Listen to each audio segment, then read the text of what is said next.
Long ago, in the world that ancient Greeks inhabited, the boundary between the human and the divine was not a line so much as a mist, something you could wander into without realizing it until you were already lost. I want you to hold that image for a moment because it matters for the story we are about to move through together. The gods of ancient Greece were not distant, sealed away in some remote heaven behind closed doors. They moved through markets and along shorelines and down the corridors of temples. They fell in love with mortal men and women. They grew jealous and competitive in ways that felt startlingly human. And the world they shared with ordinary people was one in which beauty was not merely pleasant to look upon. It was a force, something that carried real and sometimes terrible weight, especially if you happened to be a woman. In that world, to be beautiful was to be seen, and to be seen was to attract attention you had not necessarily invited. Poets wrote of lovely women the way they wrote of storms or floods, as natural phenomena that moved through the world and changed whatever they touched. Beauty could bring a woman favor and safety. It could also bring her into the awareness of beings far more powerful than herself, and that awareness was not always a kindness. The Greeks understood this duality without seeming to find it troubling, which is one of the things that makes their mythology so worth sitting quietly with, even now. There is an honesty in it that more comfortable stories tend to smooth over. It is inside this world that we find the beginnings of Medusa's story. Her origins, in the oldest written account we have, belong not to Athens or to any of the famous cities of the Greek world, but to something much older and stranger. The poet Hesiod, writing around the 8th century before the Common Era, places Medusa among the children of two primordial sea deities, Phorcys and Ceto. These were not gods in the Olympian sense, bright and anthropomorphic and concerned with human affairs. They were ancient powers, born from the very earliest stuff of the world, and their domain was the deep ocean, that vast lightless territory beyond the reach of ships and the imagination of ordinary people. Phorcys and Ceto were themselves the children of Pontus, the sea, and Gaia, the earth. They redated Zeus and Hera and Poseidon in the way that bedrock predates the buildings placed upon it. From their union came a remarkable and unsettling family of creatures. Hesiod names the Graeae among their children, 3 grey women who shared a single eye between them, ancient from the moment of their birth, with knowledge that predated almost everything else in the Greek world. And then there were the Gorgons. According to the Theogony, Hesiod's great poem of divine genealogy, Phorcys and Ceto gave rise to 3 daughters who lived far beyond the edge of the known world, somewhere in the Western Ocean near the lands of Night and the garden where the Hesperides kept their golden trees. Their names were Stheno, Euryale, and Medusa. The eldest 2 were immortal, born as they would always remain, fixed in their nature, beyond the reach of death or transformation. They could not be killed, could not age, could not change. And Medusa was the youngest. There is something worth pausing over in the geography Hesiod assigns to the Gorgons. The Western Ocean, in the Greek imagination, was not simply a body of water to the west. It was the place where the known world ended and something else began, a realm of shadows and strange creatures, of beings that preceded the civilized order the Olympians had imposed on the cosmos. To live there was to exist at the margins of the world, far from the warmth of the Mediterranean sun and the structured life of the polis, the city-state. The Gorgons were not anomalies that had wandered into an otherwise ordered universe. They belonged to an older order, a time before the Olympians had sorted everything into its proper place. In Hesiod's telling, they are simply there, at the edge, as they always have been. Stheno, Euryale, and Medusa, 3 sisters, sharing a home at the boundary of the world, each carrying within her the nature of her parents, ancient, oceanic, outside the tidy arrangements of Olympian society. Two of them immortal, beyond the reach of any hero's blade or any goddess's anger, permanent as the ocean itself. And the third, Medusa, mortal, subject to time and wounding and death in the way that all human things are, carrying inside her the fragility that her sisters did not possess. Whether that mortality made her more pitiable or more fully real is a question each listener will answer differently. But it was the thing that set her apart from her sisters, and it was the thing that made everything else in her story possible. And of the three sisters, only Medusa had been given, and the one thing that would eventually destroy her, a human life with a human end. Before Medusa, there were her parents, and her parents were older than most of the gods. Phorcys and Ceto were not Olympians, not newcomers to the world the way Zeus and his siblings were. They belonged to an earlier order, one that existed before the great wars between titans and gods had been fought and settled, before the sky and the sea and the underworld had been divided up and given names and rulers. They were primordial sea deities. That is to say, they were not so much beings who lived in the ocean as they were expressions of what the ocean actually was, its depth, its darkness, its capacity for producing things that could not be explained or predicted or tamed. Hesiod, in his Theogony, places them in the lineage of Pontus, the sea itself, Gaia the earth, which means that Phorcys and Ceto were among the earliest forces that the Greeks believed to have shaped the world. Their domain was not the surface of the water, that belonged, in time, to Poseidon, with his storms and his trident and his attention to ships and sailors. Phorcys and Ceto moved in the waters beneath the waters, in the cold and lightless places where the floor of the ocean descends so far that no sunlight has ever reached it. They were associated with the dangers hidden beneath the sea, with the creatures and the currents and the terrible, indifferent weight of the deep. When Greek sailors spoke of the unknown beneath them, they were, in a sense, speaking of the territory that Phorcys and Ceto had always claimed. The Greeks imagined the edges of the world as a place where the ocean curved inward and the land gave way to something stranger, the realm of night. The gardens of the Hesperides glowing faintly with their golden apples, the vast outer waters where strange creatures lived undisturbed by human knowledge or divine law. It was here, in this far western darkness beyond the reach of any ordinary voyage, that Hesiod placed the children of Phorcys and Ceto, and those children were numerous, and not one of them was ordinary.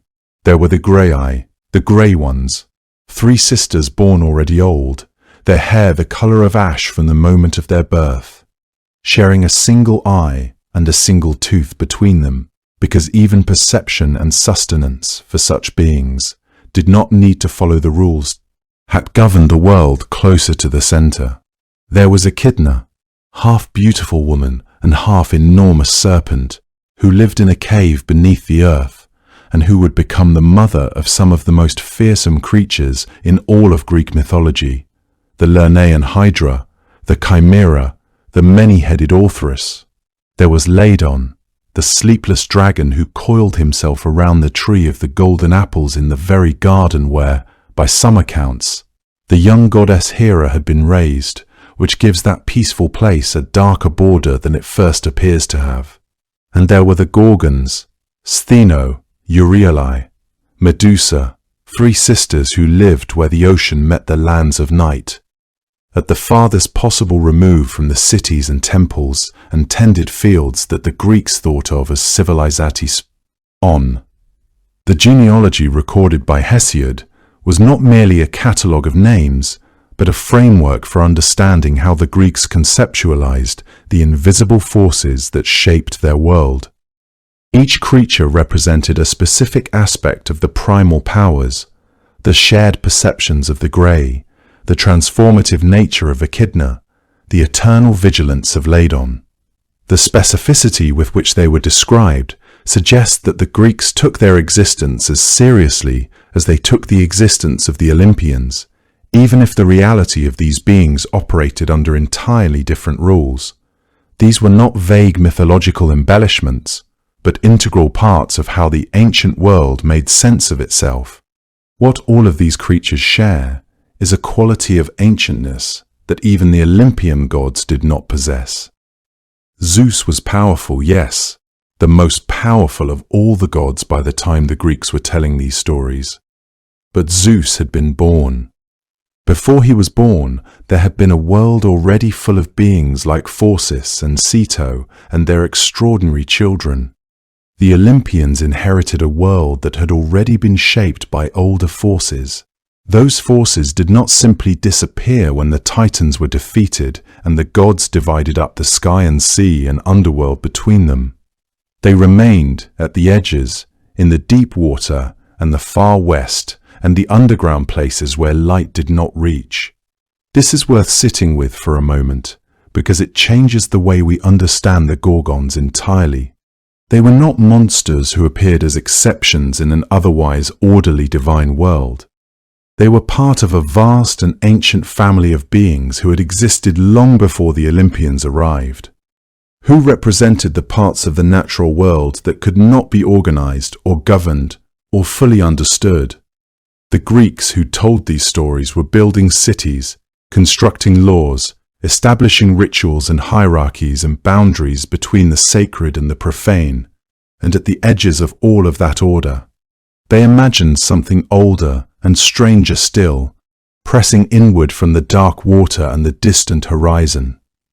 Phorcys and Ceto were the embodiment of that old strangeness. Their children were its faces and voices, the grey sharing their single clouded eye in the grey twilight, Echidna waiting, patiently in her cave, Ladon coiling in the garden dusk, the Gorgons standing at the end of the known world with their terrible, unblinking gaze. There is something almost reassuring, in a strange way, about imagining the world organized like this, with civilization at the center and wildness at the edges, with the newest gods governing what was understood and the oldest powers persisting in the places that were not. The reassurance comes from the fact that the Greeks never pretended those edges did not exist. They drew them on their maps. They gave the creatures their names and parents and histories. Phorcys and Ceto were not vague shadows but named beings with a lineage reaching back to the earliest moments of the world. Their children were not random horrors but the natural outcome. What such beings, in such waters, might produce. The Gorgons were not accidents of fate born into an otherwise orderly world. They were the world's older nature, given faces and names.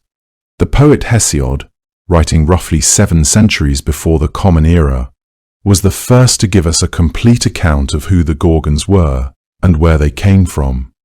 His poem, The Theogony, a vast and ancient catalogue of divine genealogies, of gods begetting gods and monsters begetting monsters, is where Stheno, Euryale, and Medusa appear by name for the first time in surviving literature, set down in verse with the matter-of-fact certainty of a man who believed these creatures were as real as the sea they came from. What Hesiod gives us is not a story of beauty lost or innocence destroyed. There is no gentle priestess in his telling, no sacred temple, no divine anger redirected at the wrong person. The Gorgons in the Theogony are simply what they are, monstrous from the very beginning, born that way, living that way, requiring no further explanation or backstory. They dwell far to the west, beyond the reach of ordinary geography, in a place that Hesiod situates near the dwelling of the Hesperides and the land of night, somewhere past the edge of the world that Greek sailors and merchants knew. He names them together as children of Phorcys and Ceto, those ancient sea deities who occupied the deep water long before the Olympians had even divided the world among themselves. Hesiod is brief with the Gorgons, as he is brief with many of the creatures he catalogues. He gives them their names, their location, their lineage, and the single most important fact about Medusa, which is that unlike her sisters, she was mortal. Stheno and Euryale were born immortal, born unchanging, and would remain exactly as they were for as long as the world continued. Medusa was born with the same terrible form and the same terrible nature, but she could die. That one distinction, so small in Hesiod's spare telling, would eventually become the hinge on which the entire subsequent mythology turned. As for what the Gorgons actually looked like in these earliest Greek imaginings, later traditions that drew from archaic sources filled in the details that Hesiod left sparse. The ancient image of a Gorgon was far from the sorrowful, beautiful face that later art would make familiar. She had hands of hammered bronze, gleaming and cold. She had golden wings that carried her across the sky. Her hair was not merely serpentine in impression or spirit. It was made of actual living snakes, coiled and restless around a face that bore tusks like a wild boar, a wide and protruding tongue, and eyes that carried the petrifying power everyone who encountered feared most. These early images, which survive in pottery and temple sculpture from the 7th and 6th centuries before the Common Era, show a creature designed entirely to frighten. Frontal-facing, wide-eyed, meant to stop the viewer in place before she could stop them in stone. There was nothing in this archaic Gorgon of the tragic or the sympathetic. She was an apotropaic force, a being so terrifying that her image on a temple pediment or a warrior's shield was itself a protection, as though horror, properly channeled, could ward off horror. The use of Gorgon imagery in Greek religious and military contexts underscores how deeply the creature was woven into the fabric of Greek protective magic. Warriors carried shields emblazoned with the Gorgonian, the image of the Gorgon's face, not out of mere aesthetic preference, but out of genuine belief in its power to deflect harm. Temples incorporated Gorgon sculptures into their architectural schemes with the same seriousness they devoted to any other apotropaic device. This consistency across centuries of Greek artistic practice suggests something crucial about early Greek conceptions of the Gorgon. She was not primarily a narrative character at all, but rather a force to be deployed, a kind of spiritual technology meant to protect against evil. Her monstrosity was not a curse requiring explanation. It was simply what she was, as essential to her nature as the serpent hair or the bronze hands. Hesiod does include one detail about Medusa that later writers would find enormously significant, though in the Theogony it passes by quickly and without drama. He mentions that Poseidon, the god of the sea, lay with Medusa in a soft meadow among spring flowers. That is essentially all he says about it. There is no temple desecration in his account, no violation, no sacred space profaned. The meadow is gentle, almost pastoral, and the whole brief passage reads more like a genealogical notation than a narrative event, because what Hesiod is really interested in is what came from that union. Pegasus and Chrysaor, the two remarkable beings who would later spring from Medusa's severed neck when Perseus finally came to her island with his borrowed sword. Hesiod's primary concern is lineage, the endless branching tree of divine and monstrous ancestry that he is so carefully mapping. The moral or emotional weight of the encounter, the question of power and consent and sacred space, none of that enters the Theogony. Those layers would arrive centuries later, carried in Latin verse by a Roman poet with a very different set of concerns. In Hesiod's world, the Gorgons were simply part of the older darkness that predated Olympian order. Not punished creatures, not fallen beauties, not victims of anything at all. They were primordial, frightening, and they lived where the world ran out of familiar shapes. Stheno and Euryale were immortal and indestructible. Medusa was mortal, which meant she could be reached. That was the entirety of the distinction that mattered in this earliest account, and everything else, the pathos, the injustice, the transformation, belonged to a different tradition and a different age. In Hesiod's telling, there is no fall from grace, no stolen beauty, no unjust punishment. Only 3 terrible sisters living at the edge of the world, and the fact that one of them could be killed. Steno is the sister the myths rarely linger on, and that is perhaps because she offers no comfortable story to tell. Her name comes from the Greek word for strength, stenos, and it was given to her with intention. She was not called the beautiful one, or the sorrowful one, or even the dangerous one, though dangerous she certainly was. She was called the mighty, the forceful, and there is something very deliberate in that choice, something that tells you everything you need to know about how the Greeks understood her. She was not a creature defined by what happened to her. She was defined entirely by what she was. Unlike her younger sister Medusa, Steno was never transformed. There was no moment of beauty lost, no goddess's curse, no terrible mourning when she woke to find herself changed. She was born in the form she kept forever, a gorgon from her very first breath, ancient and monstrous and complete. Hesiod, in the Theogony, presents all 3 sisters as they are without apology or explanation, and Steno stands among them as simply the eldest, the strongest, and in certain ancient accounts, the most violent of the 3. It is said, in traditions that accumulated around the Gorgon family over centuries, that Steno killed more men than her 2 sisters combined. That detail is passed along quietly, almost as an aside in the way you might mention a fact about the weather. And yet it carries considerable weight when you sit with it for a moment.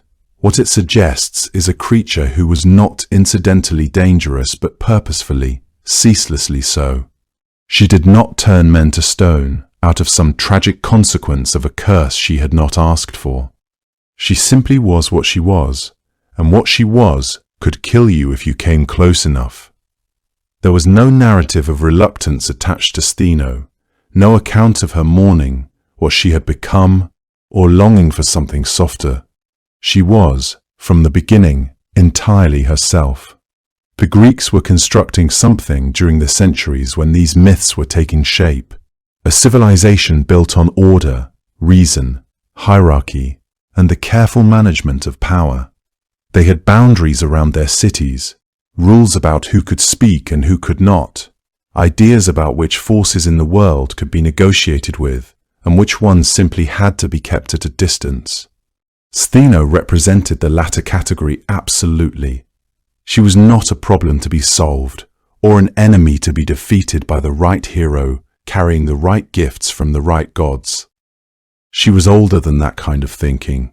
She belonged to a time before heroes existed, before the Olympians had imposed their particular kind of order on the world, when the sea and the dark and the edges of the map were simply full of things that did not care about human civilization at all. Her immortality is perhaps the detail that matters most. Medusa could be killed. That is the hinge on which the Perseus myth turns, and it is Medusa's mortality, her single human vulnerability, that makes her the one Perseus is sent to find. Steno cannot be killed. No sword, no shield, no divine gift, no polished bronze held at the right angle in the right light can do anything to her. She will be there after Perseus is gone. She will be there after the gods who aided him have moved on to other concerns. She is not a challenge to be overcome. She is simply a permanent feature of the world, like the deep ocean or the dark side of the moon. There is a kind of freedom in that, though the Greeks would not have used that word for it. Steno existed entirely outside the systems that governed the lives of mortals, and even, to some extent, the lives of gods. She could not be rewarded, or threatened, or persuaded. No altar could be built to her that would earn her goodwill. No hero's triumph could touch her. She moved through the world, or rather, she remained at its edges, according to no law but her own nature, and her nature was primal and unyielding and entirely without apology. This is what makes her so much harder to think about than Medusa in a quiet way. Medusa's story, particularly in Ovid's telling, gives us something to hold on to, a before and an after, a wrong committed, a tragedy we can name and trace and follow. We can feel sorry for Medusa. We can understand what was taken from her. Stheno offers none of that. She does not need your sympathy, and she did not require a wrong to be done to her to become what she is. She arrived in the world already fully formed, already powerful, already beyond the reach of anything mortals or heroes could bring to bear against her. The myths move on from her quickly, drawn as they always are toward the story that can be shaped into a quest, a victory, a meaningful arc. And so Stheno stands just at the edge of the narrative, watching, unchanged, as her youngest sister becomes the most famous of them all. She is there when Perseus comes, and she is there when he leaves, and she is there long after the last version of that story has been told. She was never anything other than what she was, and she always would be, which, in a world built on the possibility of transformation, made her more frightening than her sisters in a different and quieter way. Euryale is the sister whose name promises motion, far roaming, far leaping, and yet the image that stays with you when you read about her is one of grief. Her name comes from the Greek words that suggest great range, wide movement, something that crosses distances most creatures never attempt. Where Stheno carries the weight of brute power in her name, Euryale carries the suggestion of open space and the capacity to move through it, to cover ground, to arrive somewhere unexpected. In the family of Phorcys and Ceto, where every name carried meaning and every meaning carried consequence, this one spoke of a creature not confined to a single place or a single kind of danger. She was, in some sense, the most mobile of the three sisters, the one whose threat was not merely that she stood before you, but that she might be anywhere, that her reach was genuinely vast, in ways that made ordinary distance feel unreliable as a comfort. What made her reach so literal was the power most ancient sources associate with her specifically. A shriek, a cry so piercing and so far-carrying that it functioned almost as a weapon in its own right. Where Medusa's danger lived in the eyes, in the terrible conversion of sight into stone, Euryale's danger moved through the air itself. Her voice could travel across distances that the eye could never reach, arriving before she did, surrounding those who heard it with something they couldn't quite place or prepare for. Sound works differently than sight in mythology. You can close your eyes, turn away, look at a reflection in a shield. You cannot close your ears in the same way, not fully, not when something is already carrying toward you on the wind. The shriek of Euryale was that kind of presence, unavoidable, enveloping, arriving from the direction you weren't watching. And yet the tradition also remembers her as the most tender of the three. Several ancient accounts describe Euryale as a caretaker within the family, the sister who tended to wounds, who attended to the others when they were hurt. This is a detail that can stop you for a moment if you let it, because it sits so strangely beside everything else we are told about her. She was born a monster, as her sister Stheno was born. No violated beauty, no curse, no transformation. She arrived in the world already terrible and remained so. She killed, as Stheno killed, as gorgons killed. And yet somewhere in the surviving tradition, someone thought to note that she also cared for her sisters, that her hands, those brazen, fearsome hands the early descriptions give the gorgons, were capable of something gentle. This is not a contradiction the ancient sources try to resolve. They simply hold both things at once, the killer and the caretaker, the shriek and the compassion, the monster and the sister who tended to wounds at the end of a long day. It says something interesting about how the Greeks imagined the creatures at the edges of their world, not as simple embodiments of evil or destruction, but as beings with their own interior lives, their own loyalties, their own forms of love that operated entirely outside the moral categories the Greeks applied to themselves. Euryale did not need to be redeemable to be, in some quiet way, recognizable. The moment in the mythology that brings her into sharpest focus is the one that Pindar's tradition preserves in connection with the death of Medusa. When Perseus came and struck off her sister's head, Euryale and Stheno were asleep nearby. They woke to find Medusa gone, not fled, not transformed again, but killed, her body at the edge of that island at the edge of the world. And Euryale wept. The ancient accounts of this moment describe her grief not as a quiet sorrow, but as a sound. The carrying, terrible shriek turned now to mourning, released into the air, not as a weapon, but as something rawer and more honest than any weapon can be. Pindar, in his 12th Pythian ode, reaches into this moment and finds something extraordinary there. He describes how the goddess Athena, watching Euryale's lamentation, was moved by the sound, the grief pouring out of a creature who had been born to inspire fear, now making a sound so human in its anguish that it suggested an entirely different kind of power. According to Pindar, it was from this sound, this mourning cry of Euryale over her dead sister, that Athena drew the inspiration for the aulos, the reed flute. She fashioned an instrument that could capture that sound, not the weapon sound, but the mourning sound, and carry it into the human world as music. The sorrow of a monster became one of the origins of art.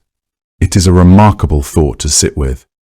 A figure so thoroughly cast as dangerous, as other, as outside the boundaries of civilized life, becomes the unwitting source of something the Greeks treasured deeply.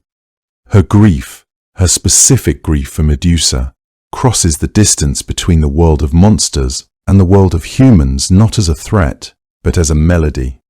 The far-roaming sister, whose name always promised that she could reach places others could not, reaches something here that even Stheno's savage power never could.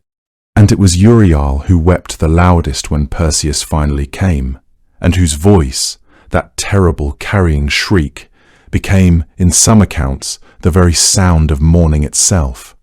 If you follow only Hesiod, Medusa was always a monster, but if you follow the Roman poet Ovid, writing 7 centuries later, the story looks entirely different.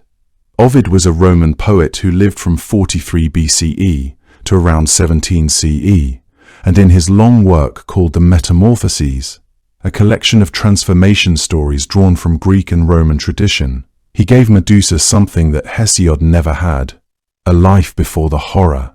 It is worth holding that distinction clearly in mind as we move through this part of the story.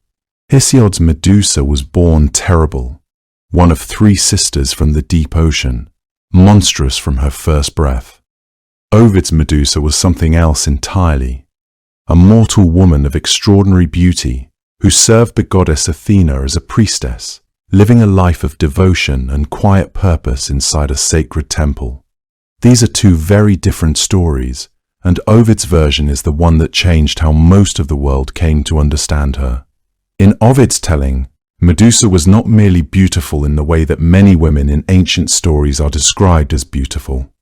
As a passing detail, a single adjective on the way to the next scene.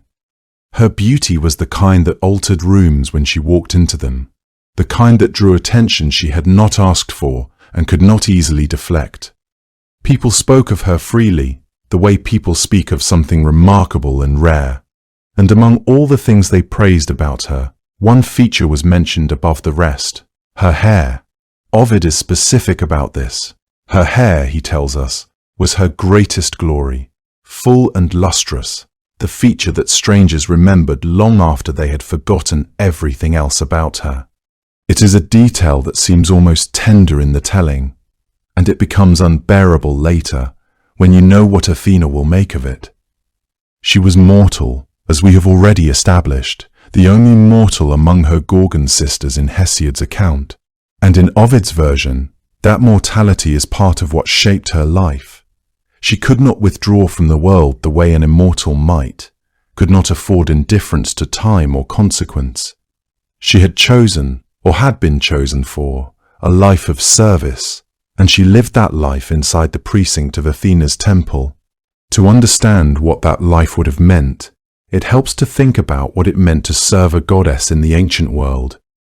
A priestess in a temple was not simply an attendant.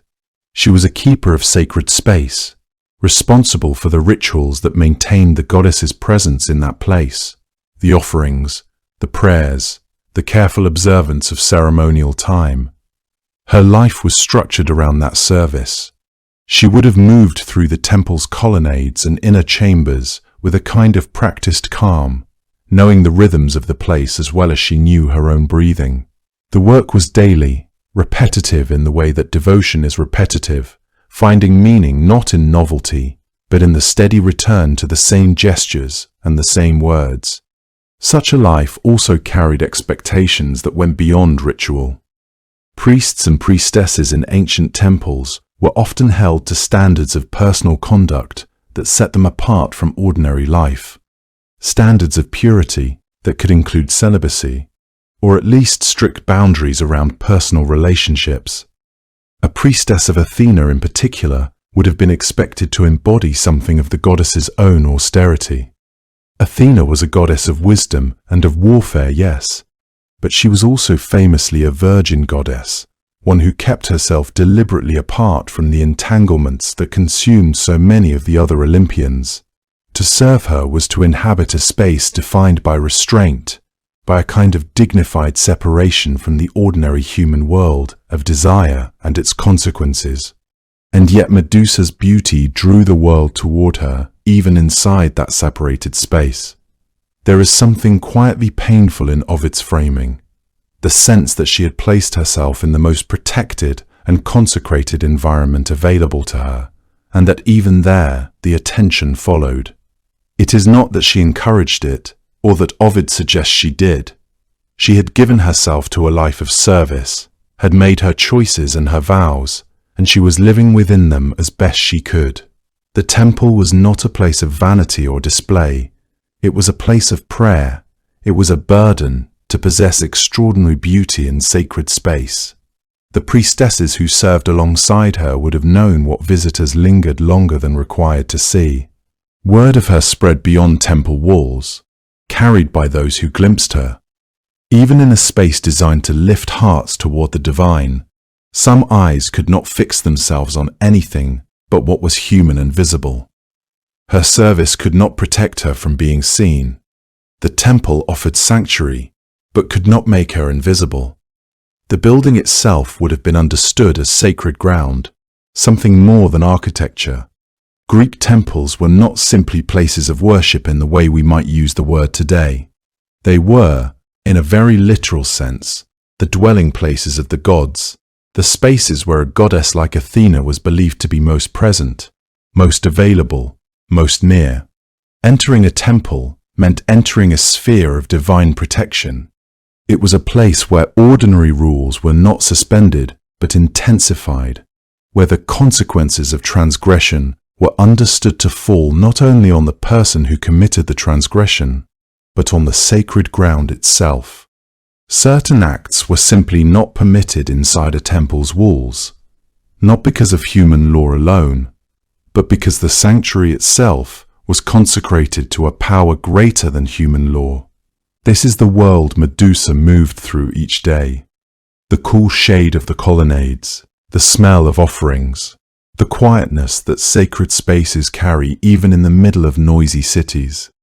She would have known every corner of that temple, every stone worn smooth by the passage of barefoot priestesses before her. She had, in a sense, made it her home, the only home that mattered to her, the one that organized her days and gave her life its particular shape and meaning. The temple was meant to be the safest place in the city, a space consecrated to a goddess of wisdom and protection. And it was inside that space that everything changed. Poseidon was the god of the sea, the earth shaker, the brother of Zeus. And in Ovid's telling, it was he who entered Athena's temple and violated the woman who served inside it. To understand the full weight of what that means, it helps to hold two versions of the story side by side, because they are different enough to tell very different tales about Medusa, about Poseidon, and about what kind of world the ancient Greeks imagined they were living in. Hesiod, writing in the 8th century before the Common Era, is the older source, and in his account there is no temple, no sacred space, no desecration. He describes Poseidon and Medusa lying together in a soft spring meadow. The language is brief and almost pastoral, carrying none of the darkness that Ovid would later bring to the same event. In Hesiod's version, the encounter is simply a fact of Medusa's life, stated plainly and without apparent judgment. The meadow is gentle, the telling is neutral, and then the story moves on. Ovid's telling, written more than 700 years later, is something else entirely. In his Metamorphoses, composed around the turn of the first millennium of the Common Era, the setting shifts from a meadow to the interior of Athena's own temple. The change is not incidental. Ovid was a careful and deliberate poet, and the choice of location transforms the act from something described with almost no moral framing into something layered with consequence and meaning. The temple is not a backdrop. The temple is the point. In ancient Greece, and in the Roman world that inherited so much of Greek religious practice, a temple was not simply a building. It was the dwelling place of the deity it was consecrated to, a space where the divine was considered genuinely present, where the boundaries between the human world and the divine world grew thin and permeable. People sought refuge in temples during times of danger. Suppliants who reached an altar and touched it were understood to be under the protection of the god whose sanctuary they had entered. To harm someone within a temple was not only a crime against that person, it was an offense against the god, a violation of sacred space, an act of impiety that the Greeks called sacrilege. The temples of Athena in particular were places of tremendous civic signifi. Cants.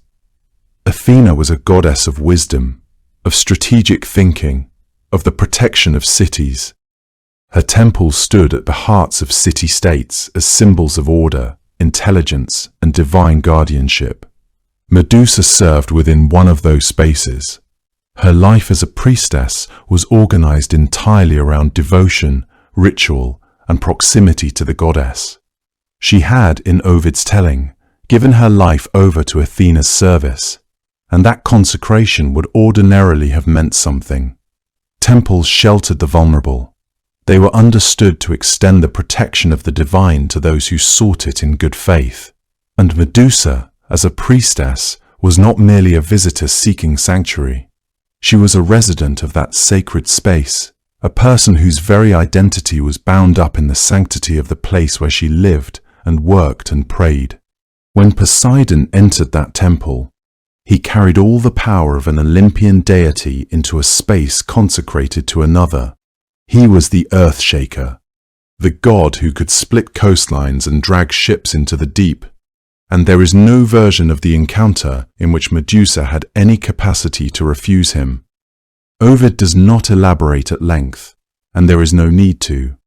The facts as he presents them are clear, and they carry their full weight without embellishment. What happened inside the temple was a violation of Medusa herself and of the sacred space that was supposed to make her safe. The Greeks and Romans who read Ovid would have understood instantly that a second wrong had been committed alongside the first. The act against Medusa was one thing. The act against Athena's temple was another. Both violations were real. Both demanded a response from the divine order. And yet only one of the two guilty parties would ever face any consequence at all. Poseidon was an Olympian. He was Zeus's brother, one of the three great gods who had divided the world between them when the Titans fell. Zeus taking the sky, Hades the underworld, and Poseidon the sea. His rank placed him beyond the reach of meaningful punishment. There was no mechanism in the divine order of ancient Greek mythology by which a god of his standing could be held accountable for what he had done to a mortal woman. Even within a sacred space, even within the temple of a fellow Olympian goddess, he simply left. He went back to his sea, his horses, his vast and restless domain beneath the waves. The meadows around the temple were undisturbed. The city continued. The rituals continued. The prayers continued. Poseidon faced no reprimand, suffered no consequence, lost nothing. His divine dignity remained entirely intact, as it always had been, as it seemingly always would be. And the temple remained, still standing, its columns still casting their long shadows across the stone pavement, its offerings still arranged on the altars, its sacred fire still burning. But something had been broken inside it. Ancient religious thought held that spaces could be polluted by acts committed within them, that the sacred and the defiled could not easily occupy the same ground. Priests and priestesses were charged with maintaining the purity of their sanctuaries, and a desecration of the kind Ovid describes would have left the temple in a state that required acknowledgement, required response. It could not simply be passed over in silence. The goddess whose name was carved into the stone, whose image stood at the center of the sanctuary, whose protection was invoked by every worshipper who crossed the threshold. She had been dishonored on her own ground, in her own house, by someone she could not easily confront. What came next for Medusa would not be justice, but it would come from the goddess whose temple had just been defiled, and it would come quickly. Poseidon left, and the temple that had been consecrated to wisdom and war now carried the weight of something that no ritual purification could easily wash away. Athena's anger, when it came, was aimed in the wrong direction, and ancient writers knew this, even if none of them said so directly. Ovid does not pause to explain or justify what Athena does next, and that silence is itself a kind of commentary. The silence of a writer who understands that some acts of divine power resist comfortable explanation, and who trusts his readers to feel the wrongness of it without being told. What Athena did was turn toward Medusa, toward the woman who had been violated inside her own sacred temple, and decide that she was the one who needed to be punished. The goddess of wisdom looked upon a victim and chose, for reasons the ancient texts leave partially obscured, to make that victim into something the rest of the world would fear and flee from. It is worth sitting with the strangeness of that for a moment, because ancient Greek religion was not simple, and the explanation for Athena's behavior reaches into corners of Greek thought that are genuinely difficult to enter from a modern perspective. The Greeks had a concept that scholars sometimes translate as ritual pollution, a state of spiritual contamination that could attach itself to a person or place through contact with certain kinds of events, death, violation, bloodshed, or the desecration of sacred space. This pollution, which the Greeks called miasma, was not understood as a moral judgment in the way a modern person might understand guilt.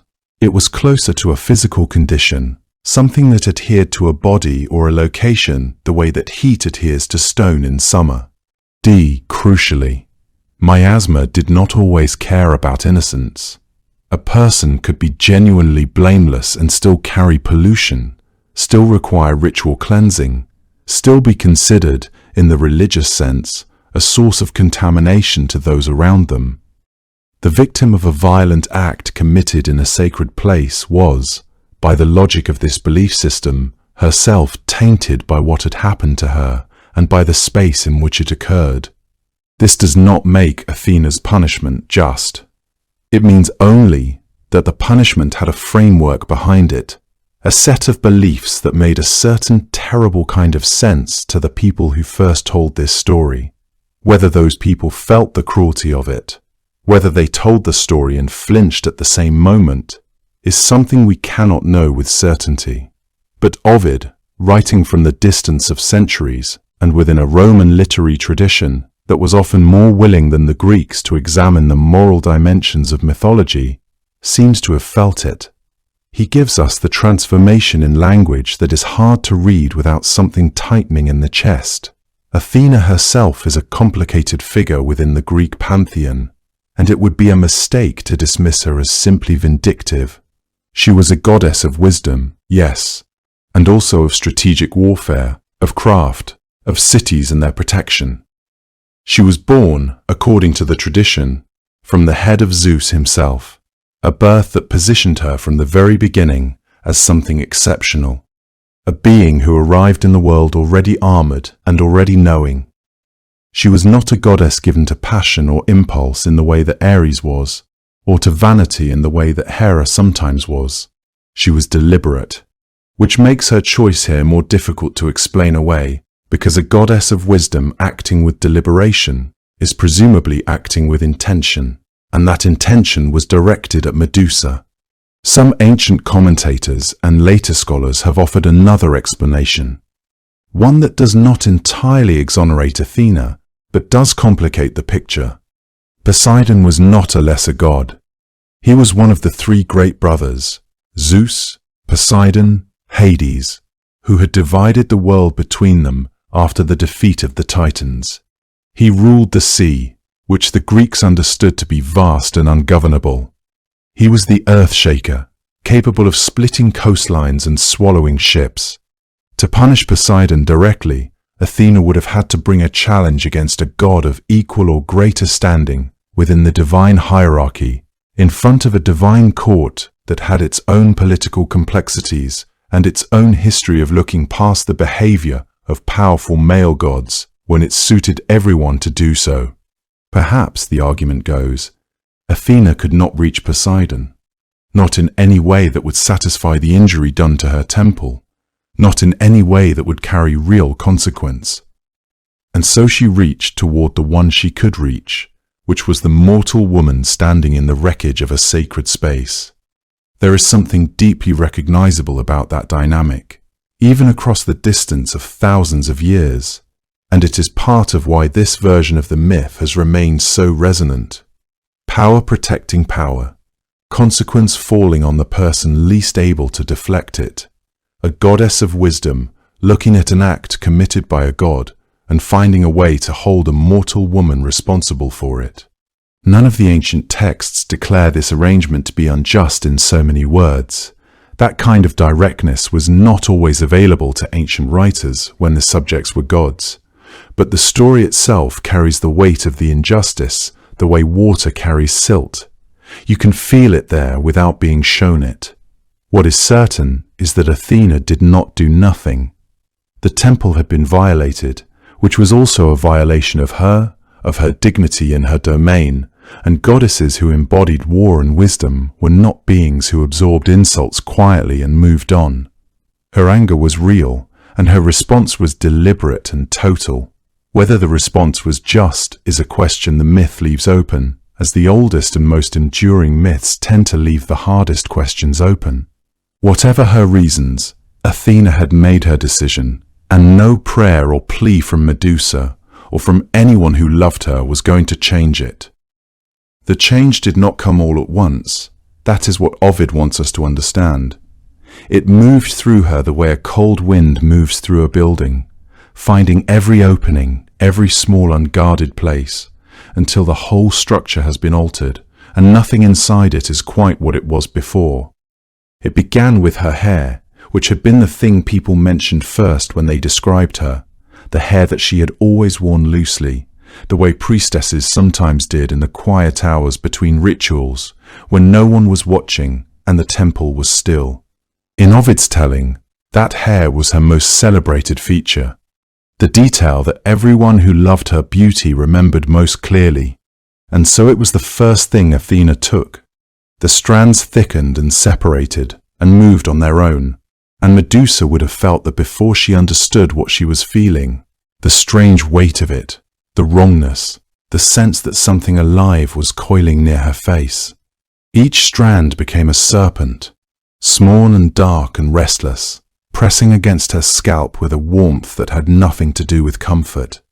They writhed slowly at first and then with more certainty, their scales catching what little light was left in the temple, their tongues tasting the air around her face. The pain of this is not described with delicacy in Ovid's account. She tore at herself, he tells us, which is a small and devastating detail. The instinct to undo what was being done to her, to pull it away before it settled in completely.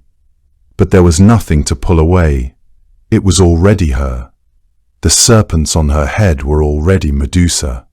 The transformation did not stop at her face. The strange alchemy that Athena had initiated moved downward through Medusa's form, a corruption that touched everything it encountered. The speed of the change varied, some parts of her shifting quickly, while others seemed to linger in a state between what they had been and what they were becoming. She could feel her own body becoming foreign to her, a betrayal that was simultaneous with its becoming her weapon. In Greek mythology, serpents carried a double meaning that the Greeks held in tension without ever quite resolving it. They were creatures of danger, of poison, of sudden violence. They lived in the dark places under rocks and in the dry grass where a person might step without looking. And yet they were also creatures of ancient wisdom, associated with the earth itself, with healing, with the long memory of things that had been alive before human civilization gave those things their names. The oracle at Delphi was attended by serpents. The god of medicine carried a serpent coiled around his staff. To place serpents on Medusa's head was to give her a terrible crown, one that marked her as dangerous and in its own distorted way, as ancient and knowing. It was a gift of knowledge she had not asked for, drawn from a deep and cold part of the world that mortal women were not meant to touch. Her skin changed next, in the way that Ovid describes the changes of the metamorphoses generally, not in clean stages, but altogether, the body becoming something other than itself, while still being recognizably the body it had been before. The smoothness that people had admired gave way to something rougher, something that belonged to the older world her parents came from, the world of forces and Ceto and the creatures that lived at the ocean's edges. Her hands, her face, the posture of her body, all of it shifted into a form that no one who had known her would easily have recognized. And then the last element settled into place, the one that made all the others irreversible and complete. The gaze. It is worth pausing here, because the petrifying gaze is the cruelest instrument of the transformation when you consider what it actually did to her. Anyone who looked at her was turned to stone, yes, but she could not safely look at anyone either. The gaze worked in both directions in the sense that it isolated her entirely. It made her the one thing in the world that could not be seen, could not be met, could not make eye contact with another living creature without annihilating them. Before the transformation, people had looked at Medusa constantly, in the way that beautiful women are looked at, studied and assessed and desired, their faces treated as something that existed for the benefit of those who observed them. The gaze that Athena gave her inverted all of that in a single terrible stroke. Now the looking was hers, and it was lethal, and no one would ever look at her at all. The weapon she carried could never be set down. There was no way to warn people of her approach, no way to communicate that she meant them no harm, no way to explain that the death that came from her gaze was not her choice or her desire. She became, in effect, a walking catastrophe to every living thing around her. The grotesque body was at once a weapon and a prison. She could not disarm it, could not close her eyes permanently, could not move through the world without the constant awareness that her presence itself was a danger to everything around her. Ancient sources suggest that at some point in the aftermath of the transformation, Medusa encountered her own reflection, or nearly did, and understood what she had become, a pool of still water perhaps, or the polished surface of something in the temple. She would have had to look away immediately, or perhaps she did not look away in time.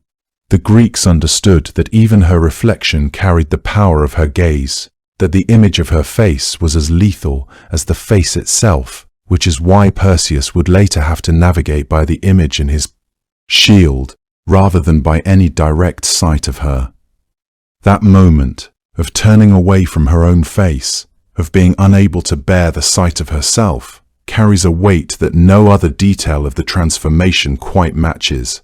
She had been a person who existed in the world, who had a face that she recognized, who had looked at herself in water the way anyone might.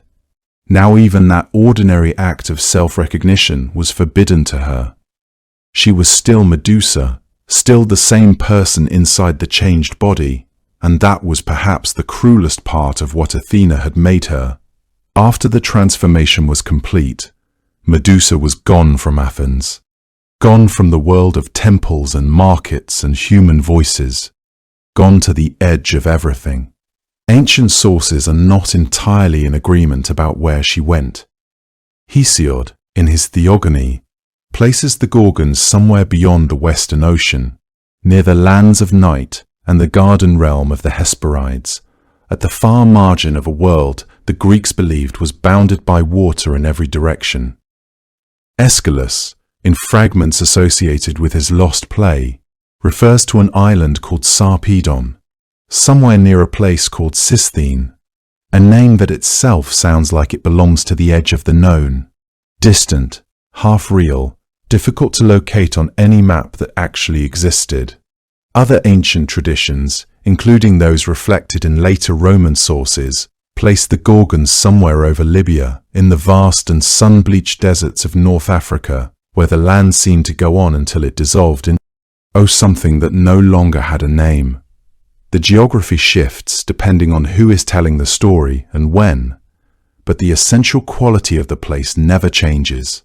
It was far. It was beyond the reach of ordinary life. It was where the world ran out.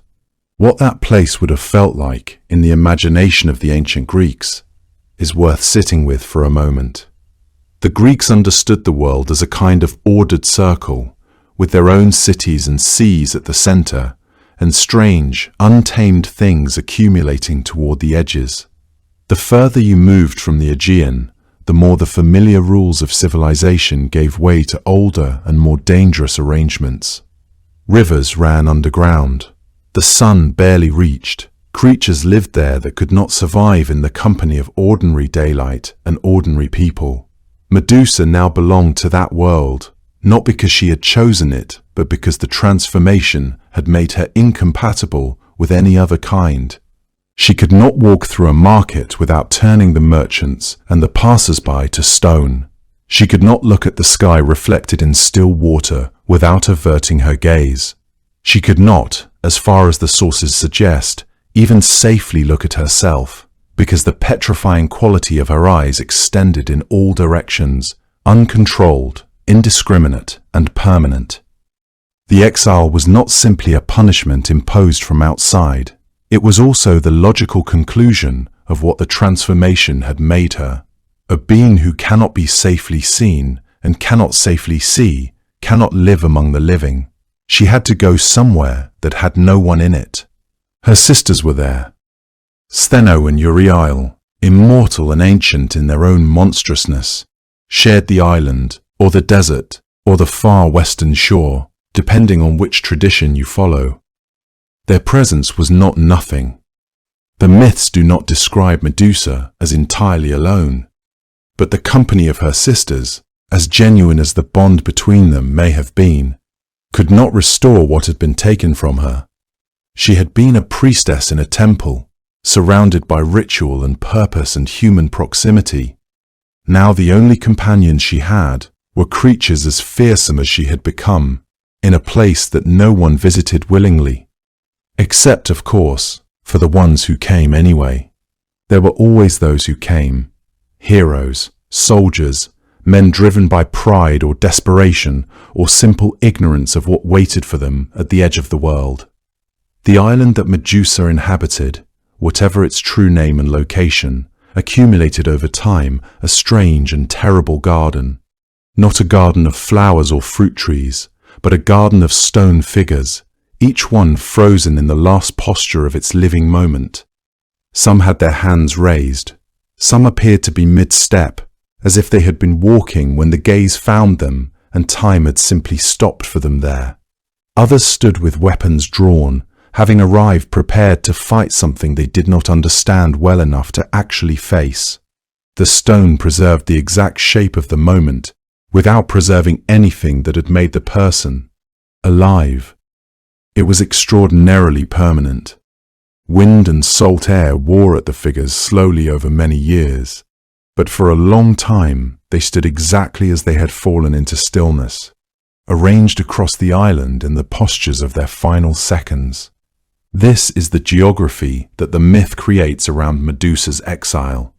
Not a wasteland exactly, but a kind of warning written in the bodies of those who ignored all the other warnings. The figures served as evidence that the place was dangerous, but they also served as evidence that people came here anyway, that something about Medusa drew the reckless and the ambitious, even knowing what she had become. The stone garden around her was, in a dark way, a measure of how formidable she remained. And this is perhaps the most complete way to understand what the banishment actually was. It had taken not just her beauty and her human form, but her place in the world, her role, her community, her future, her capacity to move through life without causing harm simply by existing. The transformation had been done to her body. The exile had been done to everything else. She had no temple to tend, no prayers to receive, no rituals to perform, no human seasons to mark. There was only the island, the sisters, the salt wind off the Western Ocean, and the slow accumulation of stone figures in the postures of surprise and failed courage. The stone figures stood around her like a frozen audience, and the wind moved through them without a sound. To find Medusa, Perseus first had to find her other sisters, not the Gorgons, but the Graeae, the grey ones, who were older than old, and who shared between the three of them a single eye. They were daughters of the same primordial parents, Phorcys and Ceto. That made them sisters to the Gorgons by blood, though their nature was entirely their own. Where the Gorgons were creatures of terrible beauty and lethal power, the Graeae were something older and stranger still, three women who had been born already ancient, grey from their very first breath, with no memory of youth because youth had never been given to them. They had always been what they were. There was no transformation in their story, no moment when something changed and the world shifted around them. They arrived in the world old. They would remain old. In a mythology full of metamorphosis and change, that permanence was its own kind of remarkable thing. Their names carried their characters within them, the way names in ancient Greek mythology so often did. Dano meant the dreadful, and carried with it a sense of fear and foreboding. Enyo meant the warlike. She shared her name with a goddess of war. That alone suggested something about the kind of company the Graeae kept in the imagination of the Greeks. Penfredo meant the alarm, the one who sounds the warning, and there is something almost gentle in that name, as if her role was not destruction but announcement, the herald of something terrible approaching. Together, the three of them formed a single, unsettling unit. Dread, war, warning, three faces of the same ancient knowing. What made the Graeae so arresting in the myth was not their age or their names, but the single eye and the single tooth they passed between them. Ancient sources, including the account preserved in Aeschylus's lost tragedy Phorcides, describe this strange arrangement plainly. One eye, shared among three women, passed from hand to hand whenever one of them wished to see. In the intervals between the passing of the eye, whichever sister did not hold it was left in darkness. It is a striking image. Three ancient women seated in their grey twilight, passing sight back and forth like an object, each one taking turns with the gift of seeing the world. The single tooth, shared in the same way, completed the picture of creatures who had learned to divide the essential things among themselves and make do with less than most beings would consider sufficient. And yet, they were not without power. The Graeae knew things. They knew the location of the Gorgons. They knew the path that led there, a path that wound through places no ordinary traveller could find on their own, beyond the borders of the world that mapmakers had charted, into the outer dark where the western ocean pressed against the edge of everything. That knowledge was their most valuable possession, more valuable than the eye itself. They guarded it without any particular desire to share it with wandering heroes who came looking for directions to their sister's home. This is what Perseus needed from them. The gods had pointed him in their direction, understanding that the Grey were the gatekeepers, not guardians in the way of soldiers or warriors, but guardians in the way of old women who simply know more than you do and see no reason to tell you. Perseus came to them in the place where they lived, a cold and lightless region that ancient writers associated with perpetual grey dusk, a place that suited 3 women born without the expectation of sunlight or warmth. He waited, and he watched, and when the eye passed between 2 of the sisters, for a single moment in transit, held by no one, he took it. It was audacious, and it left all 3 of them blind at once, groping and arguing in the dark, unable to see the young man standing among them or the path behind him. Perseus held the eye and refused to return it until they told him what he needed to know. The Grey, having no good alternative, eventually relented. In some versions of the myth, he also asked them for the location of certain nymphs who held the tools he would need for the quest, the winged sandals, the special bag, the cap of invisibility. In all versions, the exchange ends with the Grey giving Perseus the information that leads him toward Medusa. Perseus returning the eye. There is something worth sitting with in that exchange. The Grey were not evil, exactly. They were ancient and strange and difficult, but they were also sisters. The sisters they were protecting happened to be the most dangerous creatures at the edge of the known world. Perseus's cleverness was real, but it came at the cost of leaving 3 blind old women helpless in the dark, even briefly. The myth does not celebrate this quite as straightforwardly as it might seem. It simply records what happened, the way it records most things, without too much judgment, without resolving the discomfort entirely. What the Grey gave him, in the end, was a name, the name of the place where Medusa could be found, the direction of that distant island where stone figures stood still in the wind. Without that name on his lips, Perseus would have wandered the edge of the world forever. Medusa would have lived on undisturbed. Perseus did not go looking for Medusa. Medusa was brought to him, in a sense, by a king who wanted his mother and expected him to die. To understand how Perseus ended up making an impossible promise at a banquet table on a small island in the Aegean, you have to go back a generation, back to his grandfather Acrisius, the king of Argos, to the kind of fear that makes otherwise reasonable men do terrible things. Acrisius had visited an oracle, as powerful men in the ancient Greek world often did when they wanted reassurance about the future. The oracle had given him the opposite of reassurance.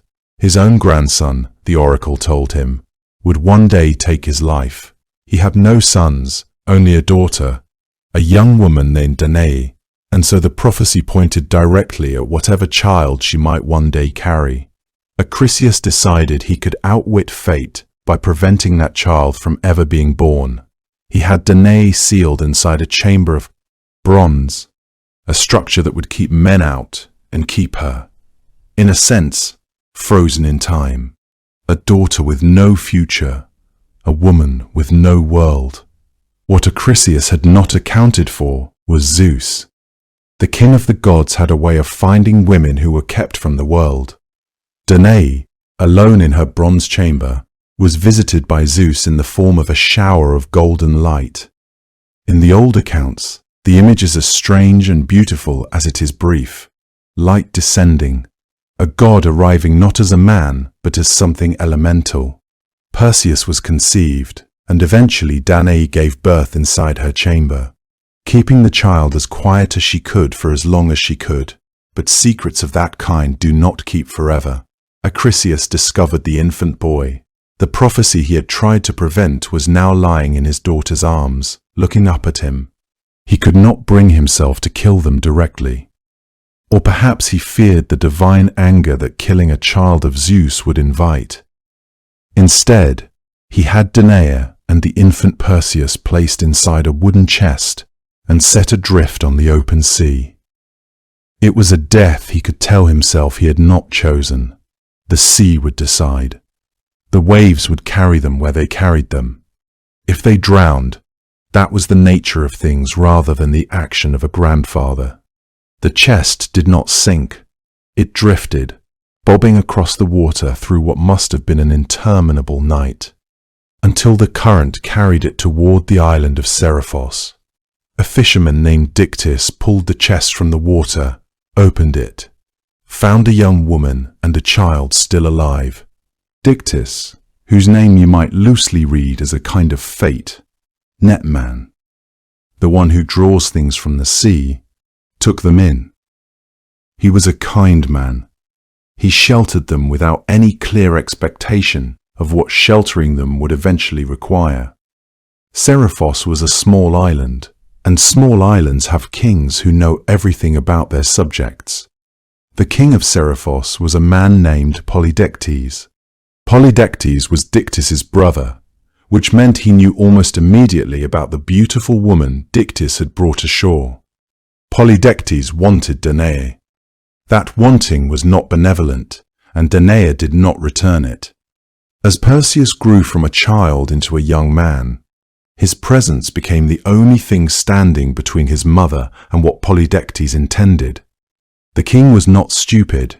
He understood that Perseus, protective and increasingly capable, was the obstacle, and so he began to think about how to remove that obstacle in a way that was clever rather than obvious. The occasion came during a banquet. Polydectes announced that he intended to court a woman from another island, a princess named Hippodamia, and he invited the men of Seriphos to contribute horses as a gift to support this courtship. Perseus had no horse to give.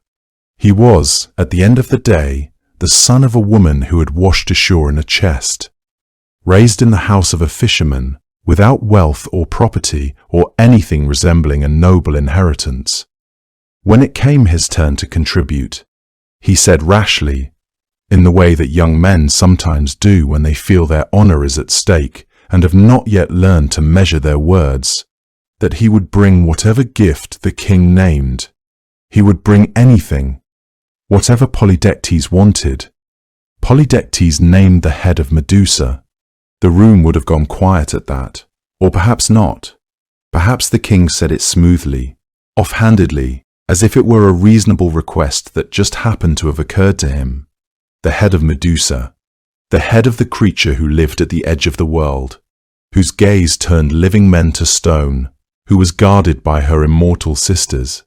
Polydectes had every reason to believe that Perseus would not survive the attempt.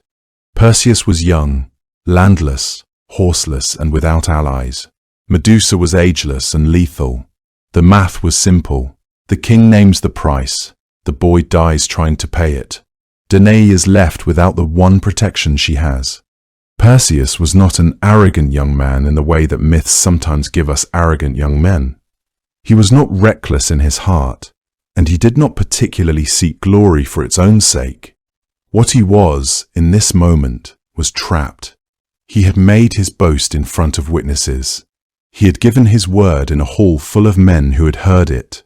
And behind all of that, underneath the wounded pride and the unfortunate promise, was the knowledge that if he stayed on Seriphos and admitted he could not deliver, he would have accomplished nothing except leaving his mother unprotected and Polydectes unsatisfied. He had given his word. Now he had to figure out what that word was actually going to cost him. Perseus could not have done what he did alone, and the gods, to their credit or their shame, made sure of it. There is something worth sitting with in that fact. Perseus had made a rash promise to a king who wanted him dead, and now he stood at the edge of an impossible task, with nothing but his own youth and his own nerve to recommend him. He had no map to the Gorgon's island, no weapon capable of killing something whose face could end him before he raised it.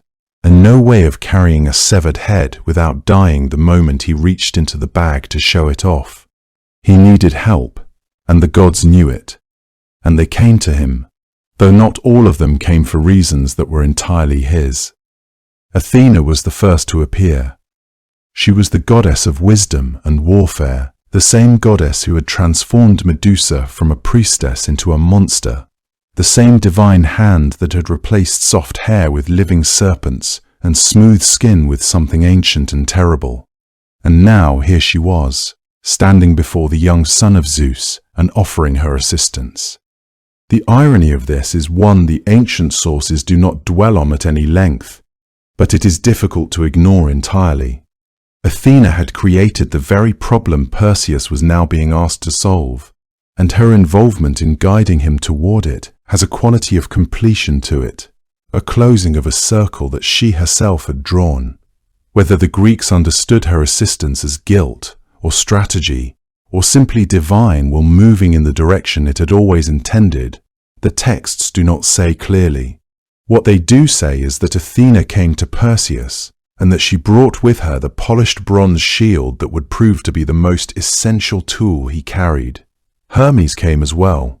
He was the messenger of the gods, the deity of roads and travelers, and the movement between worlds, and he had a particular interest in the kind of journey Perseus was about to undertake. Together, the two Olympians guided Perseus not directly to the Gorgons, but first to the Graeae, the Grey sisters, who alone possessed the knowledge of how to reach Medusa. Without Athena and Hermes pointing the way, Perseus would not have known where the Graeae lived, or even that they existed. The gods provided not only equipment, but orientation, a sense of direction in a task that had no obvious beginning. The gifts themselves were gathered from various sources, and each one answered a specific and otherwise insurmountable problem. Perseus received the kibisis, a word that appears in ancient accounts and refers to a kind of satchel or pouch, specially made to contain the head safely after it was taken. This was not a small detail. The head of Medusa retained its petrifying power even after death, and a hero who had just accomplished the impossible could still be killed by careless handling of his own prize. The bag meant the head could be carried, transported, and used deliberately rather than accidentally. It was, in its quiet way, as important as any weapon. The winged sandals came from Hermes, or in some versions were among the gifts stored with the nymphs he was sent to find. They allowed Perseus to fly, to cross distances that no mortal could cross on foot, to approach the Gorgon's island from above, rather than stumbling toward it across a landscape designed to disorient and destroy those who came unprepared. Flight was freedom in this context, and it was also escape. After the beheading, Perseus would need to move faster than the surviving Gorgons, who were immortal and who would be awake and grieving and furious. The sandals gave him the speed he would need to simply be gone before they could reach him. The cap of Hades was another gift, a helmet or cap that granted its wearer invisibility, belonging in its ordinary keeping to the god of the underworld, and lent here for the specific purpose of allowing Perseus to flee unseen. It was a remarkable loan, the kind of object that does not change hands lightly, and it speaks to the scale of divine investment in this particular quest. The gods were not merely advising Perseus. They were equipping him comprehensively, handing over objects from the deepest stores of Olympian power and from the realm of the dead itself. In some accounts, Hermes provided a sword as well, a weapon of unusual sharpness, capable of severing what ordinary iron could not. The Gorgons were ancient and strange creatures, and the practical question of what could actually cut through a neck like Medusa's was one the ancient storytellers took seriously enough to address. A divine blade, in this reading, was as necessary as the shield.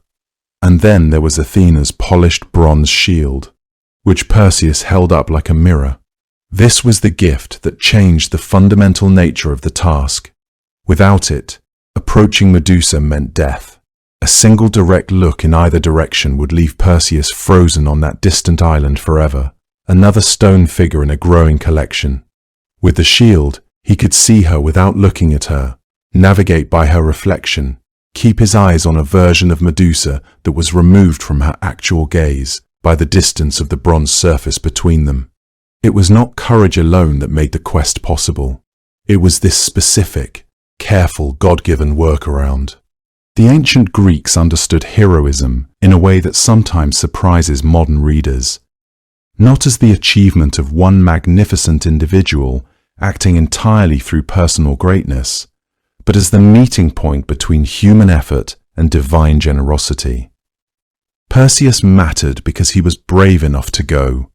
He also mattered because the gods decided that he should succeed, and they built his success out of bronze and leather, and borrowed sandals and the invisibility of the dead. His courage was real, and it was necessary, but it was not sufficient. The bronze shield was the most important gift of all, because it meant he would never have to look at her directly, only at what the shield showed him, a reflection, a copy, something at a safe remove from the real thing. The Graeae lived in a place beyond the reach of the sun, in a perpetual grey twilight that suited them perfectly. 3 old women sharing one tooth and one eye between them, arguing over whose turn it was. Perseus had been guided in their direction by Athena and Hermes, pointed toward the far northern edges of the world, where the light never quite arrived, where the sky met the earth in a long, colourless seam. The winged sandals carried him over mountain ranges and frozen seas, over landscapes that grew quieter and stranger the farther he flew, until the familiar warmth of the Mediterranean was entirely behind him, and the air around him felt thin and still and old. There were no birds in that sky. There were no sounds below him that a living creature would make. The ground, when he descended, enough to see it clearly, was grey stone worn smooth by something other than water, time perhaps, or simply the weight of existing at the edge of everything. The Graeae were not difficult to find once he had reached their territory. They sat together in an open, rocky place where no grass grew and no wind moved with any particular intention. 3 figures hunched close to one another, as if for warmth, as if warmth were still something they believed in. They were ancient in a way that the gods were not ancient. The gods were eternal and unchanging, but the Graeae were old, the way a mountain is old, worn down and heavily patient, shaped by the long pressure of having existed since nearly the beginning of things. Their hair was the colour of ash, their skin was the colour of the sky above, and between the 3 of them, passed back and forth in gnarled and careful hands, was the single pale eye that served all 3, milky and luminous, catching what little light there was, swivelling softly in whoever's hand was holding it at any given moment to be pressed into the empty socket of whichever sister needed it most. Perseus watched them for a time before he moved. He could hear them murmuring to each other in low, discontented voices, the kind of voices that come from a very long acquaintance with inconvenience. One of them wanted the eye, and another was not finished with it, and the third was making the quiet sounds of someone who has heard this particular argument before and does not expect it to resolve quickly. And so, as the eye was finally lifted free of one socket and extended across the small grey space between 2 of the sisters, Perseus stepped forward and took it. His hand closed around it before it reached its destination, and for a moment the 3 women did not understand what had happened. Then the understanding settled over them, slow and cold, like the air in that place, and the arguing stopped entirely. He told them he meant them no permanent harm, that the eye would be returned to them, but that he needed something from them first. He needed to know the way to the Gorgons. He needed to know how to find the nymphs who held the equipment Hermes and Athena had not been able to give him directly. The Graeae were not pleased. They expressed this displeasure with a thoroughness that suggested they had a great deal of experience with displeasure. However, Perseus held the eye, and he did not move and eventually the long silence that followed their protests carried more meaning than any reassurance he could have offered. There is something worth sitting with here in the quiet of this scene, because Perseus was young and newly equipped with divine gifts and undertaking a mission that the gods themselves had sanctioned, and yet what he was doing was taking the only eye belonging to 3 ancient women and refusing to give it back until they complied with what he asked. Ancient sources do not linger on this question, and none of them condemn him for it. The act is presented as clever, as resourceful, as the behavior of a hero equal to the task in front of him.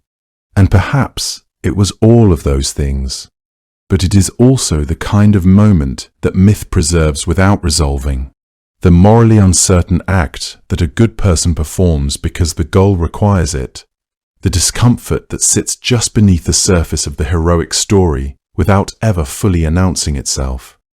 The Graeae were not innocent in all their history, and they were in possession of knowledge that would otherwise be kept from him forever. He had no other means of obtaining it. None of this makes the stolen eye comfortable. Exactly. It simply makes it comprehensible, the way that many things in the old myths are comprehensible without being entirely comfortable. Eventually, the women told him what he needed: the location of the nymphs who held the remaining gifts, the direction of the Gorgon's island, the cold geography of that distant and sunless part of the world where Medusa and her sisters rested. They spoke with the flat, reluctant precision of people who know they have no remaining choice in the matter. They told him what he needed to know, and Perseus restored the eye, and the 3 old women passed it back between them as the footsteps faded and the cold air settled around them once more. Medusa was asleep when Perseus found her. So were her sisters, the 3 of them resting on that distant island at the edge of the world. The account most ancient sources follow places Perseus arriving in the deep quiet of whatever passed for night in that place, when no ordinary darkness fell and no ordinary dawn came to end it. He wore the cap of Hades, which made him invisible to any eye, mortal or divine.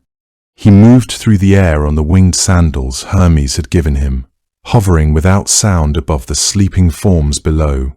The island itself, in the way mythology imagines such places, was not a welcoming shore. It was strewn with stone figures of those who had come before him, travelers, soldiers, wanderers who had arrived with some purpose and had looked where they should not have. They looked, were now frozen in the postures of their final moments. Some faced the sea, some faced inland. All of them were still. Perseus moved carefully among them, keeping his eyes turned away from the sleeping Gorgons, watching instead the polished face of the bronze shield that Athena had placed in his hands. In the shield's reflection, the world appeared in reverse and at a slight remove, close enough to see, far enough to be safe. You can follow his gaze in the shield and make out the 3 sisters below, the great dark shapes of Stheno and Uriel on either side. Between them, smaller, more still, the form of Medusa. He kept the shield angled just so, watching her reflected face without letting his own gaze fall directly on her. The way you might try to observe something in your peripheral vision without quite turning your head. Athena, the ancient sources tell us, guided his hand in that final moment, whatever form that guidance took. A steadiness in the arm, a certainty about the angle of the blow it held. Perseus drew the curved blade that Hermes had given him, positioned himself above Medusa's sleeping form, kept his eyes fixed on nothing but that curved bronze surface, and struck. The blow was clean, and then everything happened very quickly, from the place where Medusa's neck had been. The myth gives us something wholly unexpected. 2 figures arriving in the world not through any ordinary birth but through the violence of the moment itself. The winged horse Pegasus rose first, fully formed, shaking spray from his white flanks, his great wings unfolding as though they had always been there waiting for exactly this release. Alongside him came Chrysaor, the golden warrior, bearing a golden sword, stepping into the world already grown and fully armed. Both of them, according to the tradition, were the children of Poseidon, conceived during the union that had set everything in motion, carried by Medusa through all the years of her exile, released now through the only door that had ever been opened to them. Perseus had no time to linger over any of this.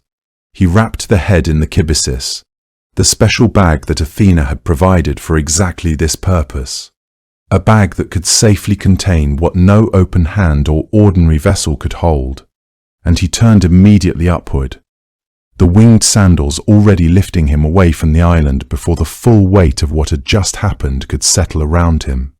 However, Stheno and Euryale were already waking. Their sister's death had reached them somehow through their sleep.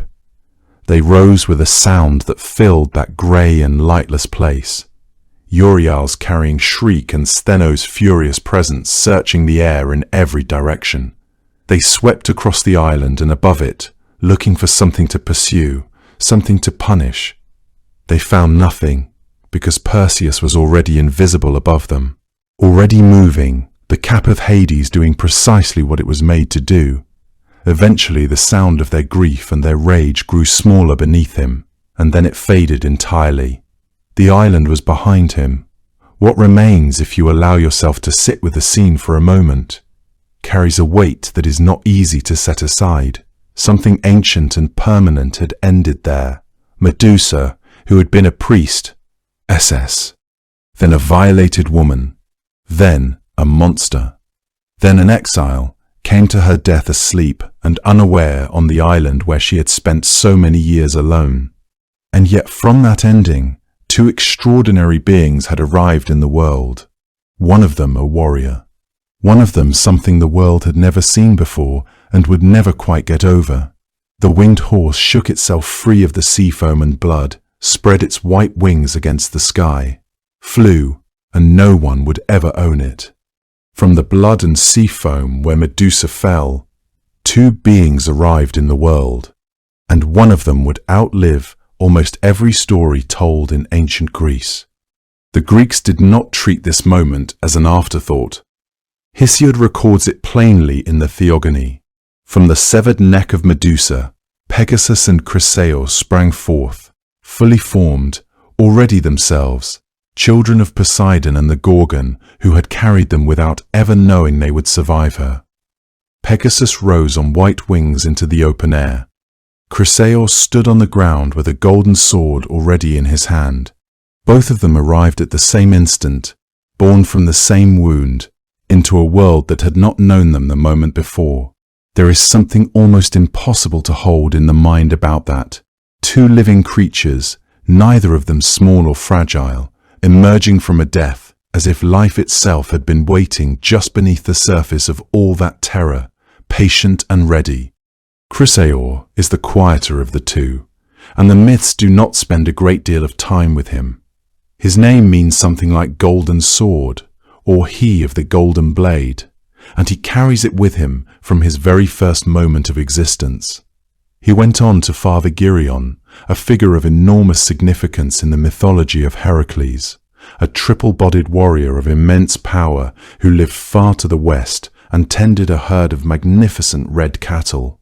Heracles would eventually travel to the end of the world to take those cattle as one of his famous labors, and in doing so he encountered the great-grandchild, in a sense, of Medusa's final moment. The lineage runs quietly through the stories. Medusa to Chryseis, Chryseis to Geryon, Geryon to the 10th labor, the 10th labor to Heracles, and everything Heracles set in motion. Chryseis himself steps out of the surviving texts almost immediately after his birth is described, and yet his presence ripples forward through generations of myth in a way that is easy to miss if you are not looking for it. Pegasus, however, stayed in the stories for a very long time.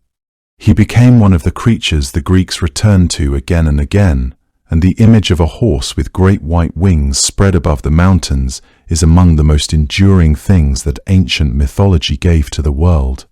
He is associated with the Muses, those 9 goddesses who presided over poetry and music and memory, and the connection between Pegasus and the life of the imagination runs all the way through the tradition. The spring Hippocrene on Mount Helicon, a place sacred to the Muses, was said in one account to have burst up from the earth where Pegasus's hooves first touched the mountainside. The name itself means horse spring, and the waters that came up from that place were believed to carry a kind of gift. Those who drank from them, or who came near them, found their minds open in the particular way that a poet's mind must be open. The spring was not merely a natural feature. It was a memory, the Greeks said, of the moment when something born of violence touched the earth gently and gave it something beautiful. Pegasus was not easily owned or commanded. He was captured, eventually, by the hero Bellerophon with the help of a golden bridle given by Athena, or in some versions by Poseidon, and the two of them achieved extraordinary things together. Bellerophon rode Pegasus against the Chimera, the fire-breathing creature of hybrid form, and they prevailed. They were one of mythology's great partnerships, horse and hero, sky and earth, moving through dangers that neither could have survived alone. But Pegasus was never fully tamed, not in the way that a working horse is tamed. He retained something of his origins, something wild and original, and not quite controllable. And when Bellerophon eventually tried to ride him all the way to Olympus, the home of the gods, Pegasus threw him. He arrived on Olympus without a rider, and Zeus set him to carrying thunder and lightning from that point forward. The story ends there for Bellerophon, humbled and earthbound, but Pegasus continued, higher than any mortal could follow. What lingers, when you consider both of them together, is what their existence says about the moment they came from. Medusa was killed in a moment that was also, in whatever way a myth can be true to itself, a birth. The violence did not only end something, it began something, loosed something into the air that had not been in the air before. One creature carried a sword and fathered monsters, and the other carried the sky on his back and gave water to poets. Both of them came from the same source, the same terrible instant, and neither of them was small or forgettable. It is not a comfortable thing to say that beauty can come from harm, because it is also true that harm remains harm, regardless of what follows it. The Greeks did not resolve this, and perhaps that was right of them. They placed Pegasus in the air and let him fly, and they watched where his hooves came down. Wherever his hooves struck the earth, water rose, and the Greeks said that water was sacred to poets because it carried the memory of how he was born. Perseus flew home with the head of Medusa wrapped in the bag at his side. Before he reached Seriphos, he had used it twice. He was somewhere over the coast of Ethiopia, or what the Greeks called Ethiopia, that vast and loosely imagined southern land, when he looked down and saw a young woman chained to a rock at the water's edge, alone, the sea moving restlessly around her feet. Her name was Andromeda. The reason she was there had nothing to do with anything she had done. Her mother, Cassiopeia, the queen of that coast, had made the mistake of boasting that her daughter's beauty surpassed the beauty of the Nereids, the sea nymphs who attended Poseidon and who were, by most accounts, not the kind of beings you wanted to offend. The Nereids had gone to Poseidon with their complaint. Poseidon, sympathetic or simply annoyed, had sent a sea monster called Cetus to ravage the coastline and devour whatever it could find along the shore. An oracle had told Cassiopeia and her husband Cepheus that the only way to end the destruction was to offer Andromeda to the creature, to chain their own daughter to that rock and let the sea take her. And so they had, weeping, because there was no other answer the oracle would give them. Perseus saw her there from above. He came down and spoke with her, and she told him what was coming. He went to her parents, Cepheus and Cassiopeia, watching from a distance with the particular helpless grief of people who have done the terrible thing they believed they had to do, and he struck a bargain with them. If he killed the creature and saved Andromeda, she would be his wife. They agreed, and Perseus waited. The sea monster came in the way that ancient sources describe such creatures: enormous, churning the water, the kind of thing that makes the ordinary scale of the world seem suddenly very small. In some versions of the story, Perseus fought Cetus with a sword, diving at it from above on his winged sandals, cutting at its neck and flanks until it went still. In other versions, and this is where the head in the bag becomes relevant, he drew out the Medusa head and held it toward the creature. Cetus, whatever its nature, was not immune to the gaze that had turned so many living things to stone. The monster stiffened and slowed and sank, the water quiet, leaving Andromeda still chained but alive, the sound of the surf returning to something ordinary. What is worth sitting with here is the quality of that weapon. During Medusa's life, the gaze had been something she could not control, could not direct, could not switch off. It was a punishment built into her body that isolated her completely and made her lethal to every living thing that came near her. But held in Perseus's hand, aimed deliberately, carried in a bag so that it worked only when he chose to reveal it, the same gaze became something else entirely. It had been a sentence of loneliness. Now it was a tool. The power had not changed, but the person wielding it had. The difference between Medusa holding that gaze and Perseus carrying it might be the distance between a prison and an instrument, between something suffered and something used. He freed Andromeda from the rock and kept his promise to her parents. They were married there on that coast before he continued west toward home. The encounter with Atlas came before that, in the sequencing that Ovid and others preserve.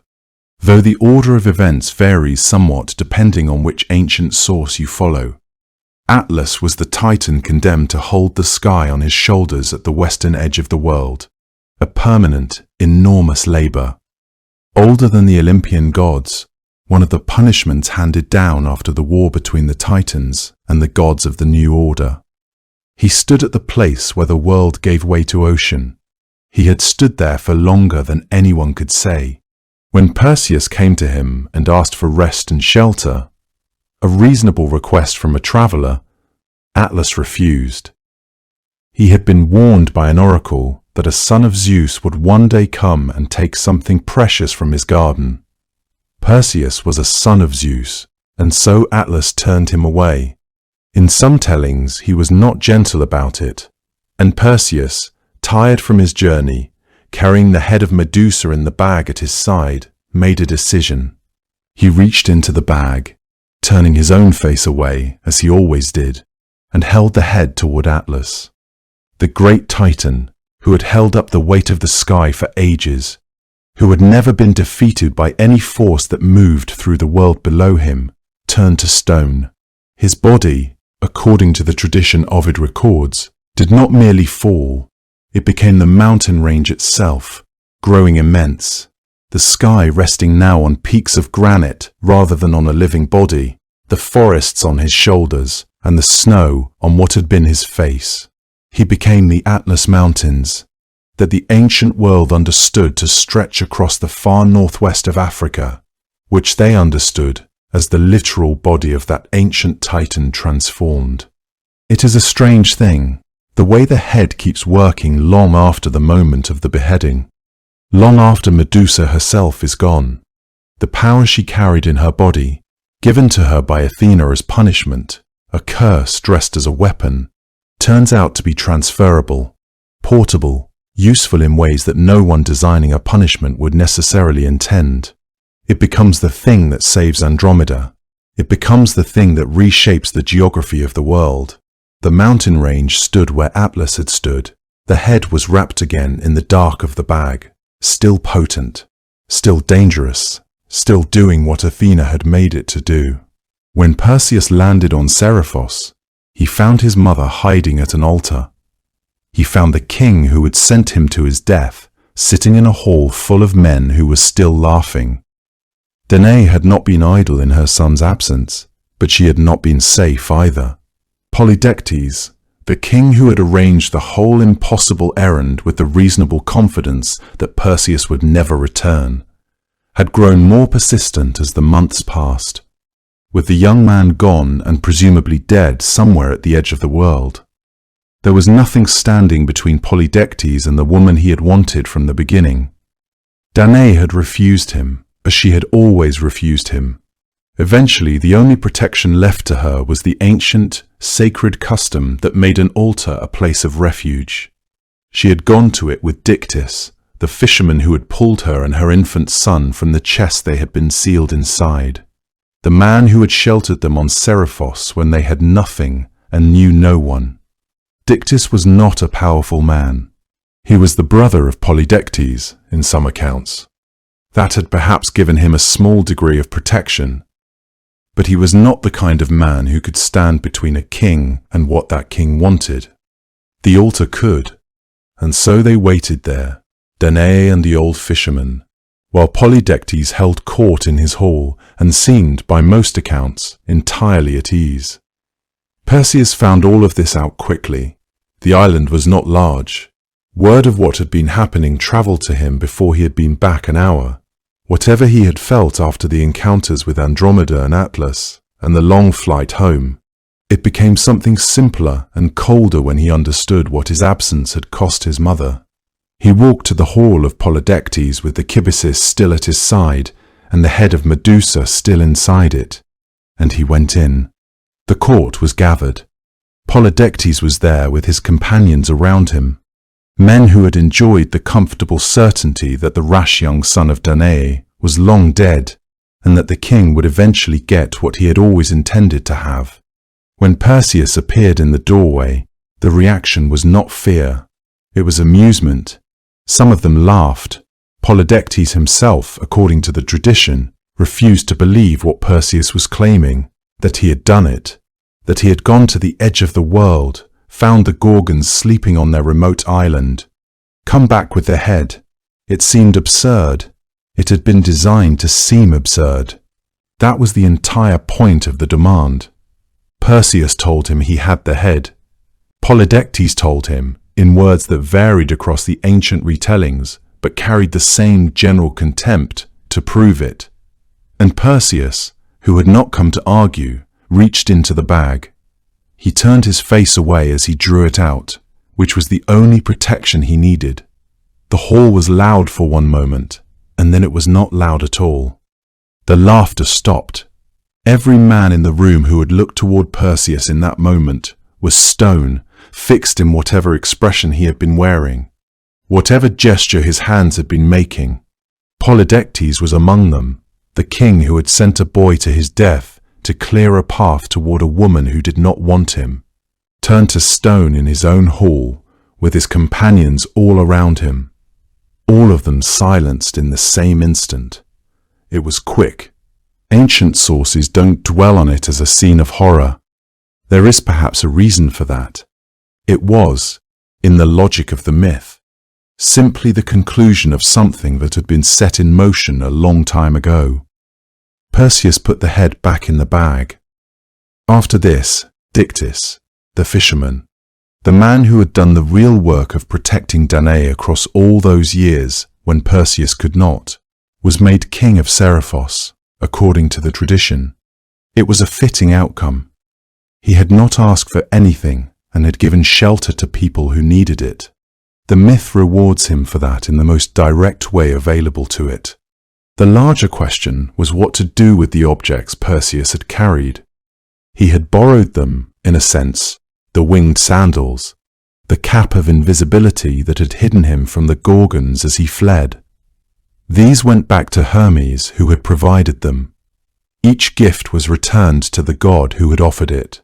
That reflects something the Greeks understood clearly about the relationship between mortals and divine favor. It was given for a purpose. When the purpose was fulfilled, the terms of the gift expired. The head of Medusa was a different matter. Perseus gave it to Athena. She had guided his hand on that distant island, had helped him hold the polished shield steady and strike the right blow. She took the head now and placed it at the center of her aegis, the great divine shield or breastplate that she wore into battle. the emblem of her protective and martial power. The Gorgon's face became a fixture there, no longer a weapon carried in a bag and deployed in moments of crisis, but a permanent part of the armor of a goddess. It would face outward from her chest in every battle she ever entered. Whatever its power had been in Medusa's living body, it had not diminished. It had simply found a different kind of permanence. The head of Medusa came to rest on the armor of the goddess who had made her what she was. Athena wore it from that day forward into every battle she ever fought. After Perseus was done with the head, the face of Medusa was everywhere. It appeared on the outer walls of temples, pressed into the clay of roof tiles, painted onto pottery that held olive oil and wine, stamped into the gold and silver of coins that passed between thousands of hands across the ancient Mediterranean world. Soldiers carried her face on their shields. Wealthy Romans embedded her image into mosaic floors so that anyone who entered their home walked over her. City gates bore the Gorgon's face above their arches, staring outward at whatever might be approaching. The face that had once been the most feared thing in the world became, in the centuries after the Perseus myth took hold, one of the most familiar images in all of ancient art. The Greeks had a name for it, the gorgonion, and it was everywhere you looked, watching. What the gorgonion represented was something the Greeks understood deeply and practically, the idea that certain images carried power within themselves, that a face frightening enough to stop the living could also stop the dangerous and the malevolent before they arrived. This kind of protective symbol is called apotropaic, from the Greek word meaning to turn away. The gorgonion was believed to turn away evil, bad luck, envious eyes, and hostile spirits simply by being present. It did not need to be held or spoken over or activated in any ritual sense. It simply needed to face outward, the way Medusa had always faced, frontally, without flinching, meeting whatever came toward it with the full weight of that terrible gaze. The Parthenon itself bore a Gorgon face. Athena, who had cursed Medusa and later accepted her head as a gift from Perseus, wore the gorgonion on her aegis, her divine breastplate or shield, and the sculptors who built her temples did not forget this detail. On the great chryselephantine statue of Athena that once stood inside the Parthenon, the Gorgon's face was fixed at the center of the goddess's armor. To look at Athena fully was to look at Medusa's face, rendered in ivory and gold, watching from the chest of the goddess of wisdom and war. There is something almost impossible to untangle in that image. The goddess who destroyed a woman wearing that woman's face as her own protection. The earliest Gorgon faces in ancient art look nothing like what we might imagine today. In the Archaic period, roughly the 7th and 6th centuries before the Common Era, the gorgonion was a deliberately disturbing image. The face was rendered frontally, full-on, never in profile, with enormous wide eyes, a protruding tongue, tusks curving up from the lower jaw, and a broad, grimacing mouth that seemed to be caught mid-roar. The hair, in these early representations, was already writhing with snakes. Some versions showed wings rising from the temples, and the whole composition was designed to be unsettling in the most immediate, visceral way possible. One of the oldest surviving examples is the pediment of the Temple of Artemis on the island of Corfu, where an enormous stone gorgon crouches at the center with her winged shoulders spread wide and her face turned directly toward the viewer. She is not beautiful. She is not meant to be. She is meant to hold you in place. That is the strange origin of the gorgonion. It began as an image of something monstrous, and it was adopted as a protective symbol precisely because it was monstrous. The logic is almost tender in its way. If the Gorgon's face could turn men to stone, then having that face on your shield or above your door meant that whatever came for you would encounter that gaze first. Over centuries, however, the face changed. As artistic styles in ancient Greece moved from the stiff, frontal compositions of the archaic period toward the more naturalistic and emotionally nuanced work of the classical and Hellenistic periods, the Gorgonian began to soften. The tusks disappeared. The protruding tongue became less exaggerated. The grimace eased into something more ambiguous. And eventually, particularly as Ovid's version of Medusa's story, with its tragic backstory of beauty violated and punished, gained wider circulation, the Gorgon's face became genuinely beautiful. The snakes remained, but they were rendered with a kind of elegance. The expression became serene, almost sleeping, as if the face in stone were simply resting. The most well-known example of this transformation in art is what scholars call the Rondinini Medusa type, named for a particular ancient relief now housed in Munich.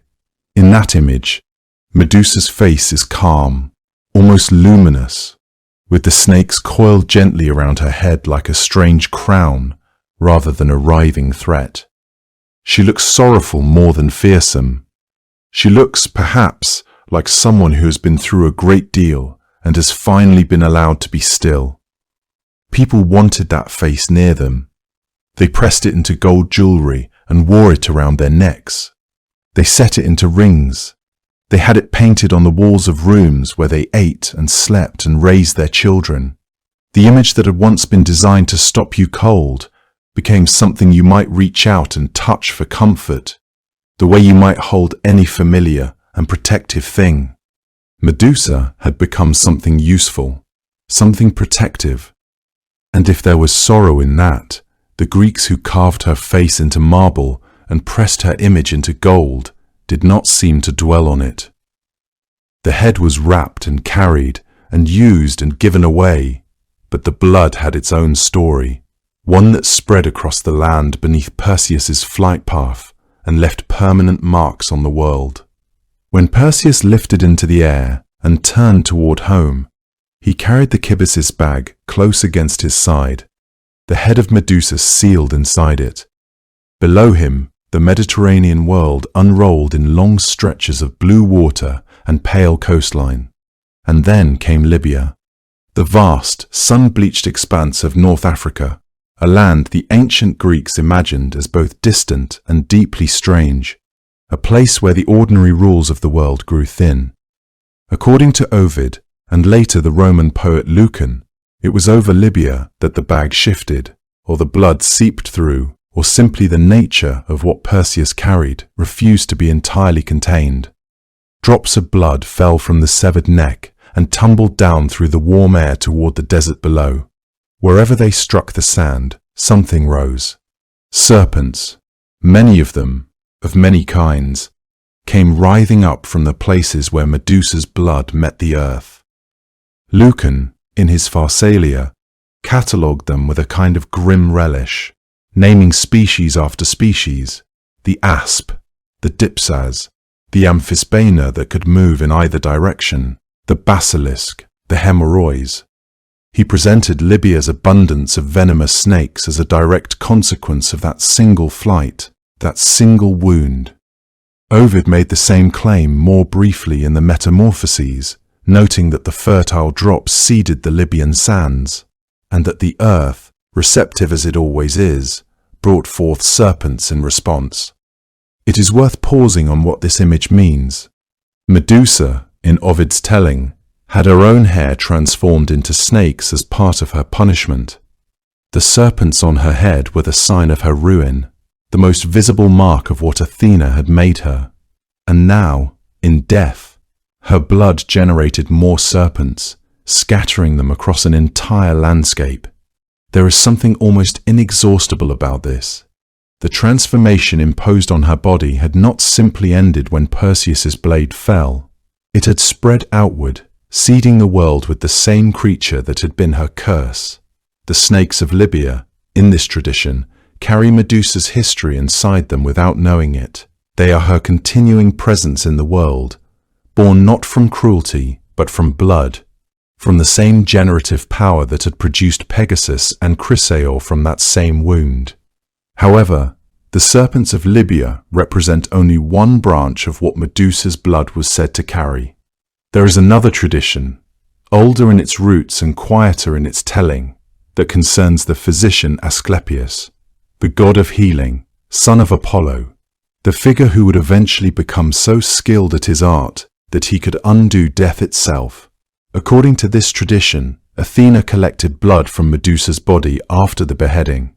She drew it from 2 different places and kept it in 2 separate vials. The blood taken from the veins on Medusa's left side carried the power to restore life, to call back the dead, to reverse what death had done.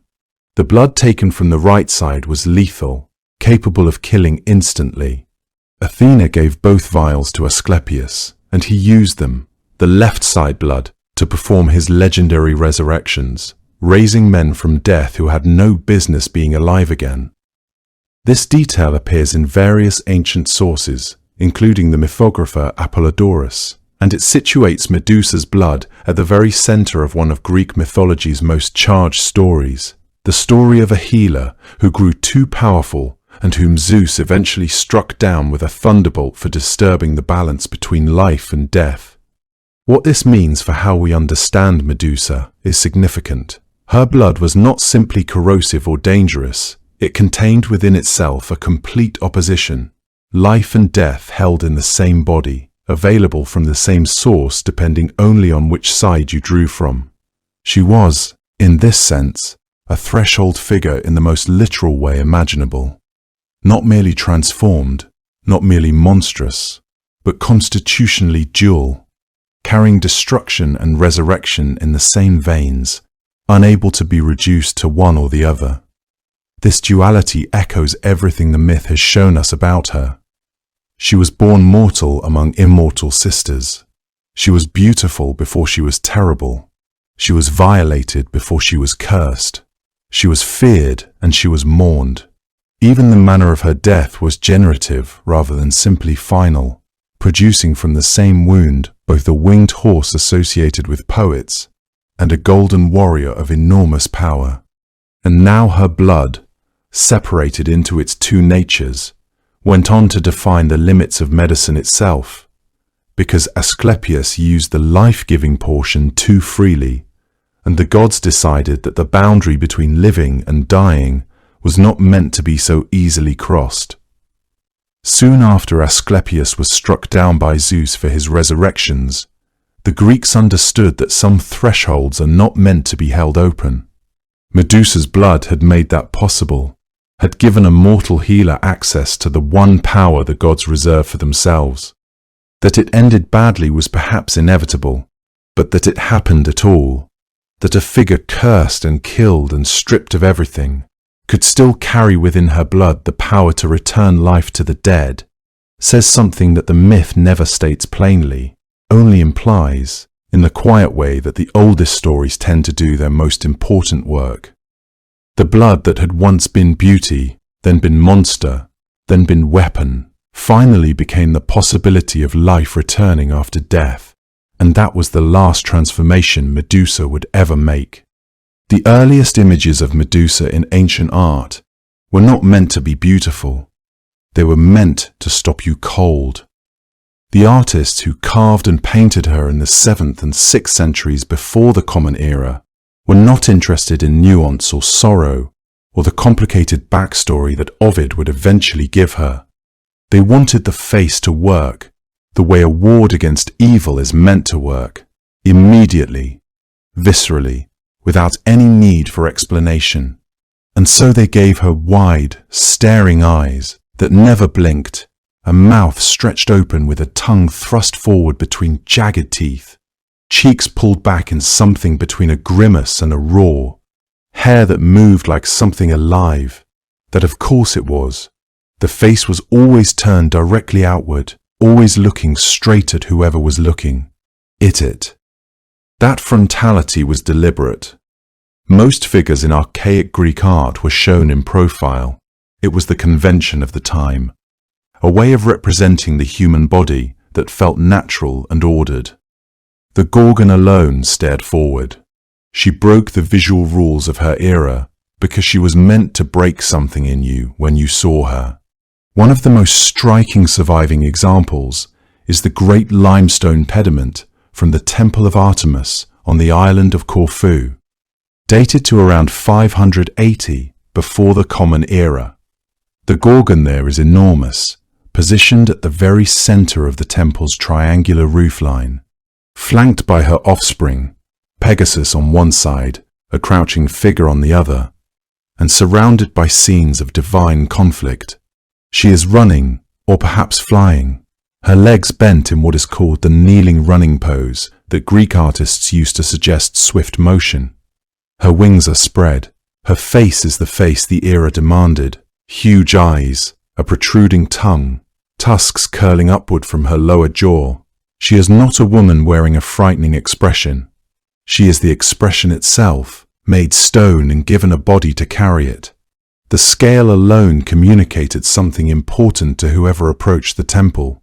This was not a decorative motif, not a pretty border to frame the architecture. It was a boundary. You saw her, and you knew that what lay beyond her was protected and that you were being warned. However, the centuries that followed brought a slow and remarkable softening. It did not happen all at once. It was not a clean progression. There were terrifying gorgon faces painted on Greek pottery well into the classical period, still wide-eyed and wild-tongued, still serving their apotropaic function on wine vessels and storage jars and shields. But alongside that tradition, something else was gradually developing. As Greek sculpture moved through the classical period and into the Hellenistic era, figures became more naturalistic, more emotionally expressive, more individualized. The gods stopped looking like forces of nature in human shape and started looking like humans who happened to be divine. And Medusa, caught in that same cultural current, began her long transformation back toward the face she had worn before the curse. By the time the Hellenistic world was producing its finest sculpture, some artists were rendering Medusa not as a monster at all, but as a sleeping woman, beautiful even in death, the serpents in her hair curling gently rather than rearing to strike. The piece known as the Rondinini Medusa, a Roman marble copy of what is believed to have been a Hellenistic original, now held in Munich, shows a face of extraordinary quietness. The eyes are closed, the features are regular and fine, the mouth is slightly parted, as if in the middle of a breath that will not come. She looks like someone who has been overtaken by sleep in the middle of grief. The snakes framing her face are almost decorative, almost gentle in their arrangement. There is nothing here that is meant to frighten you. The artist seems instead to be inviting you to feel something for her, not revulsion, not vigilance, but something closer to pity. It is a radical departure from the Corfu pediment. It reflects a world that had been living with Ovid's telling, or with the emotional currents that Ovid's telling would eventually crystallize into words. Eventually, the Renaissance brought Medusa's face into a new set of hands. Those hands were drawn to the contradiction at the heart of her story. Leonardo da Vinci, according to Giorgio Vasari's account, painted a gorgon's head on a shield when he was still a young man in Florence, a work that Vasari described as so terrifying that Leonardo's father recoiled when he saw it. The painting itself has not survived, but the description suggests Leonardo was still working within the apotropaic tradition, still reaching for that visceral shock. Caravaggio, painting his Medusa in 1597 on a convex wooden shield, itself an homage to the ancient tradition of the gorgon on a warrior's armor, found something different. His Medusa is clearly in the moment of her death, her expression caught between horror and astonishment, her mouth open, her eyes wide, blood flowing from the severed neck. She is terrifying, yes, but she is also unmistakably suffering. Caravaggio did not give her tusks or a protruding tongue or the blank staring mask of the archaic period. He gave her a human face in the worst moment of its existence. That face has never quite let anyone who has seen it go. By the time the Renaissance painters were done with her, Medusa's face had traveled all the way from nightmare to something closer to grief. There is a thread in the ancient tradition that pulls Medusa out of the Greek world entirely and places her in Africa. It is not the dominant thread. It is not the one that most people encounter first when they come to the myth of Medusa, but it runs through the ancient sources with a quiet persistence that deserves careful attention. The Greek historian and mythographer Diodorus Siculus, writing in the 1st century before the Common Era, recorded a tradition that had nothing to do with violated priestesses or the curse of an offended goddess. In this version, Medusa was a queen, a warrior queen of a North African people living somewhere along the western reaches of Libya, in a region the Greeks associated with the edges of the habitable world. She led her people in war, commanded armies, was feared for her power rather than for any supernatural ability to petrify. Perseus, in this reading, was not a Greek hero navigating a landscape of gods and monsters, but something more like a conqueror. His beheading of Medusa was something more like a military defeat, the end of a queen, and perhaps the end of a way of life that threatened the order the Greeks admired and feared in equal measure. Diodorus was careful to present this as one account among several. He seems to have understood that he was recording a tradition quite different from the Hesiodic and Ovidian versions. However, he recorded it nonetheless. That means that in the ancient world, the idea of Medusa as an African queen was not fringe speculation. It was a story that circulated, that found its way into serious historical writing, that sat alongside the more familiar mythological accounts without being entirely dismissed. What makes this tradition worth sitting with is not simply that it offers an alternative origin for Medusa, but that the geography of the myth itself supports a deep and ancient connection between the Gorgon and North Africa. The Gorgons in Hesiod are placed in the far west, beyond the known world, near the lands of Night and the Hesperides, and the ancient Greek conception of the far west overlapped considerably with the northern coasts of Africa, with Libya, with the edges of the world where the ocean curved away into darkness, when Perseus flies home with the severed head. Ovid and the Roman poet Lucan both describe his path, taking him over the Libyan desert. In both accounts, it is the blood dripping from the head that seeds the desert with its countless serpents, the snakes that the ancient world associated so strongly with that particular landscape. The connection is not incidental. Medusa's blood falls on Libya, becomes Libya in a sense, transforms into the living creatures that define the Libyan wilderness. She is woven into that geography, not as a visitor, but as a source, a generative force from which the desert's most characteristic danger springs. That is a mythological claim of origin, and ancient peoples took such claims seriously. Soon after such a connection was established in the poetic tradition, it became part of how the Greeks imagined Libya itself, as a land marked by Medusa, carrying her in its soil. The Gorgon's home, wherever it was placed exactly, was never imagined as a Greek place.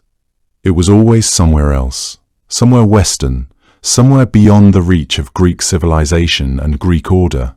That placed it, in the ancient geographic imagination, in the same general direction as North Africa, as the deep desert, as the lands that Greek traders and soldiers encountered with a mixture of wonder and apprehension. Whether the myth preceded that geography or grew from it is a question that cannot be easily answered. Ancient narratives and ancient geography shaped each other constantly, each providing justification and texture for the other, so that by the time any writer committed the story to papyrus, the two had already become inseparable. The tradition recorded by Diodorus may reflect genuine memories of cultural encounter, of Greek contact with powerful North African peoples whose warrior queens or priestesses left impressions strong enough to be mythologized. It may reflect something older, a pre-Greek stratum of story that the Greeks absorbed and reshaped in their own image, replacing a foreign warrior woman with a monster and a foreign conqueror with one of their own heroes. Or it may simply be one ancient writer's attempt to make rational sense of a myth that otherwise resisted rationalization. To find in Medusa something human and historical, rather than divine and terrible. None of these possibilities can be ruled out with confidence. The honest approach is to hold them all at once, as Diodorus himself seems to have done. What is certain is that the myth of Medusa was never entirely contained within the boundaries of Greece. It reached into the Western Ocean, across the desert, into the soil of another continent. It carried its geography with it wherever it traveled. That geography always pointed south and west, toward a world the Greeks knew they had not fully mapped. The story of Medusa, like most things that endure for thousands of years, was never just one story. The oracle that set everything in motion, that caused Acrisius to seal his daughter in a tower, to set them adrift on the sea, to exile himself all the way to Larissa, turned out to be correct. It had told him simply that a grandson would one day kill him.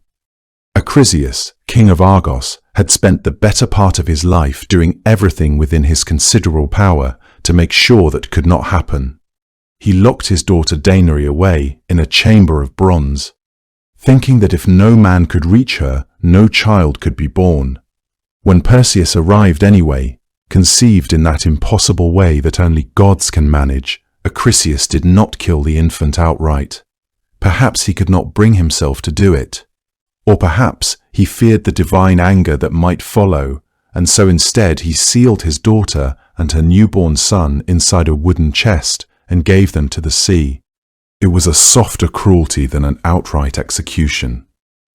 It allowed him to tell himself he had not done the thing he had done. The sea, he must have reasoned, could take the blame. But the sea returned them safely to the island of Seriphos. Perseus grew up strong and clever and eventually legendary. By the time he had beheaded Medusa and rescued Andromeda and turned Polydectes and his court to stone, Perseus had become exactly the kind of man a prophecy would choose, capable of anything, experienced in impossible tasks, unhesitating when the moment demanded action. Acrisius had not prevented his grandson's birth. He had simply ensured that Perseus would be raised far enough from Argos to become formidable before ever coming home. When Perseus finally did return to the Greek mainland, the accounts differ on precisely what he hoped for.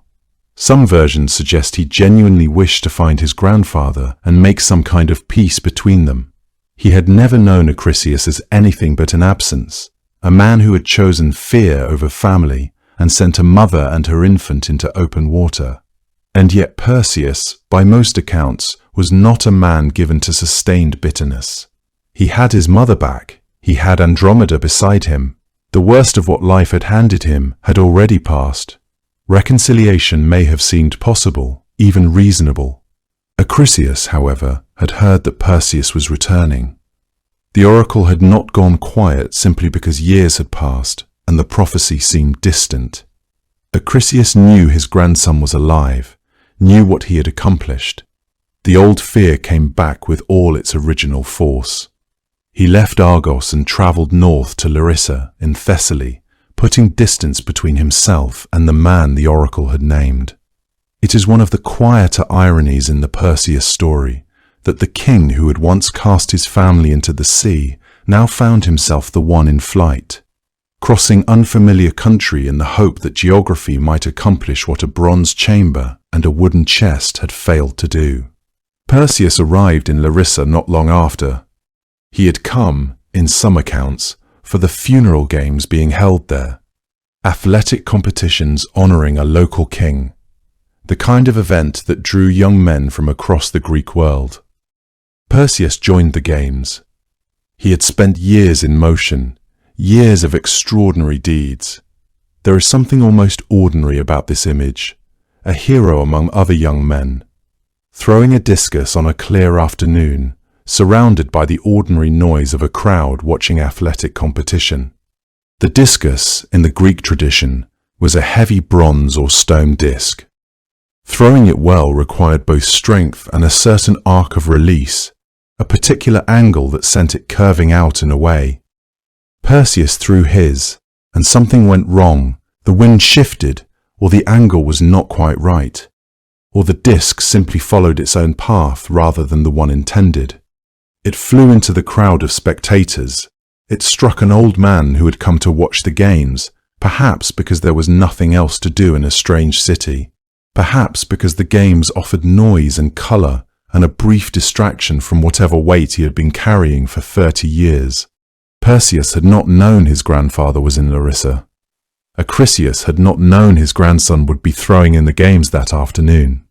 The two of them had arrived at the same place through entirely separate chains of decision, fear, circumstance, and the oracle. That had been issued before either of them was old enough to have any say in the matter. Watched it resolve exactly as it had said it would. The discus curved in the air the way it sometimes does. It found Acrisius before he ever saw it coming, and the prophecy was done. Medusa's name, in the language she was first imagined in, means something like guardian or protectress, and that is perhaps the most unexpected thing about her, given everything the myths put her through. She was called a monster, hunted by a hero, beheaded while she slept, and her severed head was carried across the known world as a weapon before being fixed permanently to the armor of the goddess who had cursed her in the first place. And yet the name remained. The Greeks kept it, generation after generation, pressing her face into gold coins and carving it above temple doorways and painting it onto the prows of warships, because they understood something about her that the violence of the myth tends to obscure, that she had always been, at her deepest root, a figure of protection, the Gorgonian, that frontal face with wide eyes and coiling hair, sometimes wild and grotesque, sometimes serenely sorrowful, appeared on the walls of cities and the breastplates of soldiers, not because the Greeks wanted to be reminded of something terrifying, but because they believed the face itself could ward off harm. To place her image at the threshold was to say that whatever wished to cross it would have to reckon with something ancient and implacable. She had been a priestess in a sacred space, and she had lost that space, and all the safety it once offered, and then her own face became a sacred space, a boundary, a place where danger stopped. There is a kind of poetry in that, though it is a very quiet and melancholy kind. Ovid gave her back the beauty she had lost, in a way, by giving her back the story that explained why she deserved to be mourned rather than merely feared. His account, that she was a woman violated in a holy place and then punished for surviving it, moved through centuries of reading and retelling and left its mark on how the Western world has imagined her ever since. She became a figure of tragedy as much as terror, and artists felt the difference. The early archaic gorgon, all tusks and tongue and brazen outstretched hands, gave way over centuries to the classical face, still powerful, still dangerous in its implication, but composed now, the eyes closed or the expression distant, as though she were dreaming rather than shrieking. The Rondinini Medusa, carved in stone sometime in the Hellenistic period, shows a face that is genuinely beautiful and genuinely sad, the snakes quiet around it, the whole thing more like an elegy than a warning. This transformation reflected how people's understanding of the myth changed over time. Older archaic versions presented her straightforwardly as a creature to be destroyed, but as centuries passed, listeners and readers grew more attuned to injustice embedded within the story. What began as a simple heroic narrative gradually revealed itself to contain something more troubling. Medusa's punishment for an act committed against her, not by her, began to seem less like justice and more like cruelty. Her transformation became less a tale of necessary destruction and more a meditation on what the body becomes when violence has marked it. This reinterpretation shaped how subsequent artists and writers would approach her story. Later traditions kept finding new things inside the story, the way old stories tend to allow. Benvenuto Cellini cast his bronze Perseus in Florence in the 16th century, and the figure stands there still in the Loggia dei Lanzi, holding the head aloft, the body of Medusa fallen beneath his feet. And yet even in that triumphant rendering, the face of Medusa retains a kind of dignity, a stillness that feels less like defeat and more like rest. Caravaggio painted her on a shield, the mouth open, the expression caught between horror and something like surprise, the snakes still writhing as though they hadn't yet understood what had happened. These were not simply images of a monster destroyed. They were meditations on transformation, on beauty, on the question of what we do with power that has been taken from someone and placed in other hands. Writers across the centuries return to her for the same reasons, because the myth contains, at its center, a set of questions that don't resolve themselves neatly and don't ask to. What does it mean when innocence is punished and power goes unanswered? What does it mean that the thing made to isolate and destroy became, in the end, a shield? What does it mean that her name, through all of it, still carried the word for protector? Those questions were alive in the ancient world, and they remain alive, and that is why Medusa persists in a way that many simpler myths do not. Her story is not a lesson with a clear moral at the end. It is something more like a wound that has been looked at honestly, from many different angles, across a very long time. The face on the temple wall was there to guard against harm. The face on the coin was there to remind you of something old and true about the world. The face in the poem was there because the poet had not forgotten that a person was once behind it. Someone who had tended an orchard or lit a lamp in a quiet temple. Someone whose hair had once been hair and whose eyes had once been eyes that could look out at the world without turning it to stone. She is still there, on shields and temple walls, and ancient coins worn smooth by handling, her face turned outward, watching. Tonight, we will follow one of the most powerful and complicated figures in all of Greek mythology. Poseidon, god of the sea, lord of earthquakes, and keeper of horses. We will trace his story from its very beginning, from his birth into a family of immense ancient power, through wars and victories and long grievances carried across centuries. We will walk alongside him through underwater palaces and storm-lit coastlines, through love stories and betrayals, through creatures so strange they could only have come from the deep. But before we begin, let us take just a moment to arrive here fully. Wherever you are lying right now, allow yourself to feel the weight of your body settling. There is nothing required of you tonight. The day and all of its details are already behind you. Right now, the only thing in front of you is a long, quiet story told in the dark. If you have been carrying any tension in your shoulders or your jaw, you might let a little of it go now. Not because you have to, simply because you can. Your body already knows how to rest. You are already doing it. Now, with your eyes closed and your breathing easy, let us think for just a moment about the sea. Not a sea you have to reach or prepare for, simply the idea of it. The way it sounds at night when you are far enough from the shore to hear it as a low, continuous presence. The way ancient peoples once stood at its edge and felt, with absolute certainty, that something alive was watching back. The Mediterranean world that gave us these stories was built along coastlines and harbors. The sea was not a backdrop to life. It was life itself. It fed people, carried them between islands, and buried them without warning. It was generous and it was merciless, and they could never quite predict which it would be on any given morning. It made sense then that they gave it a god, and not a minor one. Poseidon stood second only to Zeus among the 12 Olympians. He was immense in his power and in his moods, capable of absolute calm and absolute destruction. The ancient Greeks called him the Earth Shaker, and they meant it literally. They believed that when the ground trembled and coastal cities cracked along their foundations, it was Poseidon moving beneath them, expressing something too large for words. He was also, in ways that may surprise you, the god of horses. We will come to understand why that is, and how it connects to something very old about who he was before the sea became his home. But all of that comes later.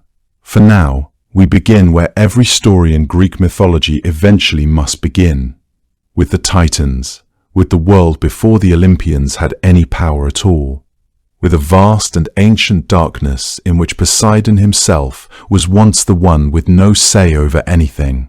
And so, with the sound of deep waters somewhere beneath us and the stars slowly filling the sky overhead, let us begin at the beginning, with the family into which Poseidon was born, a family that would change the shape of the universe forever. Long before Poseidon ever touched the sea, before he ever held a trident or felt salt spray against his face, he lived in darkness.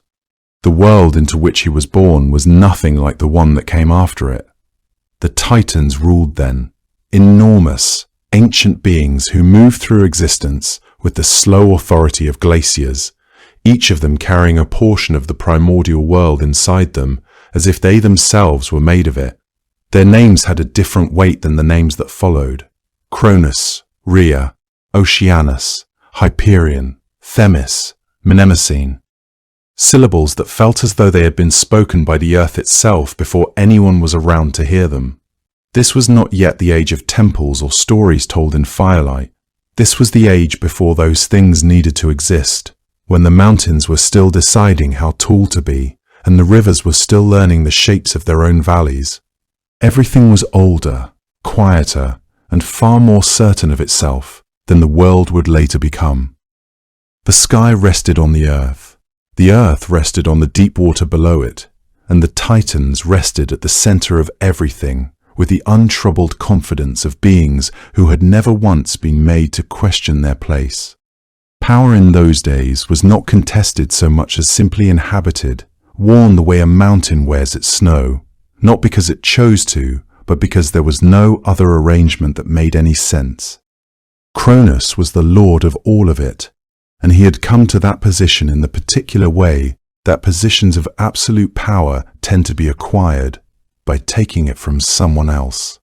He had overthrown his father, Arinos, had done to him something unspeakable and definitive, and in doing so had closed one age of the world and opened another. He was enormous in the way that the Titans were enormous, not just in body, but in the space they occupied in the world's understanding of itself. He was powerful and capable, and, beneath all of that, genuinely afraid. The prophecy had found him the way prophecies always find the powerful, not from the outside, but from somewhere within, a knowledge he had perhaps always carried and was only waiting for the right moment to be given its proper shape. It told him that one of his own children would rise against him, that what he had done to Arinos would be done to him. He heard it and did what people do when they receive news they are not prepared to act wisely upon. He refused to let the future arrive. Rhea, his wife, was different from him in ways that the stories take care to preserve. She was patient and warm in the way that deep things are warm. Not with heat exactly, but with a kind of steady, abiding tenderness that does not announce itself and does not diminish with time. She loved her children with the specific intensity of someone who already understands, on some level, that love will be asked to survive things it should not have to survive. She brought Hestia into the world first, gentle, quiet Hestia, who even in those earliest moments seemed oriented toward warmth and the still center of things, the kind of being around whom comfort simply gathered, and Rhea loved her with everything she had. Then Cronus took the infant from her arms and swallowed her whole. There was no argument he was interested in hearing, no grief he was interested in witnessing. His fear was total, and where fear is total, tenderness tends to be the first thing it consumes.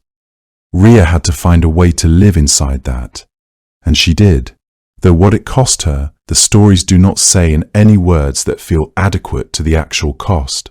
Then came Demeter, rich and unhurried, already somehow connected to the slow cycling of the earth's seasons, even in her first moments of life. Demeter was swallowed. Then Hera, who carried even in infancy something that would one day be called queenliness, a certain quality of presence that you could feel before you could describe it. Hera was swallowed. Then Hades, Solomon still, with the particular composure of someone who has already made their peace with the deepest dark, though at this moment in his existence the darkest thing he knew was the inside of his father. Hades was swallowed, and then Poseidon was born, and Rhea held him, and Cronus came. Each time it happened, she had hoped it might be the last time. After Hestia she had hoped. After Demeter she had prayed. By the time Poseidon arrived, and she felt the old terrible certainty in Cronus's intention, her grief had moved somewhere beyond grief, into a quieter and far more deliberate place. She gave Poseidon over. She had no choice yet, and she knew it. But she was beginning to understand that she would have one eventually, and she was already, somewhere deep inside herself, preparing for it. Inside Cronus, time did not behave the way it behaved in the world above. The swallowed gods did not die, the stories are clear about that much, but neither did they live in any way that asked much of them or offered much in return. They existed in a suspension that the ancient accounts circle around without ever quite reaching, because perhaps it was genuinely beyond the reach of ordinary description. There was no light. There was no sound from outside. There was only the slow, warm dark and the closeness of one another.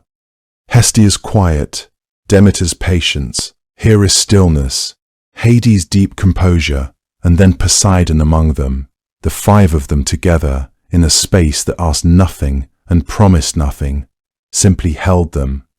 If they were aware of each other in those long and lightless hours, it must have been a strange and wordless awareness, something more like the knowledge of nearness than any kind of true communion. Not conversation, not comfort exactly, just the small mercy of not being entirely alone in whatever this was. Outside, the Titan world continued its slow and ancient business. The mountains stood, the rivers moved. Cronus went about his vast and satisfied reign with the particular confidence of someone who has solved the problem that frightened him most. He had no reason to doubt that the solution was permanent. Rhea moved through those days with her face composed and her grief kept somewhere out of his sight, which was where she kept most of what mattered to her now. When she became pregnant again, she carried the new child with all the same tenderness, but underneath, it ran something entirely different. A cold, careful, purposeful quiet that felt nothing like resignation. She went to her parents, to the great deep powers of Gaia and Aranonus, and they gave her what counsel they could. When the child came, she wrapped a heavy stone in cloth and swaddling, shaped it as best she could to suggest the soft weight of an infant, and offered it to Cronus without letting anything show on her face. He took it. He swallowed it down without a second look, and the real child, the one the stone had replaced, the one the prophecy had been waiting for all along, was carried quietly away to the island of Crete, where he would grow up beneath an open sky, among the smell of wild herbs and warm rock, becoming steadily more himself. Inside Cronus, none of this was known. The darkness was exactly the same darkness it had always been. The stillness was exactly the same stillness. Hestia was there, and Demeter, and Hera, and Hades, and Poseidon with them, all of them suspended in a patience that had not been chosen so much as simply imposed, held in the deep interior of their father's body, alive and waiting, with no way of knowing what was being quietly arranged on their behalf beyond the walls of everything they had ever known. And there, in that impossible stillness, surrounded by his sisters and his brother Hades, Poseidon waited, though none of them quite knew yet what they were waiting for. Zeus came back to his father's house, not as a child, but as something else entirely, steady, watchful, quietly certain of what he intended to do. He had spent his years on Crete growing into himself, raised in secret by the nymphs Adrasteia and Ida on the slopes of Mount Dicte, fed on honey and the milk of a divine goat named Amalthea, hidden from the world and from his father's knowledge. By the time he returned to the halls of Cronus, no one recognized him for what he was. According to most ancient accounts, he came in disguise, taking a place among his father's court as a cupbearer. It was in that position, quiet, close, unremarkable, that he administered the potion. Some traditions say the goddess Metis prepared it for him, a mixture with emetic properties, something that would undo the terrible work Cronus had done years before. Cronus drank it without suspicion. What happened next was swift and irreversible. First came the stone, the one Rhea had wrapped in cloth and offered in Zeus's place at the moment of his birth, and it struck the ground with a heaviness that seemed to carry all the years it had spent inside a god's belly. Then came Hestia, goddess of the hearth, blinking into the light she had not seen since the first moments of her life. Demet followed, and then Hera, and then Hades, each one returning to the world with a kind of stunned and overwhelming bewilderment, like someone surfacing from very deep water. And then, last of all, came Poseidon. He stepped back into existence, and the sensation must have been extraordinary. Air filling a body that had existed without it, light pouring in where there had been only perfect darkness, the enormity of space where before there had been none at all. The ancient world simply opened up around him, vast and loud and full of wind. He had waited inside that darkness for what felt like an eternity, and now, without warning, the world was enormous and he was standing in it, breathing. His brothers and sisters were there beside him, equally disoriented, equally alive in a way they had no quite been before. The first moments of Poseidon's awakening were consumed with pure sensation. His lungs expanded and contracted, drawing in air that tasted of salt and distance. His eyes adjusted to brightness and shape and the terrible clarity of the physical world. There was his mother Rhea, her face streaked with relief. There was the vast stone chamber of his father's court, its columns rising like prison bars suddenly revealed. And there were his siblings, 5 other divine beings looking equally transformed by their sudden liberation. Poseidon's memories were intact, they all were, but the experience of reclaiming a body, of inhabiting space again after such absolute confinement, seemed to strip away any pretense. The gods were not serene at this moment. They were raw and newly made, like infants who had somehow retained consciousness throughout their imprisonment. Poseidon felt the pull of something vast and unknown, a direction that called to him without any clear source. It would take him years to understand that this was the sea, calling across distances not yet mapped, responding to the presence of one who would eventually command it. Zeus was already moving, already thinking forward. This was because that was the nature of Zeus. He had been preparing for this moment while they had been suspended inside it. The war that followed was not swift. The Titanomachy, as the ancient Greeks called it, lasted 10 years according to Hesiod's Theogony. For much of that time, neither side gained lasting ground. The Olympians, Zeus and his siblings, along with allies they gathered, stood against Cronus and the Titans who remained loyal to him. The fighting shook the earth in ways that people said were still felt in the landscape long afterward. It was during this war that the Cyclopes entered the story. These were the one-eyed sons of Ouranos and Gaia, enormous craftsmen who had been imprisoned in Tartarus by Cronus and whom Zeus freed as part of the effort to build alliances against the Titan king. In gratitude, they forged weapons of terrible power, one for each of the 3 brothers. For Zeus, they made the thunderbolt, crackling and bright light. For Hades, they made the helm of darkness, that could render its wearer invisible to gods and mortals alike. And for Poseidon, they made the trident. The ancient sources describe the Cyclopes as possessing a skill with metal and fire that no other beings in the cosmos could match. The trident they produced for Poseidon reflected that mastery entirely. It was forged from something harder than ordinary bronze, three-pronged and perfectly balanced, each tine tapering to a point that could split stone or raise water or cause the earth itself to shudder when driven into the ground. The weight of it was said to be precise, heavy enough to carry real force, light enough to be wielded with intention. The forging of Poseidon's trident was, by some accounts, an act of profound understanding on the part of the Cyclopes. They had consulted with no one about what shape his weapon should take.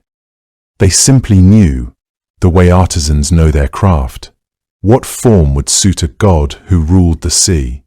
The trident was not a weapon of intimidation like Zeus's thunderbolt, which announced its existence through sound and light.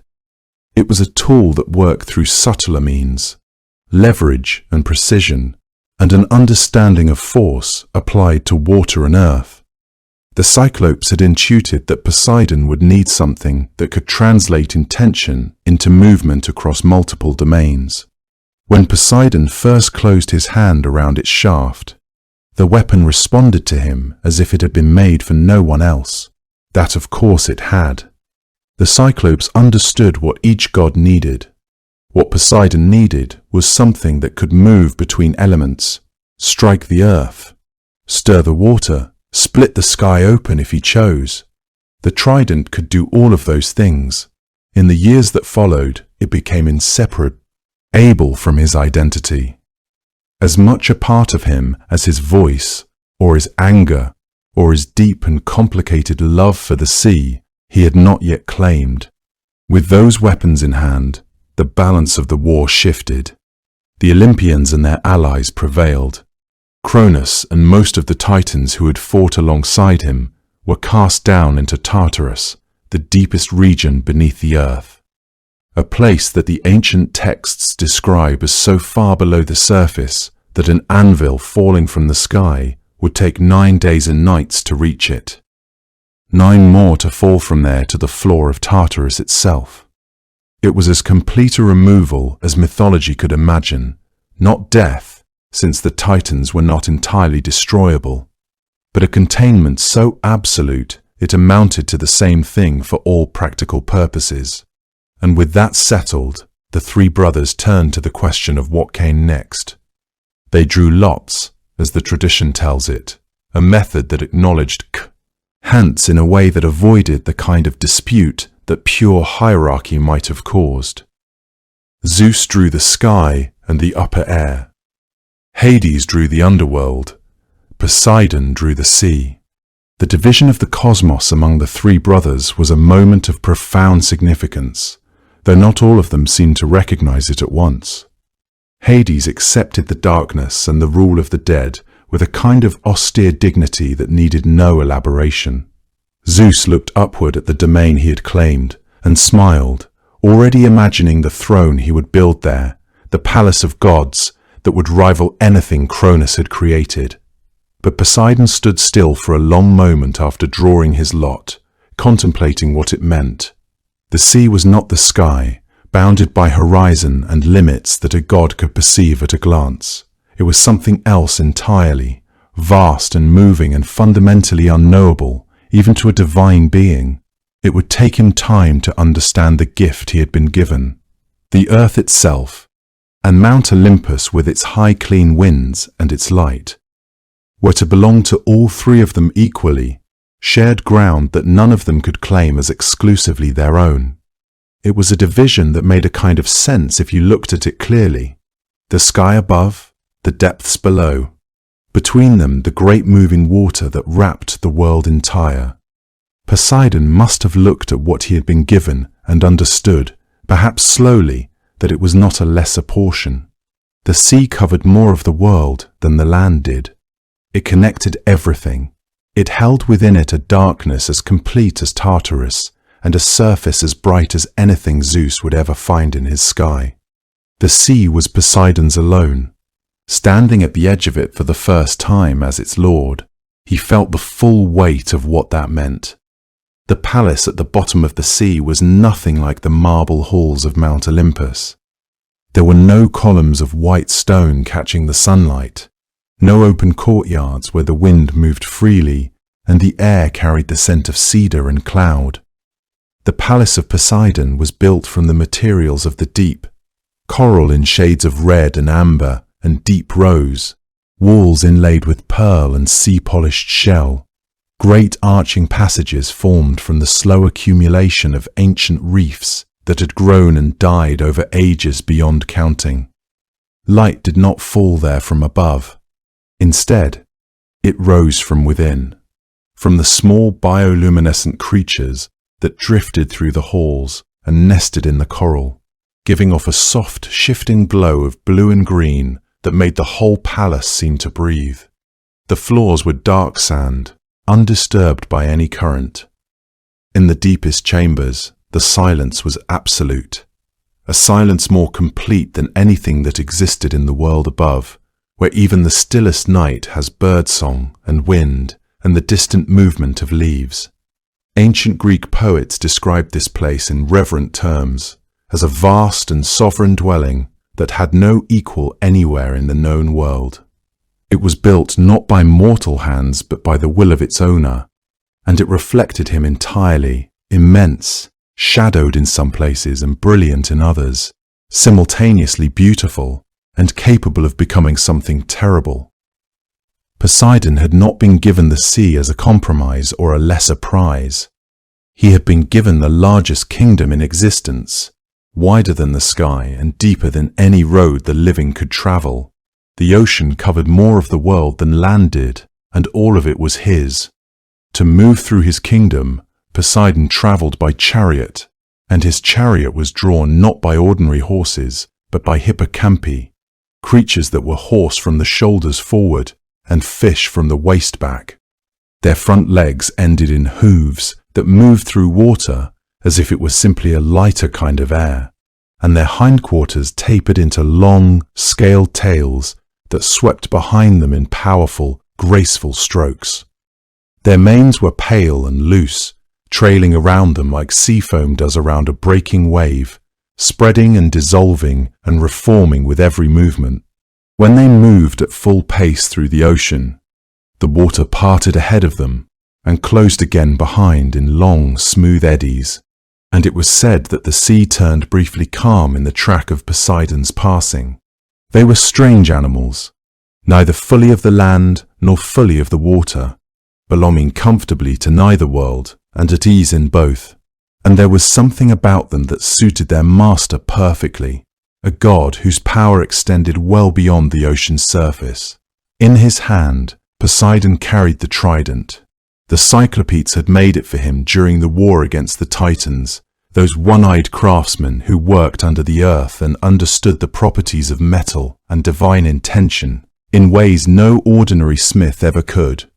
The trident was a three-pronged weapon, modelled on the long fishing spears that coastal people used, but made from something far older and stronger, imbued with a will of its own.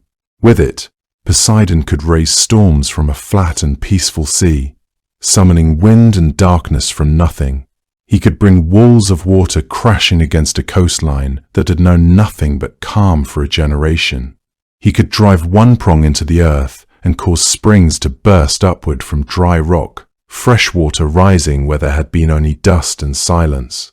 He could split boulders, crack open cliffs along the shore, and, most fearfully of all, he could cause the ground itself to shake.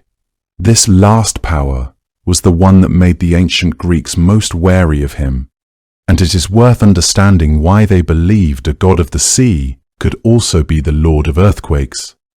Their conception of the world was not the same as ours. In the old Greek understanding, the land did not rest on bedrock. It rested on water. The earth floated on the great primordial sea, and everything beneath its surface was connected to the ocean in ways that were not always visible, but were always real. When Poseidon moved through those depths, when he struck his trident against the seafloor, or pushed upward through the body of the earth, the ground above trembled in response. He was called Enosigaios, one of his oldest titles, which meant something close to the one who shakes the earth. He was called Enosichthon as well, the earth shaker, and the poet Hesiod described him in precisely those terms, as the one who holds the earth and shakes it. These were not metaphors to the people who used them. They were descriptions of what the ancient Greeks understood as physical reality, that the trembling of the ground was Poseidon, moving somewhere below.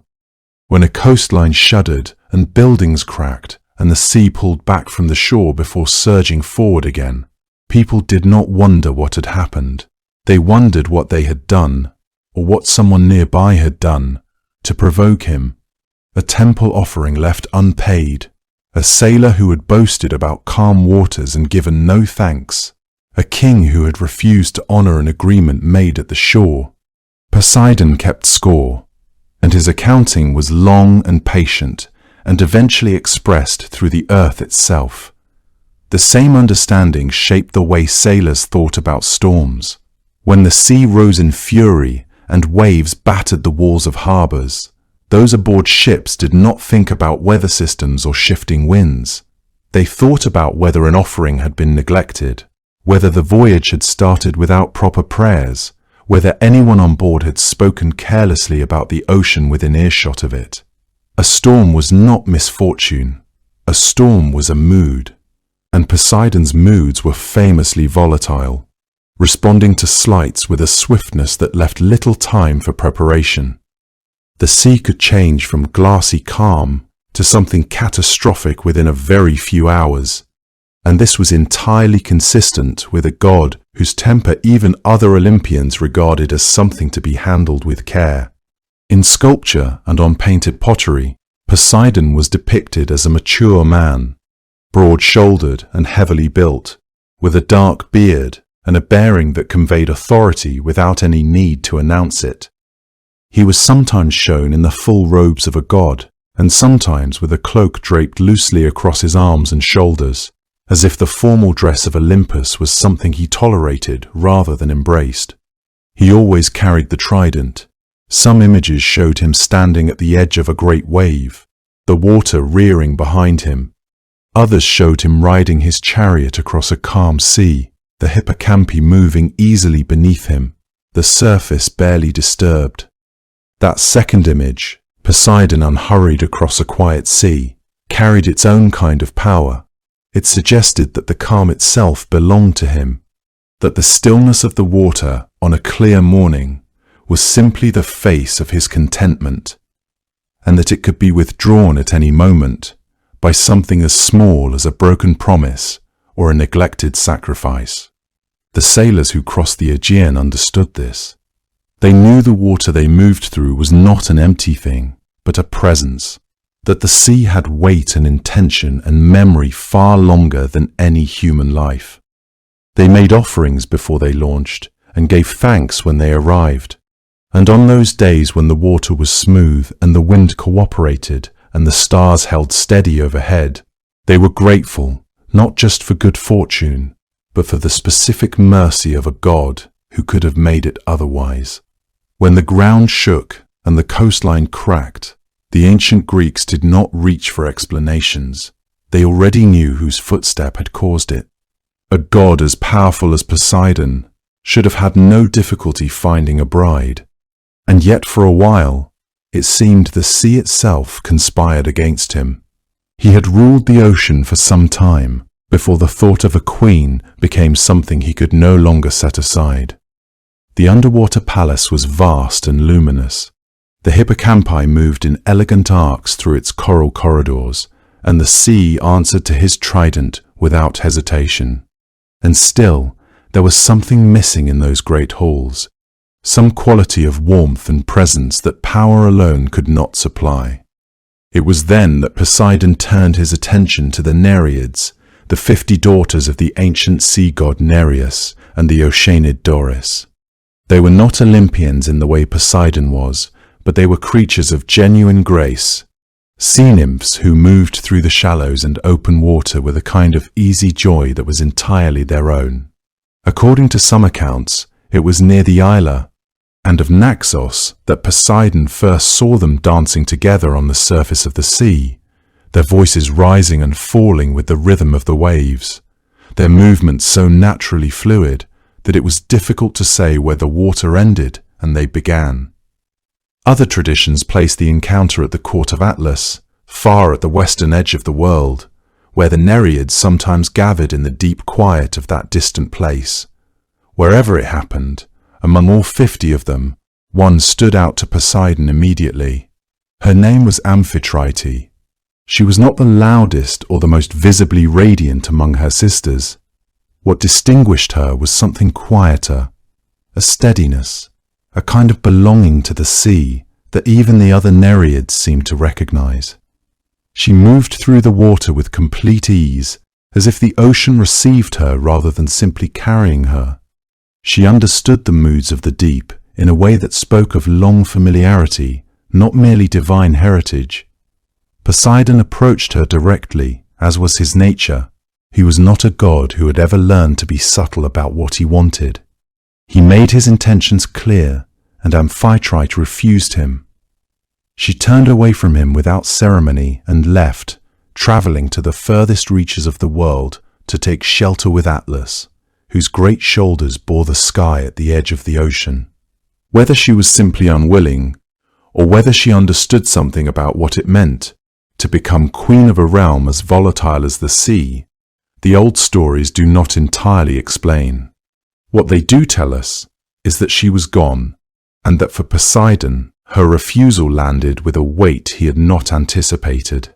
The rejection was unprecedented in his experience. Gods of his stature were accustomed to having their desires met, and Poseidon's will had moved mountains and opened chasms in the earth itself. Yet here was a Nereid who had simply turned from him and walked away, choosing exile at the edge of the world over the prospect of sharing his throne. This was not defiance born of fear or resistance rooted in the kind of mortal uncertainty that might eventually yield to persuasion or time. Aphrodite's refusal seemed to come from a place of genuine clarity about what she wanted for herself and what she would not accept even from a god.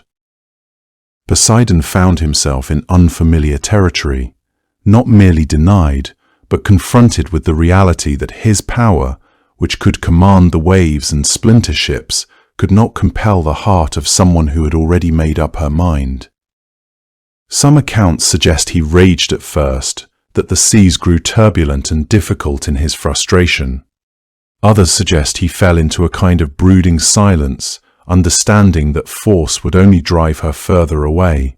He sent messengers out across the ocean, many of them searching the waters from coast to coast and into the furthest dark blue distances of the world. Most returned without her. Among them, though, was a dolphin, and that dolphin was different from the rest. Rather than simply delivering a summons or pressing Poseidon's case with the kind of insistence that had driven Aphrodite away in the first place, the dolphin approached her gently and spoke to her with care. The old accounts describe the dolphin persuading her, not commanding, not pleading desperately, but offering her something more like a true picture of the god who had sent him, his devotion, his sincerity, the genuine nature of what he felt. The dolphin seems to have understood something that brute force never could, that Amphitrite needed to hear, not demands, but truths. He may have spoken of Poseidon's loneliness in those vast halls, of the way he had searched for her among all the Nereids because something in her was different, because she was not simply beautiful, but understood the ocean in a way that suggested she might understand him as well. Whether Amphitrite had softened on her own in those long months at the edge of the world, or whether the dolphin's words genuinely moved her toward a decision she had not yet made, she agreed to return. She allowed herself to be brought back across the breadth of the ocean, back toward the center of the world and the sea that she had always known better than any other place. It was not a surrender, but rather a recognition that perhaps she and Poseidon might be stronger together than she could be alone. Poseidon was so moved by what the dolphin had done that he honored him in the most permanent way he knew. He placed the dolphin's image among the stars. The constellation Delphinus, small and quiet in the night sky, has carried that story ever since. It sits there as a kind of record of the event, a reminder that the dolphin served not with brute strength, but with something more patient and more lasting. The wedding of Poseidon and Aphrodite was celebrated across the sea. Ancient sources describe a procession of sea creatures and divine beings escorting the new queen across the water, Nereids and Tritons surrounding her, the hippocampi moving in formation, the ocean itself apparently taking on a different quality for the occasion, calmer and more luminous than usual. Aphrodite was crowned Queen of the Seas, and she stepped into that role with a quiet authority that suited her entirely. She was not merely a consort.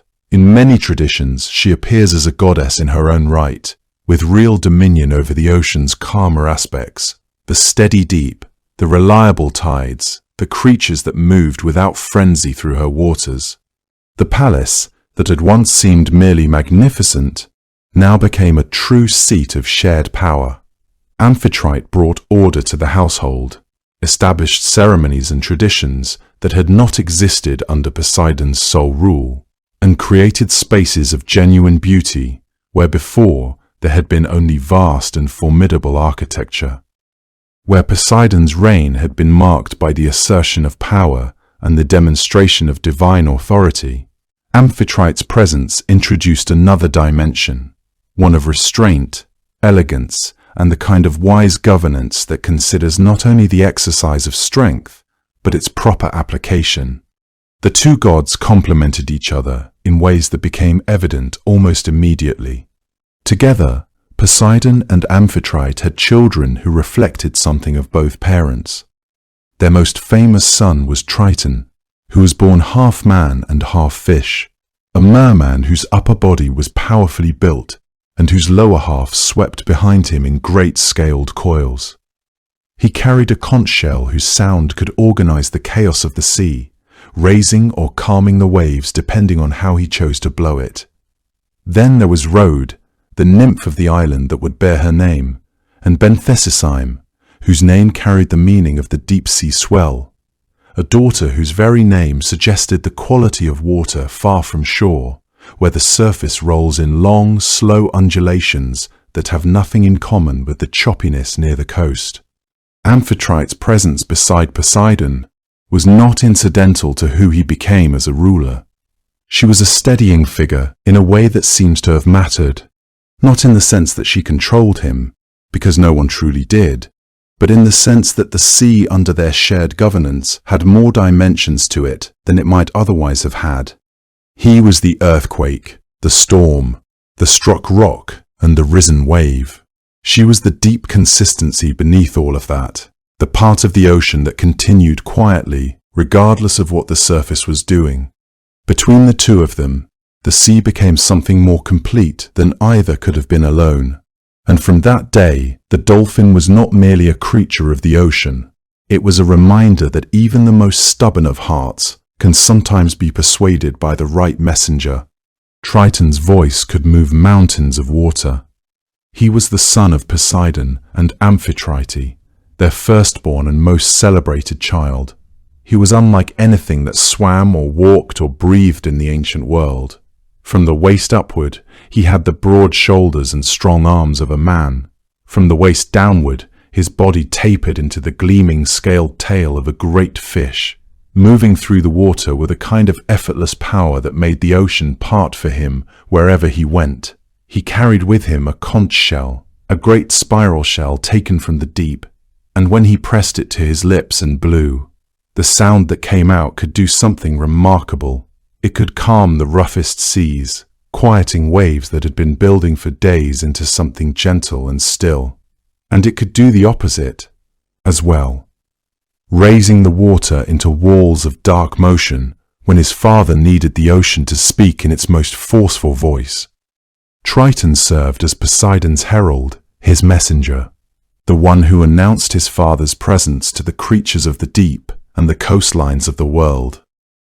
When sailors heard an unusual sound rising from the water, low and resonant and somehow both near and impossibly distant, they understood that Triton had been there, that some message had passed between the god and his ocean that they were not meant to fully understand. In artistic depictions, Triton appeared across Greek pottery and sculpture as a figure of grace and power combined. He was recognized by the conch shell he carried, which became as much a symbol of his identity as Poseidon's trident was of his father's dominion. The trumpet-like quality of the conch made it the perfect instrument for a herald, a tool that could project sound across impossible distances, reaching from the palace on the seafloor all the way to the ears of mortals who wandered too close to the shore. Triton's position as the bridge between Poseidon and the rest of creation was essential to how the ancient Greeks understood divine communication. He was not a warrior or a judge, but rather a voice, a messenger whose role was to ensure that the will of the sea god reached those who needed to hear it. In the earliest traditions, he was a single being, one sun, one herald, moving between his parents' palace on the seafloor and the surface world above.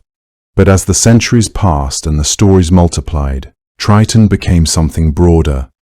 Later writers described not one Triton, but many, a whole population of Tritons, sea beings who lived in the deeper waters and populated Poseidon's court, each of them carrying that same half-human, half-fish form, each of them serving the sea in their own way. The ocean, in this vision, was not empty space but a world as layered and inhabited as the land above it, full of beings who had their own customs and their own understanding of things. This multiplication of Tritons suggests how the sea itself seemed to ancient observers not a place of singular authority, but rather a realm where similar beings might flourish in numbers, each one a small part of a larger underwater civilization that operated according to rules the surface world could only guess at. Polyphemus was a very different kind of child. He was enormous, a cyclops with a single eye set in the center of his broad forehead. He lived not in the sea, but on land, in a cave on an island where he tended his flocks and kept mostly to himself. His mother was the sea nymph Medusa. Through her, he was Poseidon's son.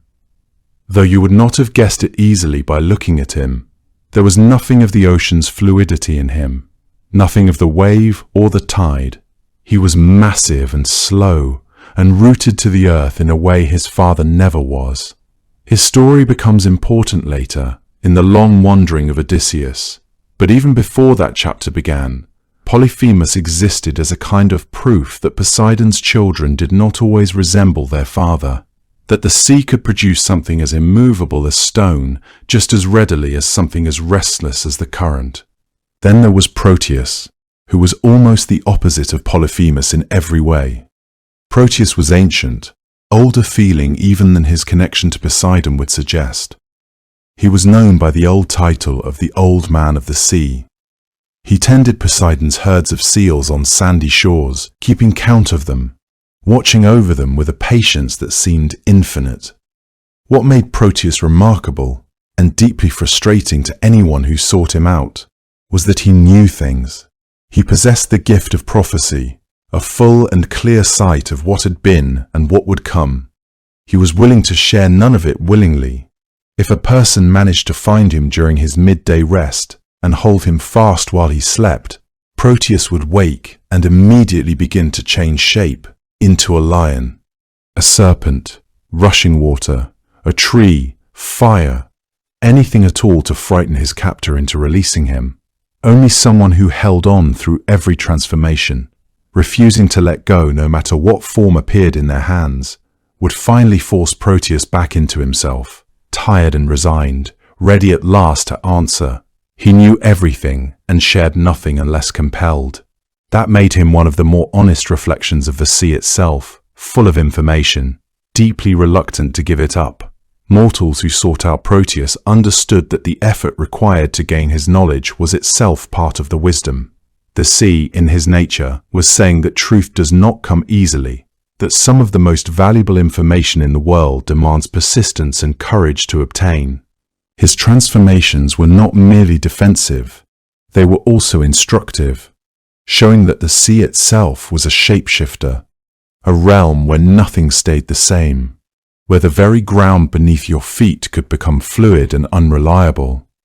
Those who succeeded in holding Proteus became heroes not because they had defeated him, but because they had proven themselves capable of grappling with the sea's essential nature without losing their grip. The Telkines belonged to a stranger and older layer of the tradition. They were said to be among the earliest inhabitants of the sea, mysterious beings with the heads of dogs and the flippers of seals in place of hands. They lived in the water long before the Olympians had settled their dominion over the world. Some accounts credited them with having forged Poseidon's trident itself, working the metal in some deep and ancient workshop before the god had even claimed the sea as his own.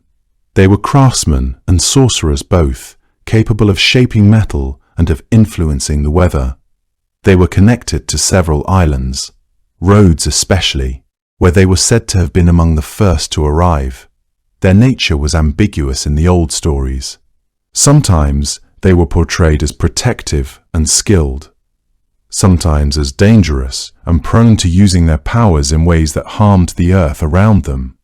Zeus eventually destroyed them, in most accounts, though the reasons given vary.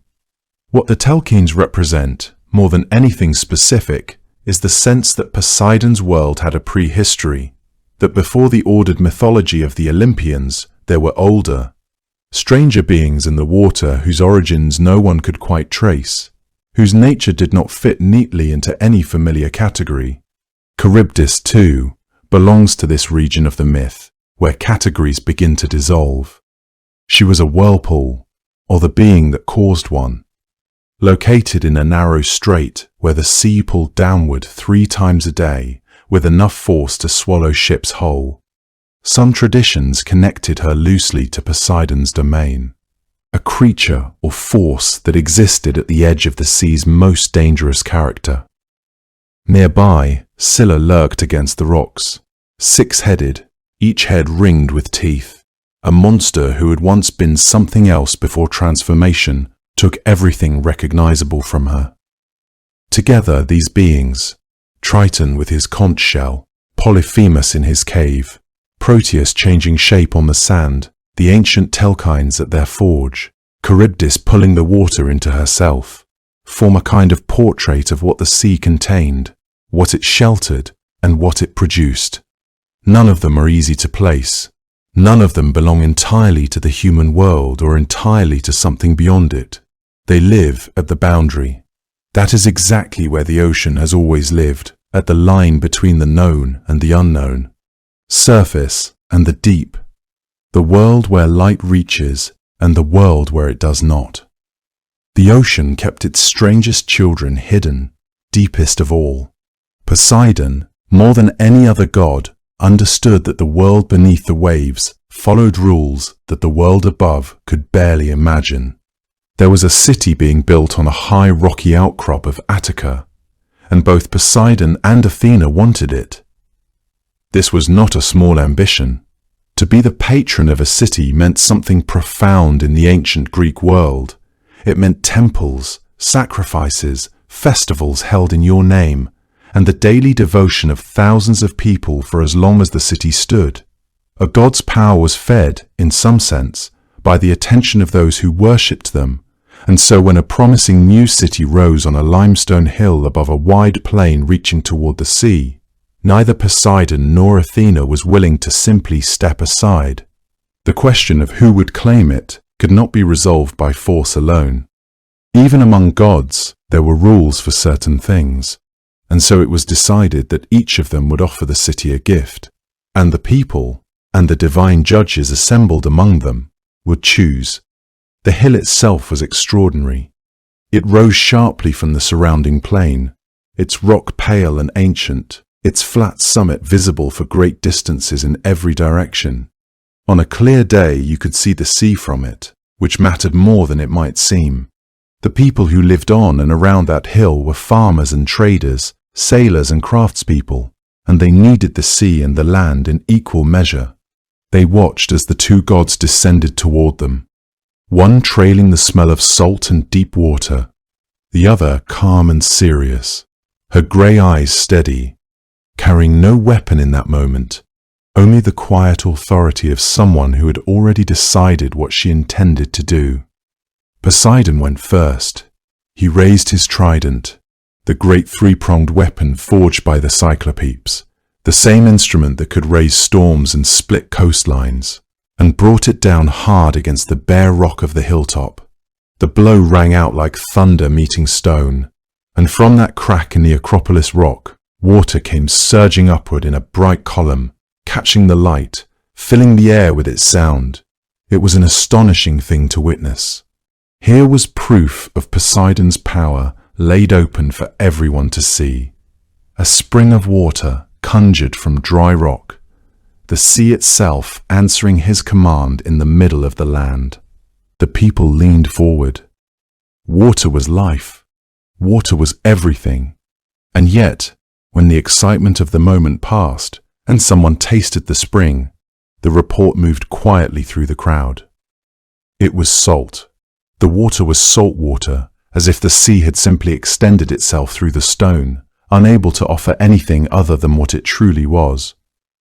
Some accounts say that what Poseidon created was not a spring at all, but a horse, that he struck the rock and from it emerged the first true horse, powerful and dark-maned, a creature that could carry soldiers and pull plows and change the shape of warfare.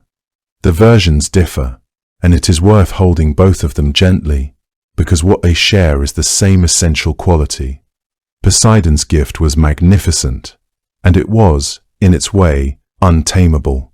Salt water could not be drunk or used to water crops. A horse, however noble, served some people far better than others. Both gifts said something true about who he was. Then Athena stepped forward.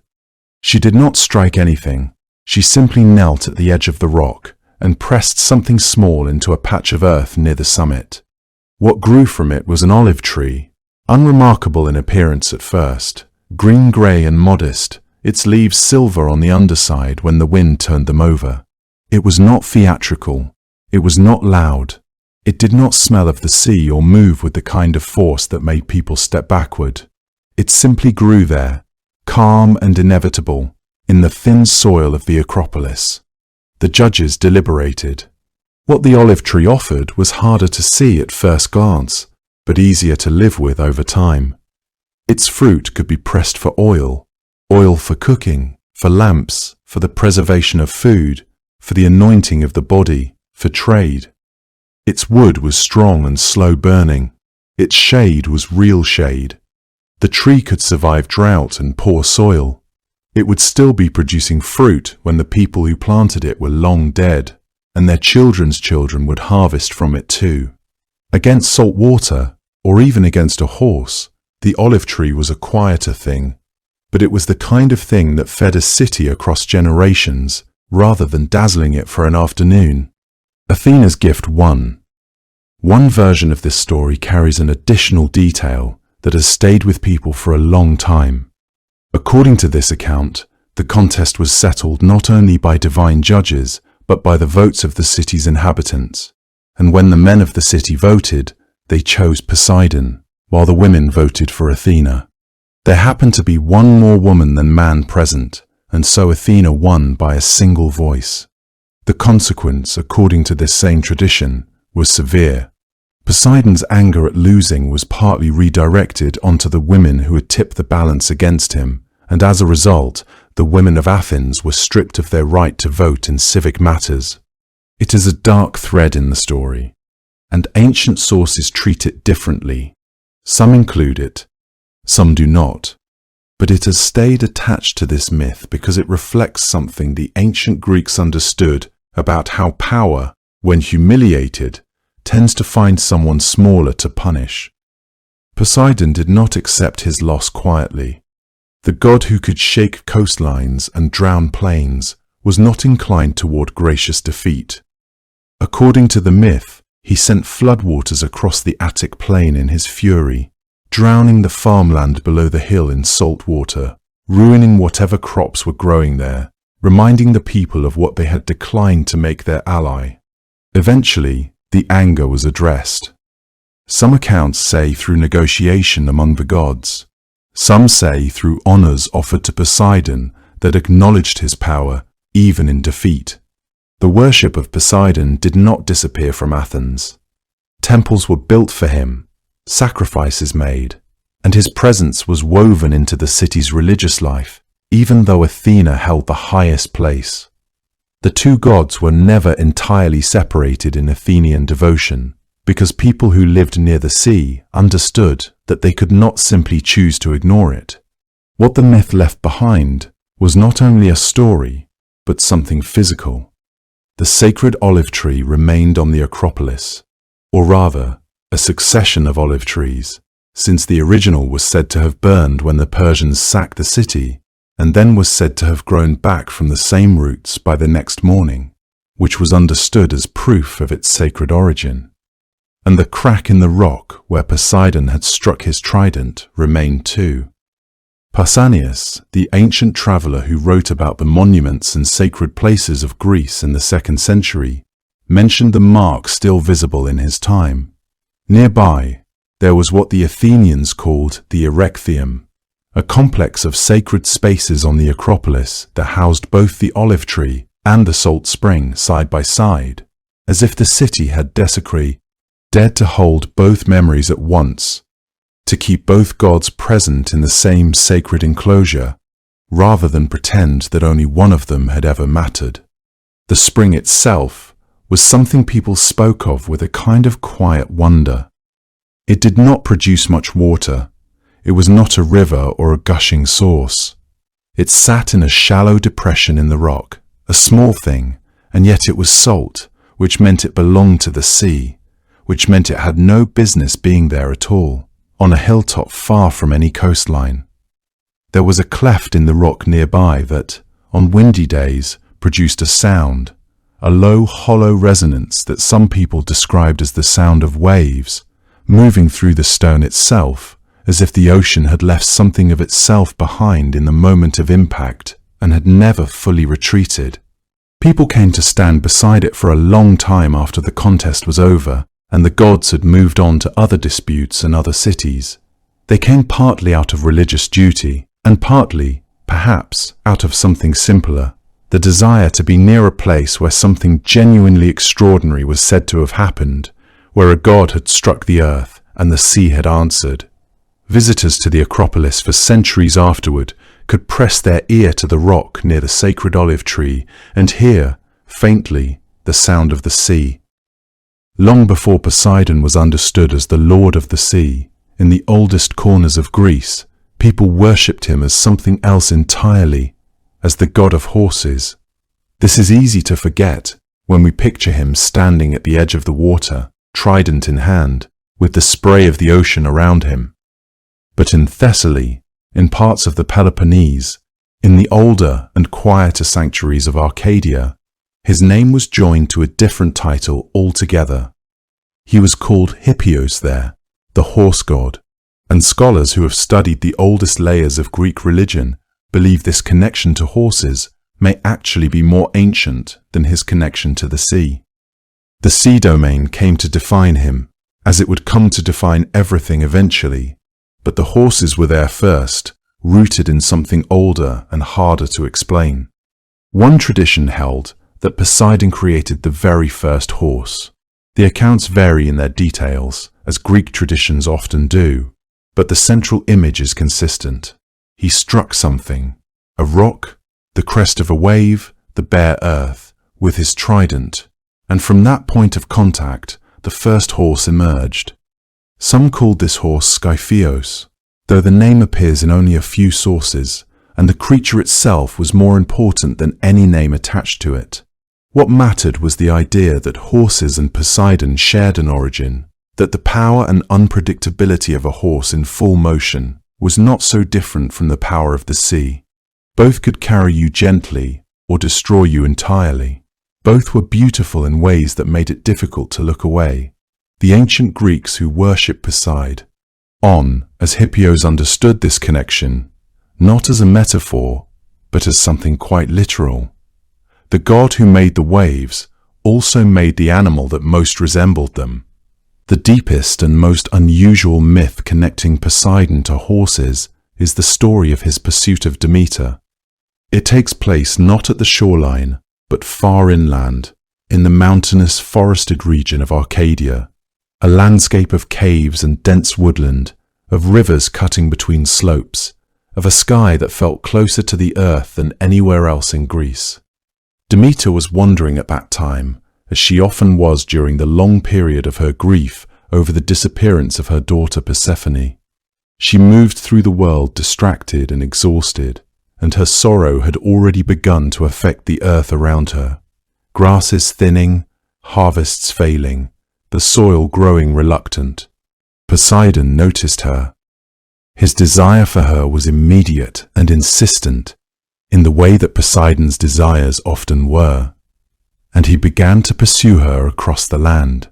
Demeter, not interested and already burdened enough by her grief, did not wish to be found.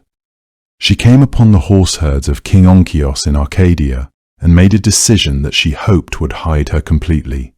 She transformed herself into a mare and walked quietly among the other horses, indistinguishable from them, her grief folded into the stillness of an animal form. Poseidon, for all his force, was not easily deceived. He searched and eventually understood what she had done, and so he too transformed himself, taking the shape of a stallion, and moved through the herds until he found her. From their union, according to this Arcadian tradition, 2 children were born. The first was a horse, Arion, described as black, extraordinarily swift, with a mane that moved as though it had its own intention. The second child was a daughter, a goddess worshipped in the Arcadian mysteries under the title Despoina, which simply means the mistress. Her actual name was considered so sacred, so closely held within the ritual community of her worshippers, that it was never spoken aloud to outsiders, and it has not survived. Even now, we know her only by her title. The cave where Demeter was said to have hidden herself in Arcadia was shown to travelers for centuries. It was near the town of Thelpusa, and local people pointed to it with the quiet certainty of those who have never had reason to doubt what they were told. Pausanias, the Greek traveler and writer of the 2nd century, described visiting Arcadia and hearing these traditions still alive in the communities there. The cave, the sanctuary, the knowledge that the ground beneath these forests had once witnessed something the rest of Greece had largely forgotten. Arcadia held on to older things longer than most places did. Its isolation helped. Its mountains kept the newer versions of stories from displacing the ones that had been there from the beginning. Arion, the black horse born from that encounter, eventually passed out of Poseidon's story and into the story of the hero Adrastos, king of Argos. Adrastos was said to have owned Arion and ridden him during the ill-fated campaign known as the 7 against Thebes. In that disastrous military venture, nearly every leader who participated was killed, but Adrastos survived, and the tradition said it was Arion who saved him, carrying him away from the collapsing battle with a speed that nothing living could match. The horse's supernatural swiftness, inherited from his divine parentage, made the difference between life and death for a mortal king. Arion moved in these accounts the way that waves move when Poseidon is urgent, not gently and not slowly, but with a force that the earth itself seemed to lean out of the way of. The reverence for horses of supposed divine lineage extended throughout the Greek world. Several cities and regions claimed possession of horses they believed descended from Arion or from other unions of gods and mortal animals. These creatures were kept in special sanctuaries and treated with ceremonies usually reserved for sacred animals. Horsemen would perform elaborate rituals before mounting such animals, acknowledging both the power they were about to command and the divine presence resident within it. Some sources describe offerings left at the stalls of these horses, fruits, wine, flowers, as though one were honoring not just an animal, but a god wearing an animal's form. The line between treating a horse as a valuable possession and treating it as a semi-divine being grew blurred in these accounts. What mattered most was the understanding that certain horses carried within them something of Poseidon's own nature, and to ride such a horse was to ride something touched by divinity. The connection between Poseidon and horses extended into the way people honored him during his lifetime of worship. At the Isthmian Games, held at Corinth on the narrow strip of land that joins the Greek mainland to the Peloponnese, Poseidon was the presiding deity, and the games were held in his honor every 2 years. These were among the 4 great Pan-Hellenic festivals, the others being the Olympics at Olympia, the Nemean Games, and the Pythian Games at Delphi. At the Isthmian Games, victors were crowned with wreaths of pine, pine being one of Poseidon's sacred trees, and in some periods with dried wild celery as well. The site at Isthmia was chosen not only because of the geography, but because of its intimate connection to the sea on both sides, a place where Poseidon's presence would have felt natural and close. Horse racing was among the events, as it was at many of the Pan-Hellenic festivals, and this too was understood as an offering to Poseidon Hippios, the god who had made the horse and who could still, if he chose, recall that the animal owed its existence to him. There is something tender in all of this, if you allow yourself to sit with it for a moment. The image of Poseidon as the god of horses is softer than the image of him calling up storms or splitting the earth with his trident. Horses are powerful, yes, but they are also warm-blooded and loyal, creatures that press their noses into open palms and stand quietly beside the people who care for them. The ancient Greeks who left offerings at the horse sanctuaries of Arcadia and Thessaly were approaching something in Poseidon that the sea storm version of him does not quite contain. A god who understood living things, who had made something that could be known and touched and ridden, not just feared from a distance. The Arcadian myth of Demeter and the cave near Thalpusa always ends the same way, with the grief of one god and the relentlessness of another producing 2 children who carried that complicated origin into the world.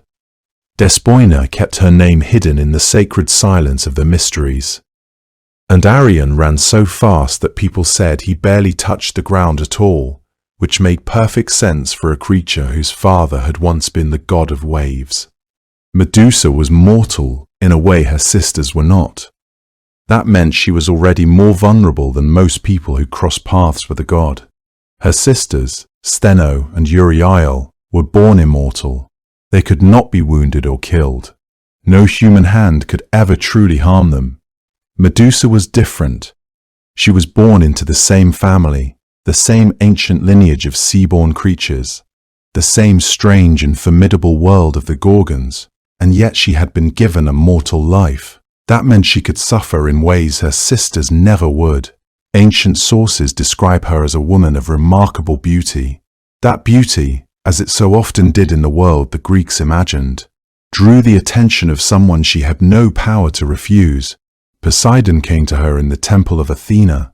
What happened there was not a meeting of equals. The older tradition, preserved in poets like Ovid and in the layers of myth that preceded him, describes it plainly as a violation, an act carried out in a sacred place, in a space that belonged to a virgin goddess who prided herself on the inviolable order of her sanctuary. There is a version in which the encounter is described differently, as something mutual, but the weight of the ancient sources leans heavily in the other direction. The consequences that followed suggest the Greeks themselves understood what had truly taken place. Poseidon walked away from that temple unchanged. He suffered nothing. He was not diminished, not punished, not even spoken to about what he had done. The myth does not pursue him. That imbalance, the god untouched, the mortal woman bearing everything, is one of the most uncomfortable truths embedded in the fabric of Greek mythology. It is worth sitting with for a moment before moving on, because it shapes everything that comes after. This pattern, the god's action and the mortal woman's consequence, appears throughout the mythological record with striking consistency. Leda and the swan, Danae and the shower of gold, Alcmene and her midnight visitor. The stories multiply, each one a variation on the same fundamental truth. Divine power exercised without restraint, divine desire satisfied without consent, divine absence from the aftermath. The myths seem to document a world in which such violations were not merely possible, but inevitable, woven into the very nature of how gods and mortals interacted. There was no recourse, no appeal, no authority higher than the gods themselves to which one might turn. Medusa's story is not unique in this regard, though her particular punishment was uniquely severe. The violation itself was terrible, but what followed, the transformation, the exile, the burden of bearing Poseidon's children within a body that had been remade into something she could not recognize, this created a suffering that extended far beyond the moment of the assault itself. She became a living wound, a permanent record of what had been done to her. Every mirror would have shown her something unrecognizable. Every reflection would have reminded her of what she had lost. The grief of such a transformation cannot be easily measured or contained within the neat boundaries of a story. Athena's response was swift, and it was directed entirely at Medusa. The goddess was furious, not at Poseidon, but at the desecration of her temple, at the presence of that act within her sacred space. Whether the anger was truly misdirected, or whether Athena had no power to punish an Olympian brother and chose instead what she could reach, the result was the same. Medusa's beautiful hair, which had perhaps been the first thing anyone ever noticed about her, became a writhing crown of living serpents. Her face, which had drawn suitors and drawn the eye of a god, became something that no living creature could look upon directly and survive.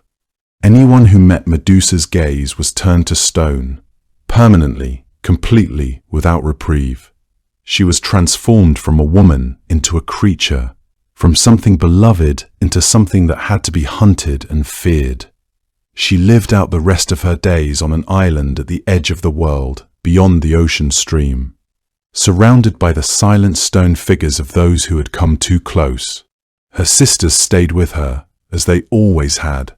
They were grief-stricken in the way that immortal creatures grieve, without the release of death to eventually end it.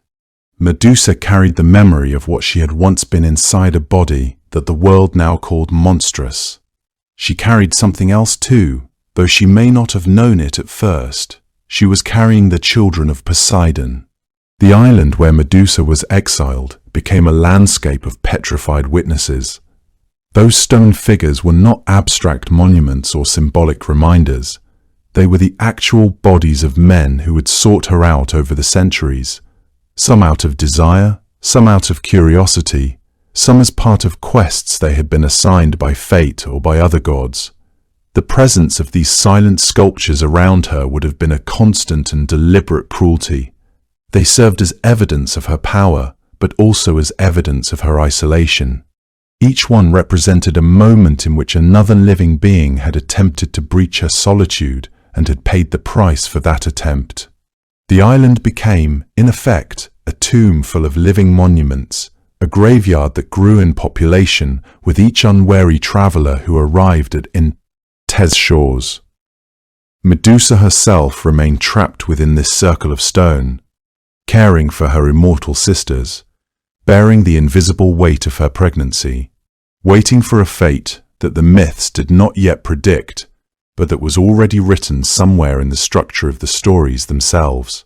When Perseus came to find her, armed with a mirrored shield and divine guidance from Athena herself, a detail whose irony the Greeks surely felt, he used the reflection in that shield to avoid her gaze and brought his sword down while she slept. From the wound that killed her, from the blood that spilled at the edge of that far shore, two beings emerged into the world. One was Chrysaor, a warrior already carrying a golden sword, already fully formed, stepping out of death as if he had simply been waiting for a door to open. The other was Pegasus. He was a horse. That made a kind of sense given everything we know about Poseidon and his ancient connection to those animals. But this horse had wings, enormous and white and impossible. He rose from the place of his mother's death and simply flew. He was born of a sea god and a transformed woman, conceived in a temple and born from a beheading. Yet what he became was something radiant. There is something in the myth of Pegasus that resists easy explanation.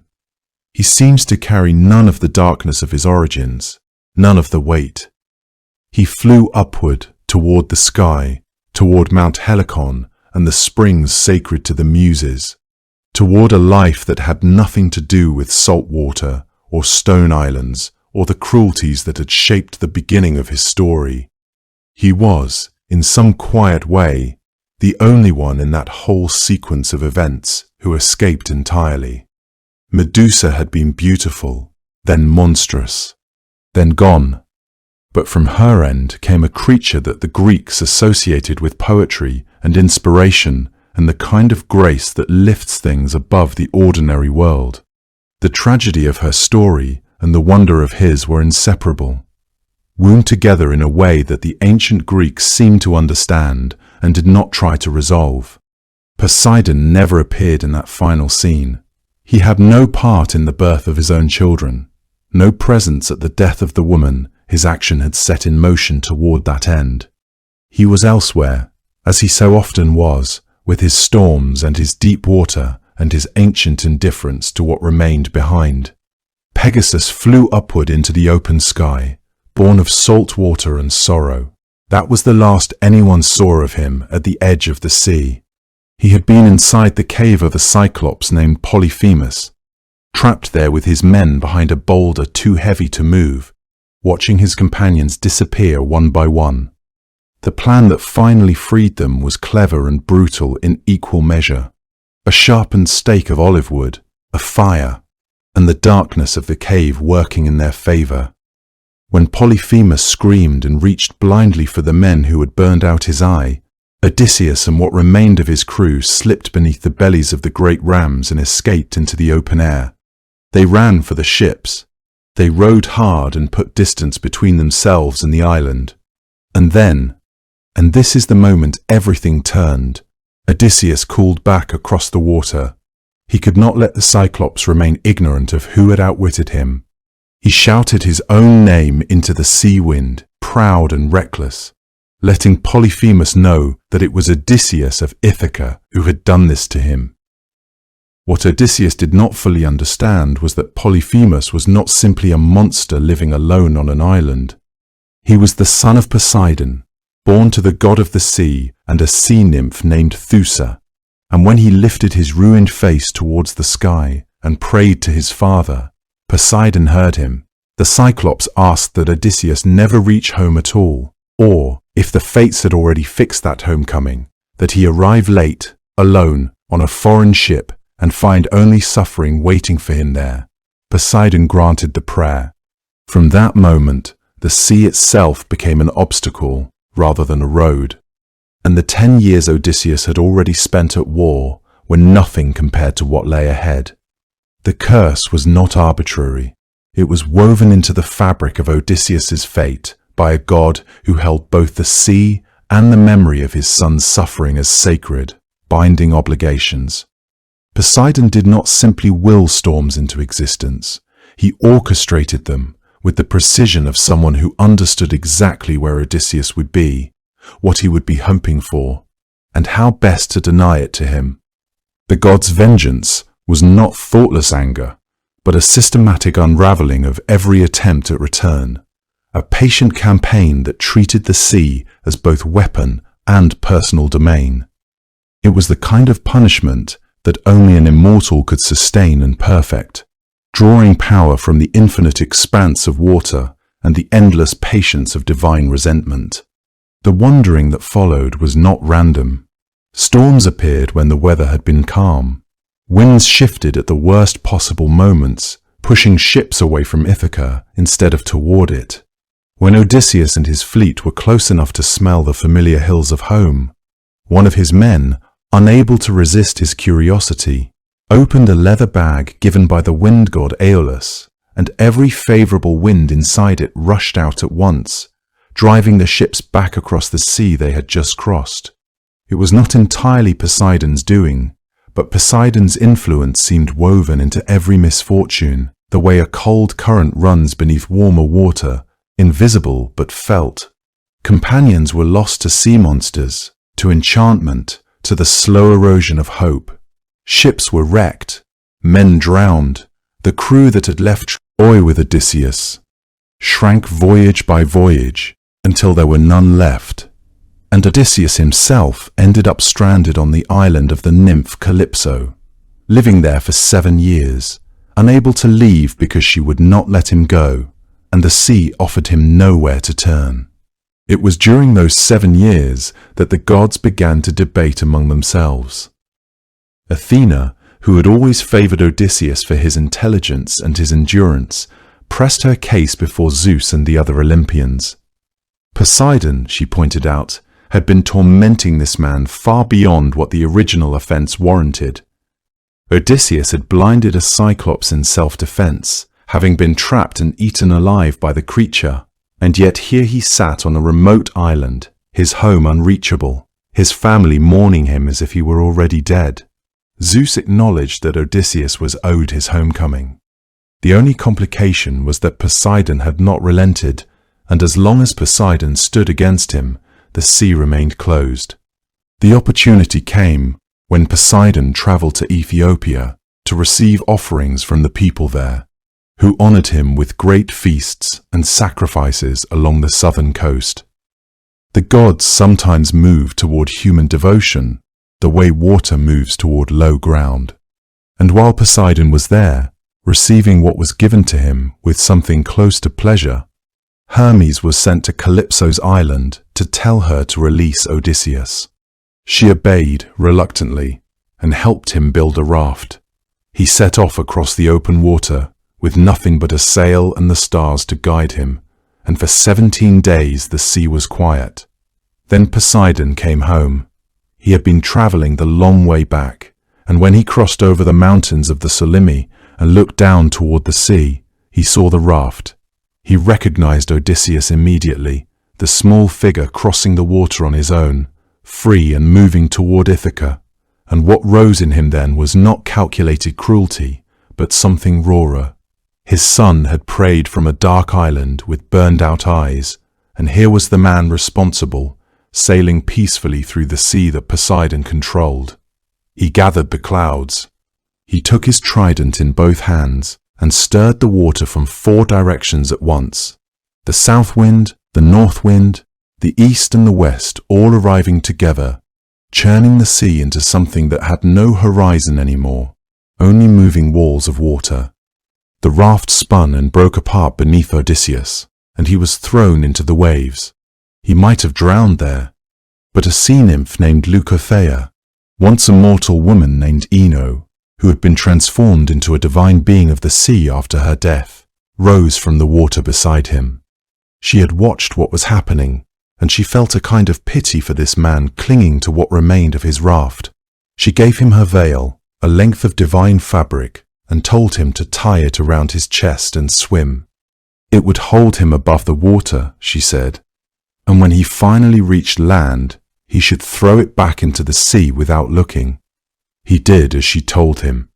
He swam for 2 days through water that Poseidon kept churning, and when he finally dragged himself onto the shore of the Phaeacians' island, he pushed the veil back into the waves, too exhausted to feel much of anything at all. Poseidon, watching from a distance, understood that the hand of Zeus was now in this. He could not destroy Odysseus outright, not when the other gods had agreed the man deserved his homecoming, but there was still one thing he could do before the matter was entirely settled. The Phaeacians were a seafaring people who lived near the gods, and they had a tradition of transporting any stranger who needed passage to wherever that stranger needed to go. sailing by night with ships that knew their own way, guided by some quality the vessels themselves seemed to possess. When Odysseus told them his story and asked for their help, they agreed without hesitation. They loaded him with gifts and set him on one of their ships and sailed through the night while he slept deeply in the stern for the fur. Sent time in years. They reached Ithaca just before dawn and carried him ashore still sleeping, laying him gently on the beach with his gifts arranged around him. Then they turned their ship and began the journey home. Poseidon saw the ship returning. He had been patient about what he could not prevent, but he was not finished. He went to Zeus and asked permission to punish the Phaeacians for their interference, not by destroying the ship and its crew, but by turning the vessel to stone the moment it entered the harbor, so that everyone watching from the shore would see it.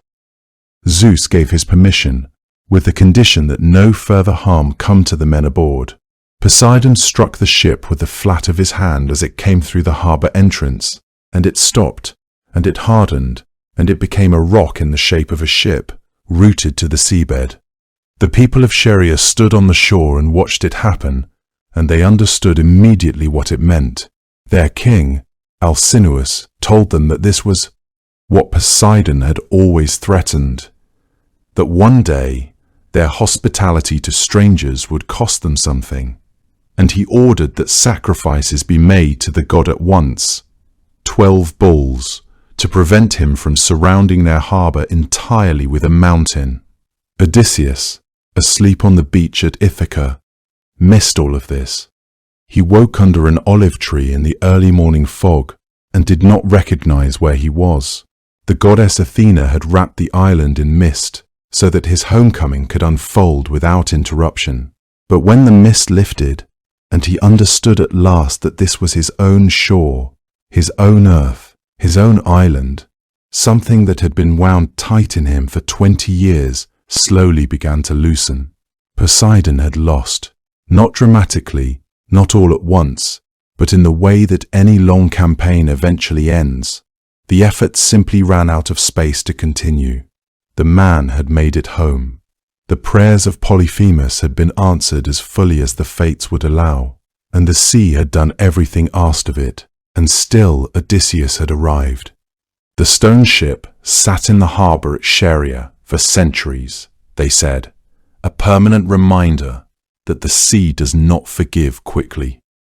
Poseidon was not always the enemy in these stories. Sometimes he was the reason the hero survived at all. After 10 years of watching Odysseus suffer at sea, it is easy to forget that Poseidon could look upon a mortal with something closer to tenderness than fury. He was a god of tremendous contradictions, capable of prolonged and devastating cruelty toward one man, and quietly generous toward another. The heroes he fathered across his long mythological life were proof of that complexity. They were not always the most famous names in the Greek world, but they carried something of the ocean in them, a restlessness, a quality of moving through the world in ways that ordinary mortals simply could not. Of all the children Poseidon is said to have claimed, Theseus was the most celebrated.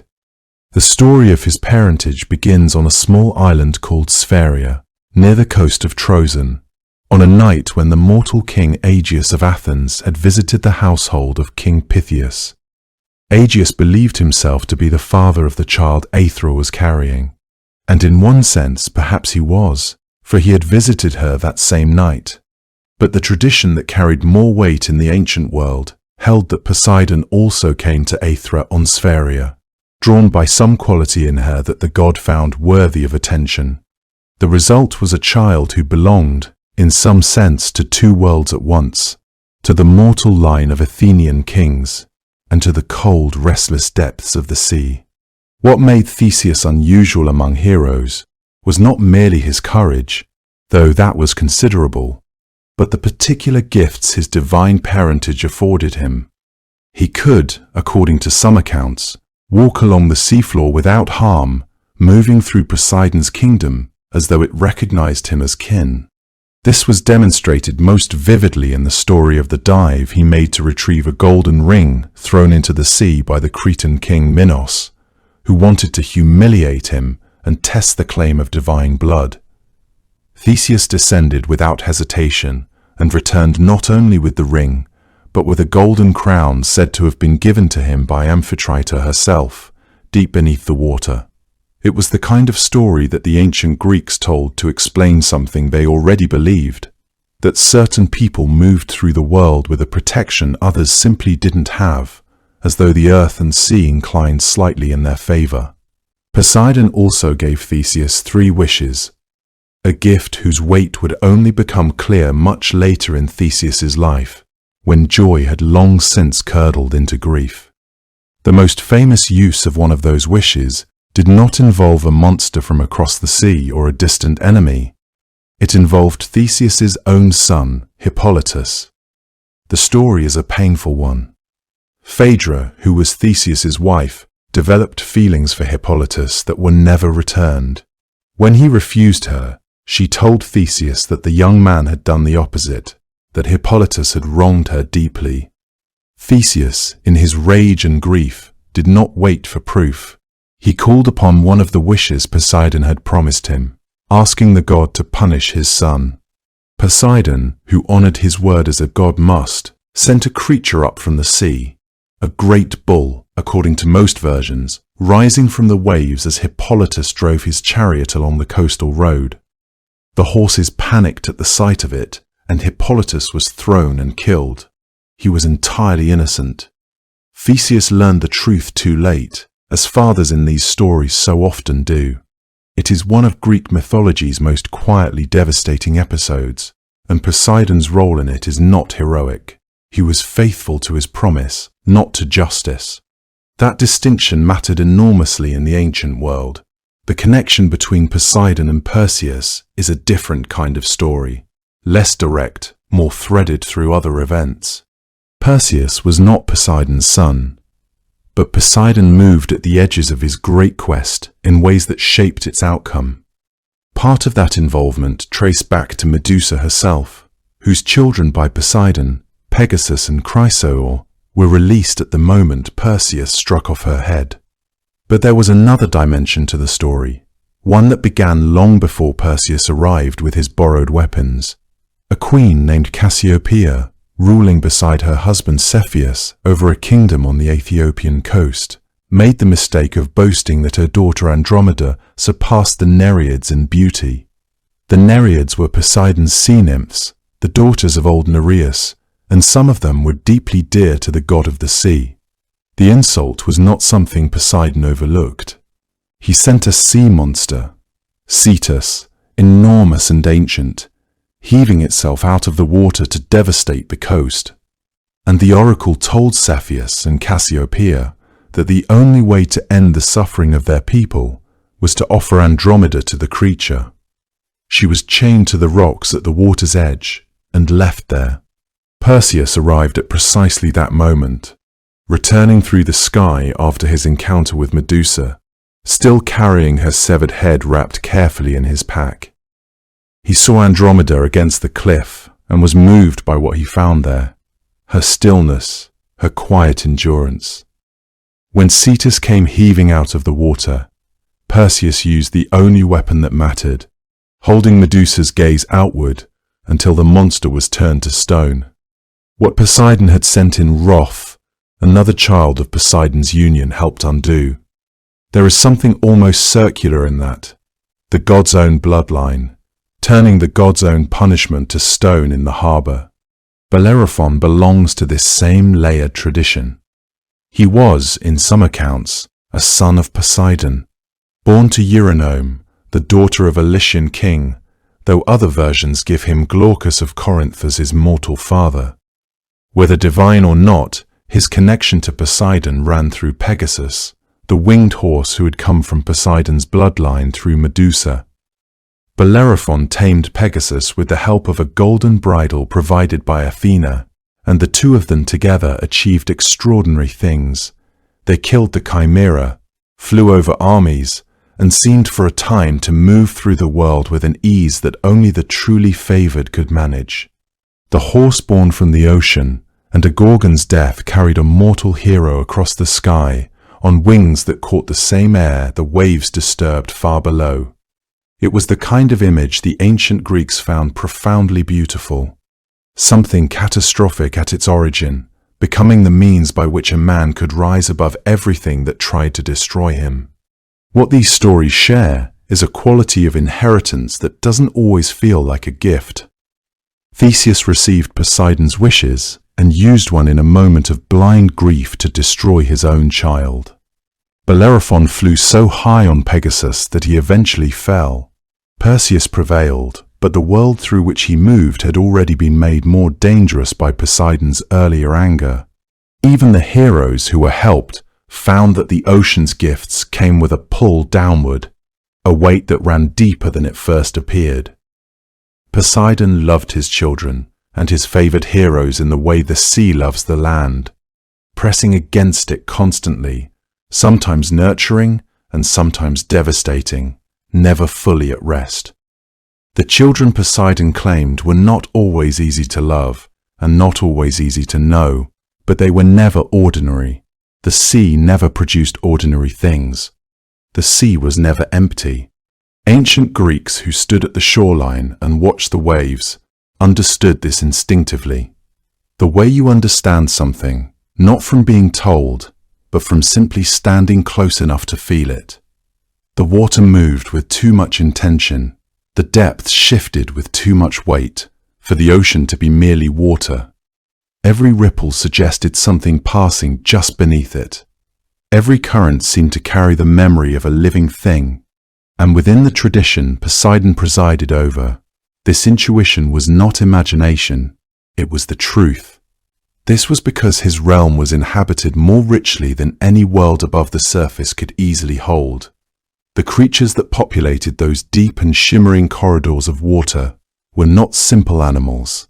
They were beings of an older, stranger order, formed at the intersection of two natures, belonging to two worlds, and fully contained by neither. The most recognized among them, at least in the way they were described in ancient art and literature, were the hippocampi, the horses of the sea. These were the creatures that drew Poseidon's chariot across the open water. They were extraordinary in the particular way that only the ocean can produce extraordinary things. From the shoulders forward, they were horses in every recognizable sense. Powerful necks, broad chests, manes that streamed behind them the way sea foam trails behind a breaking wave. But where a horse's body would continue into flanks and hooves, the hippocampus folded into something else entirely. Great scaled haunches, luminous and greenish, tapering into a long fish's tail that moved in smooth, undulating rhythms through the water. When Poseidon rode above the surface, these creatures moved at tremendous speed, their upper bodies rising in that familiar equine surge, their tails propelling them from beneath with a power that left long white furrows across the sea. The sound of them, according to some ancient descriptions, was like the sea itself breathing, a deep rush of water, a percussion of something vast and graceful and not quite tame. They were never fully tame. They were Poseidon's, which meant they were wild in the way he was wild, capable of gentleness and capable of terrifying force. You could not always know in advance which one you were about to witness. The Nereids moved through his realm as well. They were a different kind of presence entirely, neither monstrous nor wholly divine, but something in the middle space that Greek myth understood so well.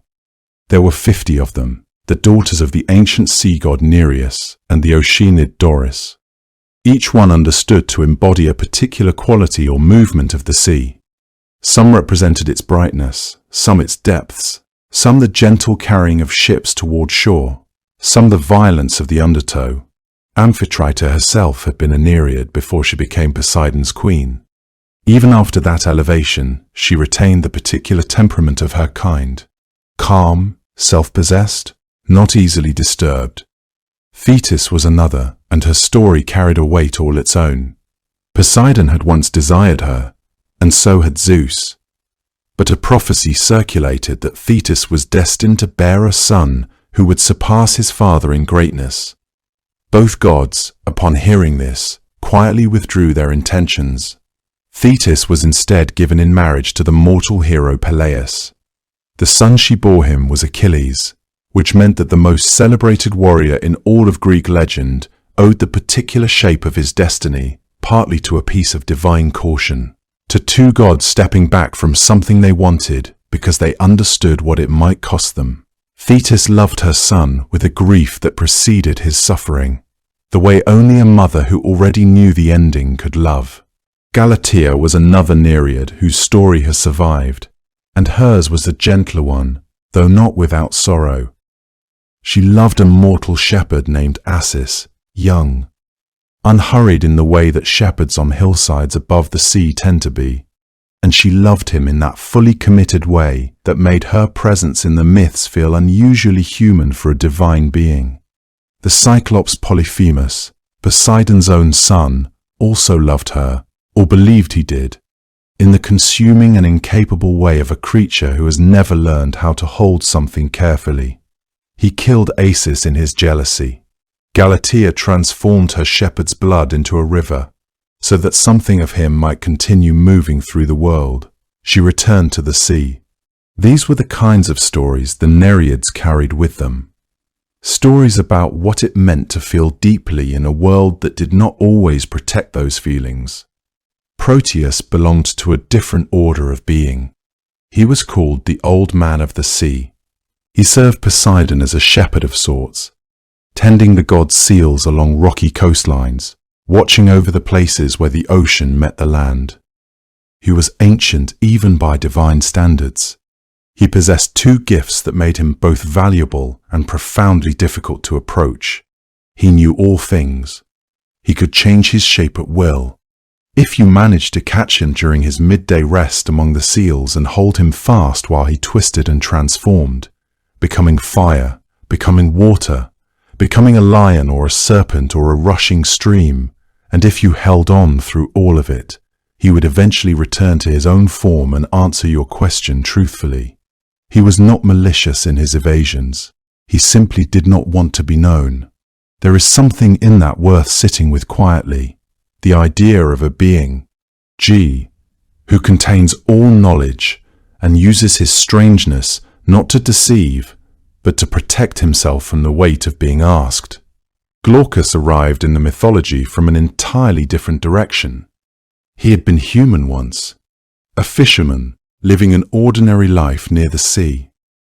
One day, according to the story, he laid his catch on a particular patch of grass.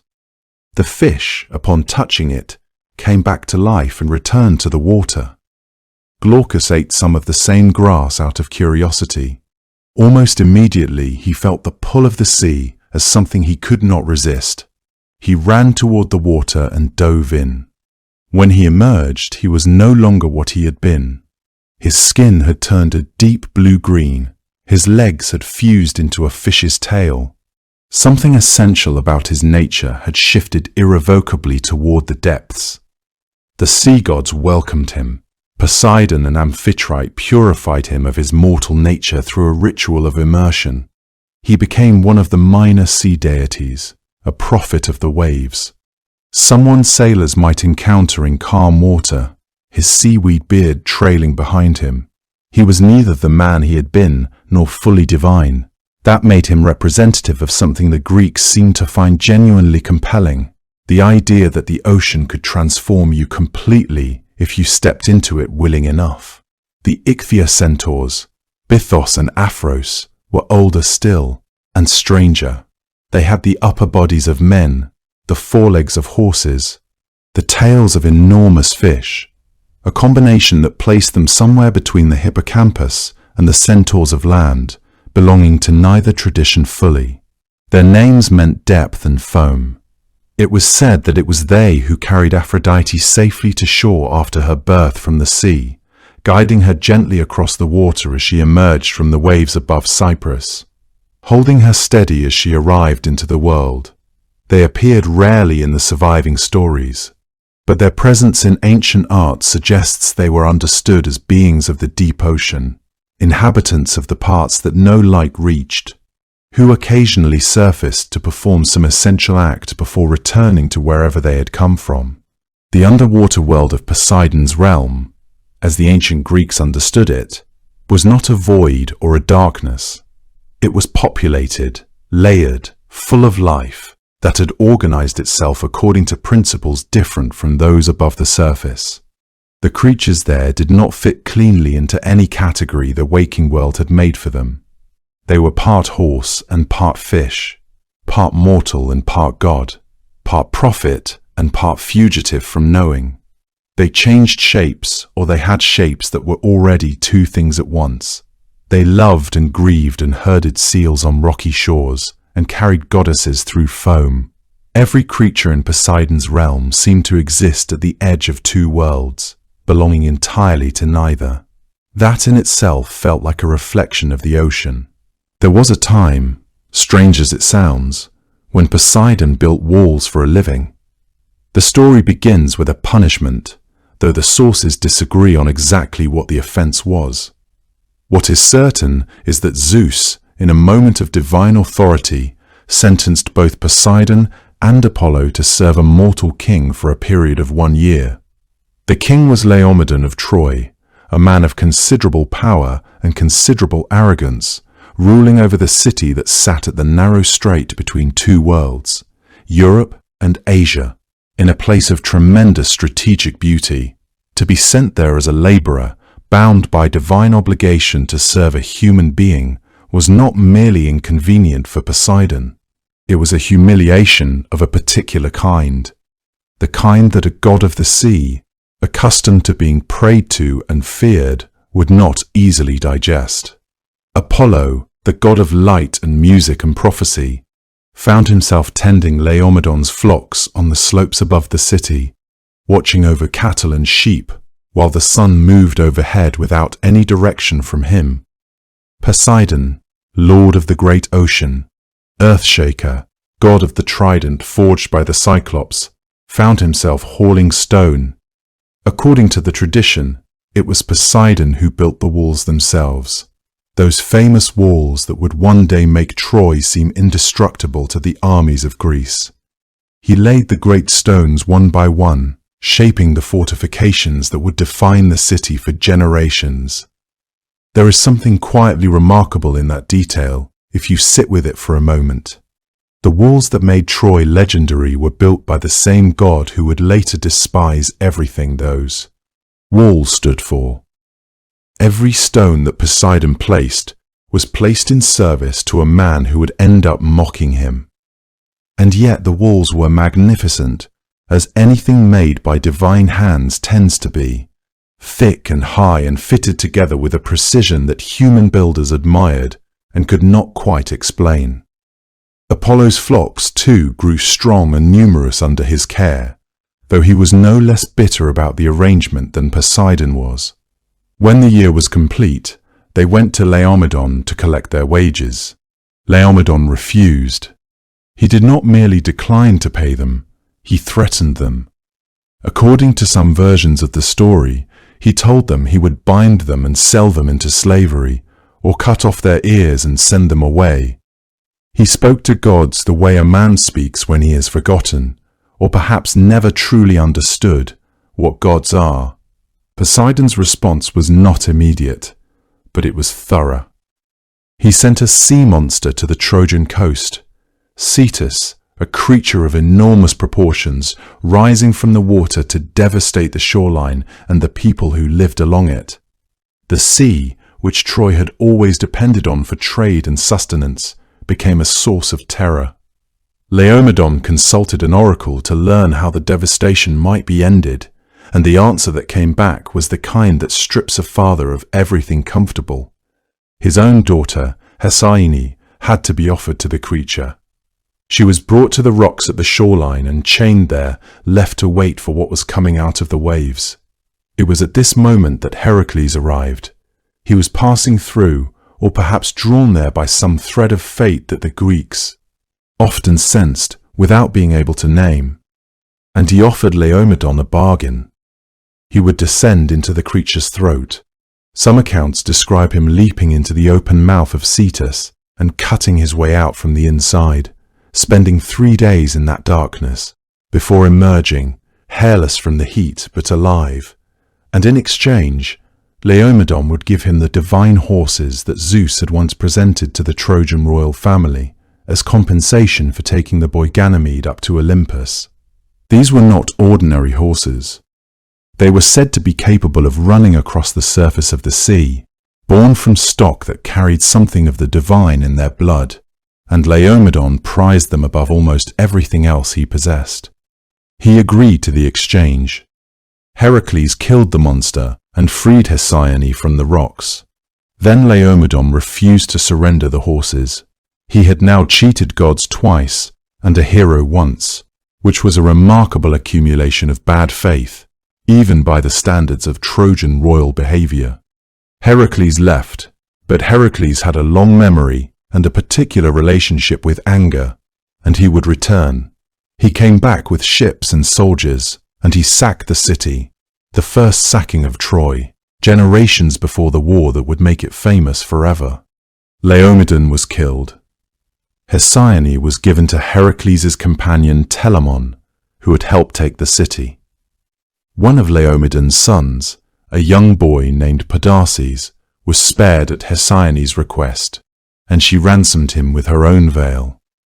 Podarces was renamed Priam, and it was Priam who would be king of Troy when the Greeks came for it the second time.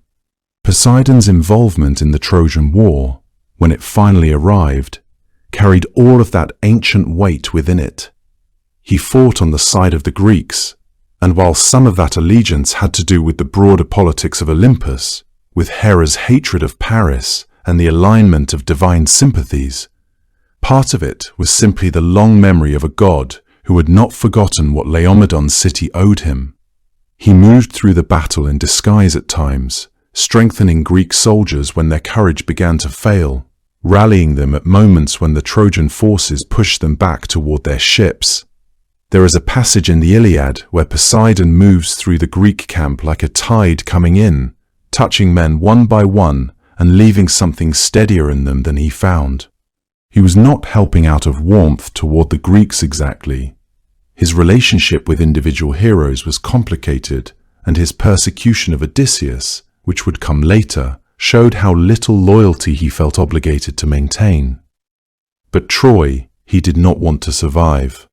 The city had been built partly by his own hands, had been defended by his own walls, and had refused him what was owed. That refusal had never been answered adequately enough to satisfy him.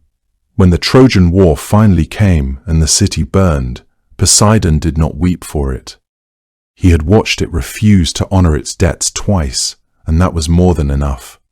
The temples built in Poseidon's name were almost always placed at the edge of something, the edge of the land, the edge of the sea, the edge of the known world.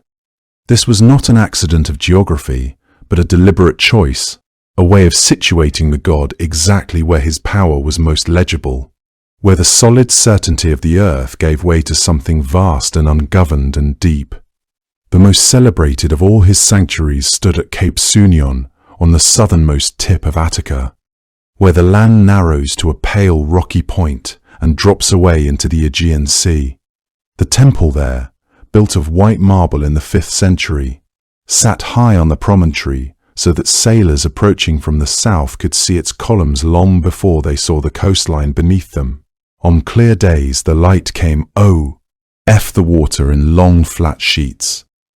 The columns seemed to glow against the blue, as if the stone itself were giving off warmth. Sailors who had been weeks at sea would have caught sight of those columns and understood that they were nearly home, that the god had perhaps allowed them to come this far, that some form of gratitude was now in order. The temple faced west and slightly north. In the late afternoon, the sun would catch the marble in a way that turned it golden. The sea below would deepen to a color somewhere between violet and grey. The whole place felt simultaneously very old and very much alive. The offerings brought to Poseidon across the ancient Greek world ranged from the modest to the extraordinary. What a person offered depended largely on what they needed from him and what they could afford to give. The most important sacrificial animal was the black bull, a creature chosen for its color. That echoed the dark water of the deep sea, and for its size and strength.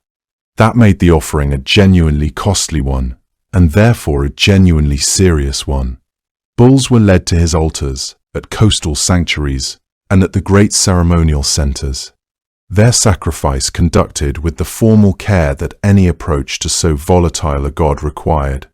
Ippios, the god of horses. In some traditions, horses were drowned in rivers as an offering, led into the current and released, a practice striking enough that later writers remembered it with a kind of solemn awe. The drowning of a horse in moving water felt like a return, a giving back to the fluid world that Poseidon had always presided over. Whether that world was the sea or the underground rivers that the ancient Greeks believed ran beneath the earth and connected the ocean to everything that moved and shook. For sailors, worship of Poseidon was less a ceremonial occasion than a continuous and deeply personal practice. Before any significant voyage, offerings were thrown into the sea from the ship or from the harbor, wine poured over the water, small figures of clay or bronze, prayers spoken quietly at the rail as the coast grew small behind them. The sea was not a safe place for the ancient Greeks. They knew it with the kind of intimacy that comes from direct experience rather than abstract knowledge.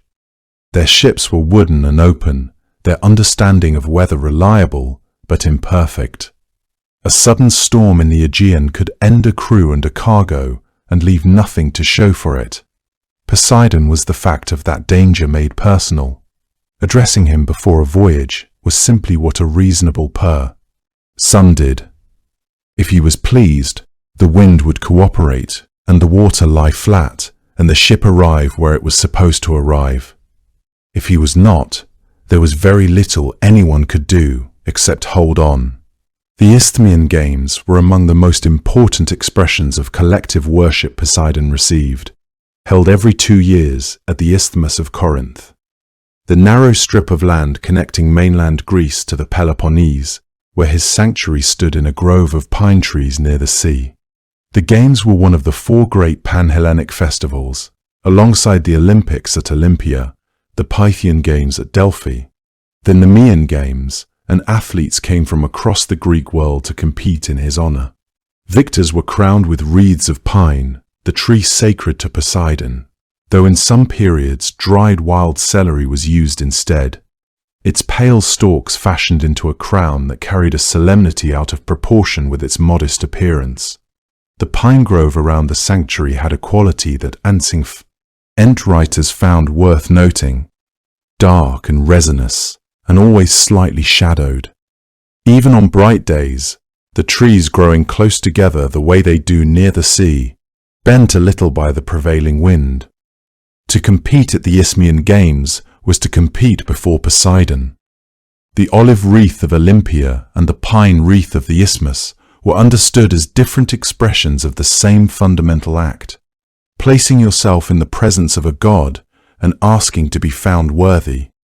At Tyanarum, at the very southern tip of the Peloponnese, where the land runs out into the Mediterranean, there was a cave that people believed belonged to Poseidon and reached downward into the underworld itself. The oracle there was consulted.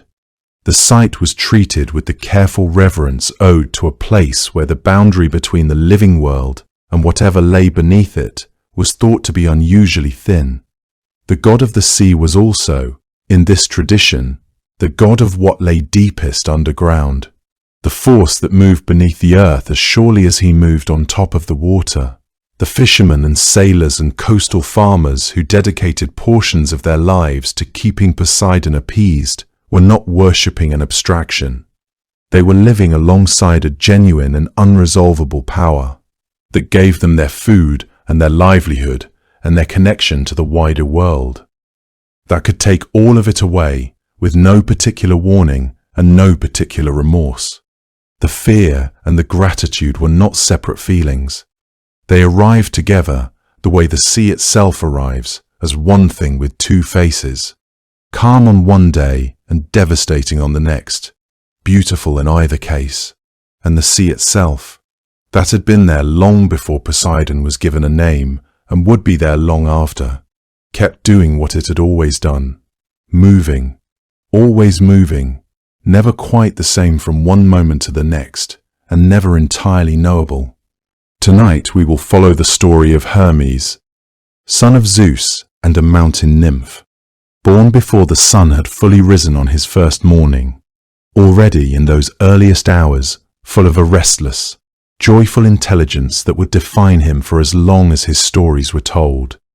We will spend time with him in the cool dark of a mountain cave in Arcadia, follow him through the quiet of a starlit night as he herded stolen cattle across the hills, watch as he stood before the assembled gods on Olympus and talked his way, somehow, out of what should have been a very uncomfortable situation.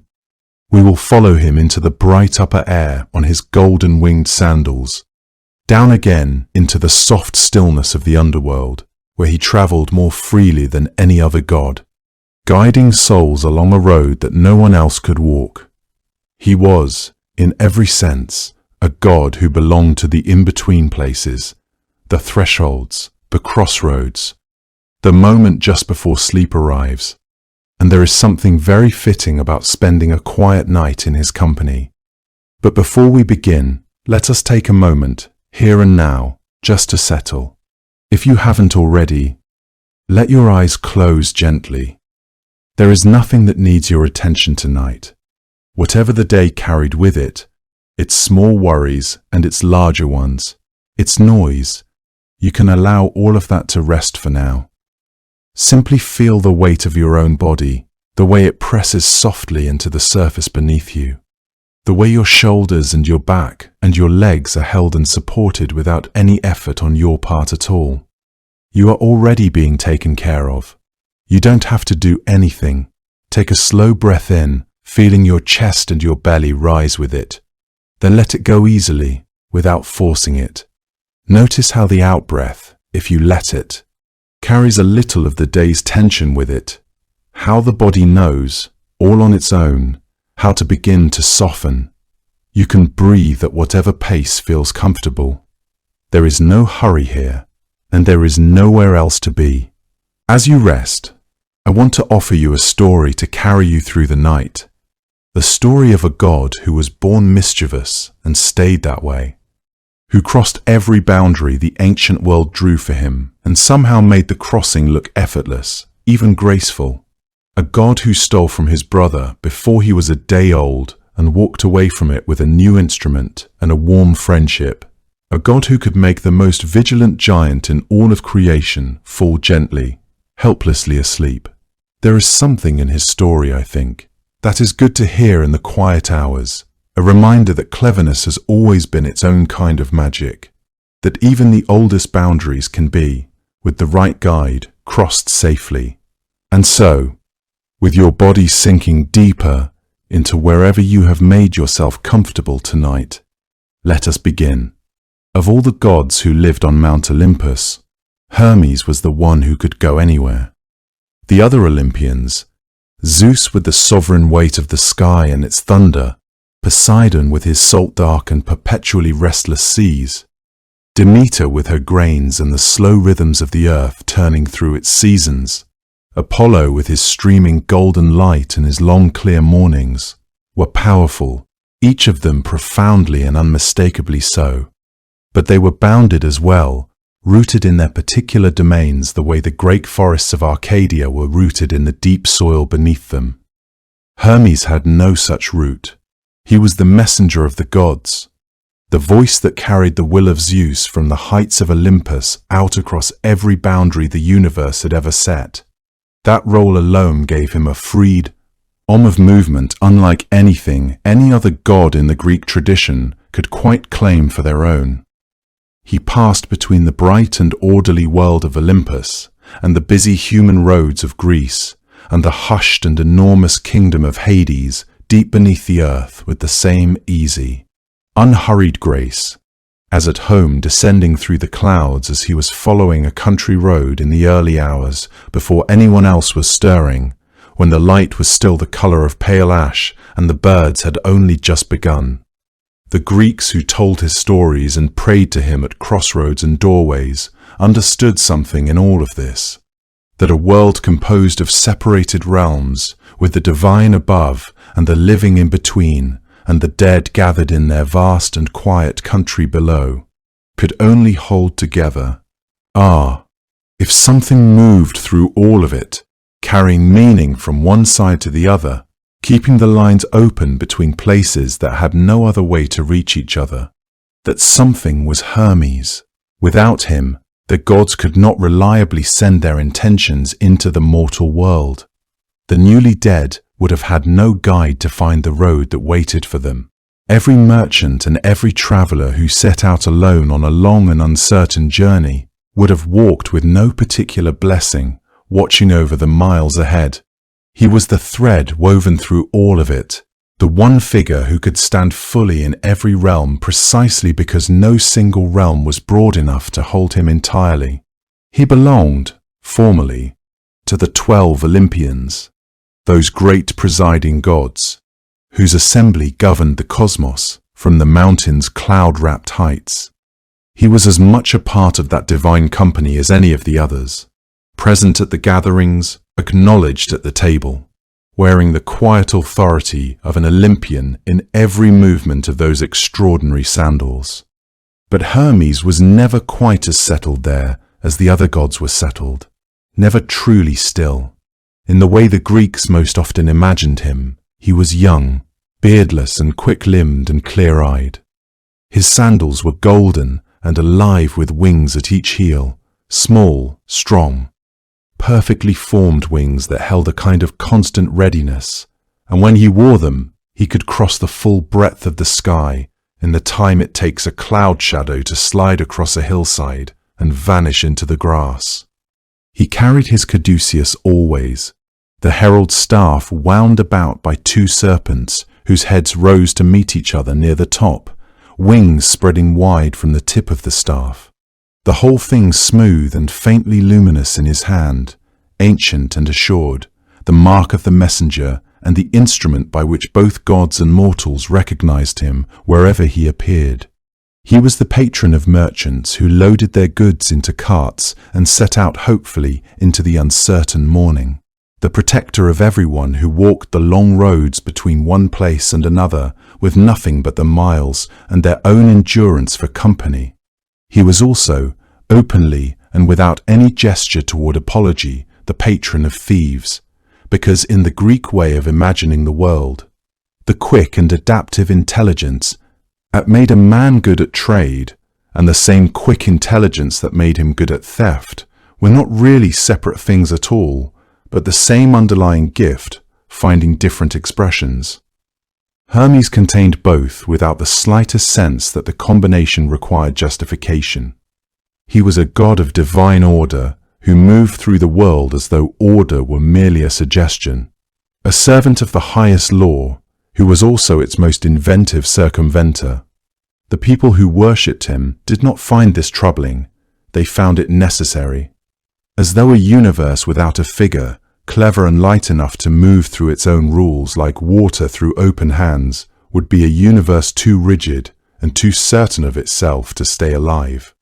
And beneath all of it, quieter than the theft and the laughter, the blurred motion of those golden wings, was the role the Greeks depended on most completely and spoke of most softly. He was the one who appeared at the moment of death and walked beside the newly departed soul all the way to the gate of what came after. He was the only god who was equally at home in the sunlit halls of Olympus, in the dusty roads of the mortal world, in the deep and quiet dark of the underworld, and that alone tells you something essential about the kind of god he was. Hermes was born in a cave on the slopes of Mount Cyllene, in the region the Greeks called Arcadia, and even the circumstances of his birth suggested that he was not going to be a god who followed rules. His mother was Maya, one of the 7 Pleiades, the daughters of the great Titan Atlas who held the sky upon his shoulders at the edge of the world. Maia was the eldest of the 7 sisters, and she was, by most accounts, the most quietly beautiful of them, not in the showy, arresting way of Aphrodite, but in the way that a high mountain meadow is beautiful, or the way that early morning light is beautiful, soft and unhurried and easy on the eyes. She had chosen a life apart from the busy, complicated world of the Olympians. She lived alone on Mount Selene, deep inside a cave that faced away from the valleys below, and she passed her days in something very close to peace. She was not a goddess who sought attention, and she did not receive much of it. The cave suited her. It was sheltered and cool, its stone walls catching the sounds of wind and birdsong from outside, and the entrance open toward the sky in a way that let in the changing light of each day from morning through to evening, without ever quite letting in the full harshness of the sun. She had made it comfortable in the way of someone who intended to stay. Soft grasses gathered for bedding, the smell of moss and earth, and the faint green scent that drifted in off the mountain whenever it rained. Zeus, however, had noticed her. That was the trouble with being the daughter of Atlas, the trouble with being one of the Pleiades. Even a quiet life could not remain entirely hidden from a god who watched everything. He began to visit her in the deep of night, when Hera was sleeping and the world was still, slipping up the mountain in the dark and leaving again before the sky had begun to lighten. Maia, for her part, seems to have accepted this with the resigned grace of someone who understood the world she lived in. She did not seek Zeus out. She did not make demands of him. She simply lived her life on the mountain and received his visits when they came, and otherwise remained as she had always been, private, self-contained, and largely left alone. In time, she found that she was carrying a child.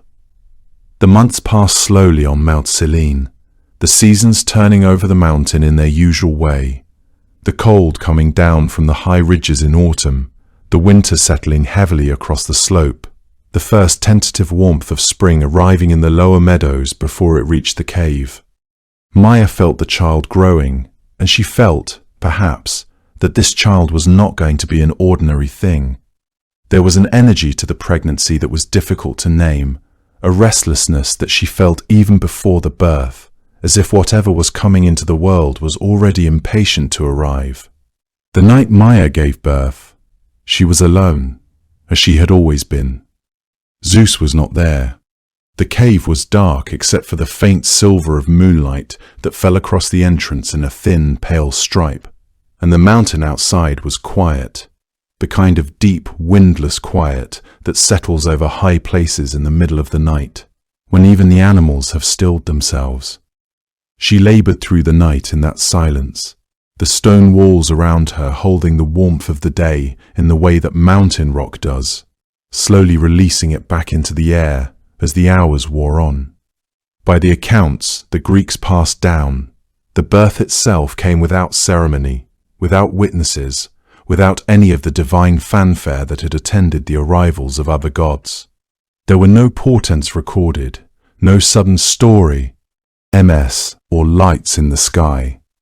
Just the mountain and the cave and Maia, and then, quietly, impossibly, the child. She wrapped him in swaddling cloths and laid him in the cradle she had prepared, a simple thing woven from the long grasses that grew near the lower springs of the mountain, fragrant still and faintly green. The baby was small, as newborns are, but there was something about him from the very first moment that did not entirely match the smallness of his body. His eyes were open almost immediately. They were bright and dark and extraordinarily alert, not the unfocused, clouded gaze of a newborn finding the world for the first time, but something more directed than that, something that suggested he was not so much discovering the world as confirming details about it that he had somehow already suspected. The cave entrance was visible from where he lay, a rough arch of pale stone framing a weak dudge of the night sky, and the infant Hermes, looked at it with an expression that was difficult to interpret in a creature that had existed for less than an hour. Outside, the slope of Mount Selene stretched downward through stands of oak and pine toward the meadows far below, and beyond those meadows, somewhere in the dark, the world continued in all its abundance. Roads and rivers and pastures and animals moving quietly through the grass. The cave sat at the edge of all of it, neither fully inside the mountain nor fully part of the open world. A threshold place, a place between things, which seemed fitting for a god who would spend the rest of his existence moving between things without ever quite belonging entirely to any of them. Maya fell into an exhausted sleep not long after, and her infant son lay in his cradle of woven grass, looking out at the world beyond the cave's mouth with eyes that were already, somehow, full of plans. The first thing Hermes ever did in this world, on the very morning he was born, was find a tortoise at the mouth of the cave and decide, somehow, in the way that only Hermes ever could, that it would make a fine instrument. He hadn't been awake long. Maya was still sleeping in the deep quiet of the cave behind him, her breath slow and even in the cool mountain air.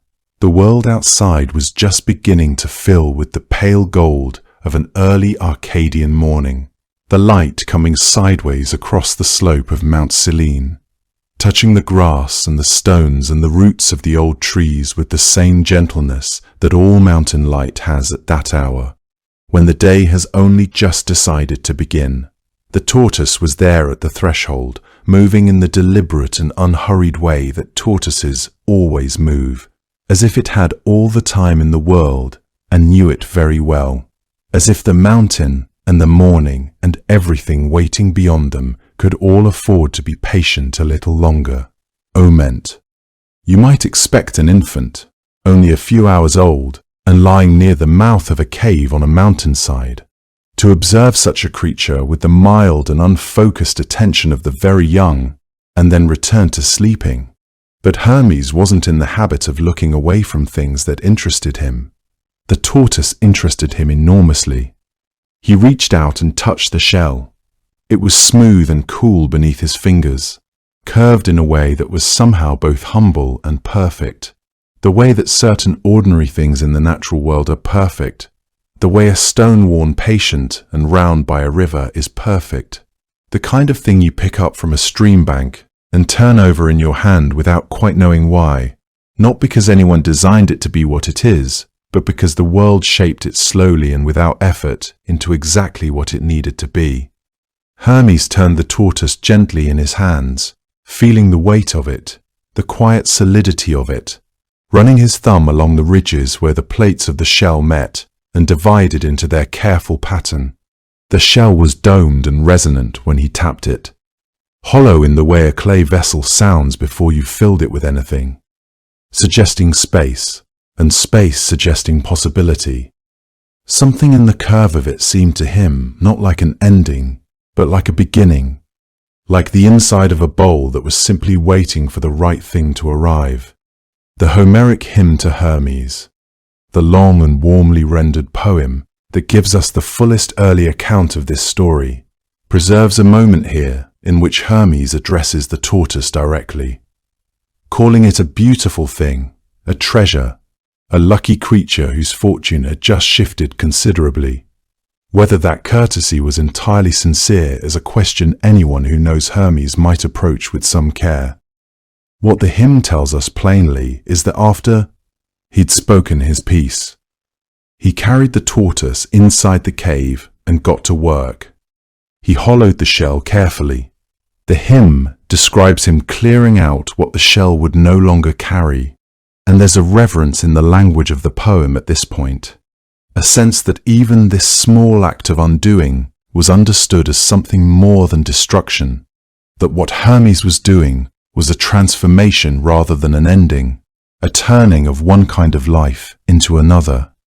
He cut reeds and fitted them across the open shell to form a frame. Across that frame, he stretched strings made from cattle intestine, 7 strings in the account that has come down most clearly to us, drawn tight with the careful tension of someone who knows, without needing to be told, exactly how taut a string must be before it will sing. You can imagine the silence in the cave as he worked, the distant sound of wind moving down the mount, Ain, the slow rhythm of Maya's breathing somewhere behind him, the small, deliberate sounds of a god making something that hadn't existed in the world before that morning. He plucked the first string. The sound that rose from the hollow shell was something between a breath and a note, soft and resonant. Carrying through the still air of the cave, the way sound carries across a mountain pool when you drop something small into the center of it, the ripple spreading slowly outward in smooth rings until it reaches the far shore and disappears. He plucked another string and then another. Each one offered back a different sound, and the sounds together made something new. That is what the story asks you to stay with, not the theft that followed, not the cleverness, though there's plenty of that still to come, but this moment before any of it, the very first music in the world being made by a god who hadn't been alive for half a day. In a cave on a Greek mountainside, for no audience except the morning itself, his fingers moved between the strings with increasing ease, finding their way by the kind of knowledge that doesn't come from practice but from recognition, as if this was always how it was supposed to sound, as if he'd always known. The notes drifted toward the cave entrance and out into the morning air, where they dissolved slowly into bird song and the quiet movement of wind through the grasses growing at the edge of the path. Maya slept on, her breathing slow and unchanged, as if even this, her newborn son teaching himself music in the hours before the world had fully woken, was some thing she'd been quietly prepared for. Eventually, the playing grew softer and then stopped. The cave settled back into its ordinary stillness, holding the faint resonance that a room keeps for a little while after music has been played inside it, a warmth in the air, barely there, like the last of the heat after a fire has gone out. He set the lyre down in the soft grass beside the cave entrance, admired what he had made, then looked out across the long slope of Mount Selene toward the distant pastures where the sun was climbing and where, he had already heard, his brother Apollo kept a very fine herd of cattle. By the time the sun had fully risen on his first day of life, Hermes had already decided to steal from his brother Apollo. He had heard about the cattle, the way he seemed to hear about everything, not from any particular person, not through any deliberate inquiry, but simply because information had a way of arranging itself conveniently in Hermes's awareness, as if the world already understood what he was likely to need. Apollo's herd grazed in Pieria, far to the north, in the rich grass country that stretched between the mountains and the sea. There were 50 cattle among them, the finest in the divine world, sleek and well-fed, enormous and slow-moving through the soft meadow grasses. Hermes set the lyre down, looked out across the long slope of the mountain, felt the particular kind of quiet certainty that would come to define him. Not impatience, not greed exactly, but a deep and unhurried sense of purpose. He had made something beautiful that morning. Now he wanted to make something happen. The two impulses were, for Hermes, essentially the same. There was something else too, something that moved beneath the surface of his wanting, a kind of restlessness that seemed built into the very fabric of his being, as if he had been created not to accept the world as it was handed to him, but to test its boundaries and see what might happen when he pressed against them. Apollo was older, established, confident in his place among the divine hierarchy. He had earned his cattle through the ordinary channels of divine prestige. But Hermes had arrived this morning, and already he understood that his path would be different, that his power would lie not in what he could create through conventional means, but in what he could achieve through ingenuity, through the kind of thinking that bent around obstacles rather than meeting them head-on. The cattle were not truly about the cattle at all.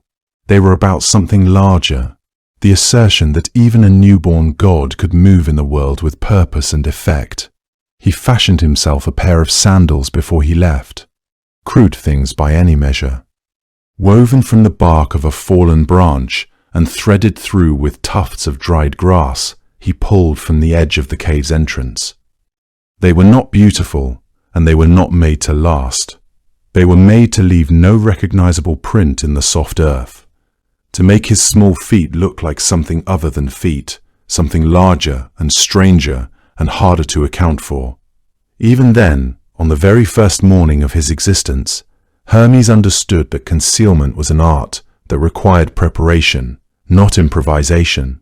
He tested each sandal carefully against the dirt, studied the impression they left, adjusted the weaving until he was satisfied with what he saw, or rather, with what he did not see.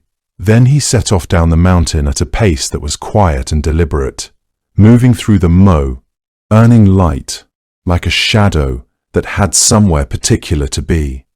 The journey to Pieria was long by any ordinary measure. By every ordinary measure, a newborn god had no business making it. But Hermes walked without difficulty through country that grew rougher and then gentler again. Past stands of oak and stretches of rocky hillside and wide fields that smelled of clover and evening dew still clinging to the underside of leaves. He travelled through the afternoon and into the falling dark. When the light finally left the sky and the stars came out in their slow, indifferent patterns above him, he felt more comfortable rather than less. Darkness suited the work he had in mind. He arrived at the edge of Apollo's meadow sometime in the deep quiet hours between midnight and dawn, when even the night birds had gone still. He stood at the fence of the pasture for a moment, listening, before climbing over it with the calm efficiency of someone who has done this many times before, which, of course, he had not, since he had not yet done anything at all. The cattle were enormous up close, warm and breathing in the cool dark air, their flanks rising and falling slowly as they moved through the grass. Hermes walked among them without fear, running his small hand along their sides, assessing. He counted carefully. He selected 50 of the finest animals, the broad-backed ones, the heavy ones, the ones whose coats were smooth and dark and gleaming even in the near-total darkness. Then he began the work of concealment, which was the part he had been thinking about all day. He cut branches from the trees at the edge of the meadow and bound them to the tails of the cattle, so that each animal swept the ground clean behind it as it walked, erasing the evidence of its own passage with every step. He spent real time on this. Sure, each bundle was fastened well and low enough to drag across the earth, but not so low that it would slow the animal or come loose on rougher ground. Hermes had a craftsman's patience when the work required it, and this work required it. Then he turned the herd and began to drive them south, but not in the direction their tracks would suggest. There are versions of this part of the story that say he taught the cattle to walk backward, so that anyone reading the tracks would believe the herd had travelled in precisely the opposite direction from where it was actually going. Other versions describe different methods of misdirection, tracks laid over tracks, paths deliberately chosen for their rocky stretches where hooves left no impression. What all the versions agree on is that by the time the herd was moving, it was moving in a way that would confound anyone who tried to follow. The countryside behind them looked like nothing in particular had happened, or like something had happened in the wrong direction entirely, or like a herd of cattle had wandered in some slow, purposeless circle through the dark and then simply ceased to exist. He drove them through the night toward the river and on toward the valley country near Pylos, where the land dipped into a hollow sheltered by hills on three sides, invisible from the road, the kind of place that seemed designed to keep secrets. The cattle lowed occasionally in the darkness, low, soft sounds that were less complaint than conversation, and Hermes moved among them calmly, sounds of his own, quiet and reassuring, guiding them with the easy authority of someone who had been herding animals his whole life, rather than someone for whom this was an activity of approximately 8 hours standing. When they reached the valley, he drove them into the hollow and stopped. He killed 2 of the cattle there, not with cruelty, but with the swift, practiced deliberateness of ritual. He divided the meat into 12 portions, one for each of the 12 gods of Olympus, including, with what can only be described as remarkable composure, a portion for himself. This was the first act of sacrifice in his mythology, the first offering made by fire to the assembled gods, performed by a deity who had not yet been formally introduced to most of those same gods. He built a fire. He burned what was appropriate to burn.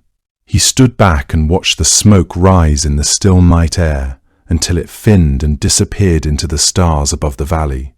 There was something in the gesture that went beyond cleverness, a kind of instinct for ceremony, for the proper forms of things that lived in Hermes alongside the impulse to subvert those same forms whenever it suited him.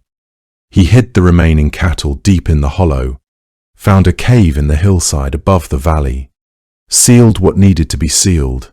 Then he slipped back along the road to Selene, climbed the slope in the early morning dark, eased himself through the cave entrance, curled back into his cradle, pulling the blankets around him with an expression that, had anyone been watching, might have looked almost angelic.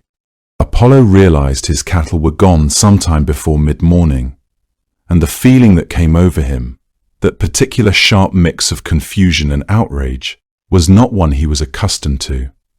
He was a god of light and order, of music and silver precision, and his days in the high pastures of Pieria had always been calm, governed by the reliable rhythms of a herd he knew intimately, animal by animal. To walk out into that wide green morning and find the pasture empty, the grass still bent in places where the cattle had slept, was a kind of wrongness that did not settle easily on a godlike Apollo.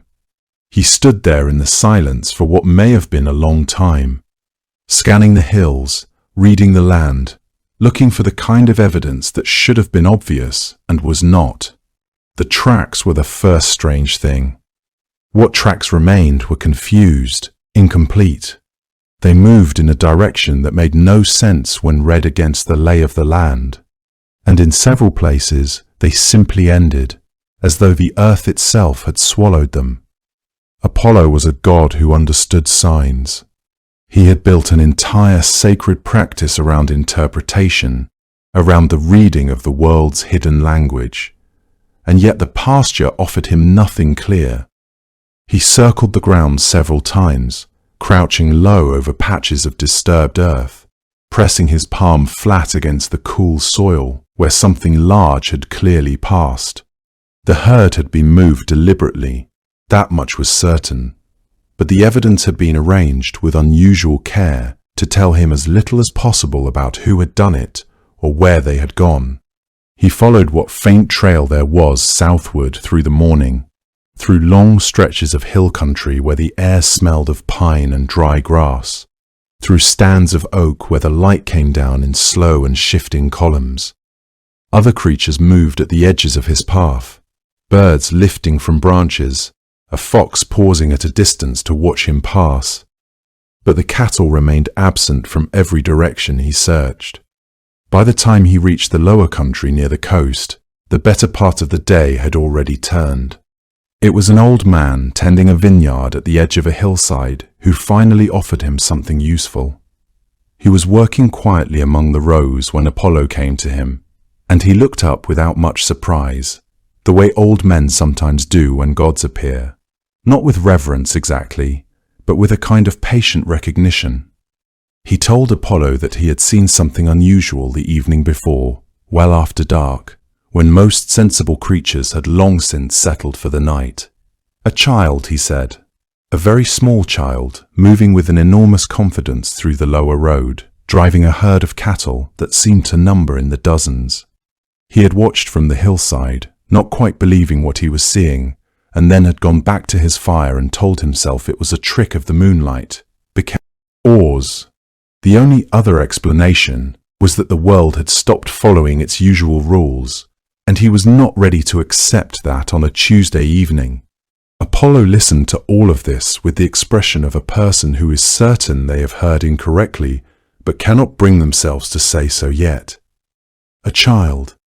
He asked the old man again, gently, to be certain, and the old man confirmed it with the unperturbed certainty of someone who had decided, having once doubted himself, that he would not trouble himself with doubt again.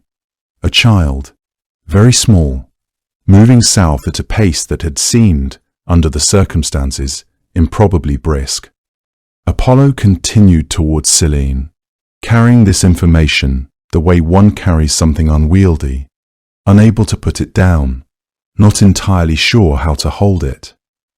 Mount Cyllene rose before him in the late afternoon, its upper slopes already cooling into shadow, its forests quiet in the particular way that mountain forests become quiet when the day's warmth begins to leave them.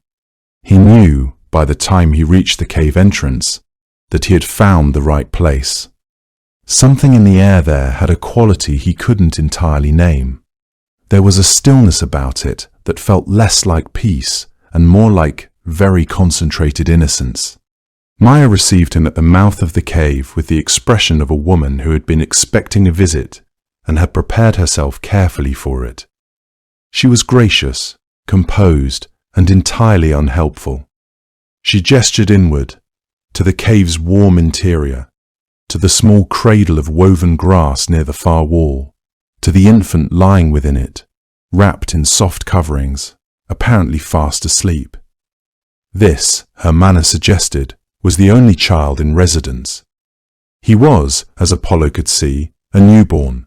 He was, as any observer could verify, currently sleeping. The very idea that this small creature had walked to Pieria and back in the night was, without wishing to be impolite about it, an idea that reflected somewhat poorly on Apollo's powers of reasoning.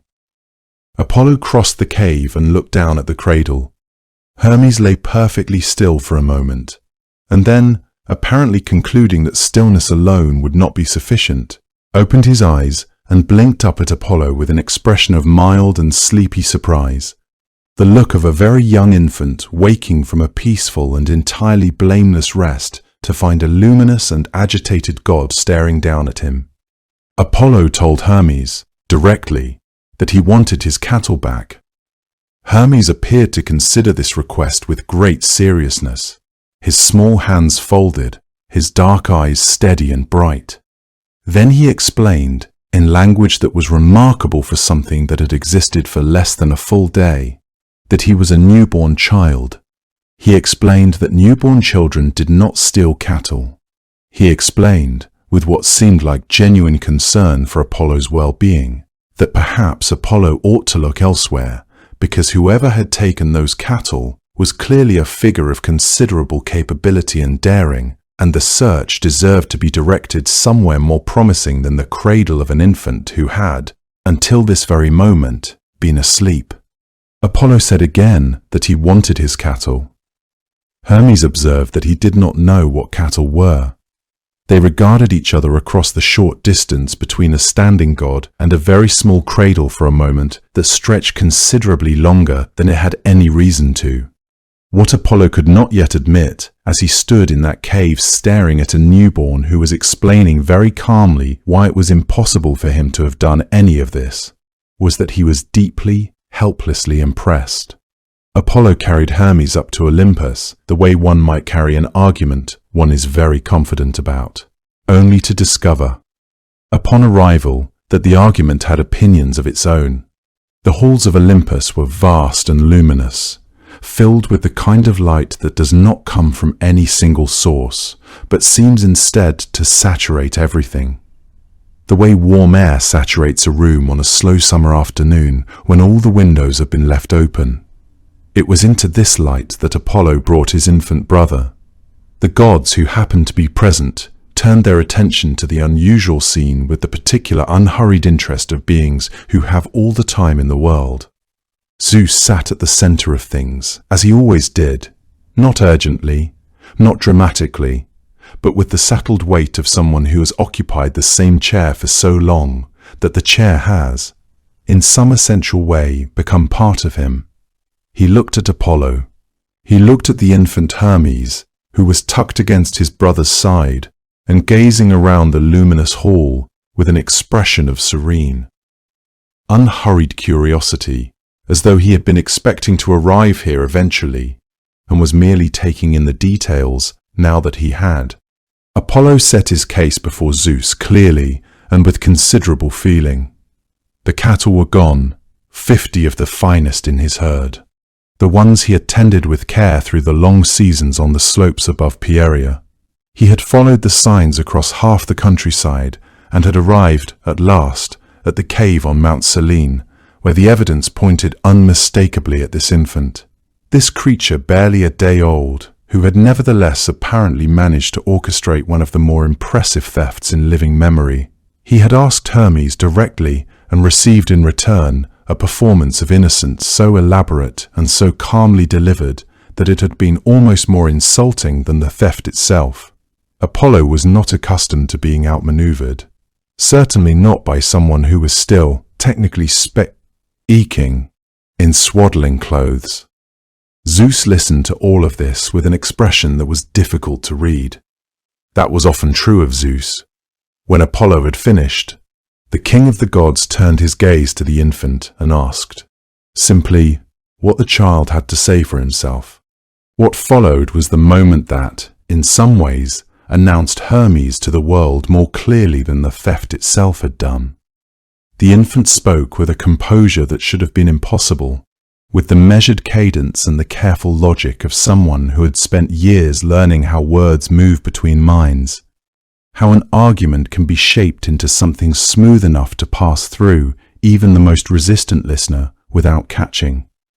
He had not stolen the cattle, he said. He was a newborn. He had been lying in his cradle, wrapped in his blankets, entirely occupied with being an infant. The very suggestion was, he implied gently, a little embarrassing for everyone involved. He spoke of his own smallness with what seemed like genuine humility, yet somehow each word of that humility arrived with the quality of precision that had nothing humble about it at all. He was the youngest of all the gods, he pointed out. He knew nothing of cattle. Zeus, according to the telling of this story passed down through the old Homeric hymn, laughed. It was not a dismissive laugh or an unkind one. It was the laugh of someone who has just encountered something delightful when they were not expecting to. The way a person might laugh coming around a bend in a forest path and finding a small, brilliant bird sitting in the middle of the trail, looking back at them with complete composure. Zeus had seen eloquence before. He had heard arguments marshaled and cases made and defenses constructed with great care by gods far older and more practiced than this one-day-old creature in front of him. But there was something in the quality of Hermes' defense, something in the particular combination of audacity and poise and the almost theatrical calmness of it, that Zeus found genuinely, irresistibly charming.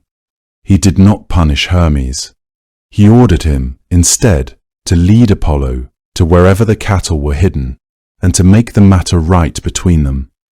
It was a practical resolution, one that preserved the dignity of both brothers without requiring Zeus to pretend he was not. In some quiet corner of his vast and complicated heart, rather pleased with what he had just witnessed, Hermes accepted this with the same composure he had maintained throughout, and led Apollo down from Olympus and along the road to the valley near Pylos, where the herd was waiting, hidden and calm. Apollo's relief at seeing them again was real, but the scene that followed was not the one he had been imagining during all those hours of furious searching, the one in which he recovered his cattle and delivered some appropriate consequence to the responsible party. Before Apollo could begin organizing the return of the herd, Hermes reached beneath his arm and produced the lyre. He played it quietly at first, the notes rising into the cool air of the valley, the way smoke rises on a still morning, not rushing anywhere, simply moving upward and outward and filling the space around them with something that had not been there before. The strings were taut across the tortoise shell, The sound they made was unlike anything that existed yet in the world. That meant that Apollo, god of music and light and the arts, was hearing something genuinely new. That was not a common experience for Apollo. He stood and listened. The anger that had carried him across the countryside and all the way to Olympus and back softened as the music continued. The way ice at the edge of a river softens in early spring. Not dramatically, not all at once, but gradually and then completely.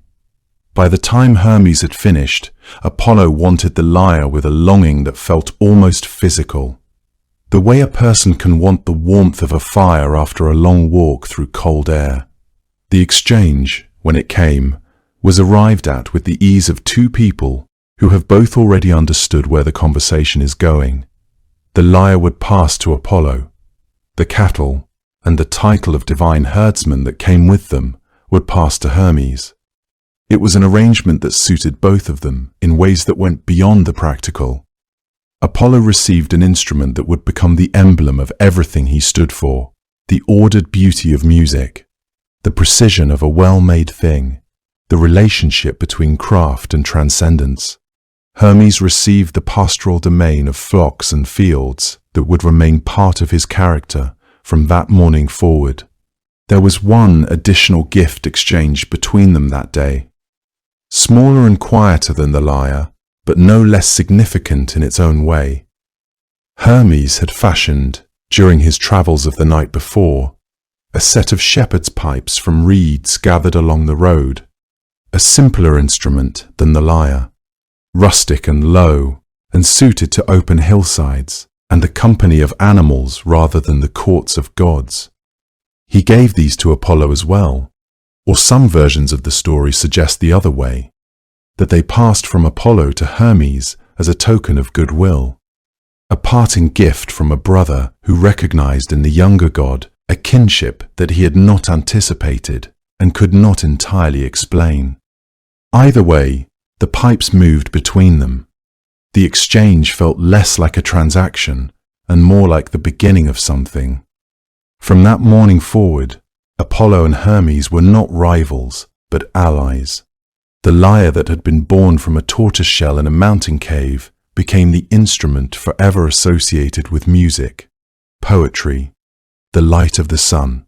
Once Hermes had taken his place among the Olympians, appointed by Zeus as the messenger of the gods, the voice of divine will moving between all realms, the tools of that role became part of who he was in a way that was inseparable from the god himself.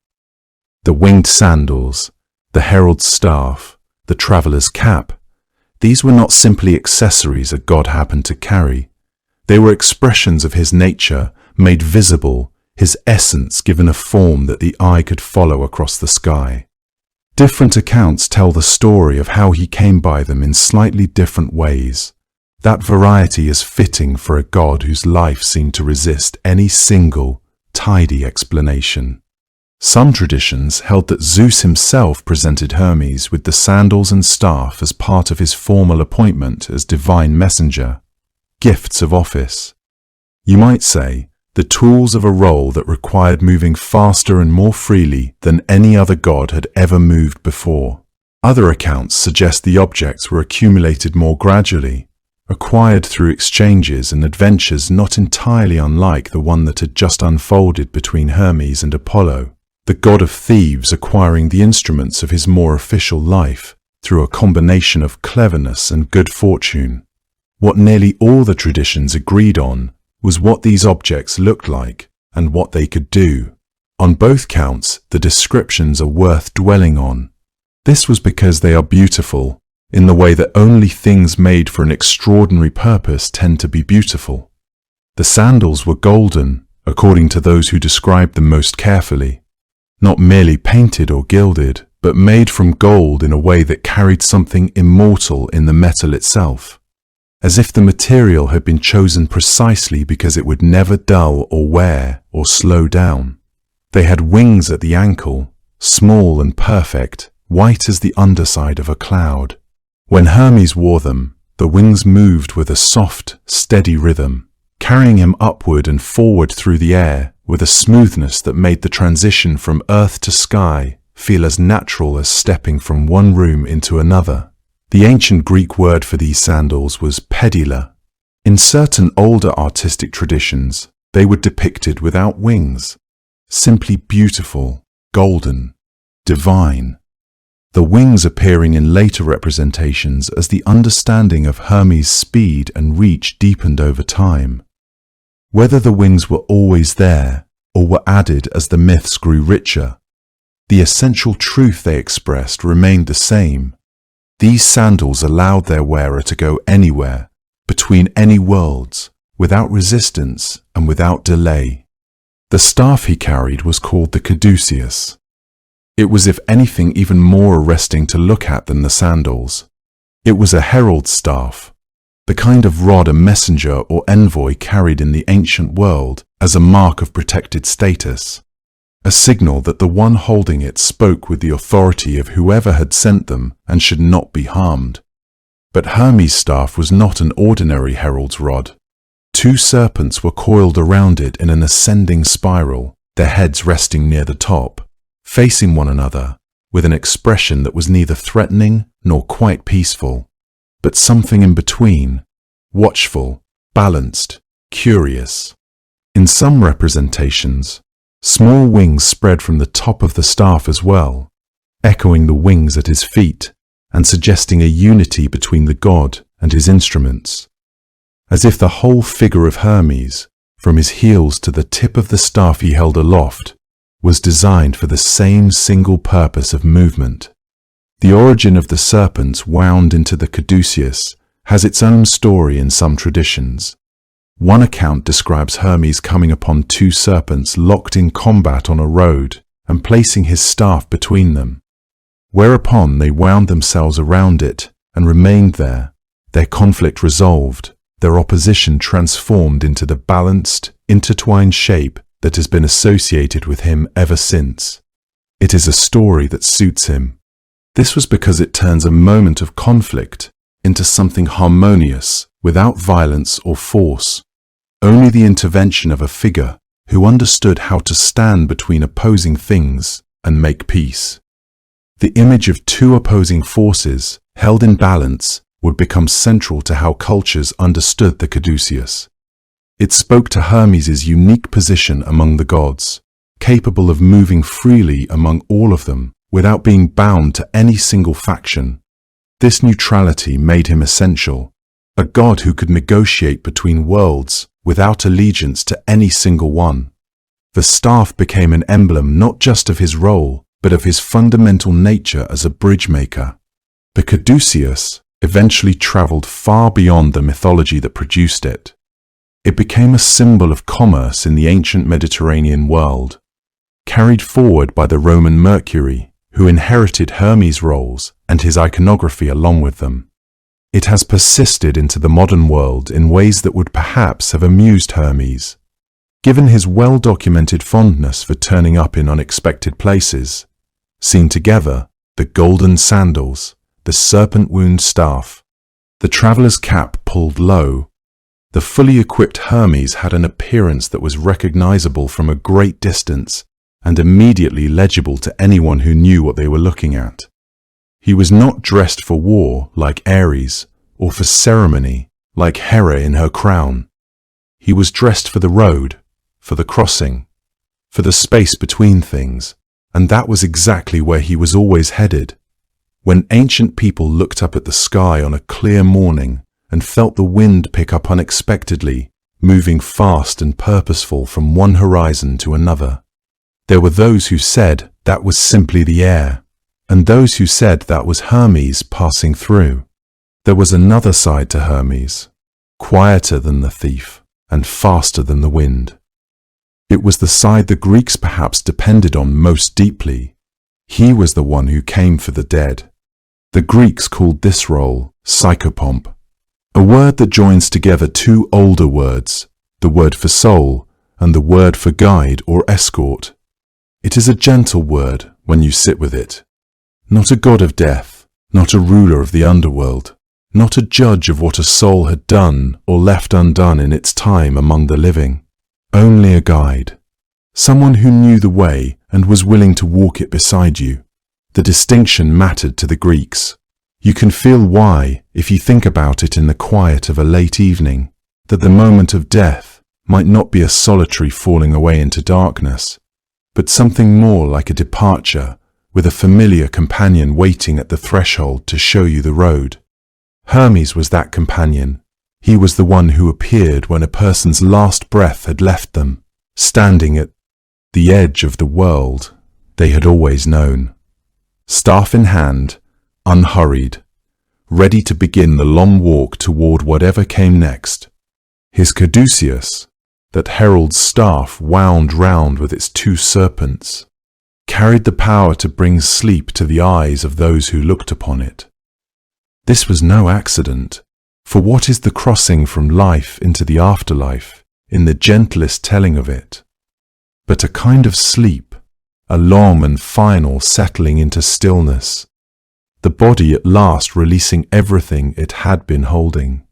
What made Hermes uniquely suited to this task, among all the gods of Olympus, was the simple fact that he was the only one who could move freely between every realm that existed. The other gods were bound, in their different ways, to the places that defined them. Zeus ruled the sky and the high places. Poseidon held dominion over the sea.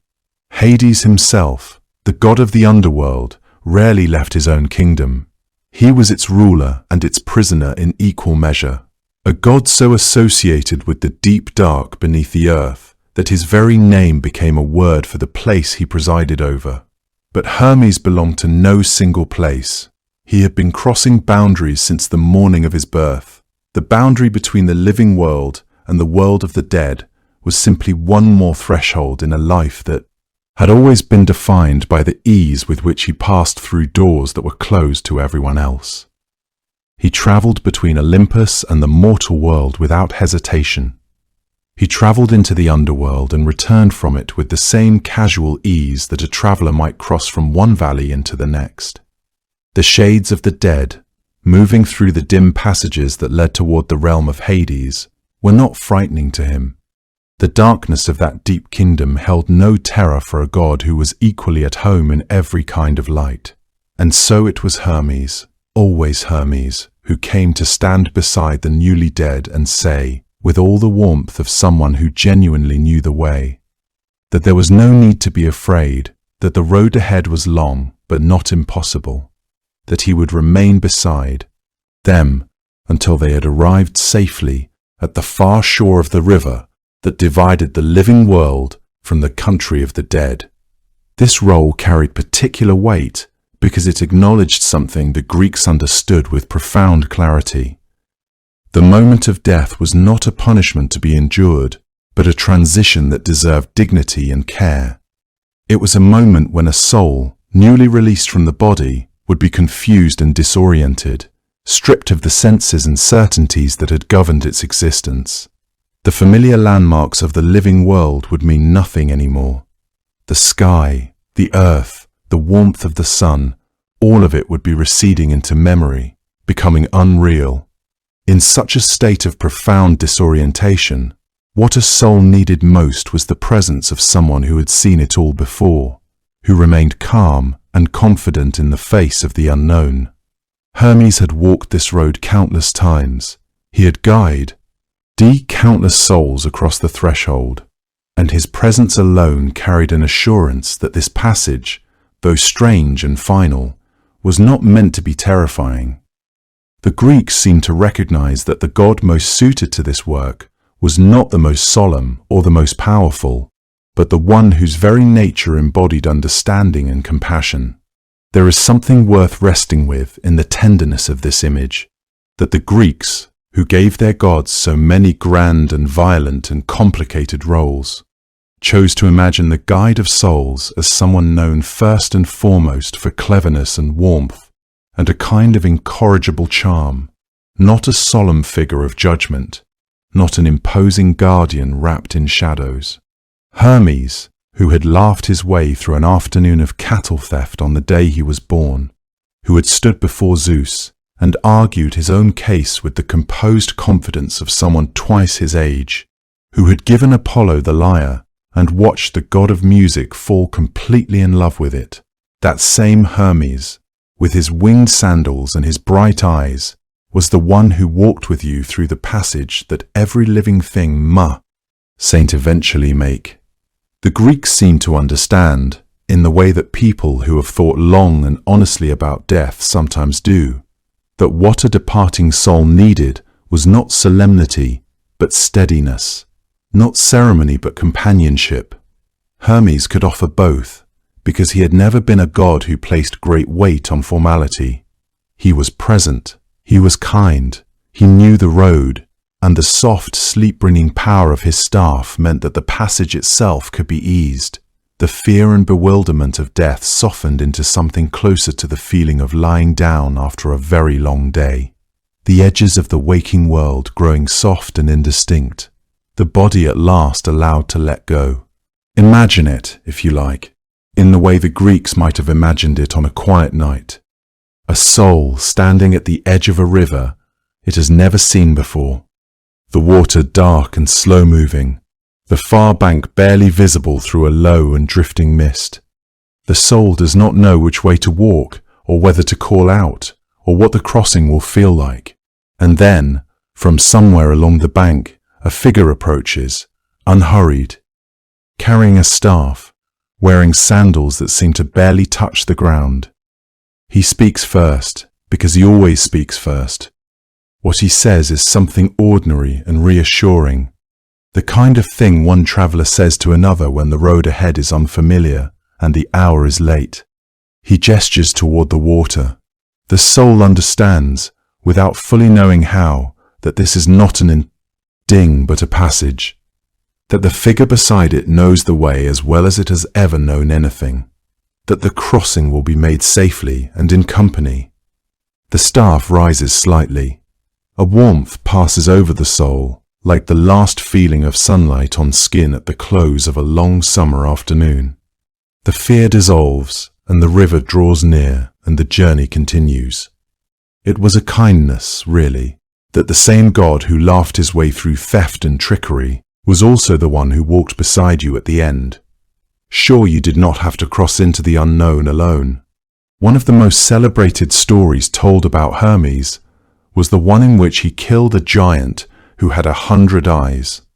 And the reason the story was told so often was not because of the killing itself, but because of the extraordinary patience and cleverness with which Hermes accomplished it.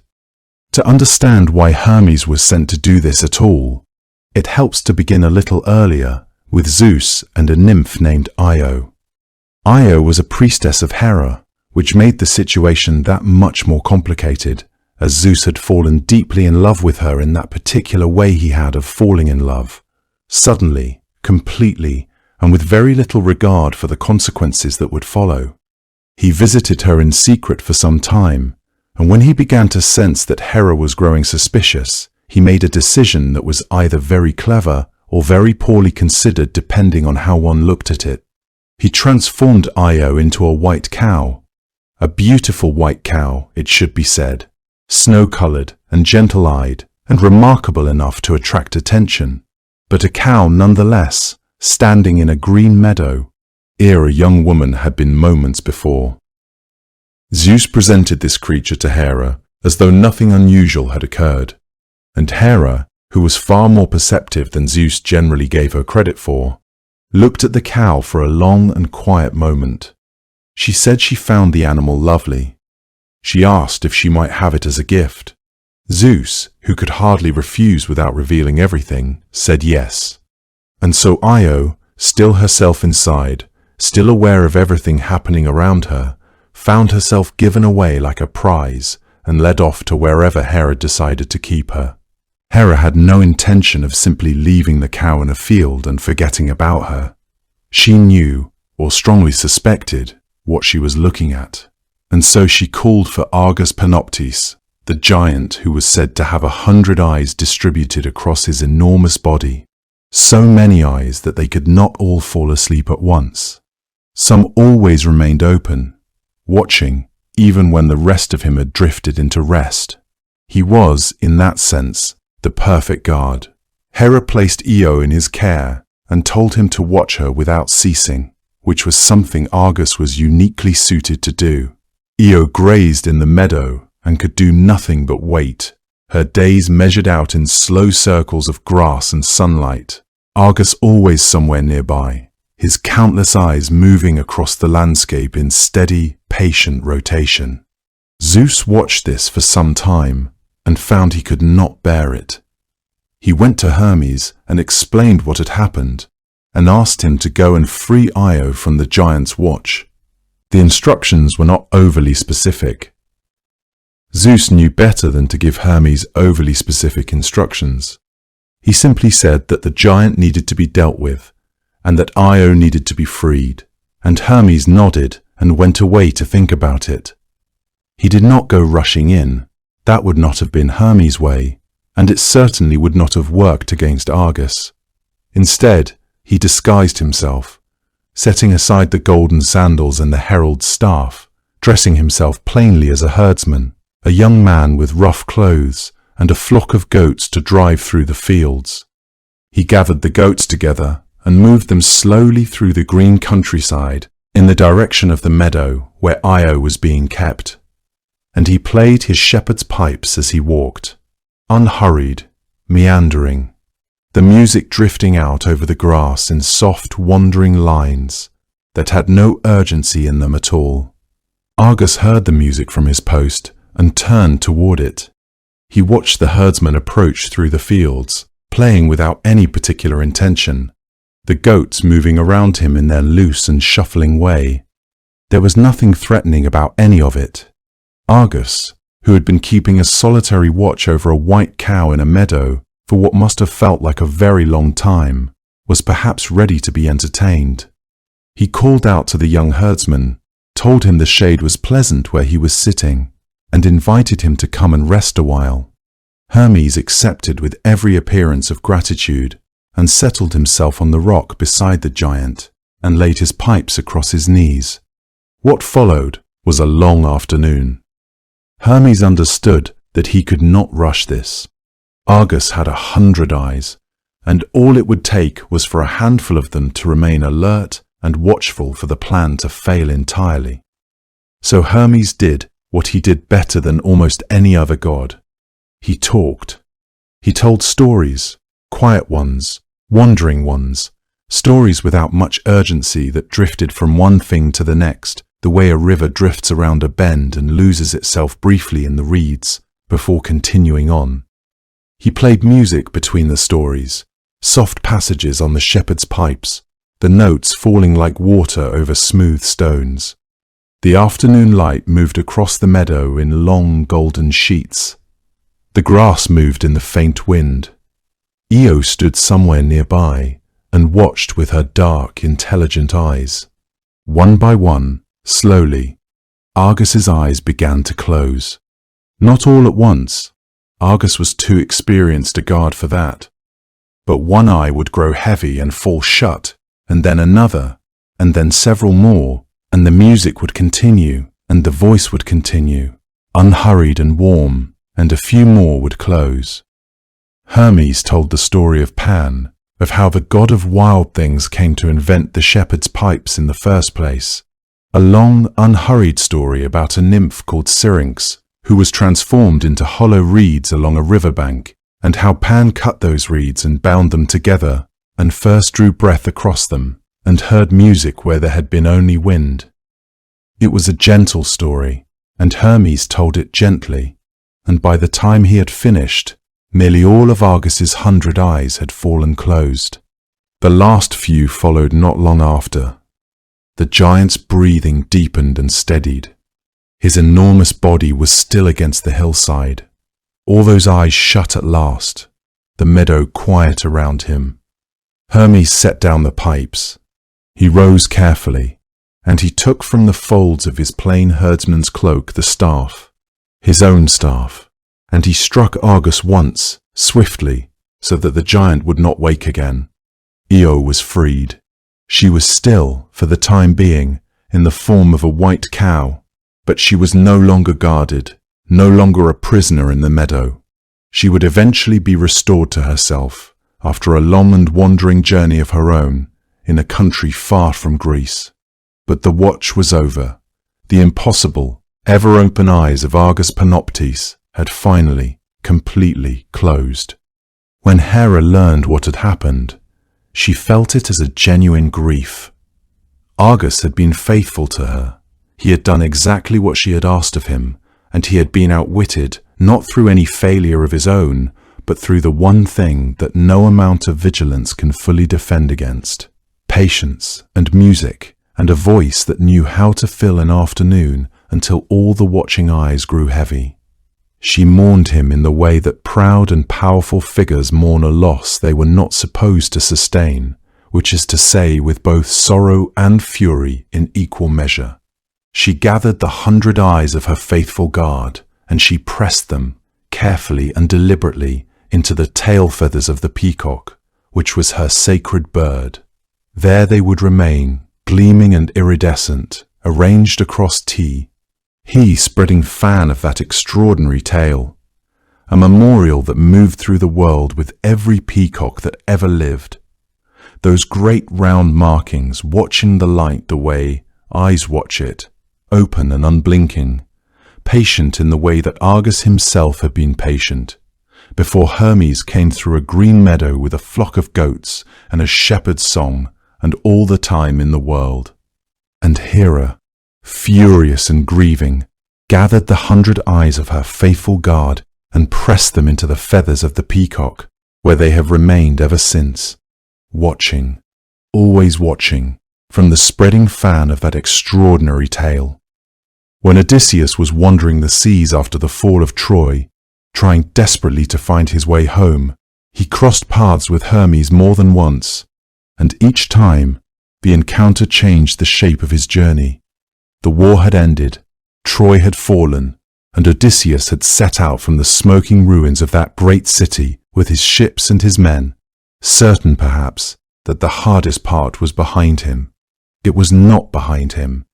The sea proved long and treacherous, and full of things he had not anticipated, and the gods moved around his voyage the way weather moves around a coastline, sometimes clearing the way, sometimes gathering in great dark formations above it.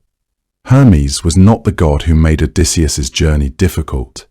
He was, in both of the moments he appeared, the one who made it possible to continue. The first of those moments came on the island of Aeaea, which was the home of a goddess named Circe. She was a powerful figure, a daughter of Helios, the sun god, and a sorceress whose knowledge of herbs and transformations was unlike anything in the mortal world. When Odysseus's men went ahead to explore the island, Circe received them warmly, fed them a meal laced with her particular magic, and turned them into pigs. Only one man escaped to tell Odysseus what had happened, and Odysseus set out through the forest towards Circe's hall to try to free his companions, armed with little more than his sword and the kind of stubborn determination that had carried him this far. It was on that forest path that Hermes appeared to him. According to Homer's account, he came in the form of a young man, handsome, carrying a golden staff, moving through the trees with the easy grace of someone who belonged everywhere and nowhere in particular. He knew exactly what had happened and exactly where Odysseus was going, and he stopped him there on the path and told him plainly that he would be transformed just as his men had been if he went forward without protection. Then Hermes reached down and pulled from the earth a plant with a white flower and a black root, a plant the gods called moly, and pressed it into Odysseus's hands. This herb, he explained, would protect him from Circe's potions. With it, her magic would not take hold, and Odysseus would have the advantage he needed. He also told Odysseus exactly how to behave once the enchantment failed, how to move, what to say, what to demand, laying out the strategy with the quiet precision of someone who had thought it through carefully and found it sound. Then he was gone, back into the trees, as suddenly as he had come. The second encounter was different in character, quieter, and in some ways more melancholy. By the time it occurred, Odysseus had been held on the island of Ogygia for 7 years. The nymph Calypso lived there alone, in a cave surrounded by meadows and the smell of cedar smoke, and she had fallen deeply in love with Odysseus, and kept him with her despite his longing for home. He was not mistreated. By most measures, his life there was comfortable, even beautiful, but he sat at the shore each day and wept, looking out toward the sea and the direction he believed Ithaca to lie. It was Zeus who finally moved to end the situation, calling an assembly of the gods and sending Hermes to Ogygia with a command. The command was simple and irrevocable. Calypso was to release Odysseus and allow him to go home. Hermes put on his golden sandals and took up his staff and crossed the wide sea. Skimming low over the water, touching the waves as a seabird does when it hunts, until the island appeared below him, green and fragrant and entirely alone in all that blue. He found Calypso in her cave and delivered the message with the measured diplomacy that was particular to him, acknowledging her feelings even as he made clear that Zeus's will was not open to negotiation. Calypso was not pleased.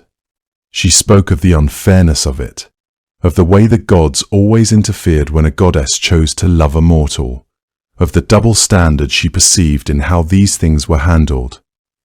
Hermes listened to her with what Homer suggests was genuine attention and genuine sympathy, not dismissing what she said, but also not wavering from the purpose of his visit. When she had finished, the command remained what it had always been, and Calypso understood that. She went to find Odysseus on the shore. He delivered his message, watched Calypso weep with a look of genuine sympathy, and then rose back into the salt air above the sea and was gone, his task complete, leaving the island smaller and quieter in his wake. The road to the underworld was one that Hermes travelled more often than any other Olympian. Unlike the other gods, he was always welcome there. The underworld was not a place the other gods sought out willingly. Ares had no business there, nor did Aphrodite, nor Apollo, whose domains were all brightness and sound in the living world. But Hermes moved between every realm with the same easy familiarity. The kingdom of Hades was simply one more territory he passed through on his way from one errand to the next. He knew its geography, the way a traveller knows a road they have walked many times in many weathers, the dark river at the threshold, the fields beyond, the slow and quiet air that hung over everything there like the last moment before sleep. In the final books of the Odyssey, Homer gives us a brief but remarkable passage in which Hermes fulfills this role in a way that is neither dramatic nor particularly celebrated. Yet it is one of the most quietly beautiful images in all of the old poetry. After the suitors who had spent years plaguing Odysseus's household were killed, their shades had to be gathered and guided to their proper place. It was Hermes who came for them, as he always came, carrying his golden staff, moving through the dim air like a shepherd moving a flock of startled birds. The shades followed, drifting behind him in a long and pale procession, past the white rock and the gates of the sun and the realm of dreams, until they reached the meadow of asphodel, where the dead are said to rest. There is something moving in this image, not in the deaths themselves, that were violent and perhaps deserved, but in the gentleness of what came after, the god who was also a thief, also a trickster, also the swiftest and most irrepressible figure in all of Olympus, leading a company of lost souls quietly to their rest as the darkness closed around them both. There is a quiet dignity in this function that elevates it beyond mere duty. Hermes did not resent the work or perform it with reluctance. He understood that guiding the dead was as essential to the order of the cosmos as any other task he undertook.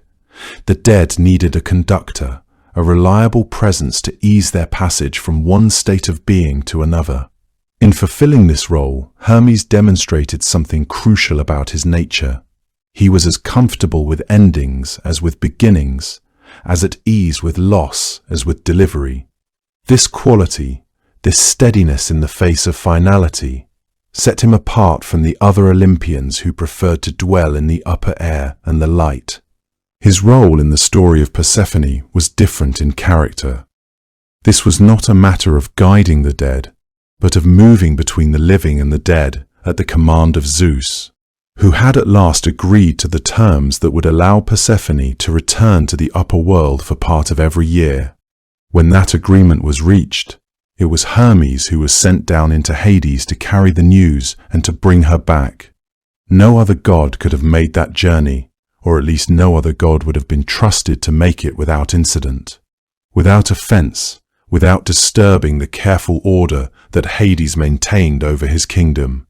Hermes alone moved through those gates, without threat or ceremony, descending into the cold and the dark with the calm of someone arriving at a familiar place, returning again with Persephone beside him, climbing upward toward a light that grew warmer and softer with every step, until they emerged into a world where the air smelled of green things beginning again.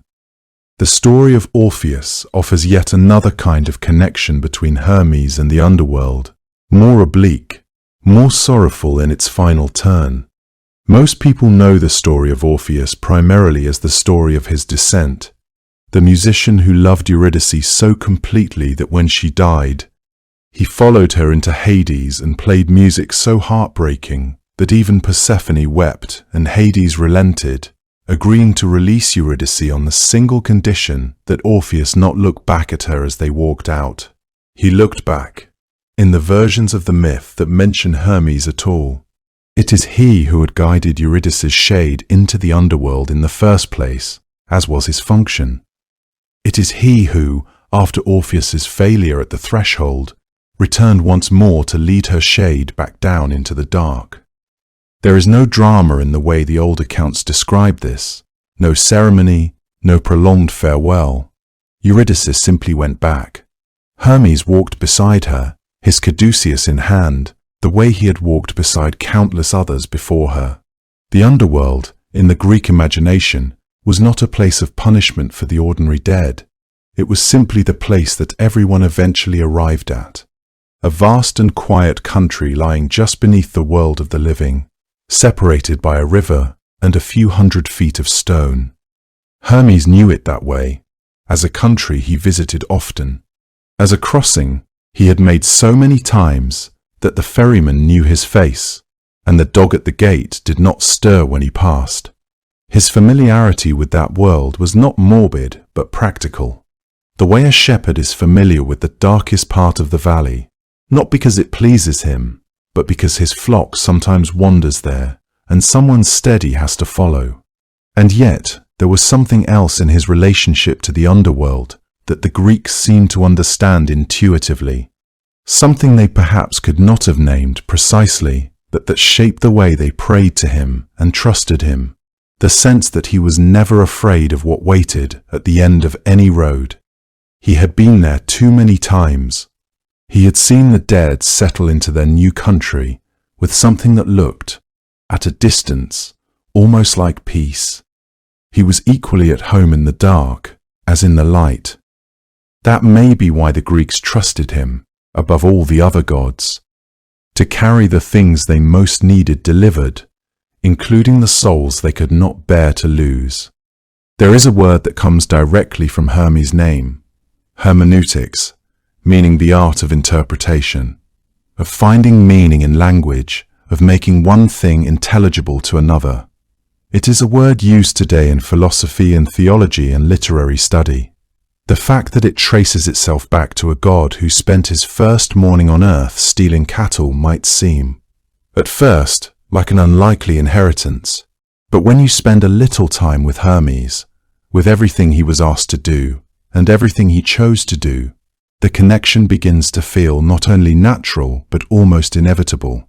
He was, at his deepest level, the god who stood between things that could not directly communicate and made them understand each other.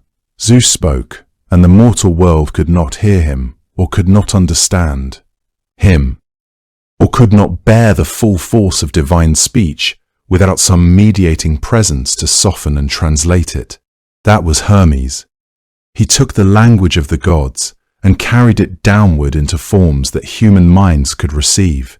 He was not merely a courier, he was an interpreter, a translator, the necessary intelligence that moved between one order of being and another and returned with something that could actually be used. The Greeks understood this about him. That is why orators prayed to him before they spoke, why poets called upon him when they needed words to arrive in the right order, why anyone who worked with language, who relied on words to carry weight, to persuade, to illuminate, felt that Hermes had something to do with whether the words landed well or badly. Eloquence were, as not simply a skill, in the Greek understanding. It was a gift. The god who gave it was the same one who crossed every boundary the world had ever tried to establish. This understanding of Hermes as the facilitator of eloquence extended into the practical concerns of daily life. A merchant negotiating a trade agreement, a politician addressing the assembly, a teacher instructing students. All of these figures understood themselves to be working in Hermes' domain. They were not simply employing technique. They were calling upon a power that moved through language itself, that could make the difference between words that fell flat and words that transformed understanding. The stakes felt high because they were high. In a world without mass communication, without the ability to broadcast a message across distances, the spoken word was the primary instrument of influence and connection. Hermes presided over that instrument. Language itself is a kind of boundary crossing. To speak is to attempt to move something from inside one mind into another, across the distance that always exists between two separate lives. The fact that it ever works at all is, in its way, remarkable. Hermes presided over that distance. He presided over every threshold and crossing where one world ended and another began, and not only in the grand metaphysical sense of the living meeting the dead, or mortals receiving the attention of gods. He presided over the smaller, more practical thresholds as well, the ones that defined daily life in the ancient Greek world, the boundary between one city-state and the next, where a traveler passed from the protection of one set of laws into the jurisdiction of another, the boundary at the edge of a house, where the domestic world gave way to the public one, the boundary at a crossroads, where two roads met and a person had to choose a direction without knowing quite what lay ahead. These were the places where Hermes was most present, most felt, most needed. The Greeks marked them with objects called hermes, tall, rectangular stone pillars carved with the bearded face of Hermes at the top, placed at the crossroads and doorways and gymnasiums and city boundaries across the Greek world. They were not elaborate monuments. They were not the grand sculptural programs of temples dedicated to Athena or Zeus. They were plain and present, placed exactly where transitions happened, exactly where one thing became another. A traveler passing through a crossroads would see the face of the god looking out from the stone and know that the crossing was acknowledged, that someone was watching over the moment of choice.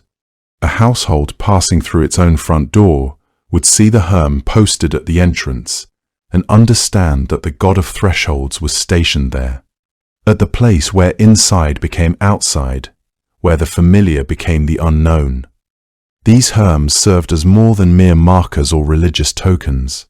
They were reminders of Hermes' constant presence at the turning points of human existence, witnesses to the transactions and decisions that shape daily life. Some were simple and unadorned, bearing little more than the god's face and a name carved into the stone. Others accumulated inscriptions over time, messages left by those who passed through and felt moved to acknowledge the god's presence. The herm became, in its way, a kind of focal point for collective attention, a place where the community's awareness of sacred space could crystallize into physical form. Crossroads were sacred to Hermes for the same reason all boundaries were sacred to him, because at a crossroads, Direction has not yet been determined.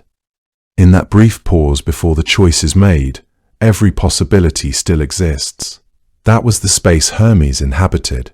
He lived in the interval, in the moment of transition, in the charged and open space between what had been and what was about to be. His patronage of language drew from the same understanding. A word, before it arrives in the mind of the person who hears it, is traveling across a kind of threshold, moving from intention to sound to meaning, passing through every ambiguity that language carries with it. Hermes was the power that helped it cross. He was the intelligence at work in the gap between one world and another. Passage possible, making meaning possible, making the whole vast network of communication between gods and mortals and the living and the dead function in a way that held together rather than flying apart. Wherever two roads crossed in ancient Greece, there was a Hermes, a stone pillar bearing the face of the god who presided over every threshold. Every crossing, every moment when one world ended and another began. Most Greeks would never have a reason to ask Hermes to free a nymph from a 100-eyed giant, or to carry a message from Zeus to Calypso. But nearly every Greek had reason to pray to Hermes at some point in their lives, because nearly every Greek traveled, traded, or simply needed luck. The road between one city and the next was not a comfortable or predictable place in the ancient world. Bandits waited in the wooded stretches between settlements. Paths turned treacherous in the rain, and rivers swelled without warning. A traveler who set out in good health had no particular guarantee of arriving at their destination in the same condition. To leave your home and walk the roads of ancient Greece was to enter a world where the usual protections of family and community fell away, where something less tangible, the goodwill of a god who understood thresholds and crossings, became very important indeed. Hermes was that god. Before a journey of any real length, it was natural and expected that a traveler would pause at the stone pillar bearing the god's likeness, placed at the edge of the road or the doorway of the house they were leaving. Offer something small, a handful of grain, a splash of wine, a quiet word, asking for safe passage and a fortunate road. These were not elaborate ceremonies. They were the kind of prayer that a person offers, not in a great temple with incense and processional music, but alone, in the early morning, before the rest of the household is awake, with one sandal already buckled. Hermes was the god you spoke to in those moments. The Greeks understood him as a god who was genuinely present on the road, not gazing down from some unreachable height, but moving through the same dust, the same crossroads, the same market squares that his worshippers moved through every ordinary day. Merchants prayed to him not only for safety in transit, but for the success of what they were carrying. He was understood to oversee the fairness of trade, the reliability of weights and measures, the integrity of the exchange itself, which meant that the merchant who cheated on the scales was, in some sense, offending Hermes just as much as the merchant who was robbed on the road. Commerce, in the Greek understanding, depended on a kind of trust that needed divine backing, and Hermes provided it. Festivals held in his honor, known in some regions as the Hermaia, gathered merchants and travelers and athletes together in a spirit that combined religious reverence with something closer to air, a mingling of the sacred and the commercial that suited Hermes perfectly, since he had never seemed particularly bothered by the line between the two. The paradox that gave some people pause was that this same god, the one who blessed honest merchants and protected vulnerable travelers, also claimed patronage over thieves.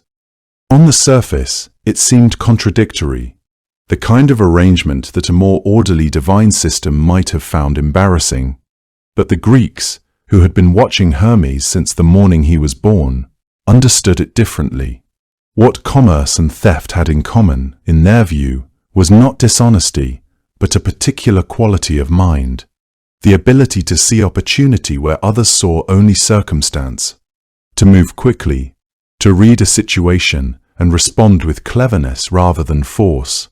the merchant who arrived at a market first and secured the best price, the thief who slipped through a gap that nobody else had not said, were both, in their way, exercising the same gift. Hermes was the patron of that gift. He was not blessing cruelty or violence.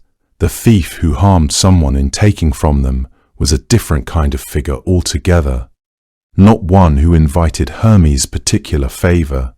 What Hermes honored was resourcefulness, the sharp intelligence that could find a way through when the straightforward path was closed. His own first act in the world had been exactly that, not the deed of a bully, but the deed of a mind already several steps ahead of everyone around it. Ordinary people understood this distinction. The traveler who bartered cleverly at a roadside stall and came away with more than he had expected felt, in some small and unspoken way, that Hermes had been looking on with something like approval. His accessibility as a god was part of what made him so genuinely beloved. Zeus was remote, his concerns were cosmic, his attention commanded rather than invited. Hades was shrouded in a mystery that most people preferred not to think about too carefully. But Hermes was right there, at the corner of the street, at the entrance to the agora, at the spot where two roads met in the long afternoon light. His stone likeness worn smooth by the hands of people who had touched it in passing for generations. He was not a god you had to seek out. He found you on the road, in the marketplace, at the moment when you needed something to go your way, and there was nothing left to do but ask. He was, in that sense, the most human of the Olympians, not because he was humble, but because he was present, moving through the same roads and markets and doorways that ordinary people moved through every single day. Among all the children credited to Hermes across the old myths, none was more beloved, or more immediately, startlingly strange, than Pan. According to the Homeric hymn to Pan, one of the older hymns in that collection, Pan was born from a union between Hermes and a nymph. Though the accounts differ on which nymph she was, some say Dryope, others give different names entirely, the tradition never settled on one answer with any confidence. What the hymn does tell us, in terms that are both tender and a little comic, is that when the child arrived into the world, his mother took one look at him and fled. It is difficult to blame her entirely. Pan came into being with the hooves of a goat where his feet should have been, with small sharp horns already sprouting from his forehead, with a face that was, by any gentle accounting, more goat than god. He was loud from the first breath. He was covered, in the way of wild things, with something closer to fur than skin. His mother, the story tells us, was simply not prepared for any of this, and she ran. Hermes, however, was delighted.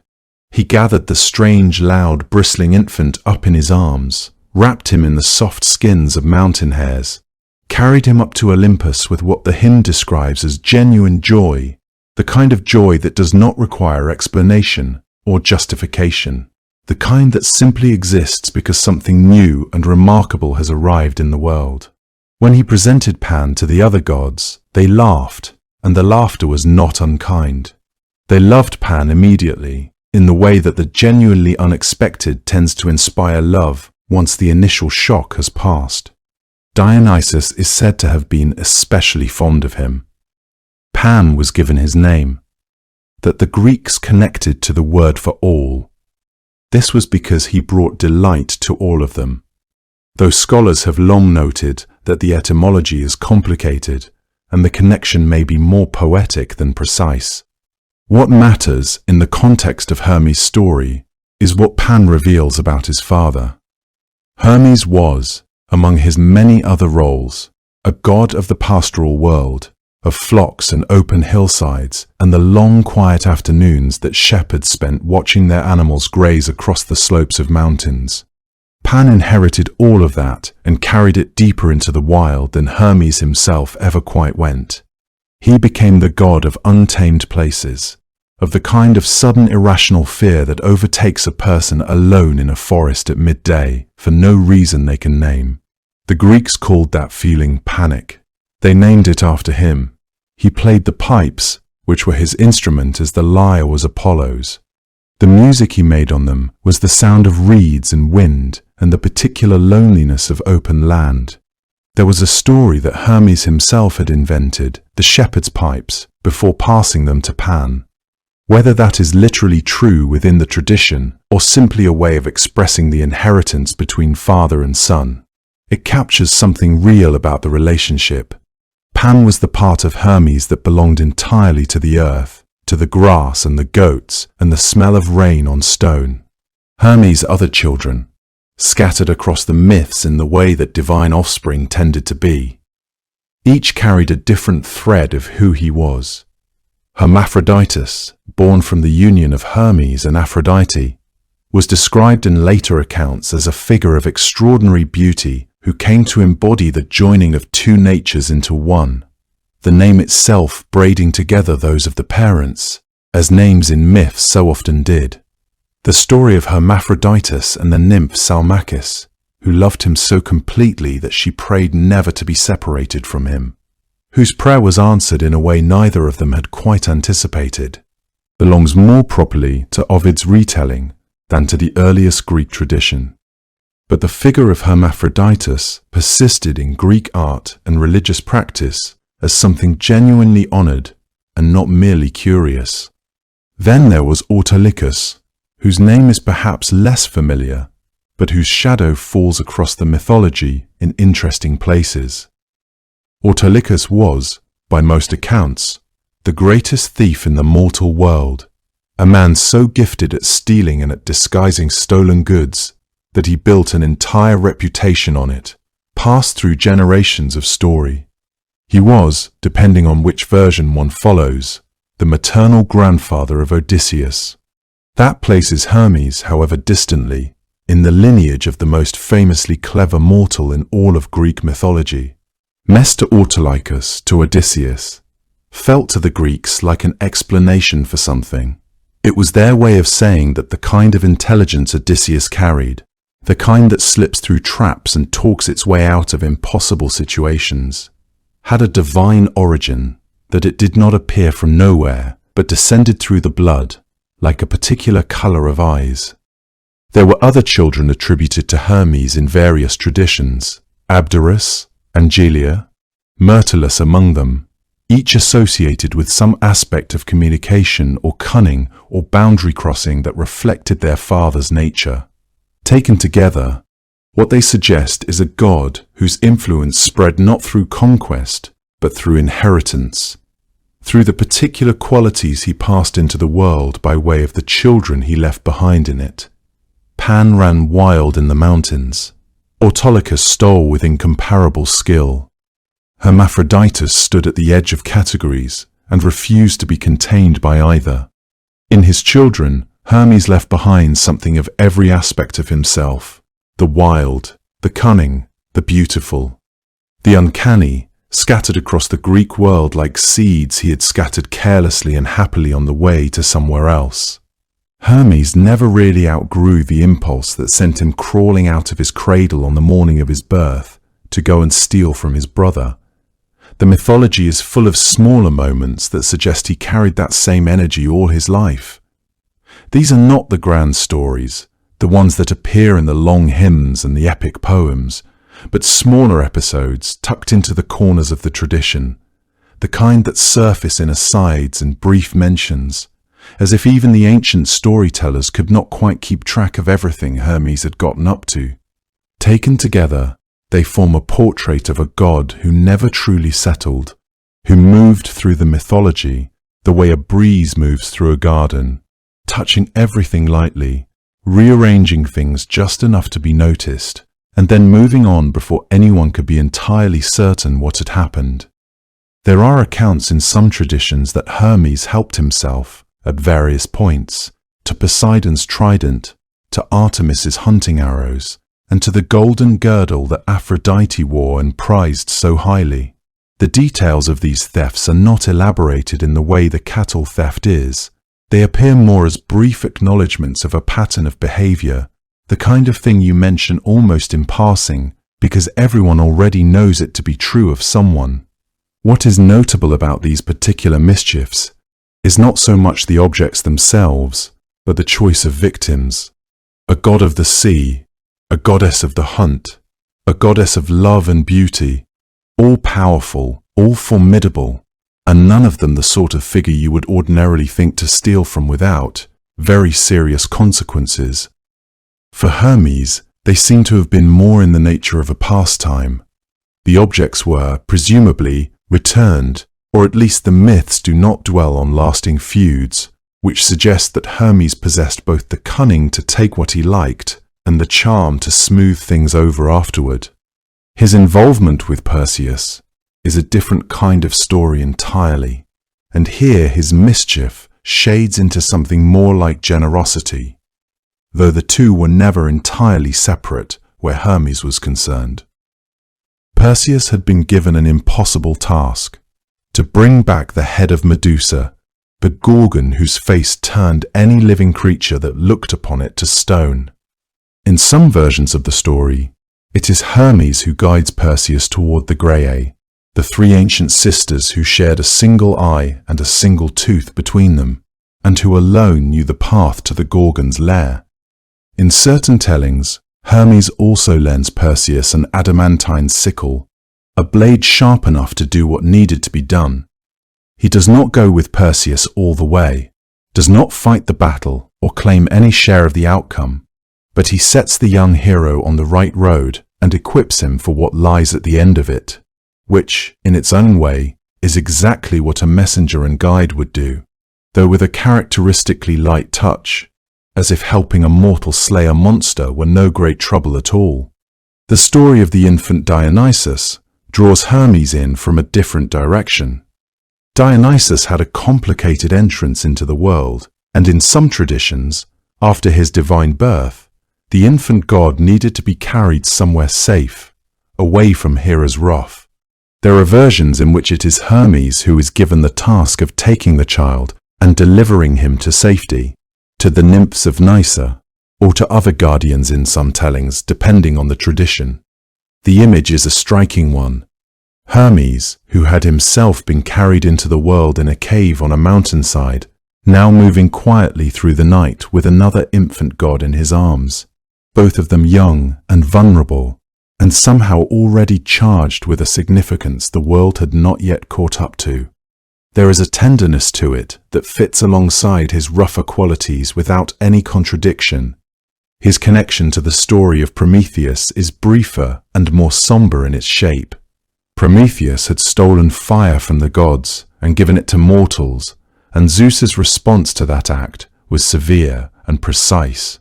In some accounts, it is Hermes who is sent to deliver the sentence, to inform Prometheus of what was coming, to serve as the voice of Zeus's judgment the way he always served as the voice of Zeus's will. He does not carry out the punishment himself in these versions, but he delivers the word of it, which is its own kind of burden, and one the myths do not dwell on too long. Hermes, after all, was always more comfortable moving through a story than sitting still inside one. What these episodes share, taken together and set side by side, is a quality that is difficult to name precisely, but easy to recognize. A lightness, a sense that nothing Hermes did came from a dark or hungry place, that the stealing and the guiding and the occasional divine errand all arose from the same source, which was something closer to irrepressible curiosity than to malice. He moved through the mythology with his sandals barely touching the ground, taking what caught his interest, helping where it pleased him, delivering what needed to be delivered, and leaving each story subtly different from how he had found it. In every story, large or small, what remained consistent was that Hermes seemed to enjoy himself, and that the enjoyment never quite felt cruel, only irrepressibly, congenitally mischievous. In all the long poetry of the Trojan War, the moment that shows Hermes most clearly, not the trickster, not the thief, but the compassionate guide, comes near the very end of the Iliad. In the dark, on a road that no sane man would travel. By that point in the story, the war had been grinding on for years. The grief it had produced had grown so deep that even the gods on Olympus had grown quiet with the weight of it. Hector, the greatest of Troy's warriors and the truest son of its old king, had been killed by Achilles in single combat outside the city walls. And what Achilles did afterward was something the gods themselves could not entirely bear to watch. He tied Hector's body to his chariot and dragged it through the dust around the walls of Troy day after day. Unwilling to release it for burial, driven by a grief over his own companion Patroclus that had curdled into something almost unrecognizable. Priam, who was Hector's father and the king of Troy, watched all of this from the city's ramparts with the kind of sorrow that leaves a man hollow. He had lost his finest son. He could not even bury him. The body lay in the Greek camp, and every attempt at negotiation had been refused. Eventually, the gods on Olympus decided that enough was enough. It was Zeus who set the solution in motion, not through force, not through intervention in the fighting, but through Hermes, which was perhaps the only way it could have worked. Zeus told Hermes to go to Priam, to move beside him unseen, to guide him safely through the darkness of the Greek camp so that the old king could reach Achilles' tent and make his appeal in person. Hermes put on his golden sandals and his herald's cap and went down from Olympus to the plain below Troy, where the night had already fallen thick and cool over the tents of the Greek army. He found Priam at the edge of the camp, preparing to make the journey alone, with only a single servant and a cart loaded with ransom gifts, gold and robes and cups, offerings to persuade Achilles to release his son's body for a proper burial. Priam was old. He was frightened. He had told his remaining sons that he would do this regardless of what the gods decided. The grief in him was so large that it had become its own kind of courage. And yet there he was, at the border of the Greek encampment in the dark, preparing to walk into the very camp of the men who had killed his son. Hermes appeared to him as a young man, golden-haired and calm, carrying nothing threatening, radiating the kind of easy warmth that put a frightened person at ease without quite explaining why. He told Priam that he had been sent to see him safely through. He did not announce himself as a god. He simply took his place beside the old king's cart and led the way. What followed in Homer's telling is one of the quietest and most tender passages in all of ancient literature. Hermes guided Priam through the sleeping Greek camp with care and patience, causing no alarm. Keeping close to the old man's side as they passed between the rows of tents where soldiers slept, their fires burned low, their weapons resting beside them in the dark. Hermes touched the sentries at the gate with his staff and brought a deep, seamless sleep over them, so that they did not stir as the cart rolled through. Every step of the way, he remained gentle and present, speaking to Priam in a low voice, answering his questions, offering the kind of steady reassurance that makes a long and frightening walk feel almost manageable. There is something in this image, the young man and the old king moving through a dark camp full of enemies, that carried all of Hermes' truest nature without a single act of cleverness or theft or wit. It was just kindness, the willingness to stay close to someone who needed company in a dangerous place.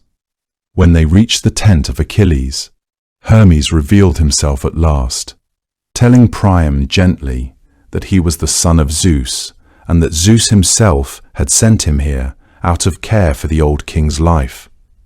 He told Priam what to do, to go in alone, to kneel before Achilles, to speak of his own father, who was also old and also waiting for a son to return home. Then Hermes stepped back and allowed Priam to go in. What Hermes had accomplished in those hours of night was nothing short of miraculous, though it wore the face of the ordinary. He had not defeated an enemy, or bargained for peace, or performed any feat that would be celebrated in battle songs. Instead, he had simply opened a door that rage and grief had slammed shut. He had made it possible for an old man to walk where death waited on every side and emerge unharmed. In doing so, he had created the conditions for mercy itself to enter the war. The two men who would meet in that tent, one still burning with the fury of his loss, the other broken beneath the weight of his, would discover in each other not an adversary but a mirror of their own anguish. And that discovery, that moment of mutual recognition between enemies, would not have been possible without the guide who had walked quietly in the dark, asking nothing, offering only his presence and his care. The scene that unfolded between Priam and Achilles, two men on opposite sides of a long war, undone in that moment by the same grief, is often called the emotional heart of the entire Iliad. And it was Hermes who made it possible, not through any trick or bargain or cleverness, but through a straightforward act of accompaniment. He had walked an old man through the dark and gotten him safely where he needed to go. It was exactly what a psychopomp does, exactly what Hermes had always done, guiding those who were lost or frightened or crossing into territory they could not navigate alone. The difference here was that the boundary being crossed was not between the living and the dead, but between grief and grace, between two enemies who discovered, in that one quiet tent at the edge of the camp, that their sorrow was made of the same thing. When Priam arrived safely at Achilles' tent, the young man who had guided him was gone, vanished back into the night as quietly as he had come, his work complete, as it always was. Hermes was worshipped across the Greek world, but his worship had a quality that distinguished it from the grand temple rites offered to Athena or Apollo. It was personal, informal, often practiced at the side of a road. The most visible sign of his presence in daily Greek life was the herm, a stone pillar or post carved with the god's face and set at the boundaries of things, at crossroads where two paths met in the dust, at the thresholds of houses and public buildings, at the edges of towns where the settled world gave way to open country. These pillars were not shrines in any elaborate sense of the word, but they were genuinely sacred, understood as a kind of standing presence, a reminder that the god who presided over crossings and thresholds was as close as the nearest doorway or turning in the road. In Athens, they lined the streets in considerable numbers. Travelers passing through the city would have encountered them at nearly every significant intersection, worn smooth in places where hands had rested against them over long years of use. They were placed at the entrances to gymnasiums as well. This was because Hermes was understood to watch over athletes and their physical training, the speed and agility of a well-trained body being, in Greek thinking, something that naturally fell under his care. Young men who trained in the wrestling courts and running tracks of the gymnasium would have passed beneath his stone face each morning as a matter of daily habit, not as a formal act of worship, but as a simple acknowledgement that he was there, that the space belonged in part to him, that the hours of effort they were about to spend were conducted under his watchful and generally favorable eye. There was a festival held in his honor at the gymnasium, known as the Hermes, in which the usual rules of the training ground were gently loosened, and the younger students were given precedence over their elders for the day, a reversal of ordinary order that suited perfectly a god who had always found the boundaries between categories more interesting than the categories themselves. Offerings were made at these occasions. At other times throughout the year, lambs were among the animals sacrificed to him. Their wool, as white as the road dust, was grey. Incense was burned, its thin smoke rising in the same unhurried way that Hermes himself was said to move when he was not in any particular hurry. That was perhaps not often. The honey cake was perhaps the most characteristic offering made to him. Small and sweet and completely without grandeur. The kind of thing a person could prepare at home and carry out to the herm at the crossroads, without any priest or ceremony required. That was exactly the point. There was no large and imposing temple to Hermes. that served as the center of his worship, the way the Parthenon served Athena, or the great sanctuary at Delphi served Apollo. His worship did not require a special journey or a solemn day marked on a calendar, though he had those things as well. It lived instead in the ordinary moments of ordinary lives, in the prayer spoken quietly before setting out on a long road, in the gesture of touching the stone pillar at the boundary of the city as one passed through it, into open country, in the offering left at the doorway of a house at the beginning of a new season. Merchants prayed to him before they went to the market and before they set sail with a cargo that they hoped would arrive safely and sell well. This was because Hermes presided over both the journey and the transaction. Over the road that led to the market and the conversation that resulted in a fair price once they arrived, travelers on the roads between cities, where the danger of robbers or accident was a real and ordinary concern, understood that Hermes moved along those same roads, that the god of boundaries was also the god of the in-between spaces, that his protection was available to those who asked for it with a reasonable degree of sincerity and a honey cake set on the nearest tea stone.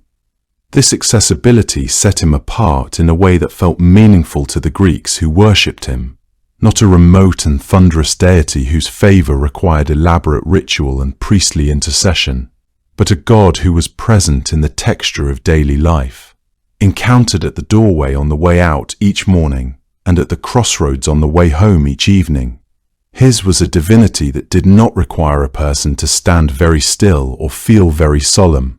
That may be one of the reasons his worship endured so comfortably across such a wide range of people and places. He was prayed to by the merchant setting out before dawn, by the athlete stretching in the cool morning air of the gymnasium, by the traveler who had lost the road a little and needed, as nearly everyone eventually did, some ill assurance that they were moving in the right direction. All of it, the stone pillars at crossroads, the honey cake left at the doorway, the quiet prayer before setting out on a journey, expressed the same understanding that Hermes was nearby, that he was listening, that he was, on balance, well disposed toward those who moved through the world with their wits about them. Hermes did not stay within the borders of ancient Greece. His image and his ideas traveled, as he himself was always traveling. In Egypt, they found something familiar waiting for them. When Greek culture spread across the Mediterranean world following Alexander's conquests, Greek settlers and traders and thinkers came into contact with the Egyptian god Thoth, a figure so strikingly similar to Hermes in his essential nature that the two seemed, to those who encountered both, to be expressions of the same divine idea arriving independently from opposite directions. Thoth was the Egyptian god of writing, wisdom, the moon, the keeper of divine records and the mediator between the gods, a figure who moved between worlds, who carried messages, who presided over knowledge and its transmission. The Greeks recognized him immediately. They called him Hermes, and then. This was because they understood that the god they were meeting here was somehow larger and older and more complete than either figure alone.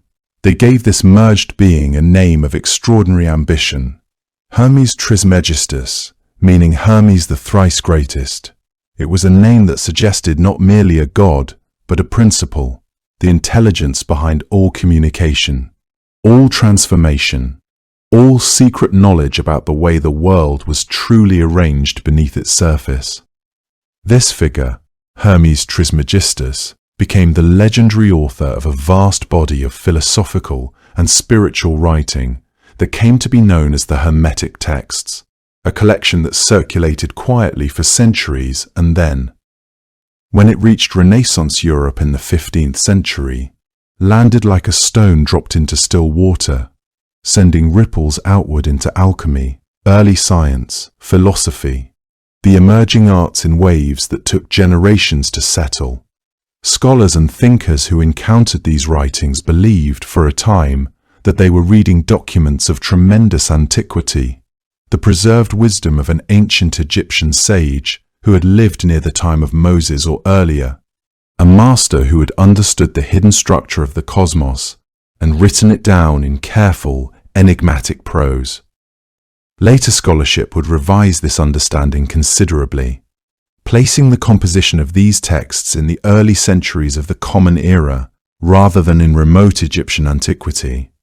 But the influence they had already exerted by then could not be unmade. Philosophers like Marsilio Ficino translated them into Latin with reverence. Artists and architects, physicians and natural philosophers, all moved through a world quietly shaped by ideas that traced their lineage back to that merged figure standing at the border between two great ancient civilizations, carrying a staff and looking equally comfortable in both directions.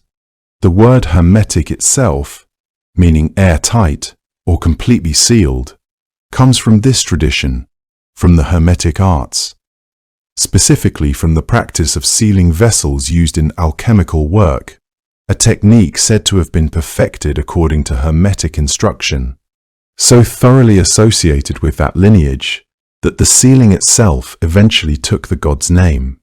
It is a small, quiet word now, used mostly to describe jars and compartments and the kind of isolation that keeps outside air from reaching what is inside.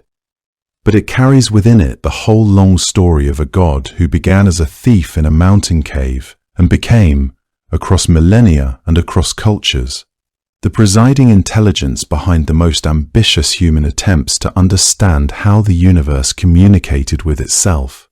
His name is also preserved in hermeneutics, the study of interpretation, of how we extract meaning from texts and signs and symbols, because Hermes was always the one who made intelligible what would otherwise remain opaque, who carried meaning across the boundary between one world and another and ensured that it arrived intact.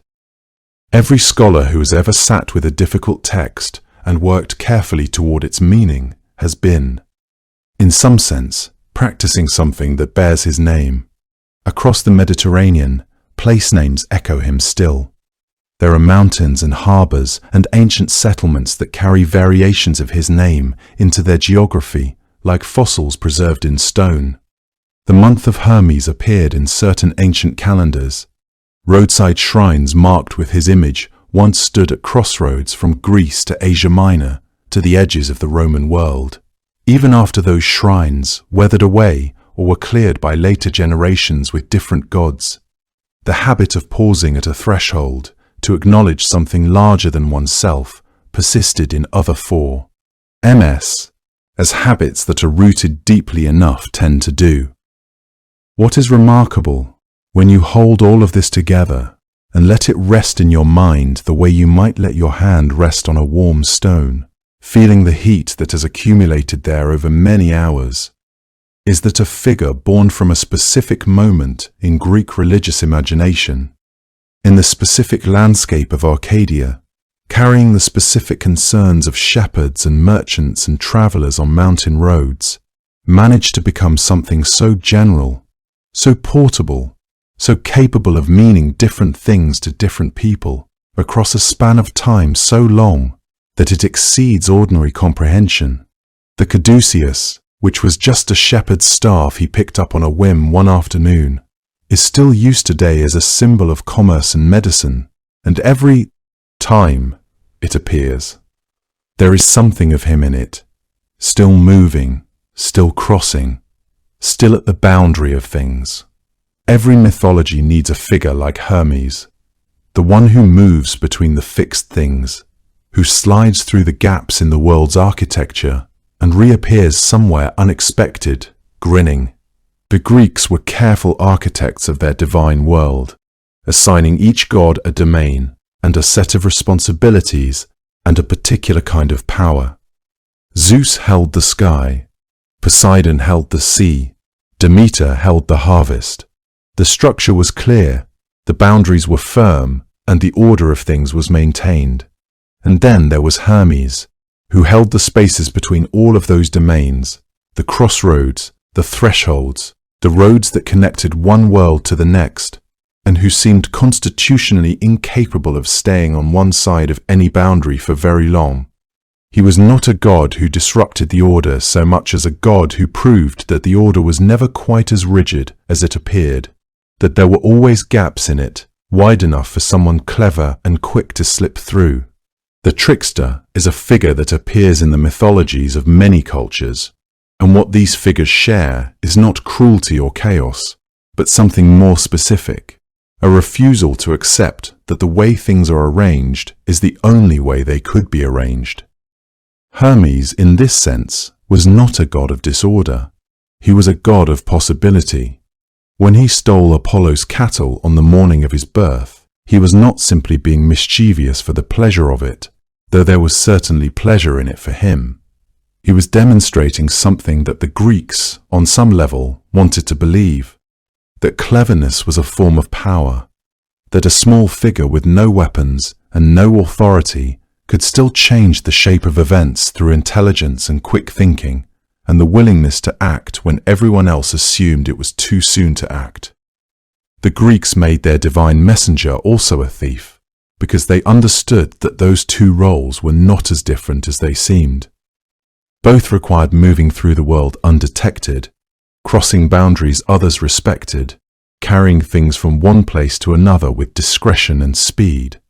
The merchant, the thief, the herald, the guide of souls, these were all, in Hermes's understanding, variations on the same essential act, which was the act of crossing over.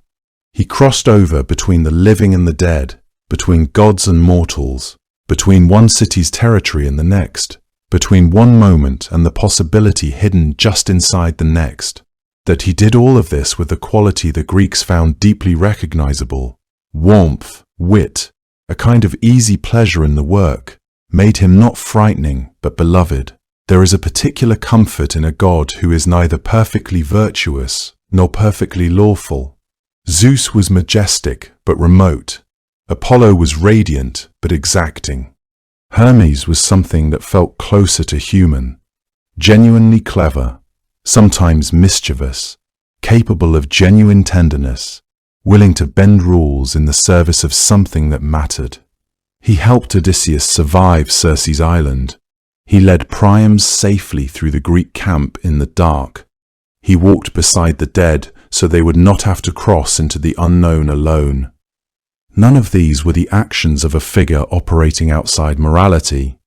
They were the actions of a figure whose morality was expressed through care and cleverness, rather than through strict adherence to any single code.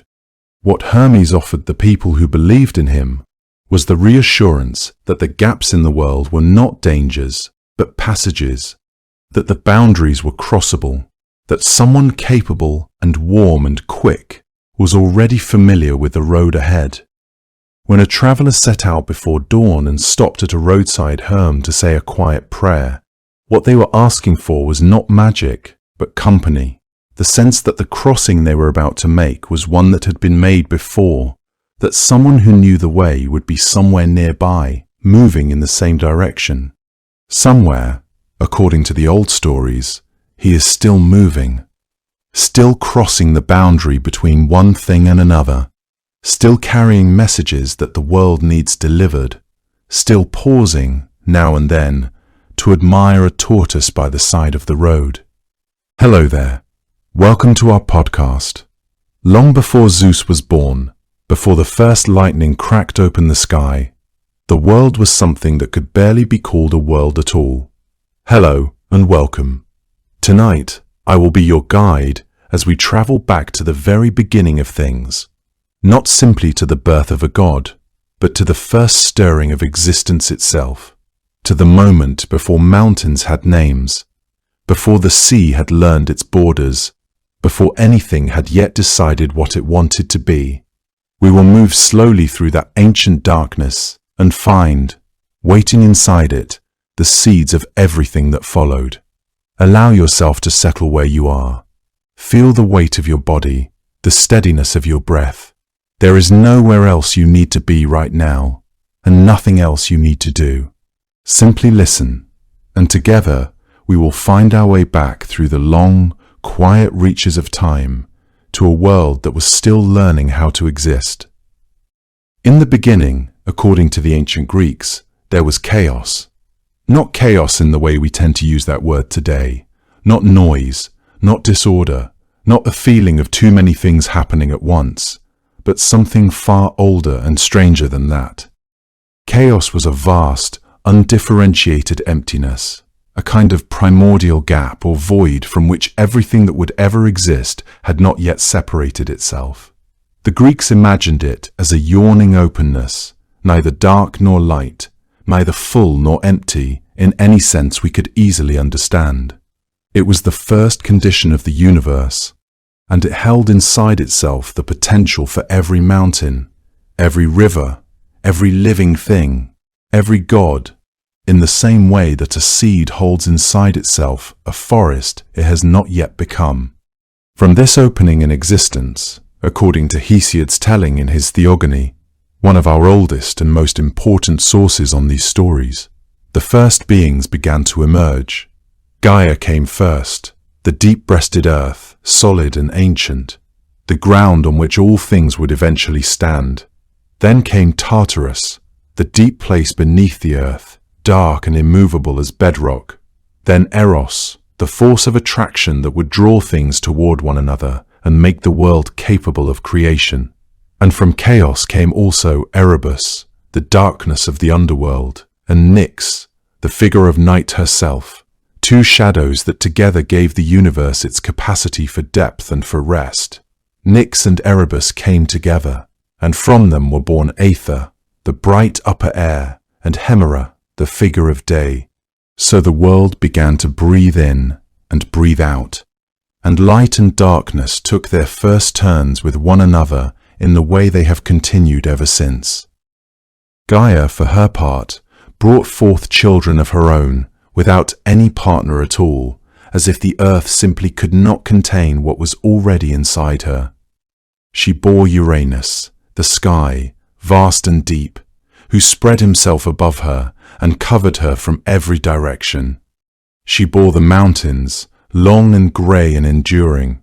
She brought forth Pontus, the sea, who filled the low places of the world with his deep salt water.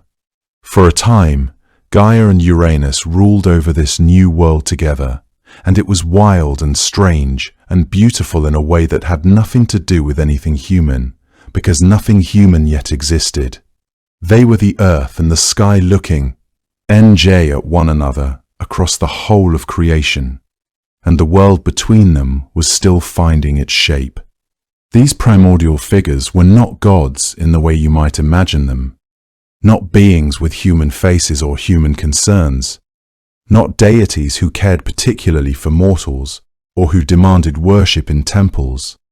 They were instead forces, presences, the very substance of the world itself given shape and consciousness.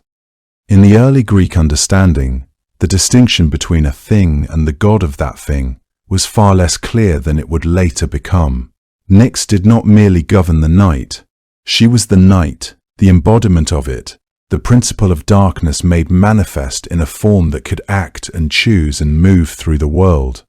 Similarly, when Gaia brought forth mountains, she was not creating something separate from herself, but rather expressing something that had always been latent within her being. These early divinities existed in a time before hierarchy had fully established itself, before one god ruled clearly over another, before power had settled into its eventual shapes. They were the raw materials of divinity, in a sense, and the world they inhabited was still being negotiated and rearranged through their interactions with one another. What we encounter in these stories is not yet the ordered cosmos that we know, but rather something far more fluid and uncertain, a universe still in the process of deciding what it would become. Their children were the Titans, enormous, powerful beings who carried inside them the force of the natural world in its earliest and most unruly form.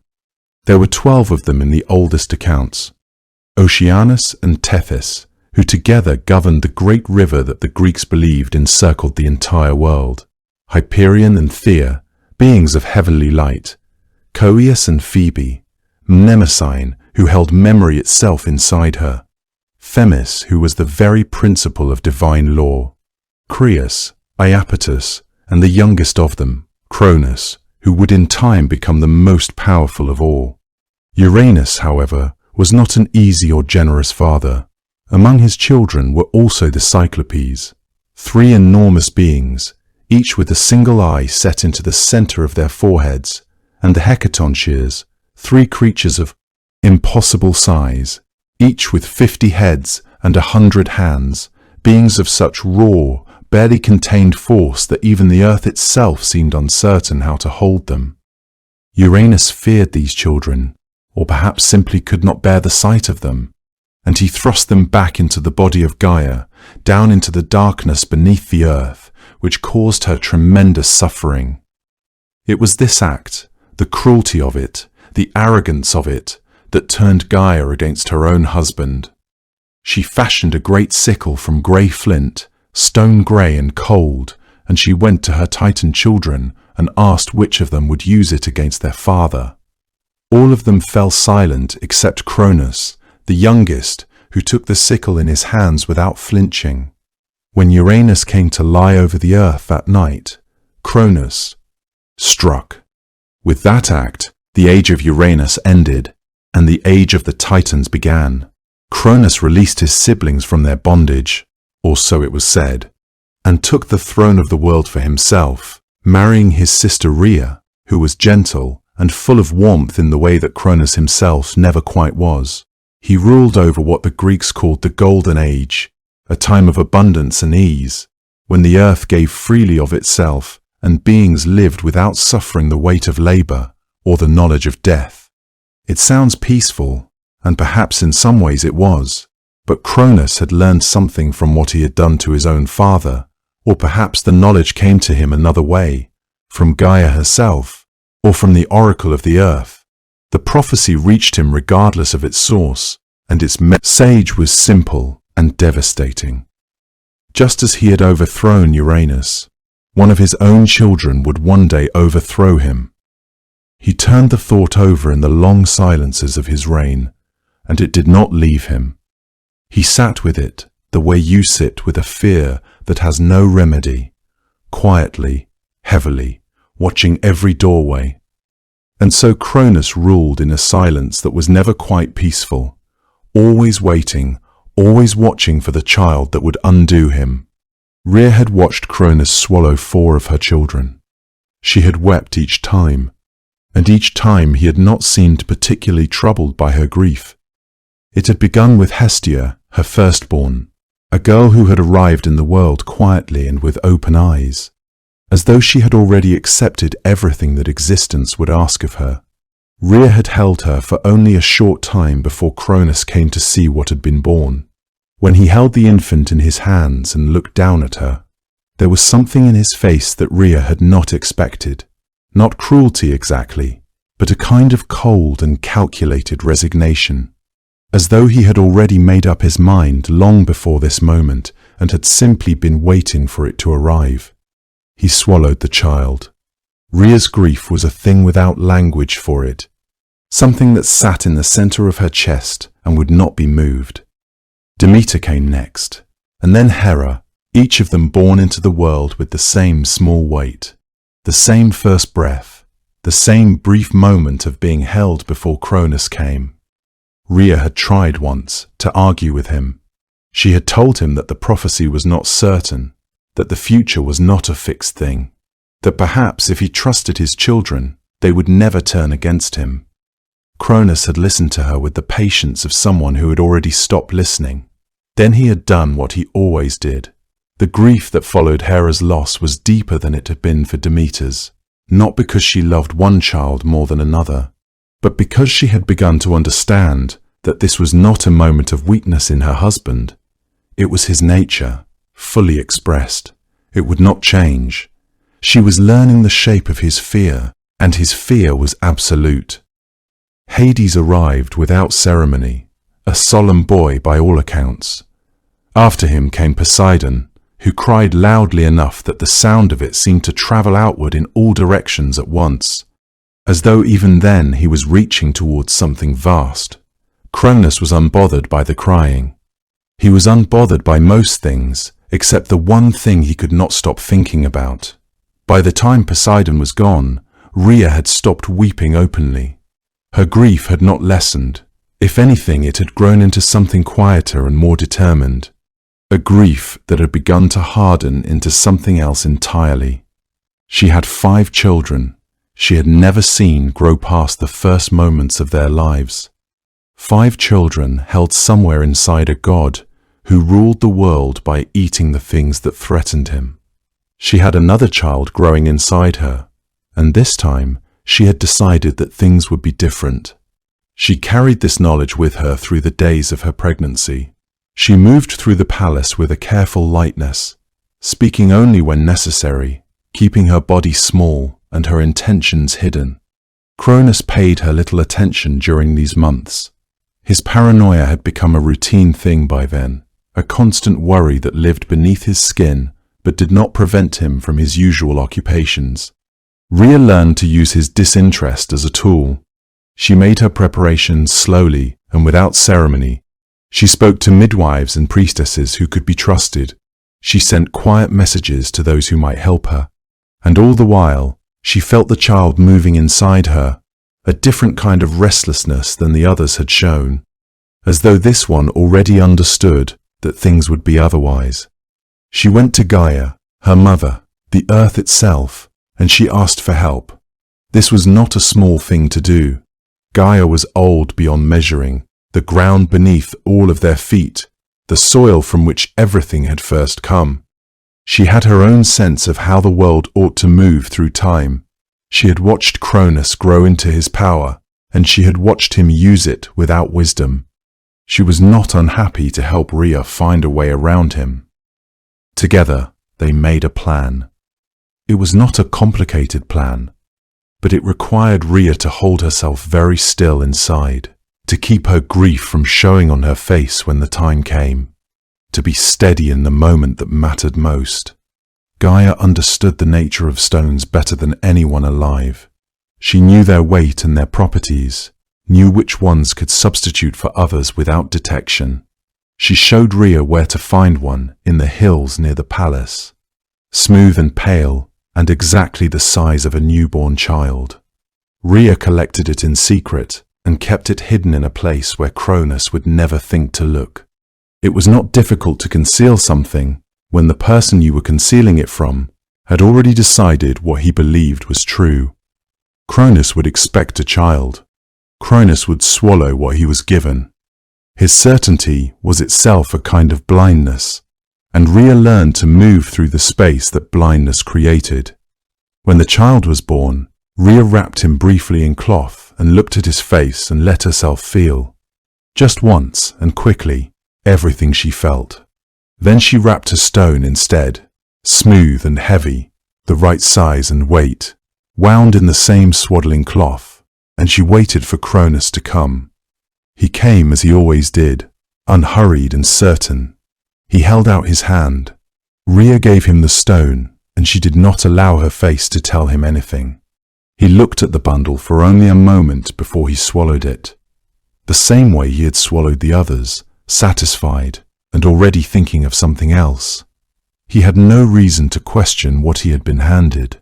He had done this 5 times before, and Rhea had never tried to deceive him. He walked away, and Rhea stood in the silence afterward and breathed. And somewhere in a room she had already arranged, the infant Zeus lay wrapped and quiet and alive. She moved through the night carefully, carrying the child against her body, keeping to the paths that the dark made invisible. She was heading for the sea. There was an island she had heard of, Crete, green and remote, ringed by water and kept private by its distance from the world the Titans occupied, and she had arranged passage there, had made quiet preparations in the days before the birth, had sent word ahead to those who would receive her. The sea crossing was not easy. The water was dark and the night was long, and the infant Zeus made small sounds against her chest that she answered with her warmth and her stillness. She held him as though her holding him was itself a kind of protection, which perhaps it was. Crete received them before the sun came up. It was an island that seemed to exist at a slight remove from the rest of the world. The air was different there, softer and warmer, and carrying the smell of wild herbs and salt and something green and growing beneath everything. The hills rose and fell with a generosity to them, covered in trees and grasses and the kinds of flowers that bloom without being tended. The rivers ran cold and clear between the rocks.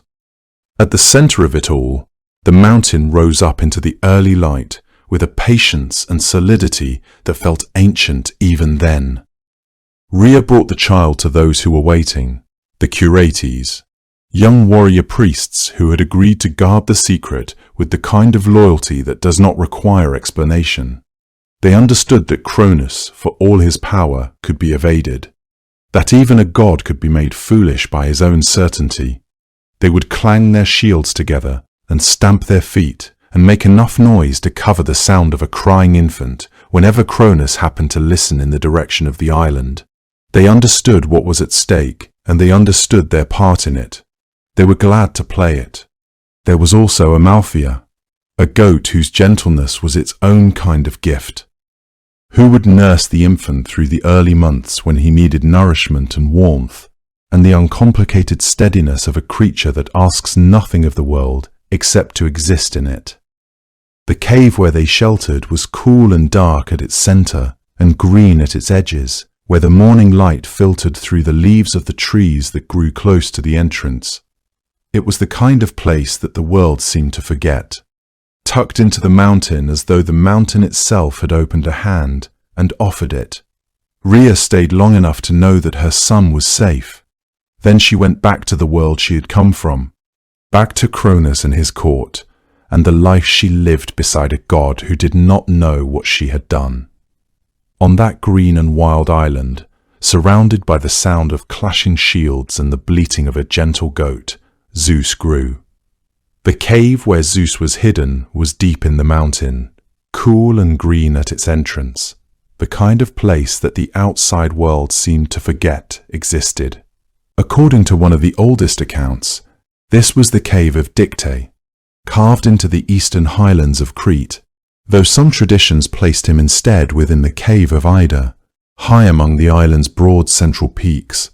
Either way, the mountain kept its secret well. Moss gathered in the folds of the rock. Ferns grew in clusters where the light came in at angles, pale and soft and gentle, like the last light of a day that has no intention of ending in anything other than peace. The air inside was cool even in summer, carrying the faint mineral smell of deep stone mixed with the sweetness of the wild herbs that grew in tangles across the slopes outside. Rhea had chosen the place with care, or perhaps with desperation, which is sometimes the same thing. She had placed her infant son there, and prayed that Crete would do what she could not.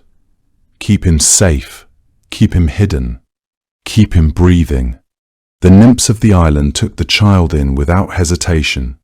Their names, in some tellings, were Adrastea and Ida, daughters of the Cretan king Melesius, and they moved through the cave and across the mountain slope with the quiet efficiency of those who have decided that a task is sacred and will be done properly. They gathered milk from the goat Amalthea, who grazed among the rocks with a kind of unhurried patience, and they fed the infant from a shell or from the curve of a horn, depending on who was telling the story. Amalthea herself was remarkable in the way that all sacred animals are remarkable, calm in a way that seems almost deliberate, as though she had agreed to this arrangement and intended to keep her end of it. Her milk was rich and sweet. The bees of the mountain brought light honey, drifting through the cave mouth in slow gold ribbons and depositing their offerings in the hollows of the rock. Zeus was fed on honey and milk, on the wild sweetness of a mountain that did not know what it was sheltering, and he grew the way that well-tended things grow, steadily, and with a kind of ease that suggested the world was cooperating. But there was a problem, as there is always a problem. An infant cries. This is simply what infants do. and an infant hidden from a titan who had already swallowed 5 children could not be permitted to make a sound that might carry across the island and reach ears it should not reach. This was where the Curetes came in. They were young warriors, or divine spirits who resembled young warriors, and they had appointed themselves the guardians of the child in the cave. Whenever Zeus cried out, the Curetes danced. They beat their spears against their bronze shields in a clamor that rose up from the mountainside like a storm breaking over the slopes, drowning the small high sound of the infant's voice completely. The noise they made was tremendous, rhythmic, and crashing and alive, like a wave striking a cliff face repeatedly, each blow echoing into the next. And yet there was something almost tender in it. Every clash of bronze was, in its own way, a kind of lullaby. Every stamp of a sandaled foot on the rocky ground was keeping something safe. The island absorbed their noise the way islands absorb all things, slowly, without complaint, letting it settle into the stone. Crete itself was wild in those years, in the way that sacred places are wild. There were cedar forests along the higher slopes, dark and resinous in the heat, their branches catching the wind in long, slow gestures. There were valleys below, where the olive trees grew in their silver-green multitudes, and rivers that came down from the mountains in cold, bright threads, spreading out across the lowland plains and vanishing into the sea. The sea was always there, just visible from the high slopes, a deep blue that deepened further at the horizon until it became something other than blue, something older. Zeus grew up with that view. He grew up knowing the smell of cedar and salt and thyme crushed underfoot, knowing the sound of Amalthea moving slowly through the brush, knowing the rhythm of the Curetes' shields. These were his earliest impressions of a world that was, he would eventually learn, very much smaller than the one that awaited him. He learned who he was, gradually, the way children learn most things, not all at once, but in layers, each one settling before the next was added. The nymphs who cared for him spoke of his mother. They told him of Rhea, and of the sacrifice she had made, and of the stone that now sat in his father's belly in his place. They told him of his brothers and sisters, Hestia and Demeter, Hera, Hades, Poseidon, who had been swallowed one by one before he was born, each of them alive, according to what could only be hope, somewhere in the dark interior of the Titan who ruled the world. He listened to all of this with the particular stillness of a young creature who is absorbing something very large and very serious. There was no anger in him yet. There was only a growing understanding, like a valley slowly filling with water, patient, quiet, inevitable. Soon, that understanding became something he carried with him everywhere he went on the mountain. He carried it when he walked the high paths above the cave, looking out across the expanse of Crete toward the sea. He carried it when he lay in the grass outside the cave mouth in the long golden evenings, listening to the bees and the distant sound of the Curetes at their rest. Eventually, it became less a thought and more a certainty, a thing that sat in his chest quietly, without pressing, but without ever quite releasing its hold. He was the youngest, but he was the one who had been spared, and he had never stopped thinking about what that meant. Zeus did not march into his father's hall with a weapon raised. He came quietly, the way water finds its way through stone, without announcing itself, without drama, patient and certain of where it was going. He had spent his years on Crete growing into the knowledge of what had been done to his brothers and sisters, and what he understood, finally, was that Cronus could not be defeated the way the Titans fought. Not with brute force alone, not with a frontal challenge. Cronus had ruled for too long, had grown too practiced in the art of holding on to power. What was needed was something more careful, something Cronus would never see coming, because it would arrive in a cup. According to one of the oldest versions of this story, it was a Titaness named Metis, whose name, fittingly, means wisdom or cunning, who came to Zeus's aid in this. She was a daughter of the great Titan Oceanus, and she possessed a kind of intelligence that was different from mere cleverness. She understood how things worked beneath the surface, how to use the nature of a thing against itself. When Zeus came to her, she did not ask him why he wanted to free his siblings. She already knew. Together, they prepared what some accounts describe as a potion, a mixture, something that would cause Cronus to bring up what he had swallowed, to undo in a single hour what he had spent years believing was safely resolved.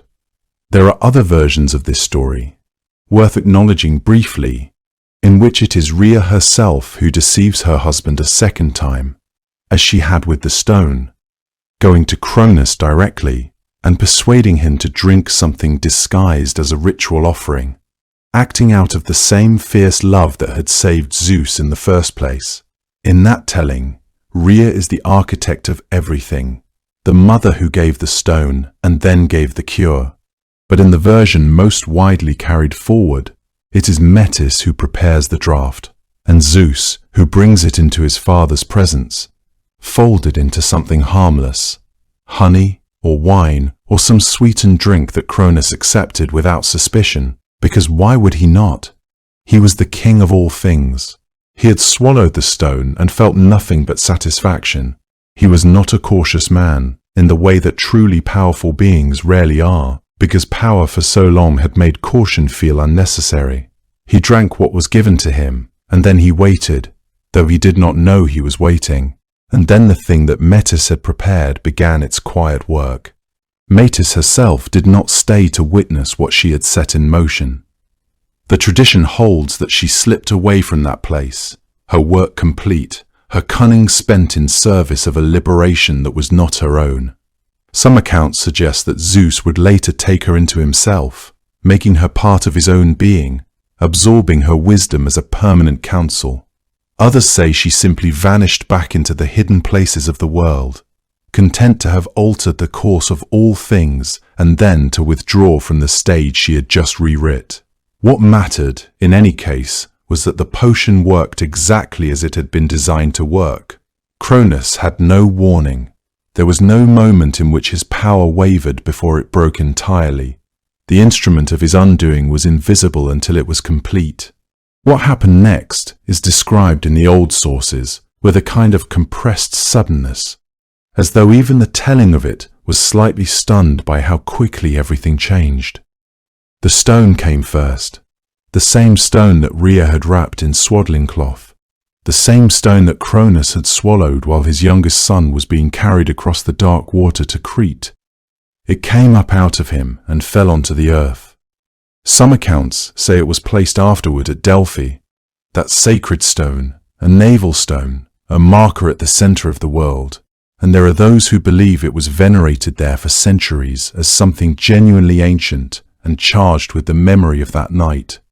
After the stone came the gods, Hestia first, because she had been swallowed first, the eldest, the one who had gone, into the darkness before the others. She came into the air and stood there, and it is tempting to imagine her simply very still, the way she often is in the stories told about her.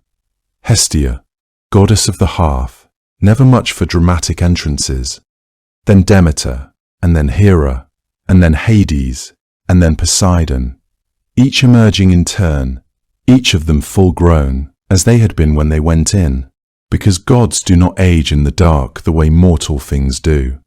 They had been held inside their father for years upon years, aware in some accounts, or simply suspended in a darkness with no sense of time passing at all.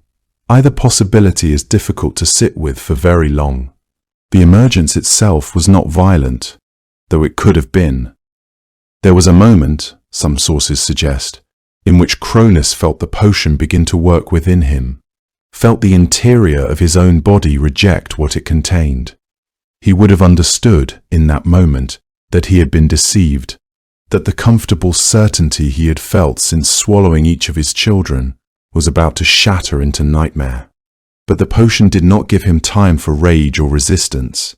It worked with its own quiet efficiency, and the gods came up out of him unbidden, their father's body, a passage they traversed into the world they had never breathed.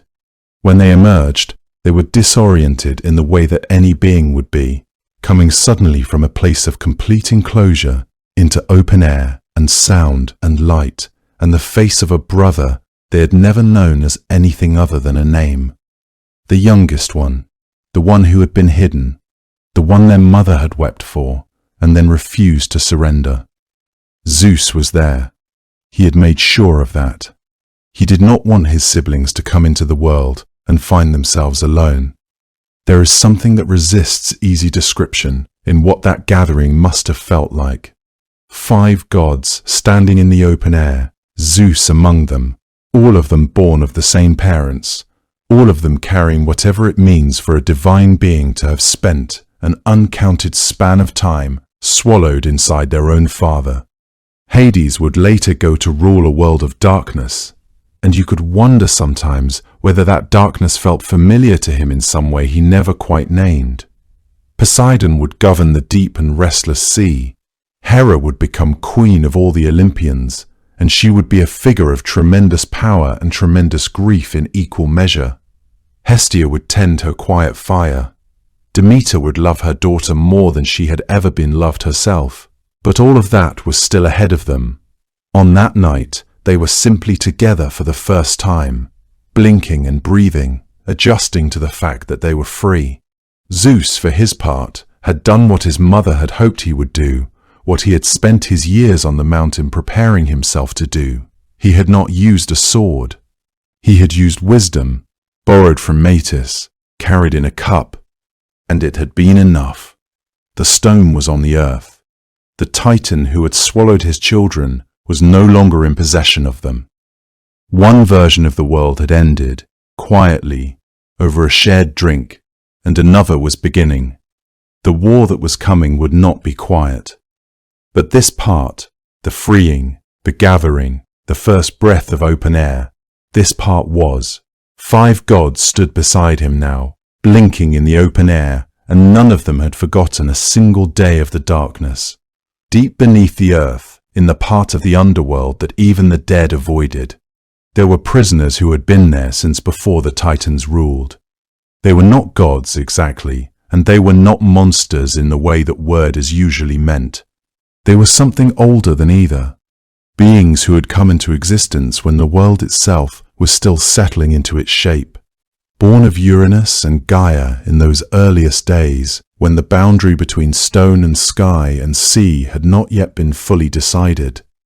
The Cyclops were 3 in number. Each of them had a single great eye set in the center of his face, burning there like a lamp behind old glass. Their names were Brontes, Steropes, Arges, Thunder, Lightning and Brightness, and even their names suggested what they were capable of making. Alongside them, in the same lightless place, were the Hecatoncheires, 3 beings of an entirely different scale. Each of them had 50 heads and 100 hands. When they moved, the sound of it was like a hillside shifting. Uranus had feared all of them. He had cast them down into Tartarus long before the Titans came to power, unwilling to share the world with creatures that seemed to exceed even his own comprehension. When Cronus overthrew his father and took the throne for himself, he looked down into Tartarus and found those prisoners already there. He left them exactly where they were. Whatever unease his father had felt about them, Cronus felt it too, perhaps more keenly. This was because Cronus was a being who preferred the world to be orderly and bounded and firmly under his control. The Psychopepes and the Hecatoncheires were none of those things. So they remained in the dark, as they had always remained, waiting without any particular expectation of being freed. The reason for this fear ran deeper than mere appearance or scale. These creatures possessed capabilities that could not be constrained by force alone. The Cyclopes carried within them the knowledge of making things, not in the simple sense of construction, but in a fundamental understanding of how materials could be transformed into something entirely other than what they had been. The Hecatoncheires, for their part, represented a kind of physical power that had no natural limit. 50 heads meant 50 different perspectives and intentions, all housed within bodies whose very size seemed to challenge the notion that the cosmos had any fixed boundaries. Both Uranus and Cronus understood, in their different ways, that keeping these beings imprisoned was less about punishment and more about the preservation of a world that operated according to recognizable rules. As long as the Cyclopes and Hecatoncheires remained in Tartarus, the cosmos could pretend to be a place where hierarchy and order were possible. Release them, and that certainty would evaporate. It was Gaia who eventually told Zeus where they were and what they might be able to offer him. Some versions of the story say that she came to him in counsel, patient and unhurried, the way the earth itself tends to move, slowly, but with enormous weight behind it. Zeus understood the opportunity immediately. He went down to Tartarus himself, past the gates of the underworld and deeper still, into the region where the air itself seemed heavier and the light from the upper world was something that simply did not reach. He found the Cyclopes there, 3 figures who had been waiting in the dark for longer than most things in the world had existed. He found the Hecatoncheires too, their many heads turning toward him, their 100 hands apiece perfectly still in that ancient stillness. The descent itself was an act of calculation. Zeus knew that appearing before them in their own domain, in the place where they had been held captive, would mean more than any promise made from the bright surface above. It was a gesture that communicated respect and a willingness to treat them as something more than mere tools to be deployed.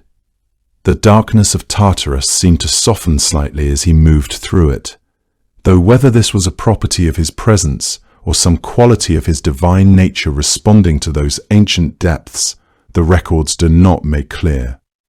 He released them all, and in return he asked for their help.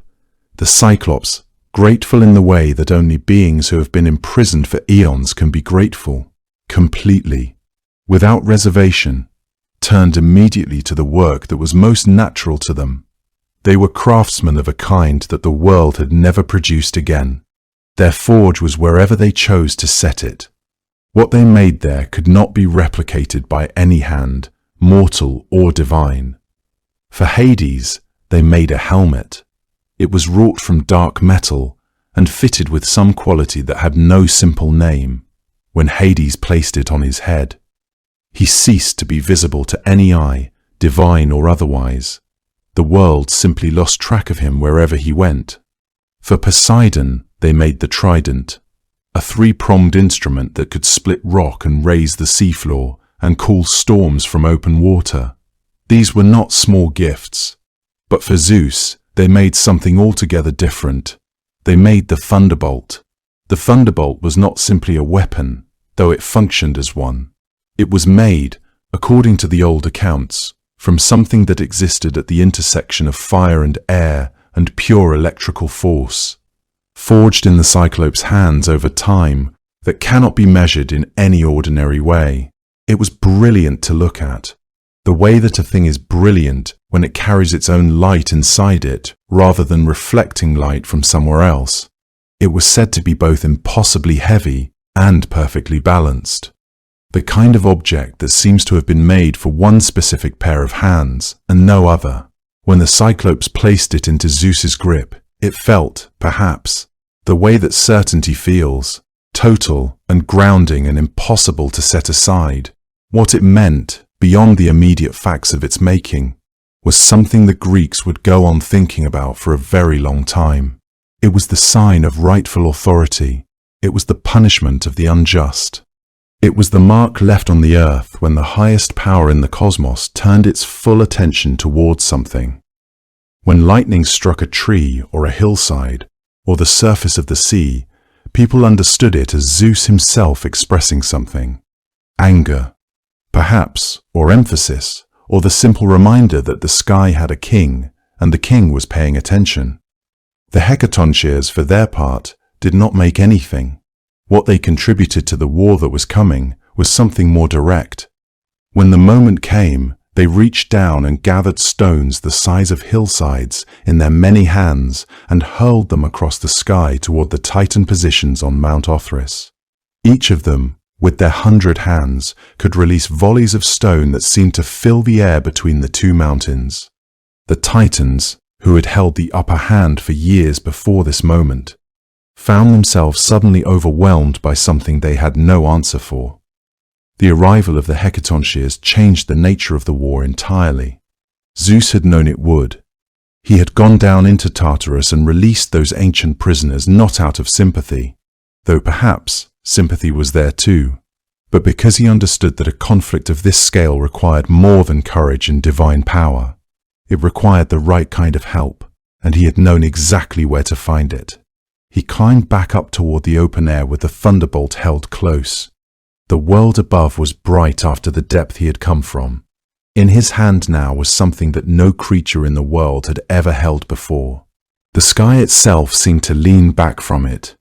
The war between the gods and the Titans did not begin with a single great clash. It stretched on for 10 years, each side holding the other in place like two hands locked together, neither able to let go. When Zeus had freed his siblings and gathered them together, when the Cyclopes had placed the thunderbolt into his hands and the Hecatoncirs had risen from their long imprisonment, the stage was drawn between two mountain ranges that faced each other across a ruined and trembling world. The Olympians took their place on Mount Olympus. The great peak of Thessaly that the Greeks always believed touched the lowest edges of heaven. Across from them, on Mount Othrys to the south, Cronus and the Titans gathered and held their ground. These were not two armies meeting in a field and settling things in a single afternoon. They were two orders of divine being, each with a claim on the world. The war between them was long enough and violent enough to change the shape of the earth itself, according to the old stories. The Greek poet Hesiod, writing in his Theogony, described the sound of the fighting as something the wide earth groaned beneath, that the sea rang out, that even the dark reaches of Tartarus shook with it. Not all of the Titans chose to fight for Cronus. This was something the war turned on in ways that were not immediately obvious. Some of them had watched Cronus rule and found little to admire in it. Oceanus, the great Titan of the encircling ocean, stayed apart from the conflict entirely, choosing neither side. Themis, the Titaness of law and divine order, sided with the Olympians, as did her son Prometheus, who had a gift for seeing forward into the consequences of things and understood that the future belonged to Zeus. These were not small defections. Themis carried with her the very principle of rightness that Zeus would eventually come to embody. Prometheus brought both his counsel and his cunning. The Titans who remained loyal to Cronus were led in battle not by Cronus himself, who was their king, but by Atlas, one of the most powerful of the Titan generation. Atlas was a figure of immense strength and martial authority. It was he who directed the Titan forces across the long years of fighting against the Olympian line and holding the war in the brutal, grinding stalemate that neither side could break for most of the decade. Hours became days, and days became months, and months stretched into years, and still neither camp could claim a decisive advantage. This was the quality of the war that the ancients seemed to find most important to preserve in the telling of it, not the spectacle of any single battle, but the sheer grinding duration of it, the sense that two sets of divine powers of nearly equal strength had collided and produced not a resolution, but an endurance. The earth shook beneath the weight of it. Mountains cracked. The sea sloshed against its edges, as though something enormous were pressing against it from beneath. The sky, which Zeus would one day rule in perfect authority, was during those years a place of chaos. The heavens themselves groaning under the strain of what was happening below. You can sense in the old descriptions of the war a kind of awe at the scale of it, a recognition that what was being fought over was not merely power, but the fundamental arrangement of the world. Cronus had swallowed his children to preserve an age. Now that age was defending itself with everything it had. The Titans were old and deep-rooted, the way certain things in the earth are, not fast or brilliant, but enormously difficult to move. They had been the ruling order of the cosmos for a long time before any of this began. Atlas drove them forward with that same implacable weight, season after season. The Olympians held, and the world continued to suffer the consequences of a war that seemed as though it might simply go on forever. Zeus had the thunderbolt now.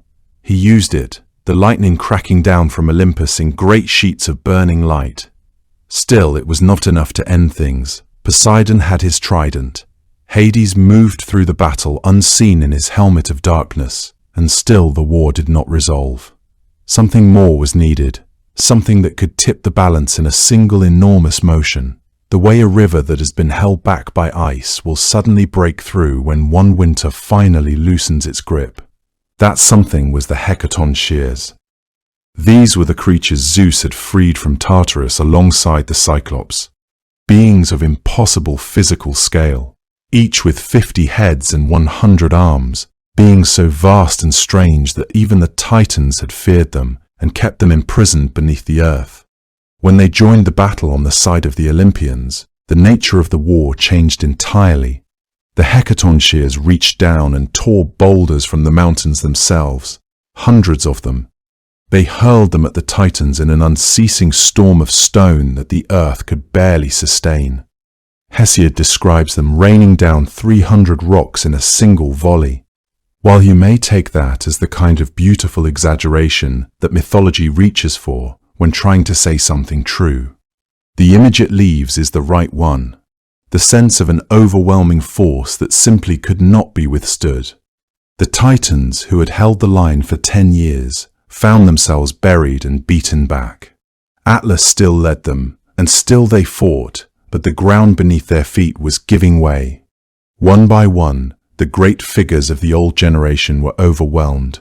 The Olympians, with the thunderbolt blazing above and the hecaton shears hurling stone from every direction, broke through the Titan line at last. The war that had gone nowhere for a decade resolved itself in what must have felt, to those telling the story afterward, like a sudden and absolute reversal. Mount Othrys could not hold. The Titans fell. The age of the Titans was over, and the sky belonged to someone new. Once the battle was done, Zeus had to decide what to do with the defeated. This turned out to be a decision that revealed quite a lot about him. The Titans who had fought under Cronus, those who had stood on Mount Othrys and held the sky against the Olympians for 10 long years, were bound where they fell. Then they were taken somewhere that most beings in the world could not even imagine reaching.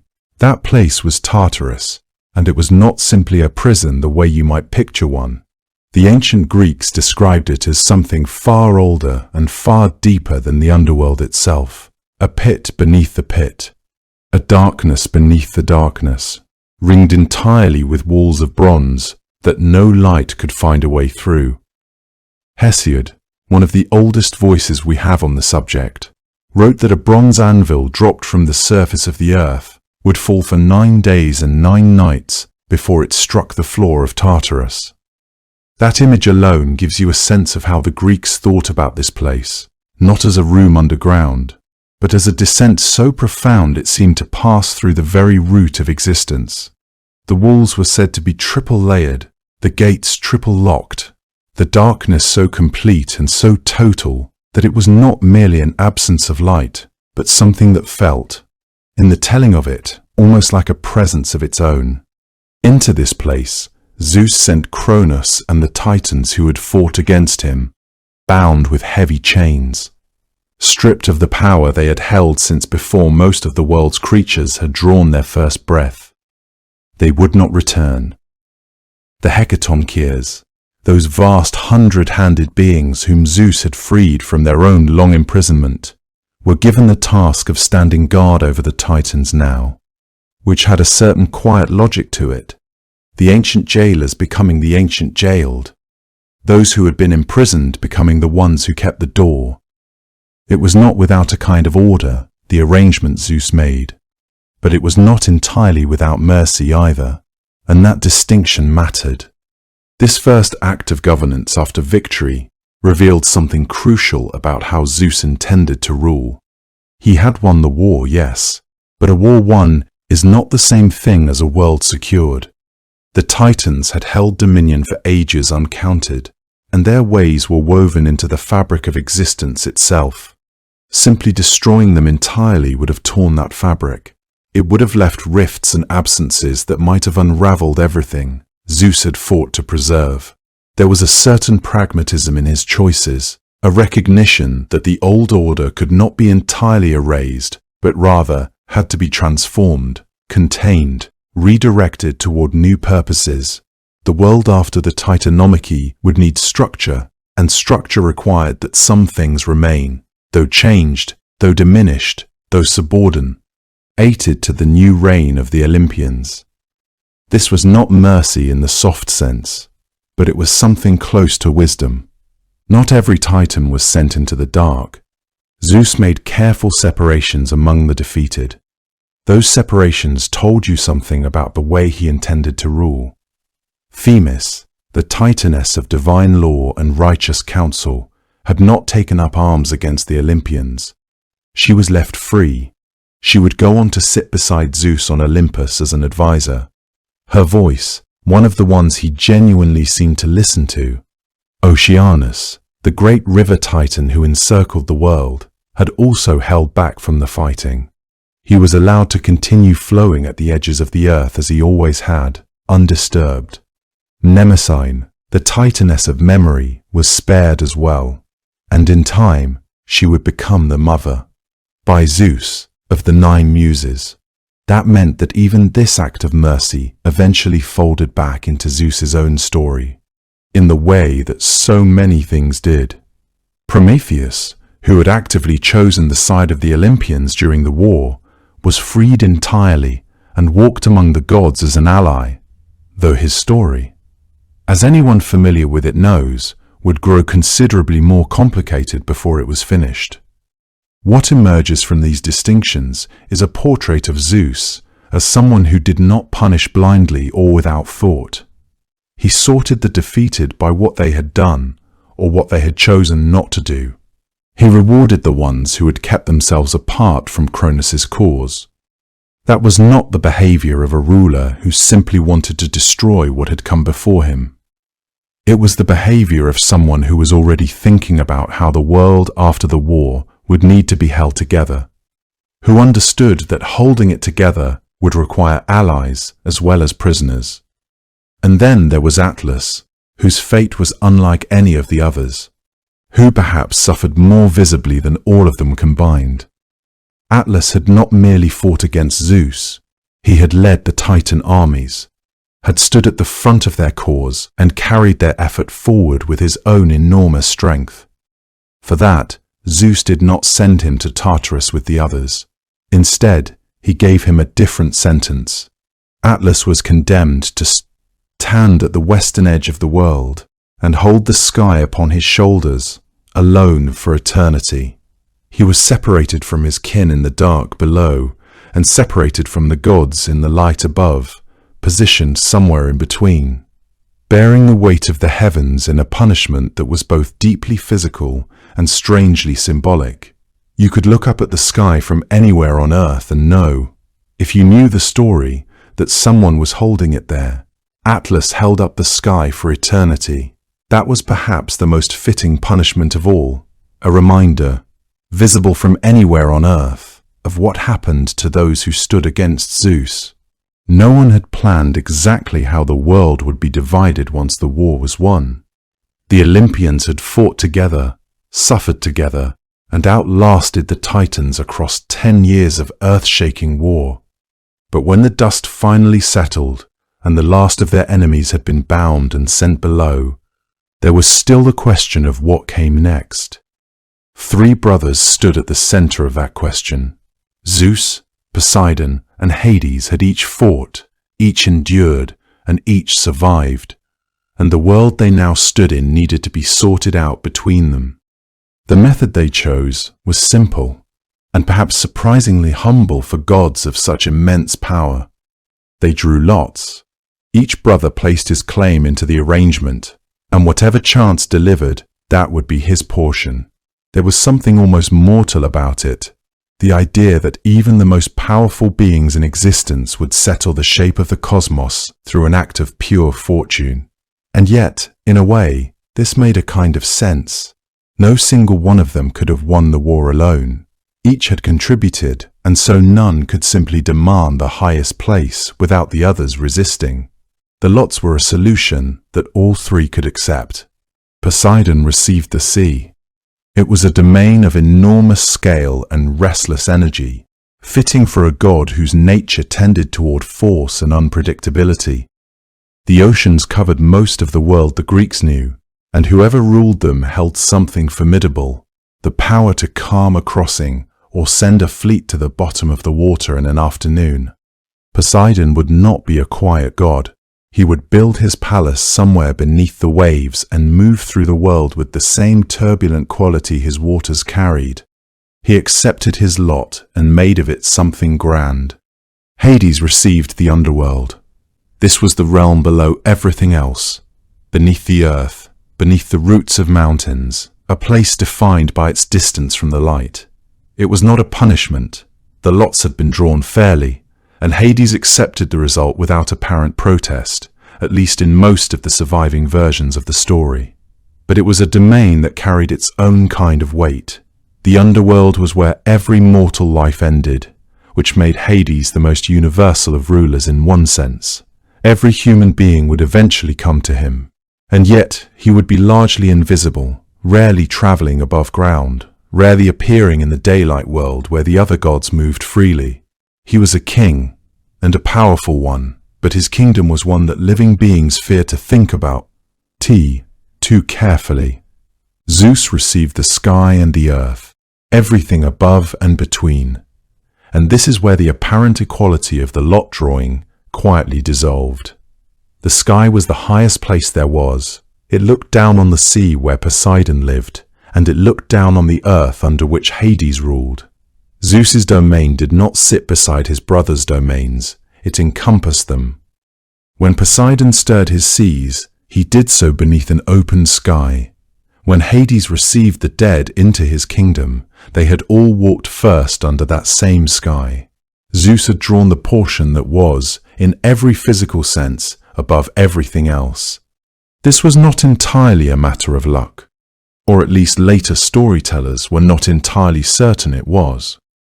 Some ancient sources suggest the outcome was not so surprising to those involved, that Zeus, as the one who had led the war, freed his siblings and gathered the allies who turned the tide of battle, was in some sense already occupying the highest position before the lots were ever drawn. The drawing confirmed something that was already becoming true. He had been the leader. He would remain the leader. The sky and the earth simply gave that leadership a home. What the division also did was separate the three brothers from each other in a very meaningful way. Poseidon would be present in the world. Sailors would feel him. Fishermen would pray to him. Coastlines would bear the marks of his moods. But he would not be central in the way Zeus was. Hades would be even further removed, a figure who existed at the edge of all living experience. Someone you prepared for, but rarely sought out. Zeus, by contrast, would remain visible. His domain was the open air itself, the sky that everyone moved beneath every day of their lives. He could be seen in the storm, heard in the thunder, felt in the warmth of sunlight returning after rain.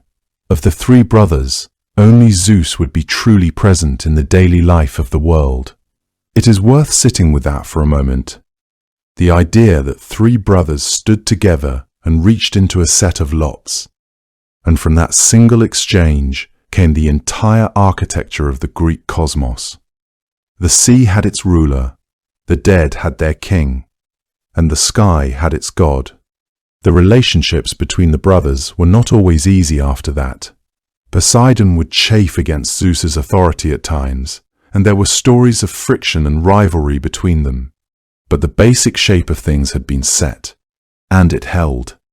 The lots had spoken, and the world had arranged itself accordingly. and each of the three brothers went to take up the place that chance, or fate, or something very much like both, had handed him. Hades descended into the dark, Poseidon went to the sea, and Zeus remained in the sky, the highest place there was. Zeus chose the highest mountain in Greece as his home, and that was not an accident.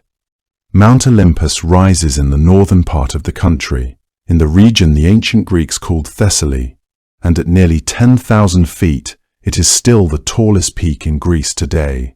On clear mornings, when the light is just beginning to settle across the valleys below, its summit disappears into cloud, and there is something in that disappearance that feels deliberate, as though the mountain itself prefers not to be fully seen. The ancient Greeks believed that Olympus did not merely reach toward the heavens, it touched them, that its uppermost ridges merged with a realm beyond what any mortal eye could follow. For Zeus, fresh from a decade of war and newly crowned by the drawing of lots, this was exactly the kind of place he had in mind, a mountain that belonged to two worlds at once, rooted in the earth that men and women walked, and dissolving at its peak into something divine and unreachable. He would sit at the point where those two things met. He did not go there alone. According to the old traditions, Zeus summoned the gods to him, calling them to dwell on Olympus at his side. Hera came, and Athena, and Apollo with his silver bow. Artemis came, and after her Ares, and then Aphrodite, who moved through the mountain air as though it had been arranged for her comfort. Hermes came, quick and restless as he always was, and Hephaestus followed, heavier in his step than the rest, still bearing the marks of his craft. Demeter came to Olympus, and Hestia, who had been swallowed first and disgorged last and had perhaps waited longer than any of them to have a home worth keeping. One by one they gathered, and the mountain received them all. The palace that rose at the summit was not built by mortal hands, and the Greeks understood this to mean that it was not bound by the constraints of mortal architecture. It was vast yet orderly, its halls stretching beyond what any single glance could encompass. The goddesses had chambers of their own, and the gods had quarters suited to their various natures. Corridors connected spaces that seemed impossible to connect, and rooms opened onto views that could not exist in any geography known to the world below. Within these walls, the divine family established patterns of life that were both timeless and immediate, removed from the mortal world, yet acutely aware of every detail that unfolded within it. The Greeks imagined Olympus as a place of extraordinary, impossible beauty. Above the clouds, there was no rain, no winter, no grey weight of a difficult season pressing down. The sky there was always open and luminous, a light that seemed to come from everywhere at once, rather than from any single source. The air was said to carry the scent of the earth far below, and the cold clarity of open sky at the same time, something that had no name because no mortal had ever actually breathed it. The gods feasted there on ambrosia and nectar, food and drink that were not food and drink in any ordinary sense, but something closer to the distilled essence of what it meant to be immortal. Their days were long and filled with a kind of ease that the world below rarely allowed. Zeus's throne stood at the center of all of it. Ancient descriptions and the poetry that preserved these traditions speak of a seat of gold, broad and commanding, set in a hall that was itself a kind of gathering place, open enough for all the gods to be present when they needed to be. Near him, an eagle perched, still, watchful, the bird that would become his most recognizable companion. The eagle missed nothing. It had the quality that Zeus himself was said to possess, the ability to look down at the world from a great height and see clearly what was happening far below. Together, the god and the bird had a view of things that was simply not available to anyone standing on the ground. What Zeus built on Olympus was not only a home, it was a court, and it functioned as one. When disputes arose among the gods, and they arose often, because the Olympians were as quick to quarrel as any family living in close quarters, those disputes came to Zeus. He presided. He listened. He decided. The authority he exercised was not always perfectly fair by any measure a mortal might apply to it, but it was consistent in the sense that there was no appeal beyond him, no higher court to petition. His word on Olympus was the final word, and the other gods understood this even when they resented it. He gave each of them a domain to govern, a sphere of the world that was theirs to oversee. Athena received wisdom and the arts of civilization, the weaving and the warfare of the mind. Apollo was given the sun and music and prophecy. Artemis took the hunt and the wild places and the turning of the moon. Ares held the violence of war, Aphrodite the pull of desire, Hermes the roads and the messages between worlds. Hephaestus kept his forge and his craft. Demeter tended the grain that kept the mortal world fed, and Hestia kept the hearth fire at the center of every home and every temple, including the great home of Olympus itself. Hera, as his queen, held dominion over marriage and the lives of women, and she sat beside him on a throne of her own. Yet the divisions were not absolute, and the Greeks understood this as well. Authority could overlap. Apollo shared light with Helios, though the distinction between them remained clear to those who knew the old stories. Ares and Athena both governed aspects of warfare, but one was the rage and chaos of battle, while the other was the strategy and wisdom that won wars. These overlaps created a texture to divine authority that reflected the complexity of the world itself. This arrangement gave the world a kind of structure it had not possessed before. There had been power before Zeus. Uranus had wielded it, and Cronus after him, but neither of them had organized anything. They had simply held what they had and feared what might take it from them. Zeus did something different. He distributed authority.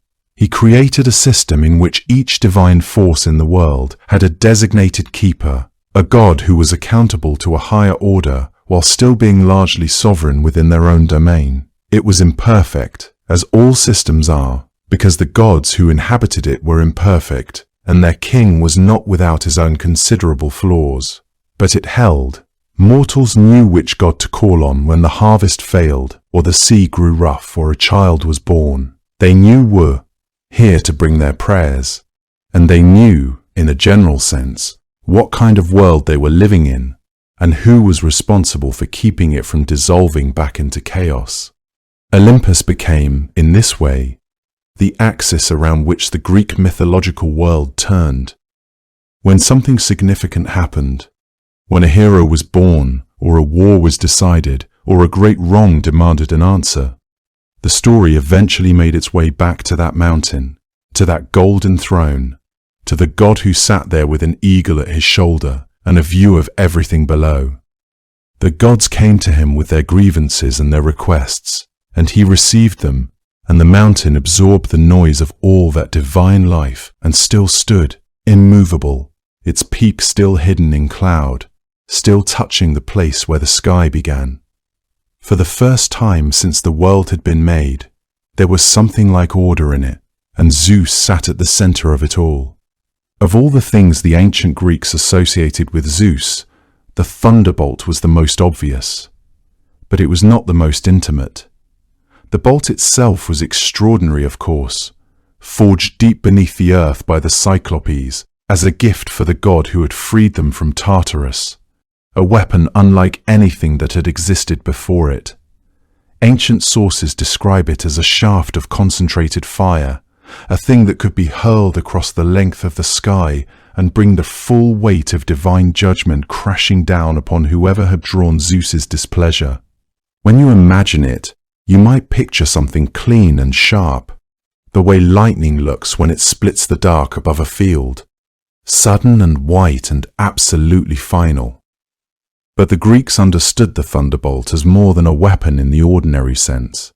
It was an extension of Zeus himself, the physical form of his will made visible. When a bolt struck the earth, it did not simply destroy whatever it touched. It marked the spot as sacred. A tree split by lightning, a hilltop charred by the sky's fire, a patch of scorched earth in the middle of an open field. All of these were treated with deep reverence, because the Greeks believed Zeus had, in some way, reached down and placed his hand there. Priests would sometimes cordon off such places and leave them undisturbed for generations. To ordinary people walking through the countryside, a blackened oak standing alone at the edge of a meadow was not a sad and broken thing. It was a reminder that Zeus had been present, that his attention had briefly and terribly touched the ground beneath their feet. His image on coins throughout the ancient Greek world often showed him with the bolt raised, ready but not yet thrown, and this felt accurate to the people who used those coins. Oh, passed them between their hands in markets and temples and harbors. The god was always ready. His justice was always possible. And somewhere in that readiness, there was comfort as much as there was fear. However, if the thunderbolt was the symbol that announced Zeus to the world, then the eagle was the one that watched it quietly from above. The eagle held a very particular meaning in the ancient Greek imagination. It was the bird of kings, a creature that nested at heights no other animal could reach, and surveyed the world below with a clarity of vision that seemed almost supernatural. The Greeks noted that an eagle in flight did not circle aimlessly the way smaller birds might. It moved with what appeared to be intention, tilting on broad wings, its eyes fixed on something far below that a human being could not yet see. This quality, that patient and absolute attentiveness, was precisely what made the eagle feel like a fitting companion for Zeus. In mythology, the eagle appears beside him as a messenger, a carrier of his decrees, and sometimes as the god himself moving through the world in a form that could go unrecognized. The eagle that tormented Prometheus on the mountain was understood by many ancient sources to be an instrument of Zeus's will, if not Zeus in some manner directly. And yet the eagle was not only an instrument of punishment, it was also a symbol of protection, of watchfulness that extended even to those who had earned Zeus's care.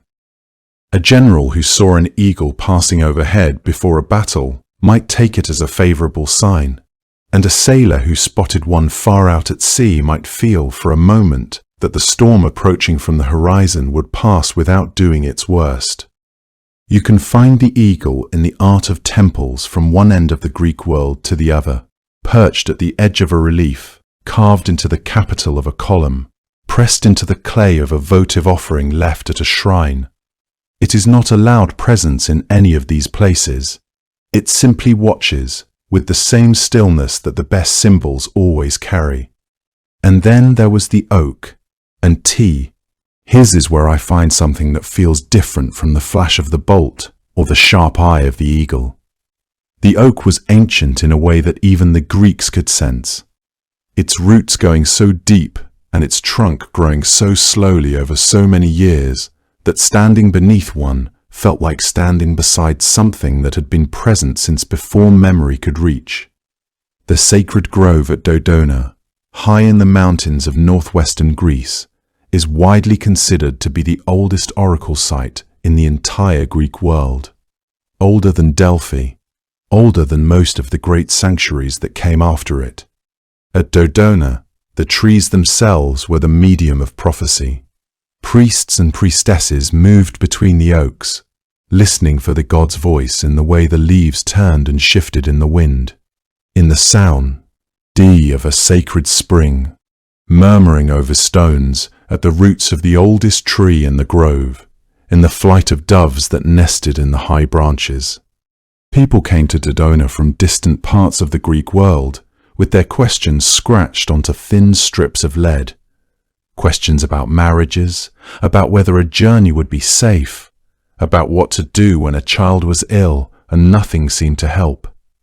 The answers they received came not in words spoken by a priest from a prepared text, but in the sounds of the natural world around them, interpreted carefully by those who had spent their lives learning to listen. Your question was offered to the trees, and the trees answered in the only language they knew, which was the language of the wind moving through leaves, and this, the Greeks believed, was sufficient. It was sufficient because Zeus was not only the god of sudden fire and swift judgment, he was also present in the slow and patient things. The tree that outlived every person who had ever sheltered beneath it. The roots that held the hillside together through every storm that passed.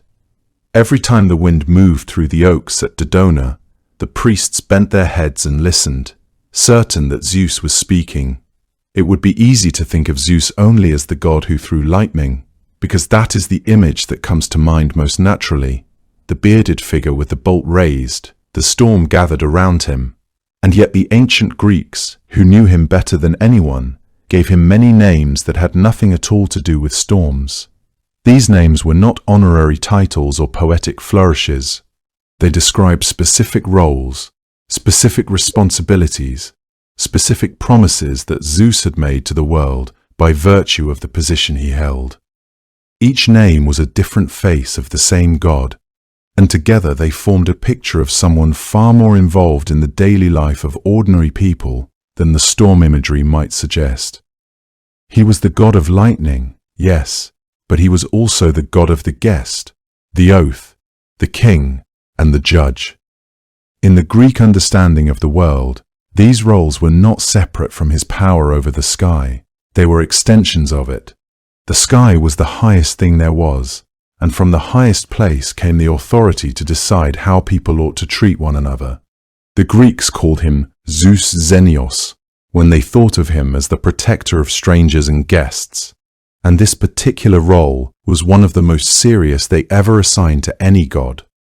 Hospitality in the ancient Greek world was not simply good manners. It was a sacred obligation, a structured relationship with its own rules and its own divine guardian, and that guardian was Zeus. When a traveler arrived at your door, hungry and exhausted and far from home, you were expected to welcome them, feed them, offer them shelter, ask nothing about their name or business until they had eaten and rested. Only after they were comfortable did it become appropriate to ask who they were or where they were going. To refuse that hospitality, or to harm a guest who had come under your roof, was not merely rude. It was an offense against Zeus himself. And Zeus, in this capacity, was understood to be watching. I think this is the aspect of Zeus that surprises people the most when they first encounter it. The idea that the Lord of Thunder was also, in some essential way, the protector of the vulnerable traveler knocking at a stranger's door. He was also Zeus Horkios, the guardian of oaths. When Greeks swore an oath, they frequently swore it by Zeus, and this was not a casual gesture. It was an invocation of divine witness, a way of placing your word under the protection and judgment of the most powerful being in the cosmos. If you swore falsely, if you called upon Zeus to witness a promise you had no intention of keeping, the consequences were understood to be severe and certain, if not immediate. Zeus did not always punish oath-breakers on the spot, but the Greeks believed with some conviction that he always punished them eventually. This belief held the fabric of agreements together, from the smallest personal promises to the most significant treaties between cities. Zeus Horkios was the reason an oath meant something, invisible weight that made words carry the gravity of action. As Zeus Basilius, the King of Kings, he stood as the divine model and protector of human rulers. Greek kings and leaders understood their own authority as something borrowed from above, a reflection of the cosmic order that Zeus maintained. A king who ruled justly was understood to be ruling in alignment with Zeus.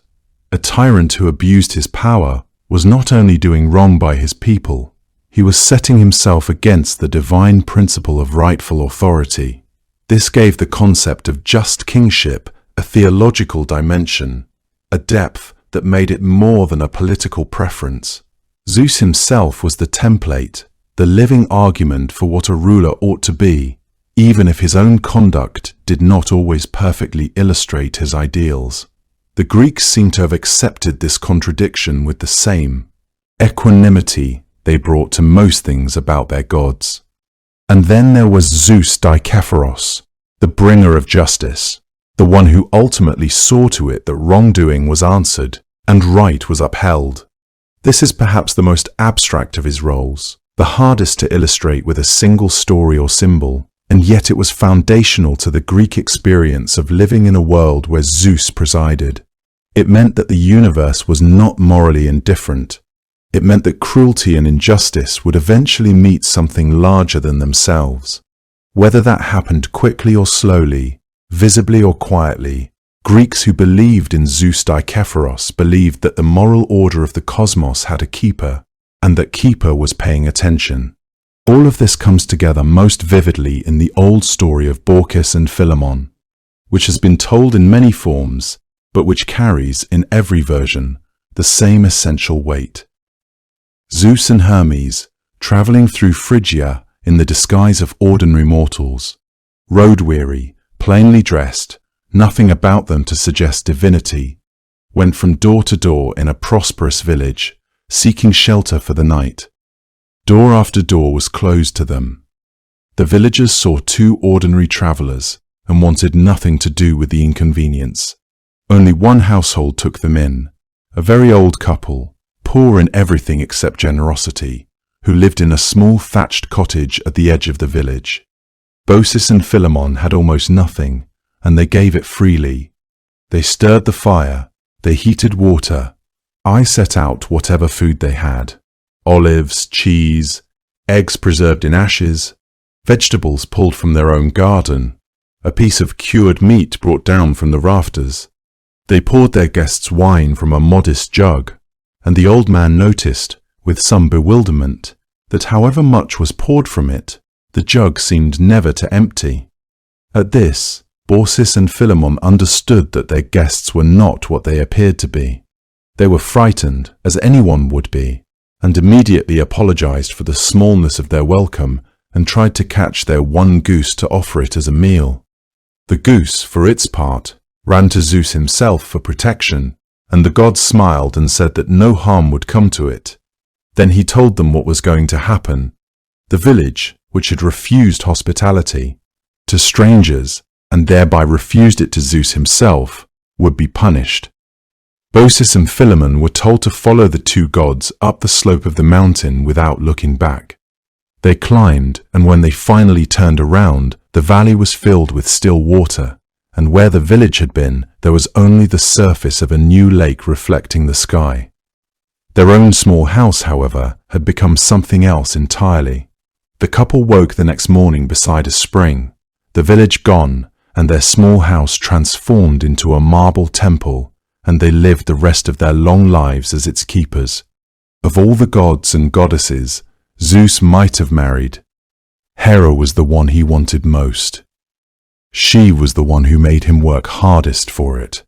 She was his sister, in the way that the eldest Olympians were siblings, born of the same Titan parents, swallowed by the same father, freed in the same strange night when Cronus drank the potion that undid everything he had tried to protect. They had shared a darkness that no other beings in the world had shared. Perhaps that was part of what drew Zeus toward her. Or perhaps it was simpler than that. Hera was radiant and proud. She moved through the world with the kind of certainty that Zeus, for all his power, seemed to find irresistible. He pursued her, according to the old stories. She refused him, not once but many times. He did not take that refusal lightly, or move on from it easily. The story of how he finally reached her has a quality to it that is almost tender, almost troubling, and perhaps both at once. According to one telling that appears in ancient sources, Zeus transformed himself into a small cuckoo bird, bedraggled, wet, shivering in a storm that had swept across the hillside where Hera sat. She found the creature huddled at the base of a rock, its feathers soaked and flattened, trembling in the cold. She felt sorry for it, the way one does for something small and suffering that cannot help itself. She lifted the bird and held it against her chest to warm it, sheltering it with her hands. And then Zeus revealed himself. He was no longer the shivering bird, but the king of the gods, standing before her. She understood in that moment what had just happened. In that version of the story. Hera agreed to marry him on the condition that the marriage be a true one. Formal, honored, permanent. She would not come to him otherwise. He accepted her terms, and whether that agreement ever fully held is another matter. But he made it. The wedding that followed was said to be unlike anything the world had seen before or since. The gods gathered on Olympus to celebrate, and the celebration was long and filled with feasting and gifts. One gift in particular stayed in the tradition. Gaia herself, the earth, gave Hera a tree that bore golden apples as a wedding present. Hera treasured it, and she planted it in her sacred garden at the edge of the world, in a place so remote and beautiful that only those she trusted could tend to it. The Hesperides, the nymphs of the evening, were given the task of watching over it. That tree would come back into the stories many times, as so many things connected to their marriage did. As Queen of Olympus, Hera held a place that no other goddess could quite claim. She was not merely the wife of the king, she was the queen in her own right. With her own domains, her own sacred animals, her own sanctuaries spread across the Greek world. She was the goddess of marriage, of women, of the bonds that held families and households together. Where Zeus watched over the larger structures of the world, law, justice, the sky itself, Hera was concerned with something more immediate and more intimate, the life that people lived inside their homes, the promises made between partners, the protection of women in a world where women had very little protection and needed it often. The peacock was sacred to her, the cow and the cuckoo, that last one carrying a quiet irony given how she had first been deceived. Her sanctuaries at Argos and Samos were among the oldest and most venerated in all of Greece. The people who worshipped her were not only seeking divine favor, but something that felt closer to understanding. Their complementary roles made them, at least in principle, a fitting pair. He ruled the highest and most visible realm. She presided over the most enduring human institution. Together, they were meant to embody something whole, the divine order reflected in the natural one. The sky above and the household below, the oath sworn under an open heaven, and the bond sealed between two people. Ancient Greeks would have understood this pairing as meaningful in ways that went beyond simple narrative. It carried weight, it carried meaning about how the world was supposed to work. And yet the marriage did not work, not in the way that the ideal behind it suggested it should. Zeus was unfaithful, repeatedly and without apparent remorse. The list of his entanglements, with titanesses, with mortal women, with nymphs, runs long through the old mythology. Some scholars who have studied these traditions note that many of these stories may reflect the layering of different local cults and regional traditions onto a central figure over centuries. That a goddess once worshipped independently in one valley might later appear in the mythology as one of Zeus's consorts.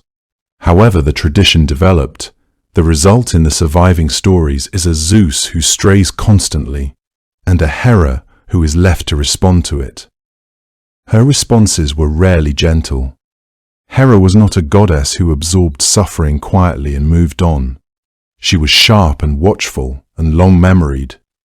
She directed much of her fury not at Zeus, who was, after all, difficult to punish directly, but at the women he desired and the children he fathered with them. The myths that emerge from this pattern are some of the most dramatic in all of Greek tradition. Io, transformed into a cow and sent wandering across the world under the watch of the many-eyed giant Argus. Leto, unable to find solid land to give birth on because Hera had forbidden any land from sheltering her. Heracles, Hera's most famous target, harassed from his infancy through his adult life with a persistence that became one of the defining threads of his story. The goddess of marriage spent enormous energy in the mythology, visiting the consequences of broken marriage vows not upon the husband who broke them, but upon those he had wronged her with. There is something in this that the Greeks seem to find both understandable and worth recording without resolution. Hera is never quite redeemed within the tradition, and she is never quite condemned either. She had every reason to be angry. Her anger expressed itself in ways that caused suffering to people who had done very little to deserve it. Both of those things were allowed to be true at the same time. The stories did not try to tidy that up. Zeus, for his part, was not oblivious to her anger. He could be goaded. He could be shamed. There were moments in the tradition where he punished Hera for going too far, most notably in the story of her persecution of Heracles, where Zeus hung her from the sky with golden chains as punishment for her schemes. And yet he did not change. She did not leave. The marriage continued as it had always been, both of them enormous in their power, and both of them deeply, stubbornly themselves. What the tradition offers, in the end, is not a portrait of a perfect divine union, but something more complicated and more recognizable. Two figures of immense power who were bound to one another by ceremony and by something that the stories never quite name, but always seem to assume is there underneath everything. Something older than their quarrels and more durable than either of them entirely wished to admit. Hera remained on Olympus. Zeus remained her husband. The other relationships came and went and left their marks on the world in the form of heroes and rivers and transformed creatures and wandering mothers. All of it was woven into the fabric of the mythology that the Greeks inherited and continued to tell. They ruled Olympus together, side by side. Their marriage was never peace-fit. Oh, and perhaps neither of them would have had it entirely any other way. Zeus was drawn to beauty the way he was drawn to everything, completely, with very little concern for the complications that would follow. It would be difficult to speak of Zeus's reign without speaking of the women whose lives were changed by his attention. This was because so many of them were. He had known divine consorts and mortal women alike. The stories surrounding each of them are deeply woven into the larger fabric of everything Greek mythology became.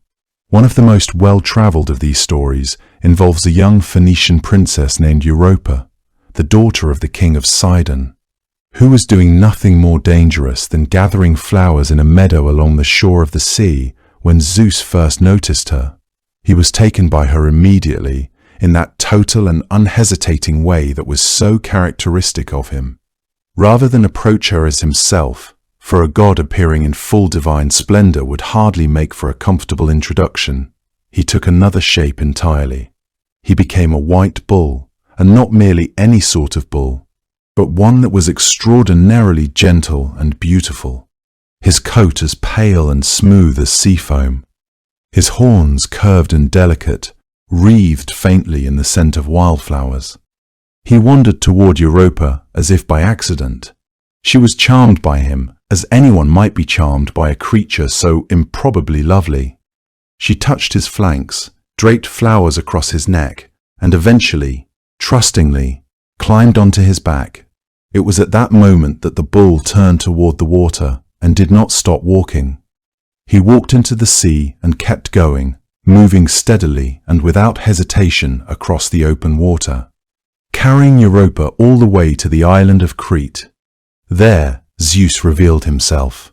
Europa remained on that island and became the mother of 3 sons, Minos, who would one day rule Crete and give his name to its civilization, Rhadamanthus, who would become one of the judges of the dead, and Sarpedon, who would earn his own place in the long history of heroes.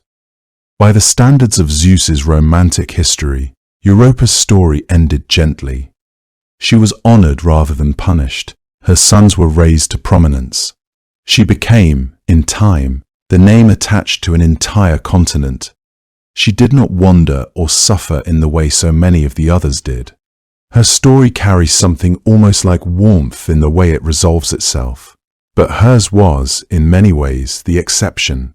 When you set it beside the other stories, you begin to understand just how rare that tenderness was.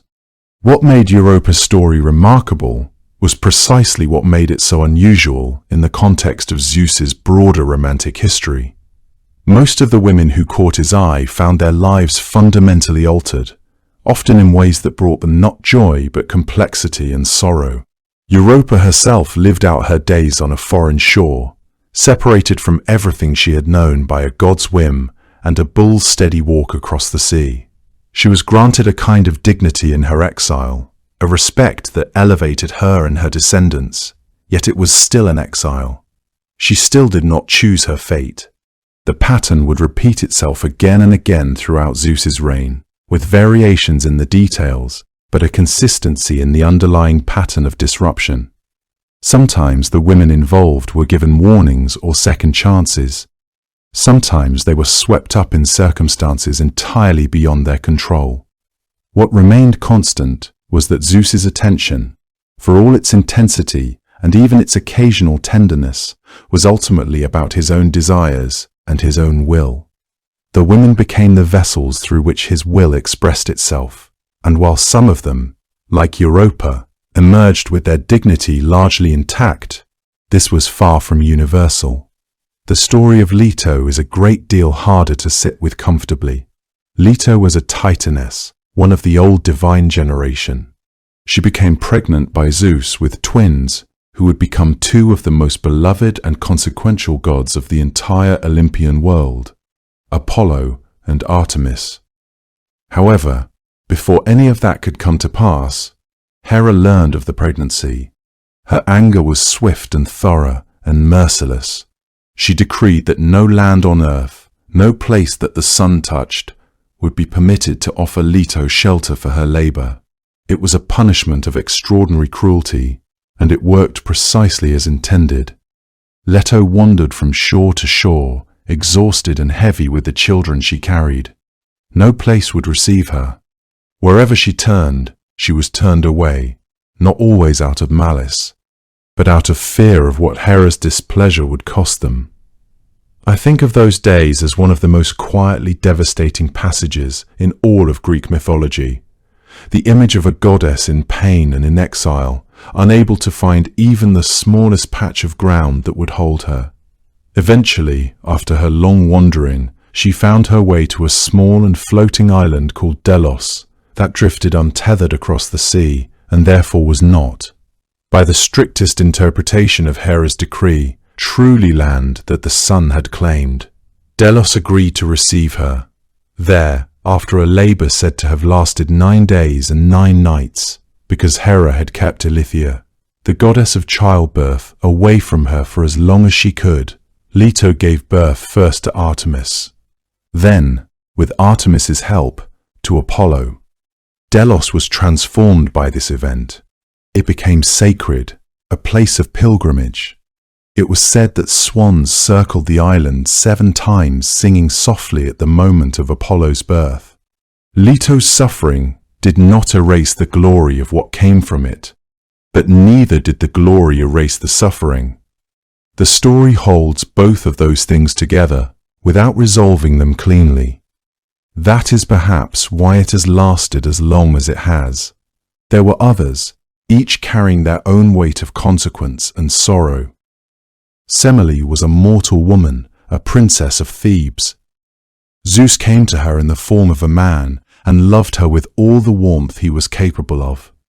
When Hera learned of her, she came to Semele in disguise and planted a seed of doubt. If Zeus truly loved her, surely he would show himself to her as he truly was, in his full divine form. Semele asked this of Zeus. He had sworn an unbreakable oath to grant her any request she made. He could not take it back. He revealed himself in his true nature, the full and overwhelming light and thunder of a god undisguised. Semele, who was mortal and not built to hold the sight of it, was destroyed instantly by the radiance. The tragedy of Semele's death was not merely that she died, it that her death was orchestrated by the very jealousy that Hera harbored toward Zeus's wanderings. Semele became a casualty, not of her own actions alone, but of the impossible position created by Zeus's desires and Hera's wrath. She had asked for something reasonable, proof of love, and it had killed her. Zeus saved the child she had been carrying, sewing the infant into his own thigh until the time came for the child to be born, and that child was Dionysus. A god would be born from this tragedy, a deity of wine and ecstasy and transformation, carrying within his very existence the mark of his mother's suffering and his father's inability to refuse a promise made in love. Then there was Mnemosyne, the titaness of memory, with whom Zeus spent 9 nights. From those nights were born the 9 Muses, the goddesses who presided over all the arts and sciences and the long memory of civilization.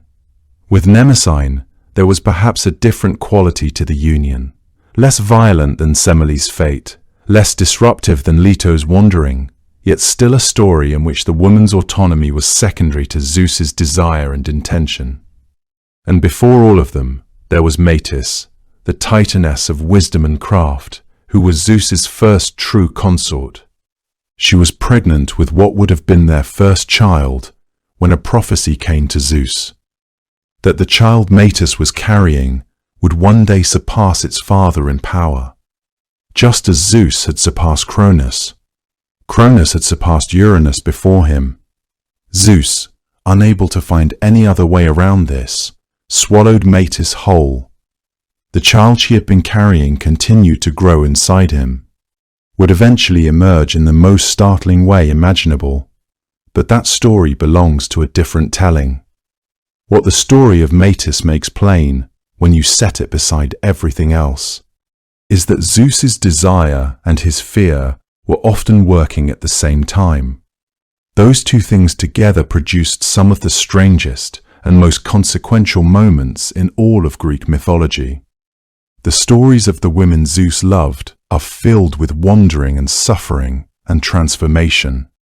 Through all of it, the children they bore him went on to shape the world.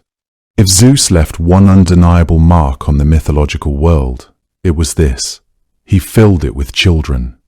They came from goddesses and titanesses, from mortal women and nymphs, from unions that were celebrated and from ones that were deeply troubled. They spread outward from him in every direction, into the heavens, across the sea, down into the underworld, across every corner of the mortal earth. Some of them became Olympians, seated beside him at the great table of the gods. Others became heroes who sailed to the edges of the known world and faced monsters that no one else could face.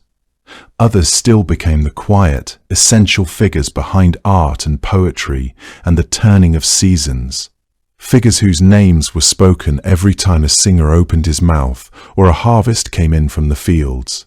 Ether.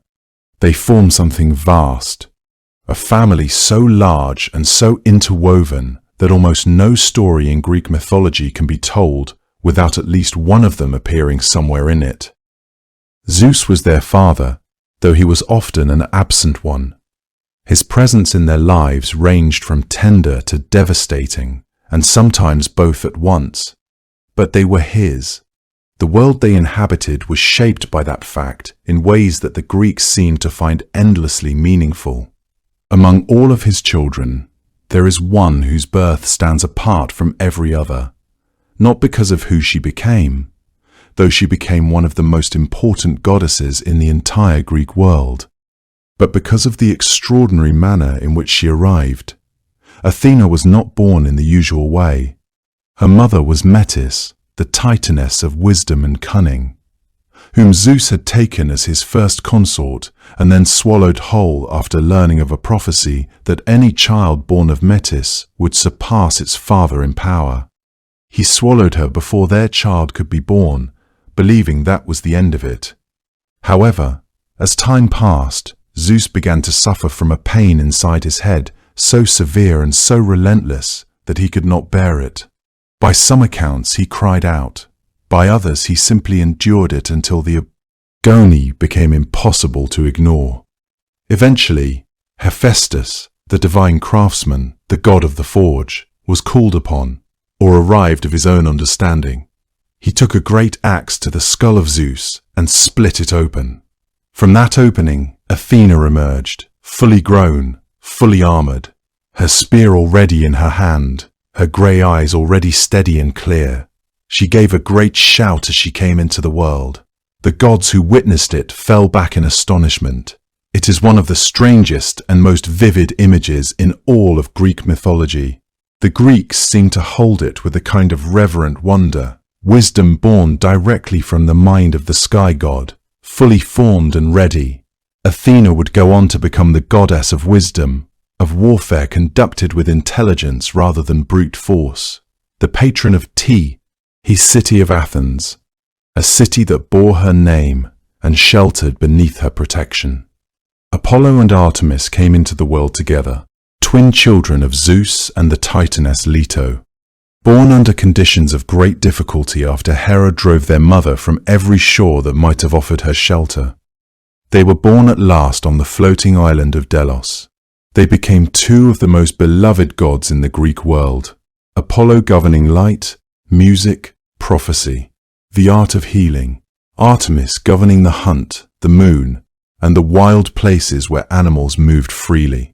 Ares, the god of war in its most brutal and ungoverned form, was born to Hera. He carried within him the storm of his father's temperament without any of his father's judgment.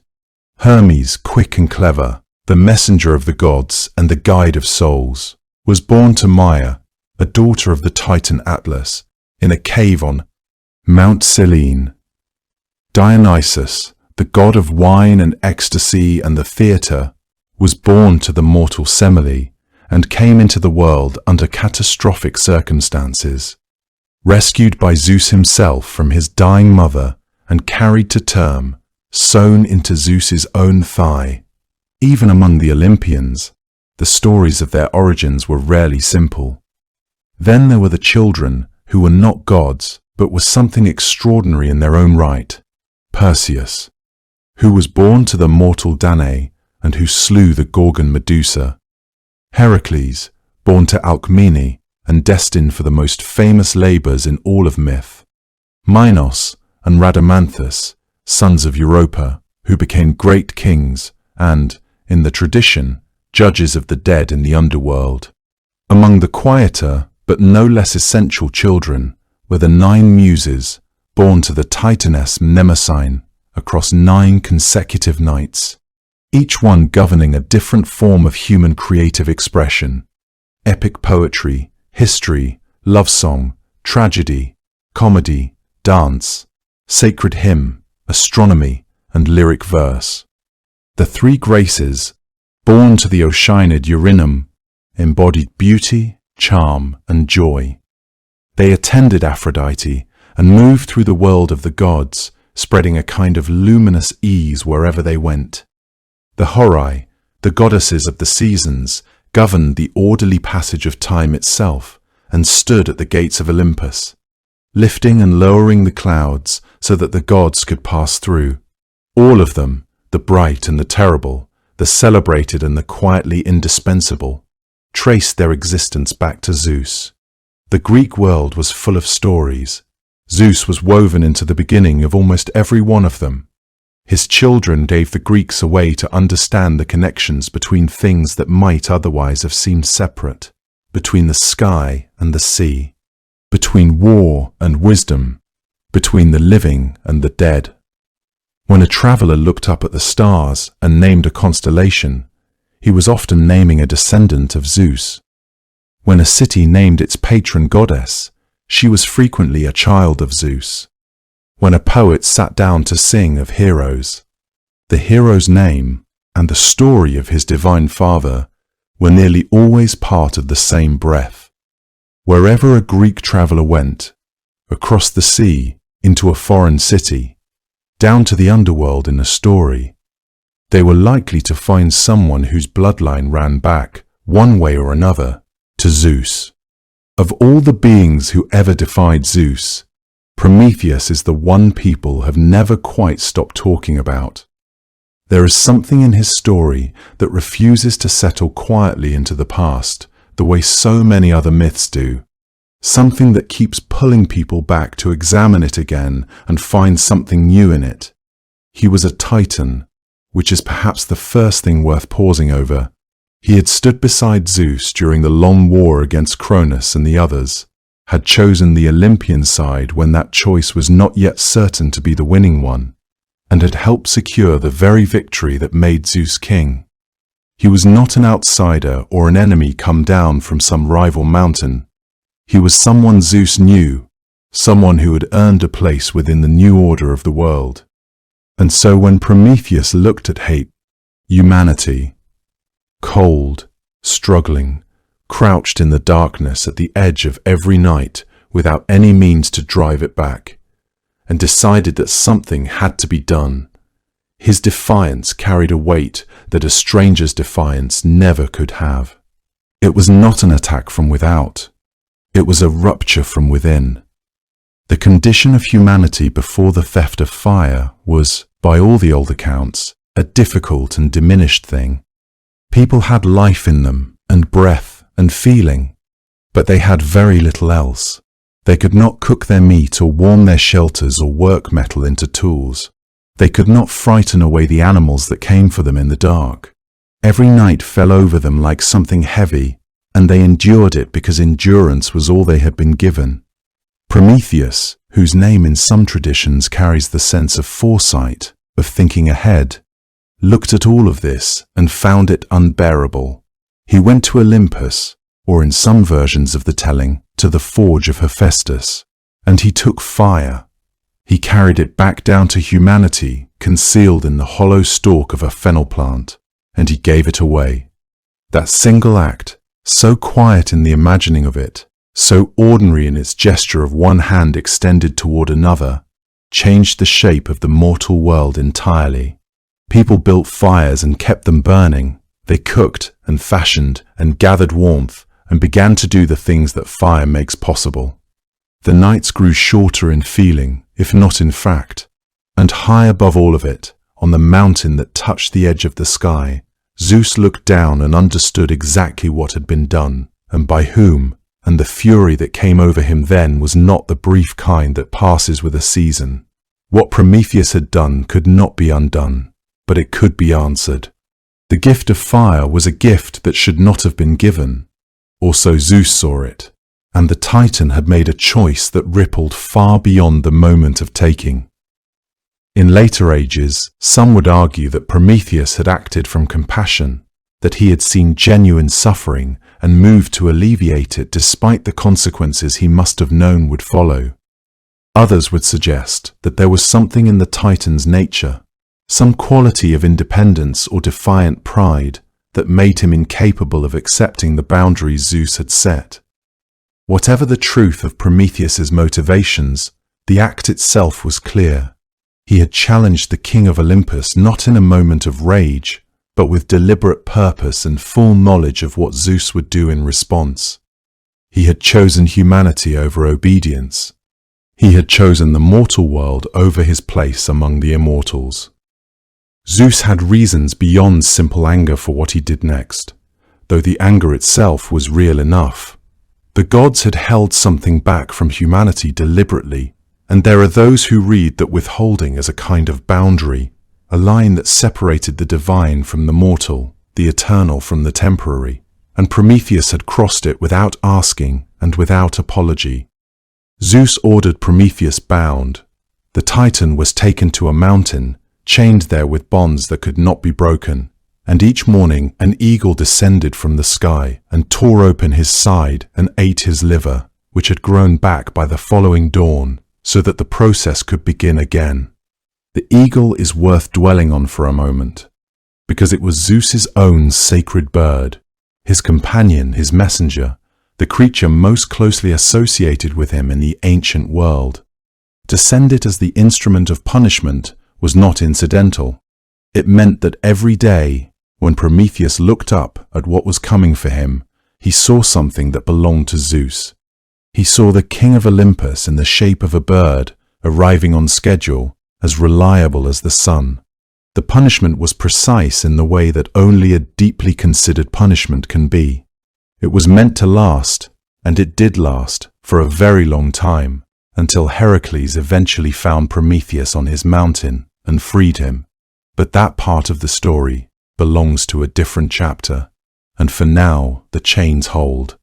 What Zeus did next was perhaps the stranger and more subtle part of his response, the part that reveals how his mind worked when anger had steadied itself into something more deliberate.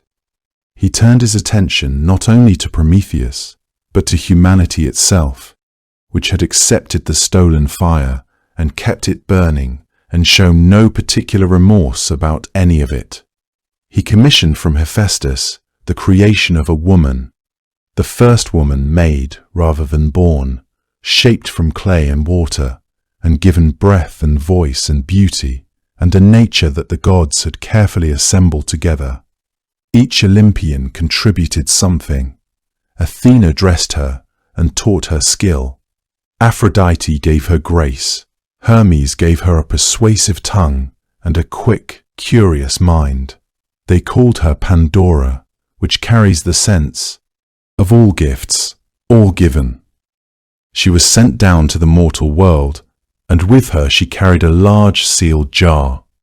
In some of the oldest tellings it is a jar, a pithos, though later tradition came to call it a box, and either way the important thing is what was inside it, all the sorrows and labours and illnesses and misfortunes that the world had not yet been properly introduced to. Pandora, given her curiosity as surely as she had been given everything else, opened it. What was inside came out and spread across the world and has not left it since.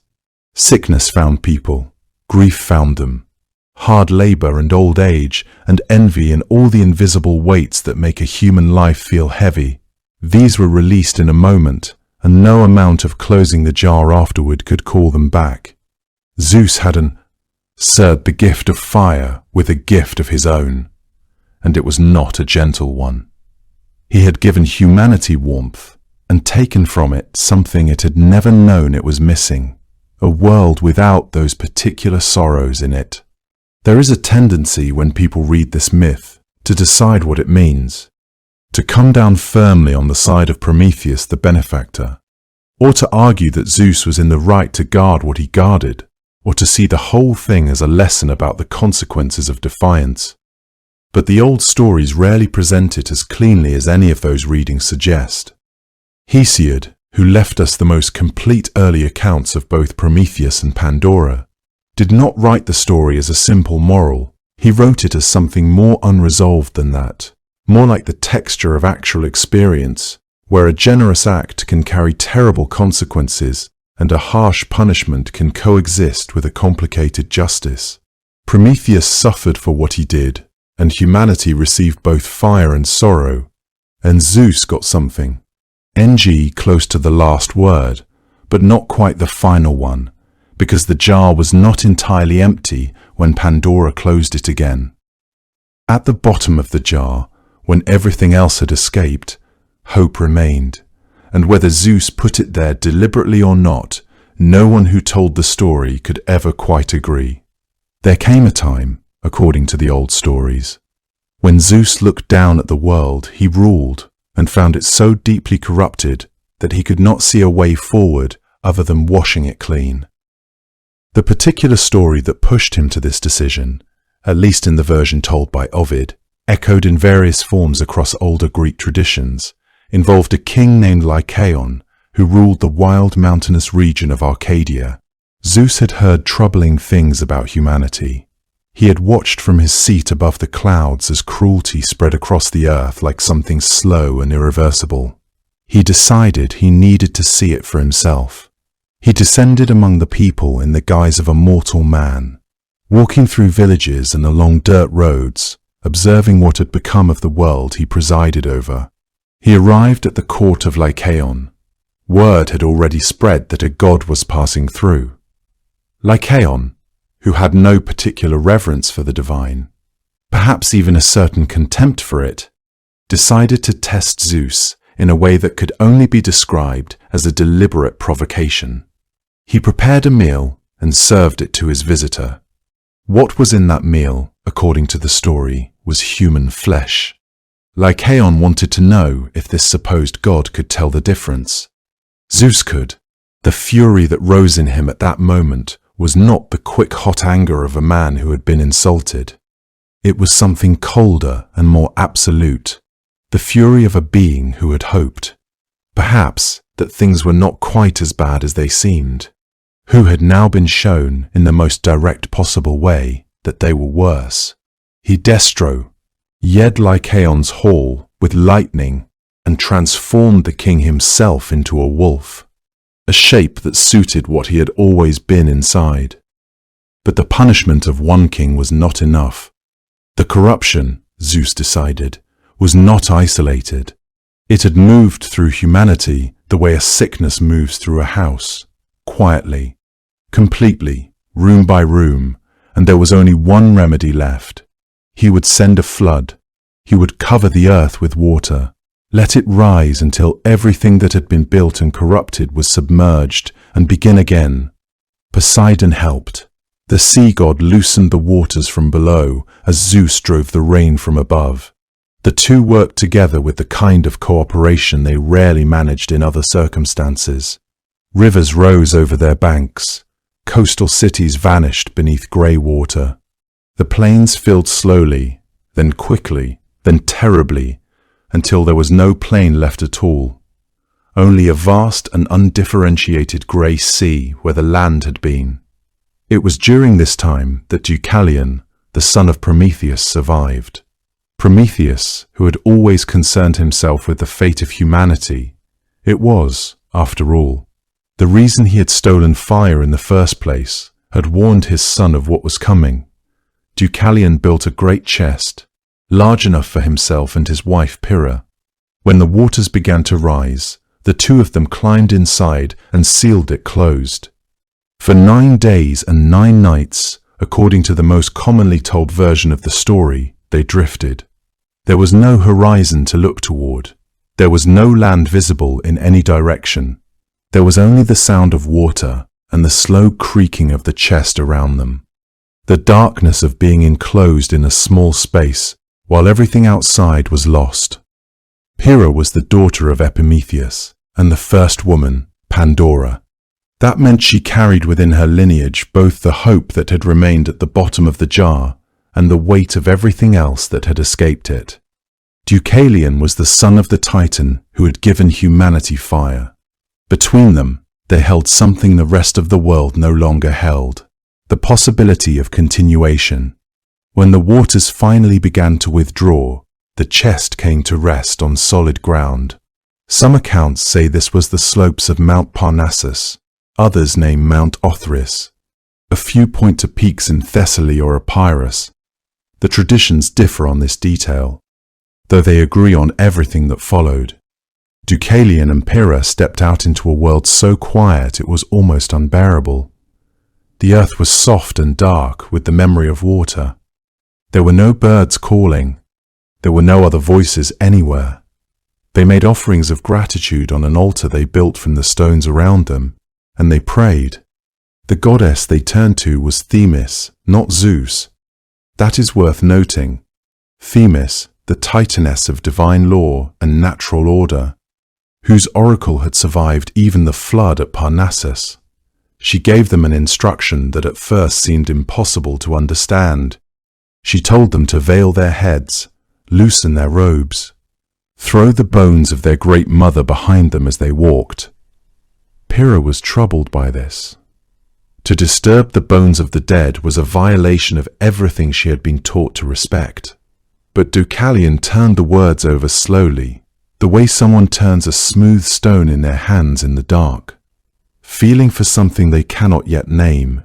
Their great mother, he reasoned gently, must be the earth itself, Gaia, the mother of all, and her bones must be the stones lying all around them. So they walked, and they threw stones over their shoulders, and the stones that Deucalion threw became men, and the stones that Pyrrha threw became women. And in this way, the human world filled again with people who carried in them, if the old stories are right about such things, something of the patience and endurance of the earth they had come from. The stones hit the earth and became people. The world began again, and Zeus watched, as he always did, from the high sky above. Zeus was not always in complete control. and the Greeks seemed to find this important enough to remember. His power was vast, and his authority over the other gods was real and enforced. But it was not absolute in the way that a stone wall is absolute. There were cracks in it, moments when the world shifted beneath him. The stories that survived those moments say something worth listening to, that even the king of Olympus could be brought low, that his greatness was measured not by invulnerability, but by how he rose afterward. The most striking of these stories involves not a monster from beneath the earth, or a rival from another realm, but the gods who lived closest to him, on his own mountain, at his own table. According to one tradition recorded in the Iliad, there was a night when Hera, Poseidon, Athena, his wife, his brother and his daughter, moved against him together. They waited until Zeus slept.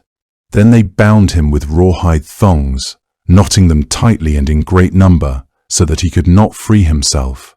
The king of the gods lay there on his bed, restrained, unable to move, while those he had trusted most stood over him.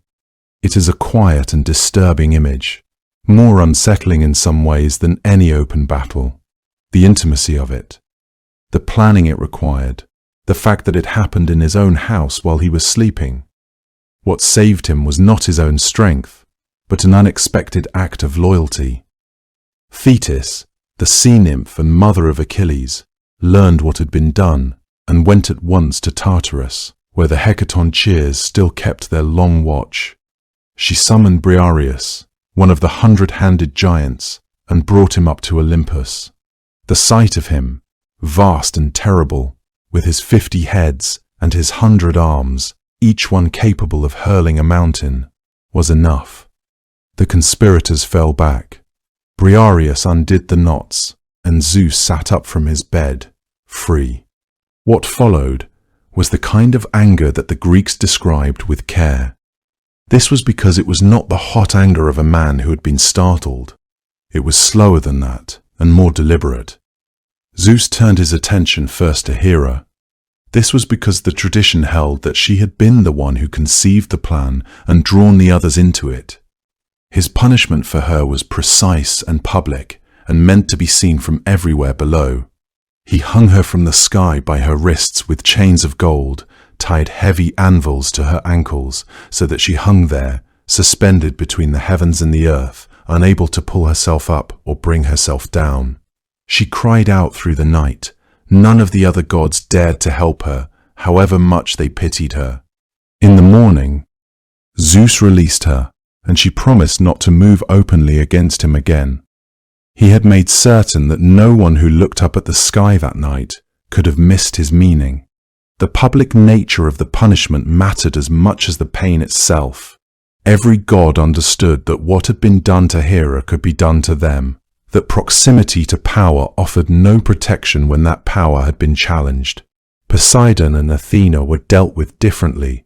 Poseidon was punished in other myths in ways connected to mortal kings and the building of walls.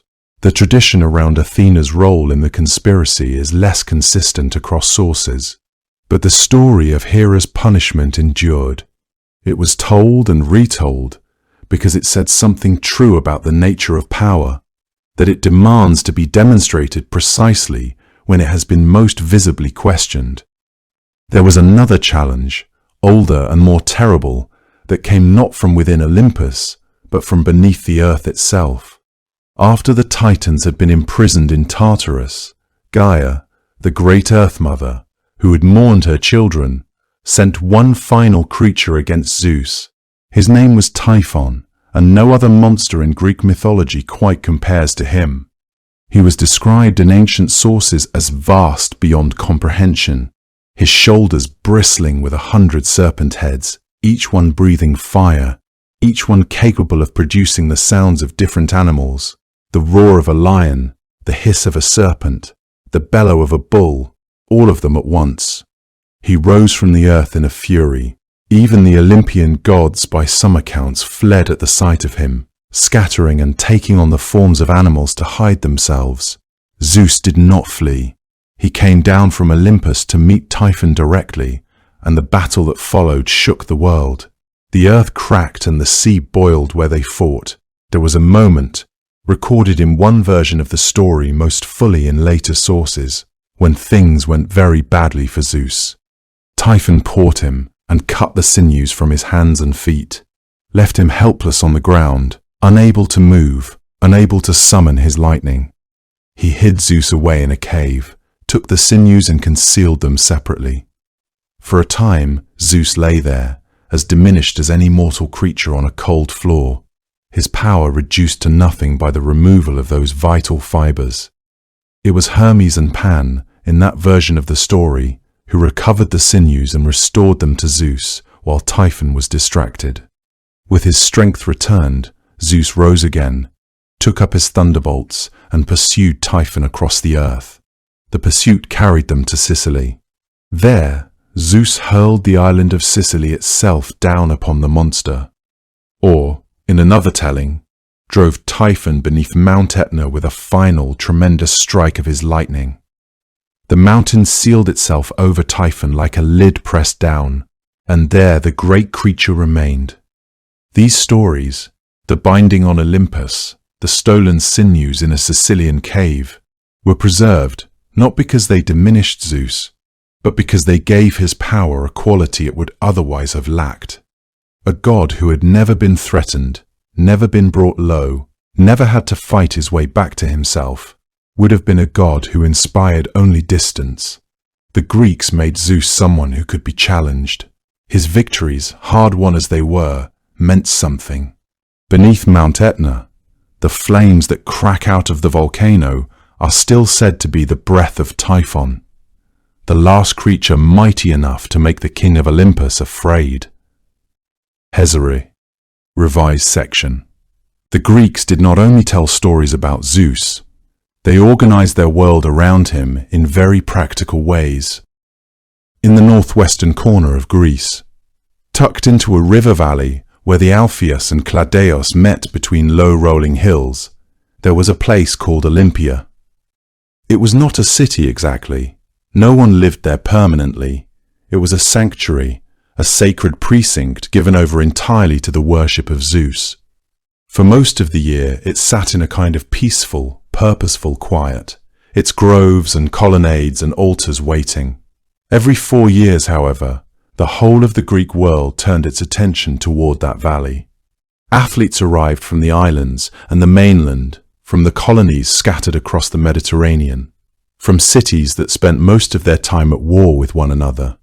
They came because the Olympic Games were not, in the first place, a sporting competition. They were an act of devotion. To compete at Olympia was to offer your strength and your striving to Zeus himself. The wreath of wild olive leaves placed on the victor's head was understood to be a gift that originated with the god, passed down through human hands. A sacred truce was declared across the Greek world during the Games, so that travelers and athletes could make the journey without fear. Wars paused. Old grievances were set aside.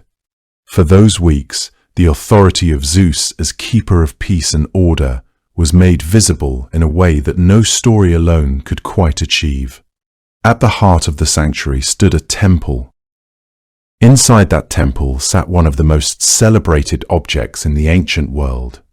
The statue of Zeus at Olympia was the work of the sculptor Phidias, the same man who had carved the great Athena for the Parthenon in Athens.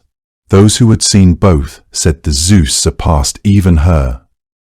He was seated on a cedar throne inlaid with ebony and ivory and precious stones. The figure itself was nearly 40 feet tall, its skin fashioned from ivory, its robes and hair from hammered gold. He held a figure of Nike, the goddess of victory, in one open hand, a scepter topped with an eagle in the other. The ancient travel writer Strabo recorded that the statue seemed almost too large for the temple. As if Zeus had stood up, he might have lifted the roof from its columns. People who visited it described a feeling of having come into the presence of something that was not quite containable, even by walls built for exactly that purpose. The statue was eventually counted among the 7 wonders of the ancient world. It held that distinction for as long as the ancient world itself remembered what a wonder was. The worship of Zeus extended far beyond Olympia, reaching across the entire Greek world and beyond. Temples dedicated to him stood in city centers and on isolated mountaintops, each one representing a community's acknowledgement of his dominion. In Athens, Zeus Polios, the protector of cities, was honored near the Parthenon itself. On the island of Crete, worshippers climbed to mountain peaks where temples dedicated to Zeus occupied the highest ground, bringing the supplicants physically closer to the home of the god. In Egypt, where Greek colonists and merchants had established themselves, they built temples to Zeus that blended Greek architectural traditions with the aesthetics of their adopted homeland. The variations were many, but the essential truth remained constant. Wherever Greeks settled or traveled, Zeus traveled with them. His presence needed to be acknowledged, his favor needed to be sought. The diversity of these sites meant that devotion to Zeus was not confined to grand ceremonial occasions. It was woven into the daily rhythm of Greek life, present in temples both magnificent and modest, in sanctuaries both famous and forgotten. Far to the north and west of Olympia, in the mountains of Epirus, there was a place of a different kind entirely. Dodona was older than Olympia, perhaps the oldest sacred site in all of Greece. Its character was quieter, less spectacular, and in some ways more intimate. There was no enormous statue there, no great colonnaded temple to speak of at first. There was a grove of oak trees. In the center of the grove, one tree that was considered especially sacred. Priests and priestesses who listened. They listened to the rustling of the leaves and the movement of birds through the branches and the sound of a sacred spring nearby. From these things they drew what they believed to be the words of Zeus. Pilgrims came to Dodona with questions written on small strips of lead, folded and pressed into the earth near the sacred oak, asking the god about harvests and marriages and the right moment to begin a journey. Many of these strips have survived and been found by archaeologists in modern times, still curled in the soil, still carrying their careful questions. They are small and plain and entirely human. They show very clearly what the Greeks actually wanted from their king of gods. Not miracles, most of the time, but guidance, assurance, some indication that the sky above them was not indifferent. The offerings made to Zeus tended toward the substantial. Oxen and bulls were sacrificed at his great altars. At Olympia, the ashes from centuries of offerings were pressed together into an enormous mound that stood at the center of the sanctuary, a physical accumulation of all the gratitude and supplication that had ever been brought there. Goats were offered too, and grain. The smoke of these things was understood to carry the intention of the giver upward toward the god who lived above the clouds. When lightning struck a tree or a piece of ground, that spot was considered sacred and was sometimes fenced off, sometimes marked with a small altar. The bolt had touched the earth, and where Zeus touched, ordinary ground became something else. People prayed at these struck places, offered small gifts, treated the scorched wood with a reverence that would have seemed strange to anyone who had not grown up understanding that the weather was personal. Even the language carried him. The ancient Greek word for sky, the open, light-filled expanse above the earth, shared its root with the name of Zeus himself. Linguists have traced both back to a Proto-Indo-European word meaning something close to bright sky or shining day. So when a Greek farmer looked up from a field to check the weather, or when a sailor scanned the horizon for clouds, or when a child pointed at a hawk turning in the afternoon blue, the very word rising in their throat was related to the name of the god who was said to inhabit that space. He was not confined to a temple or a story. He was overhead, always, in the specific word that the Greek language had developed for the thing that covered the world. The word they used for sky and the name of their god were woven from the same root, so that looking up was never entirely a neutral act. Zeus began his life hidden from the world, small enough to be carried in his mother's arms across a dark sea to an island no one was supposed to find. Rhea had wrapped a stone in cloth and handed it to her husband in his place, and in doing so, she had changed the shape of everything that would come after. The infant who lay in that Cretan cave, fed on honey and the milk of a gentle goat, surrounded by the sound of shields clashing so that his cries would not reach his father's ears, was not yet the figure the Greeks would one day name their sky after. He was simply a child who had been saved and who had no idea yet what he had been saved for. That distance between the hidden infant and the enthroned king of Olympus is one of the more remarkable journeys in all of ancient mythology. It was not a straightforward path. There were years of waiting on a green island, learning who he was and what had been taken from those he had never met.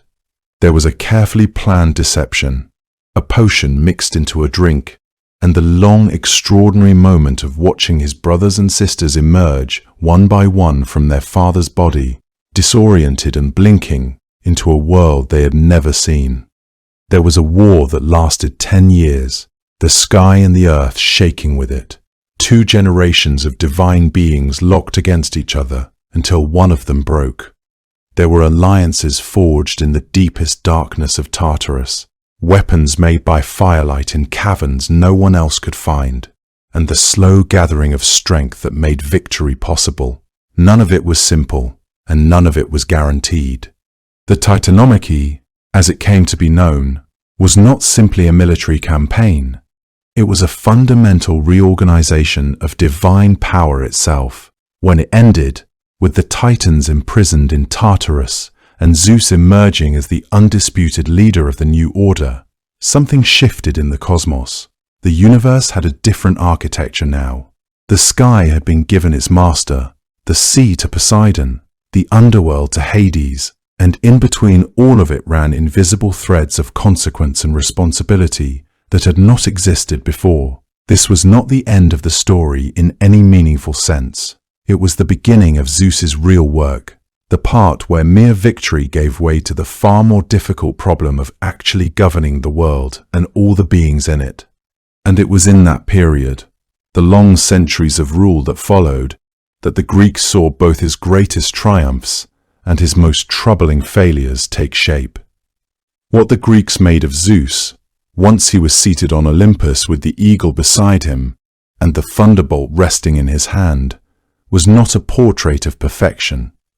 They gave him a marriage that was almost constantly troubled, a restlessness that drove him into the lives of women and nymphs and goddesses across the known world, and a temper that could reduce a man to ash or drown an entire civilization without excessive deliberation.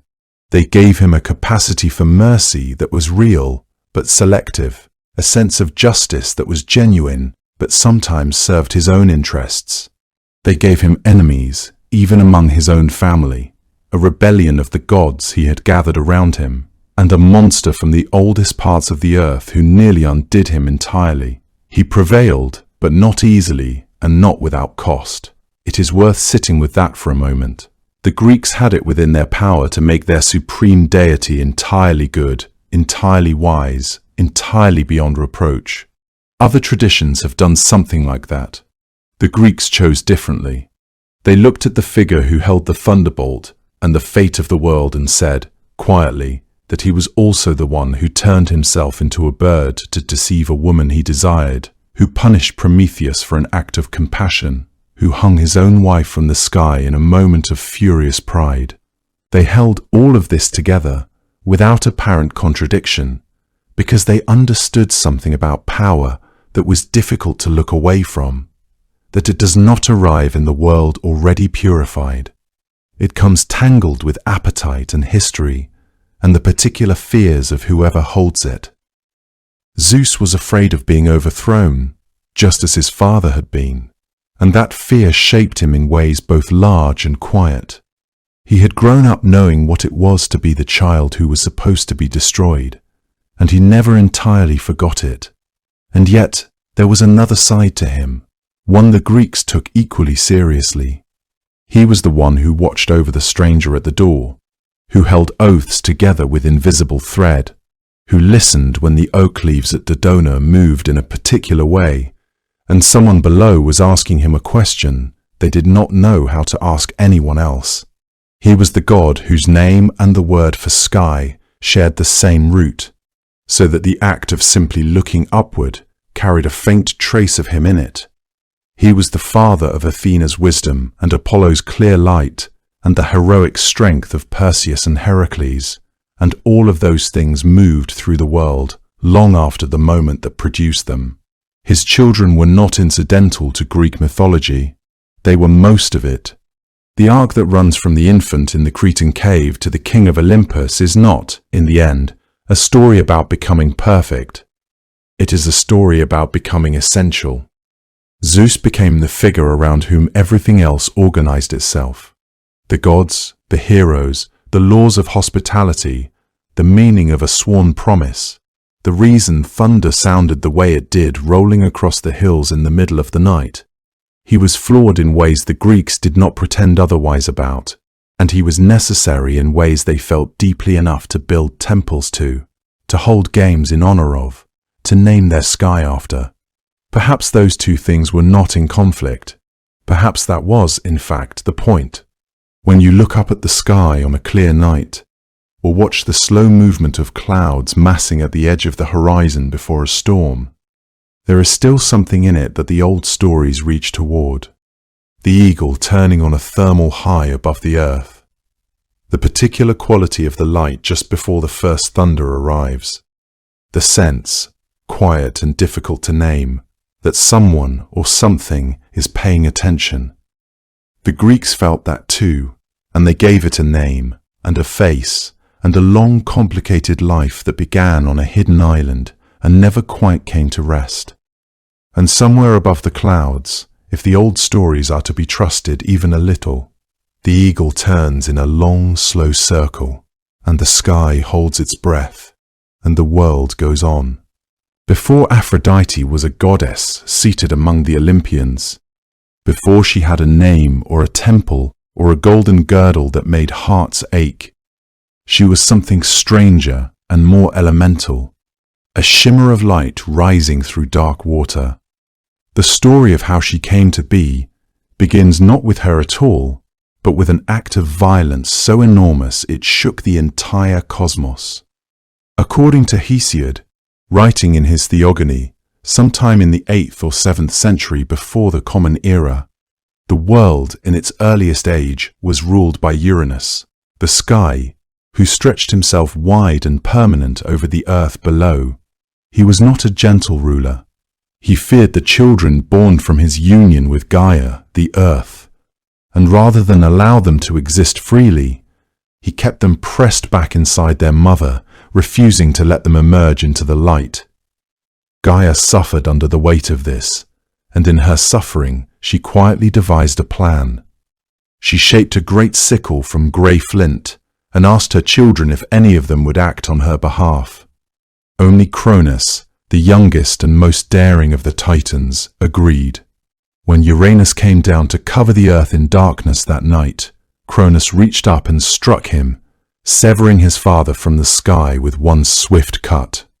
And then, as Hesiod described it, Cronus cast what he had taken into the sea behind him and did not look back.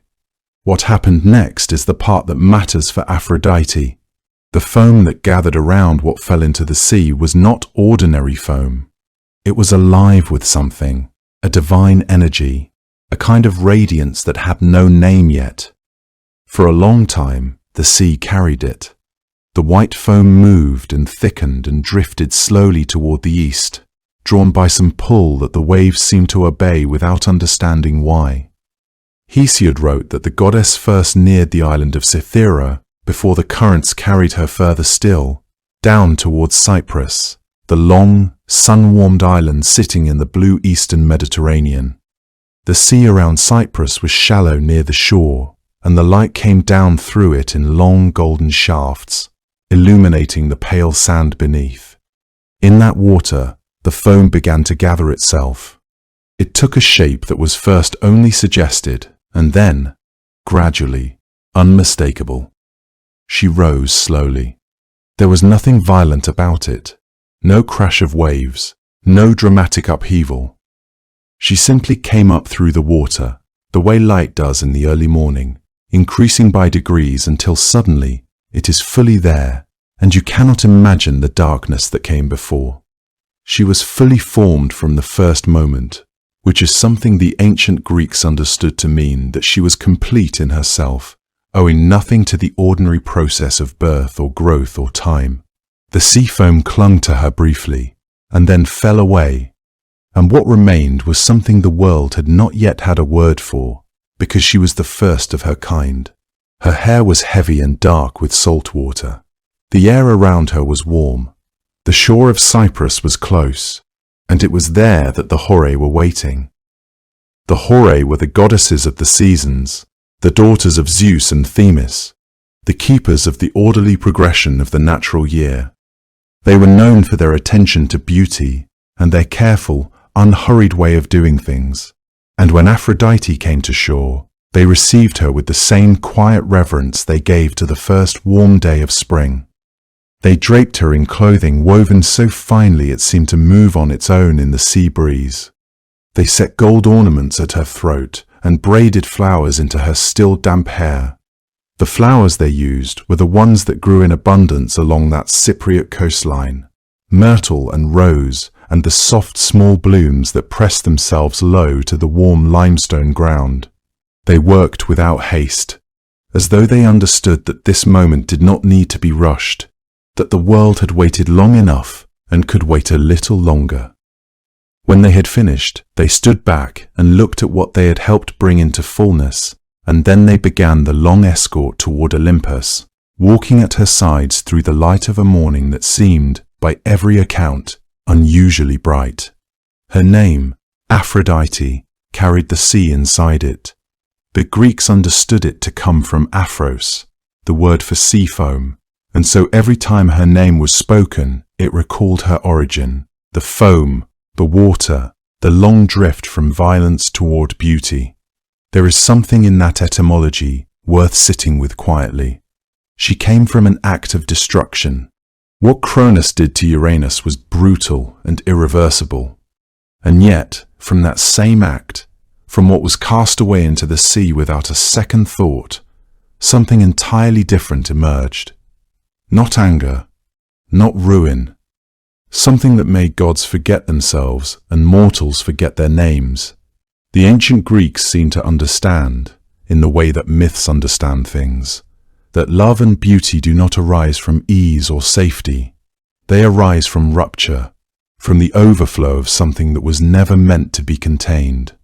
The foam was the excess of what the sky had been holding back, and Aphrodite was what happened when it finally met the sea. The coastline at Cyprus is soft and low near Paphos, where tradition placed her arrival. The cliffs are pale, and the sea runs clear in the shallows, turning a deep and saturated blue further out. In the morning, when the light is still coming in low from the east, the water catches it at an angle that makes everything look briefly gilded, as though the gold belongs to the water itself and the sun is only visiting. It is the kind of place that already felt, to the ancient mind, like a place where something sacred could happen. And for many centuries afterward, the people of Cyprus honored her there, at Paphos, where she first set foot on land. They brought offerings to a sanctuary built on the site. They came in large numbers from across the Mediterranean, because she was not a local goddess in any true sense. She had arrived from the sea, from somewhere beyond the horizon, and so she belonged to everyone who lived near water and knew what longing felt like. And as she stepped onto the warm sand of Cyprus for the first time, flowers pressed up through the earth beneath her feet, as though the island itself was welcoming her home. Not everyone in the ancient world agreed on how Aphrodite came to be. The version most people know today, the one involving the sea and the foam, and the impossible strangeness of a goddess rising fully formed from the waves off the coast of Cyprus, comes to us from Hesiod, the poet who wrote the Theogony sometime in the 8th century before the Common Era. In his telling, Aphrodite's birth was tied directly to the most violent act in the early history of the cosmos, the castration of Uranus by his son Cronus, and the falling of divine essence into the sea, and the long, unhurried transformation of that mingling into something luminous and alive. It was a story with the feel of something very ancient, something that had been told for a long time before Hesiod ever set it down. The goddess it produced had no parents in the conventional sense. She owed nothing to Zeus, or to the Titans, or to any lineage that could be easily traced. She was older than all of that, and the myth made sure you felt it. But Homer, whose epics were composed around the same period, told a different story entirely. In the Iliad, Aphrodite appears not as a being born from the sea's depths, but as the daughter of Zeus and a Titaness named Dione. She is a second-generation Olympian in this version, younger than the gods she lived among, shaped by the same divine parentage that produced so many of the others. When she is wounded on the battlefield at Troy and flies weeping back to Olympus, it is Dione who holds her, who comforts her, who wipes the ichor from her wrist and tells her to bear it. There is something intimate in that scene, a mother and a daughter, a goddess being soothed the way any hurt child might be soothed. And it sits very strangely alongside the image of a being who emerged solitary and complete from the Aegean. These were not the same goddess, in some fundamental sense, and yet the ancient Greeks did not appear to find that particularly troubling. They held both stories, and others besides, without feeling any strong need to choose between them. The two accounts circulated side by side for centuries, each one honored in its own tradition, each one pointing towards something true about what Aphrodite was and where her power came from. The Greeks understood, perhaps more clearly than we sometimes do, that a force as old and as wide as love could not be fully contained within a single origin story. What makes the question of her origins genuinely interesting, though, is what happens when you look east. Scholars who have studied the history of religion and mythology across the ancient Mediterranean have long noticed certain similarities, sometimes striking ones, between Aphrodite and goddesses worshipped far outside the Greek world. The Phoenicians had Astarte, a goddess of love and fertility, and the evening star, whose worship extended across the eastern Mediterranean coast and whose temples drew devoted followers for centuries. Further east, in ancient Mesopotamia, there was Ishtar, and before her, Inanna, a goddess of love and war and desire, whose stories included a descent into the underworld and a grief over a dying beloved that would echo, much later, in the Greek myth of Aphrodite and Adonis. These were not the same goddess, and it would be a mistake to flatten their differences. Each belonged to her own tradition, her own theology, her own specific cultural world. But the resemblances were real enough that ancient writers noticed them too, and modern scholars have built a careful, well-supported case for the idea that Aphrodite's cult entered Greece at least partly from the east, carried along trade routes, absorbed gradually into existing Greek religious life, transformed over time into something distinctly Greek while still retaining traces of older origins. Cyprus, the island where Aphrodite was most deeply worshipped, sat almost exactly at the crossroads between Greece and the Phoenician coast. It had been a place of contact and exchange for a very long time, and the traces of Eastern religious influence there were visible enough in the archaeological record that the island's connection to Aphrodite reads less like a mythological accident and more like a kind of memory. The place where the worship arrived, the place where it took root and began to grow into the form the Greeks would eventually carry back with them to the mainland. The Homeric hymn to Aphrodite calls Cyprus her home, with a warmth and specificity that feels grounded in something real. Paphos, in particular, was considered her most sacred city, the place where her most ancient and important temple stood. The cult statue kept in that temple was not the beautiful human figure that later Greek sculptors would create. It was an aniconic stone, a simple-shaped rock, of the kind more common in Eastern religious traditions than in classical Greek worship. That stone had been there for a very long time. None of this resolves the question of who she truly was at the beginning. The honest answer is that her origins are older than the texts that survive, older than the traditions that recorded them, layered and complex in ways that make simple answers impossible. She arrived in the Greek imagination, already carrying a great deal of history. History from places that spoke different languages and told different stories and imagined the divine in ways that were both similar and quite distinct from how the Greeks eventually came to understand her. What the competing origin stories actually suggest, taken together, is not confusion but depth.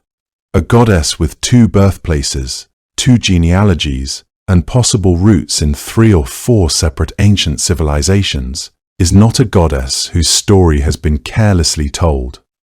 She is a goddess whose influence spread so far and lasted so long that the stories multiplied around her the way vines grow over old stone, naturally, abundantly, and in every direction at once.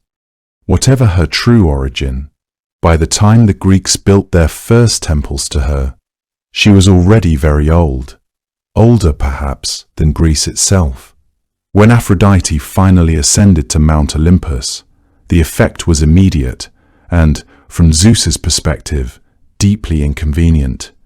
The gods had heard that she was coming, of course. Word had travelled ahead of her the way a warm wind travels before a storm, and still nothing quite prepared them for the moment she actually arrived.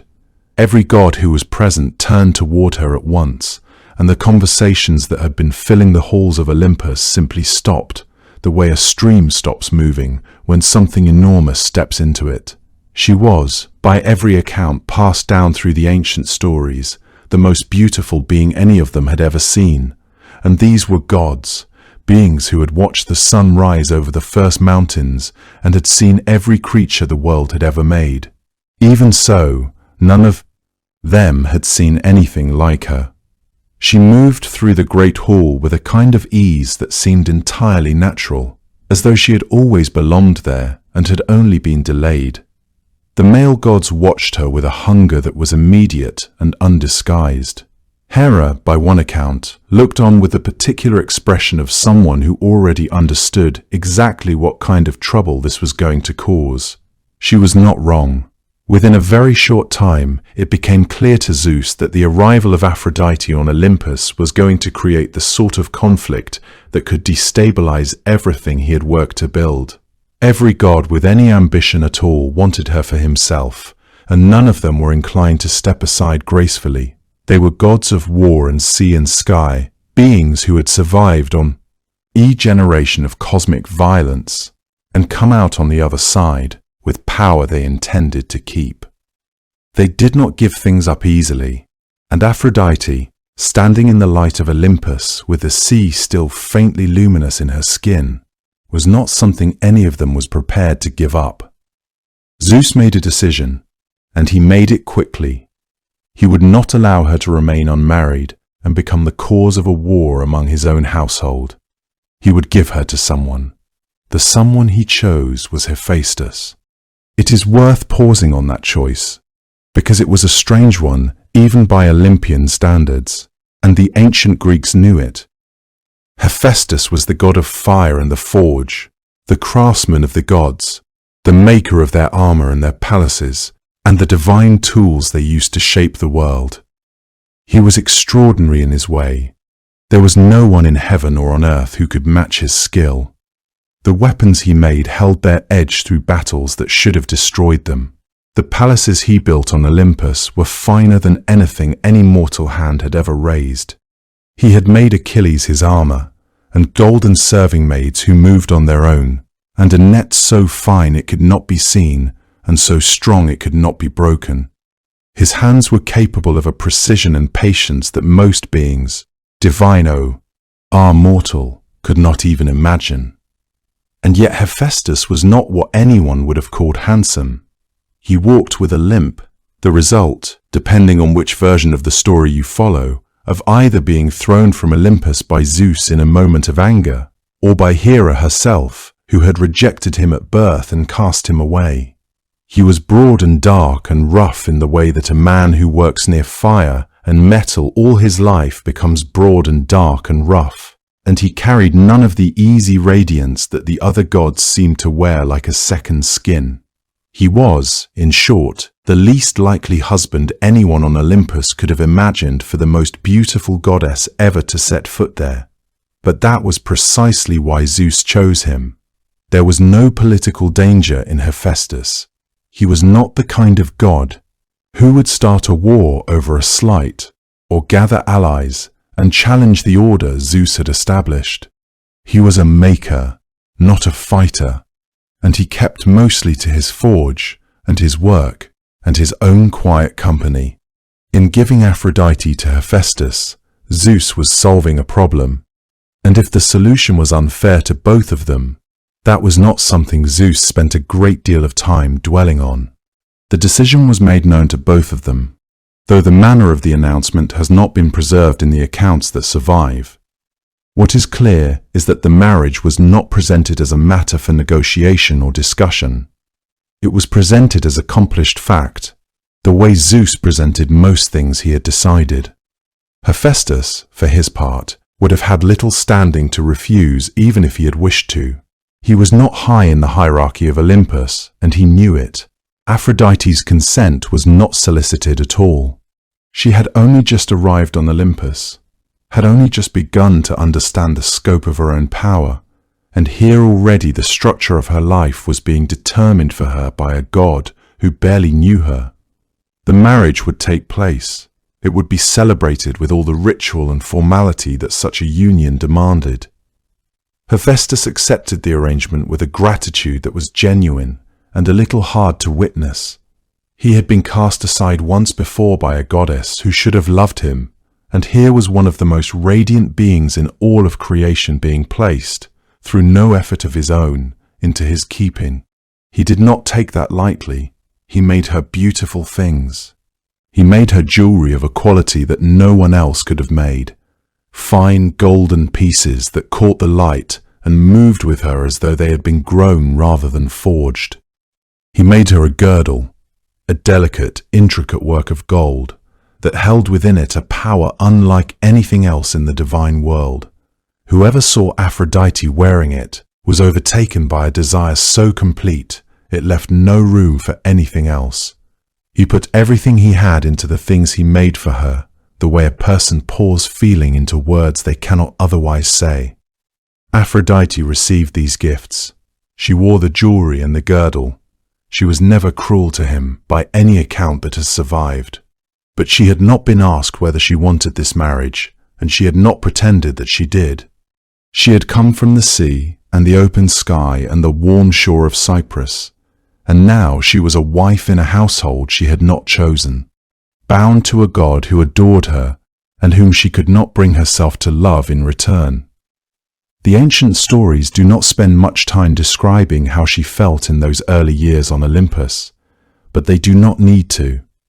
The shape of her choices afterward makes the feeling clear enough. There was a mismatch between them so fundamental that it could not be bridged by devotion alone, and Hephaestus, for all his extraordinary skill, could not forge a remedy for that. He could make anything in the world except the one thing that would have mattered most to him. Aphrodite was beautiful and warm and very much alive, and she was married to a god who loved her with everything he had, and she did not love him back, and both of them knew it. Hephaestus loved her genuinely and completely, which was perhaps the saddest part of the whole arrangement. Of all the loves Aphrodite would know, none would last as long or run as deep as the one she shared with Ares, the god of war. It was not a fleeting infatuation or a brief entanglement born of divine boredom. It was something that continued steadily, quietly, for the entire duration of her marriage to Hephaestus, and well beyond it, an enduring bond between two forces that seemed, on the surface, to have nothing in common at all. Love and war, beauty and violence, the goddess who made flowers spring from the ground beneath her feet, and the god who left scorched earth in his wake. And yet the ancient Greeks understood something in placing these two together that we might otherwise miss. That love and war are not so different from one another as we like to believe. Both consume everything they touch. Both can arrive without warning and reshape a life in a single afternoon. Both demand a kind of surrender that leaves a person barely recognizable to themselves. Ares was not, by most accounts, a particularly beloved figure among the Olympians. Even his own father, Zeus, was said to find him difficult. He was loud where Athena was strategic, brutal where she was precise, and driven by appetite where she was driven by principle.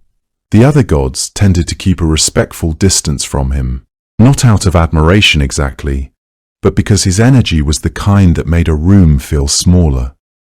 On the battlefield, he moved through the carnage with something approaching joy, and the soldiers who followed him into war, or rather, who were swept up in his current, often found themselves doing things they would not have otherwise chosen to do.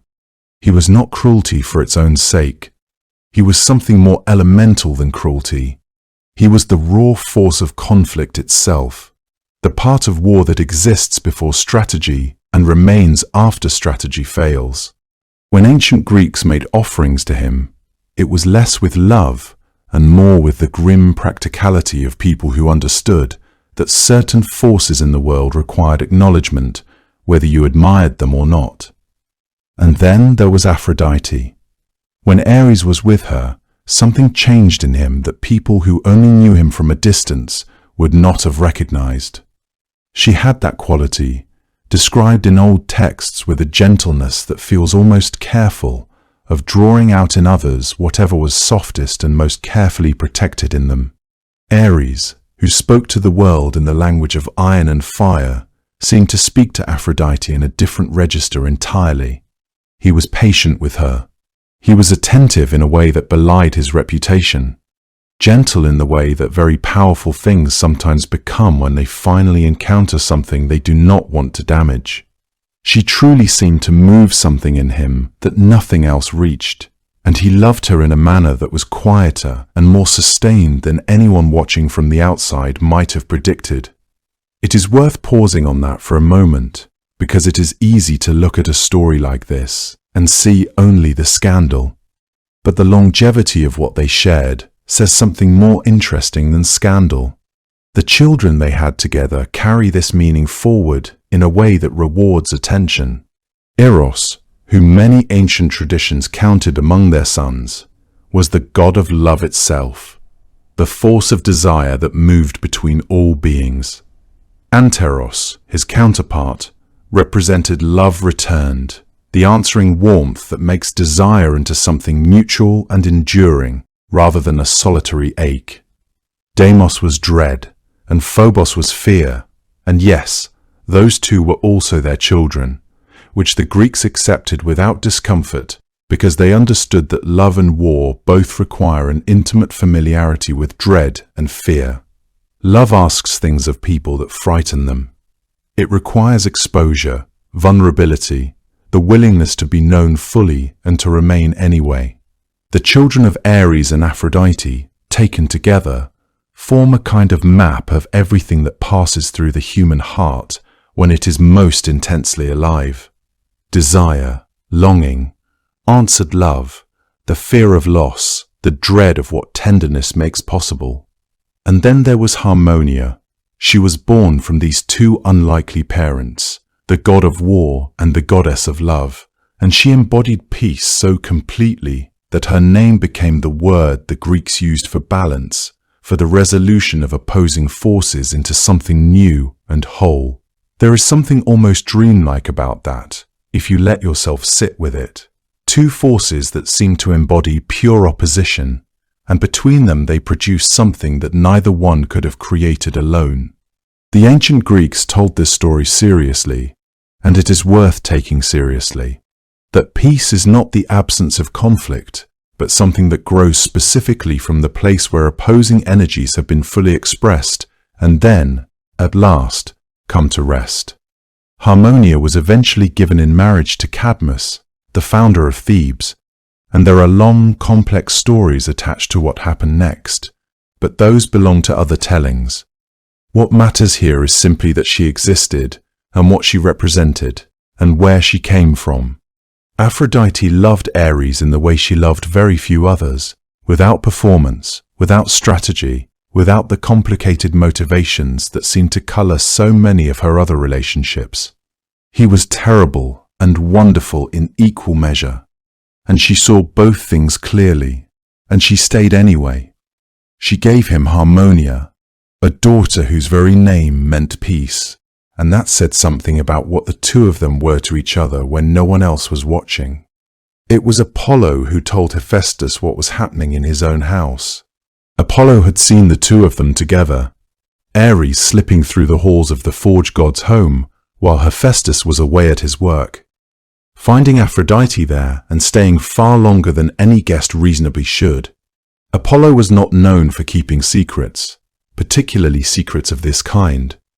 So he brought the news to Hephaestus with the particular directness that gods of light tend to have, saying simply what he had seen and leaving Hephaestus to make of it what he would.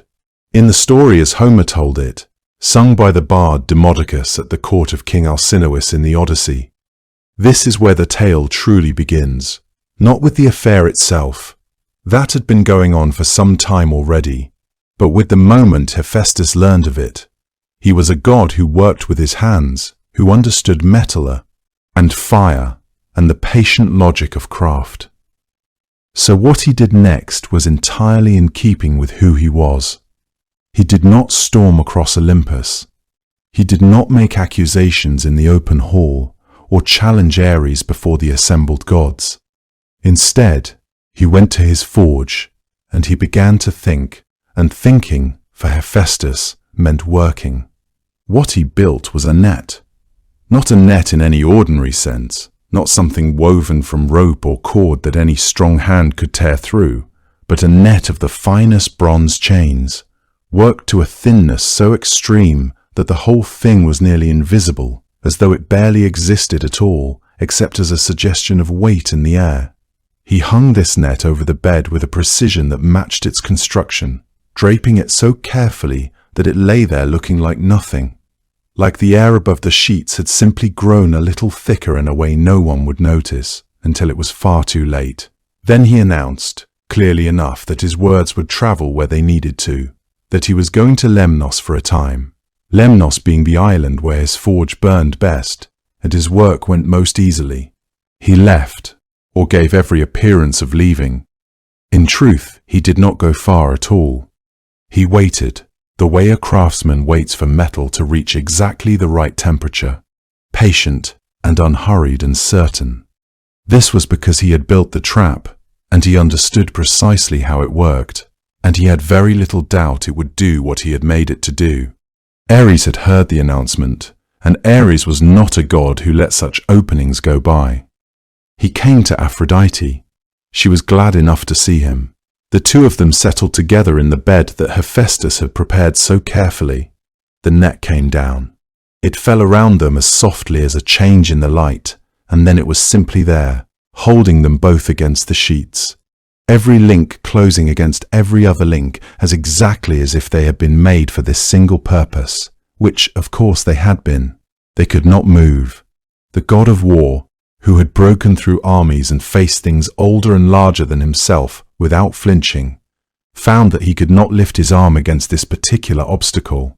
This was because the obstacle was not strength but craft. Craft, when Hephaestus was behind.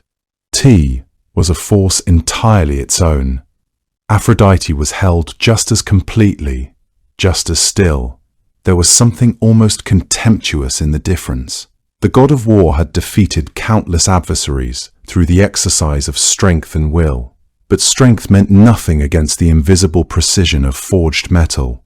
Ares could tear through crude iron bonds, but these bronze chains had been worked to such fineness that they had become something else entirely, not restraint, but architecture, a structure of such mathematical precision that resistance became impossible. It is worth noting that Homer does not spend a great deal of time on her shame in this moment. She was caught. She knew it. There was nothing to be done about it until someone decided to let them go. That was when Hephaestus came back. He returned with the steady tread of a man who already knows exactly what he is walking into, threw open the doors of his house, called out to the other Olympians to come and see what had been done to him, his wife and the god of war, held there in his own net, in his own bed, as neatly as anything he had ever made. The gods who arrived were the male gods. Apollo and Hermes and Poseidon came and found exactly what they had been promised. Apollo and Hermes, according to Homer, found the situation genuinely amusing, and there was laughter among them. Some easy remarks made in the manner of those who are not the ones being looked at. Hermes, in particular, reportedly said that he would not mind trading places with Ares if Aphrodite happened to be beside him. It was the kind of remark that revealed how fundamentally the Olympians understood desire, not as betrayal or violation, but as an inevitable and natural force of existence, something as undeniable as breathing, before which shame was merely a secondary concern.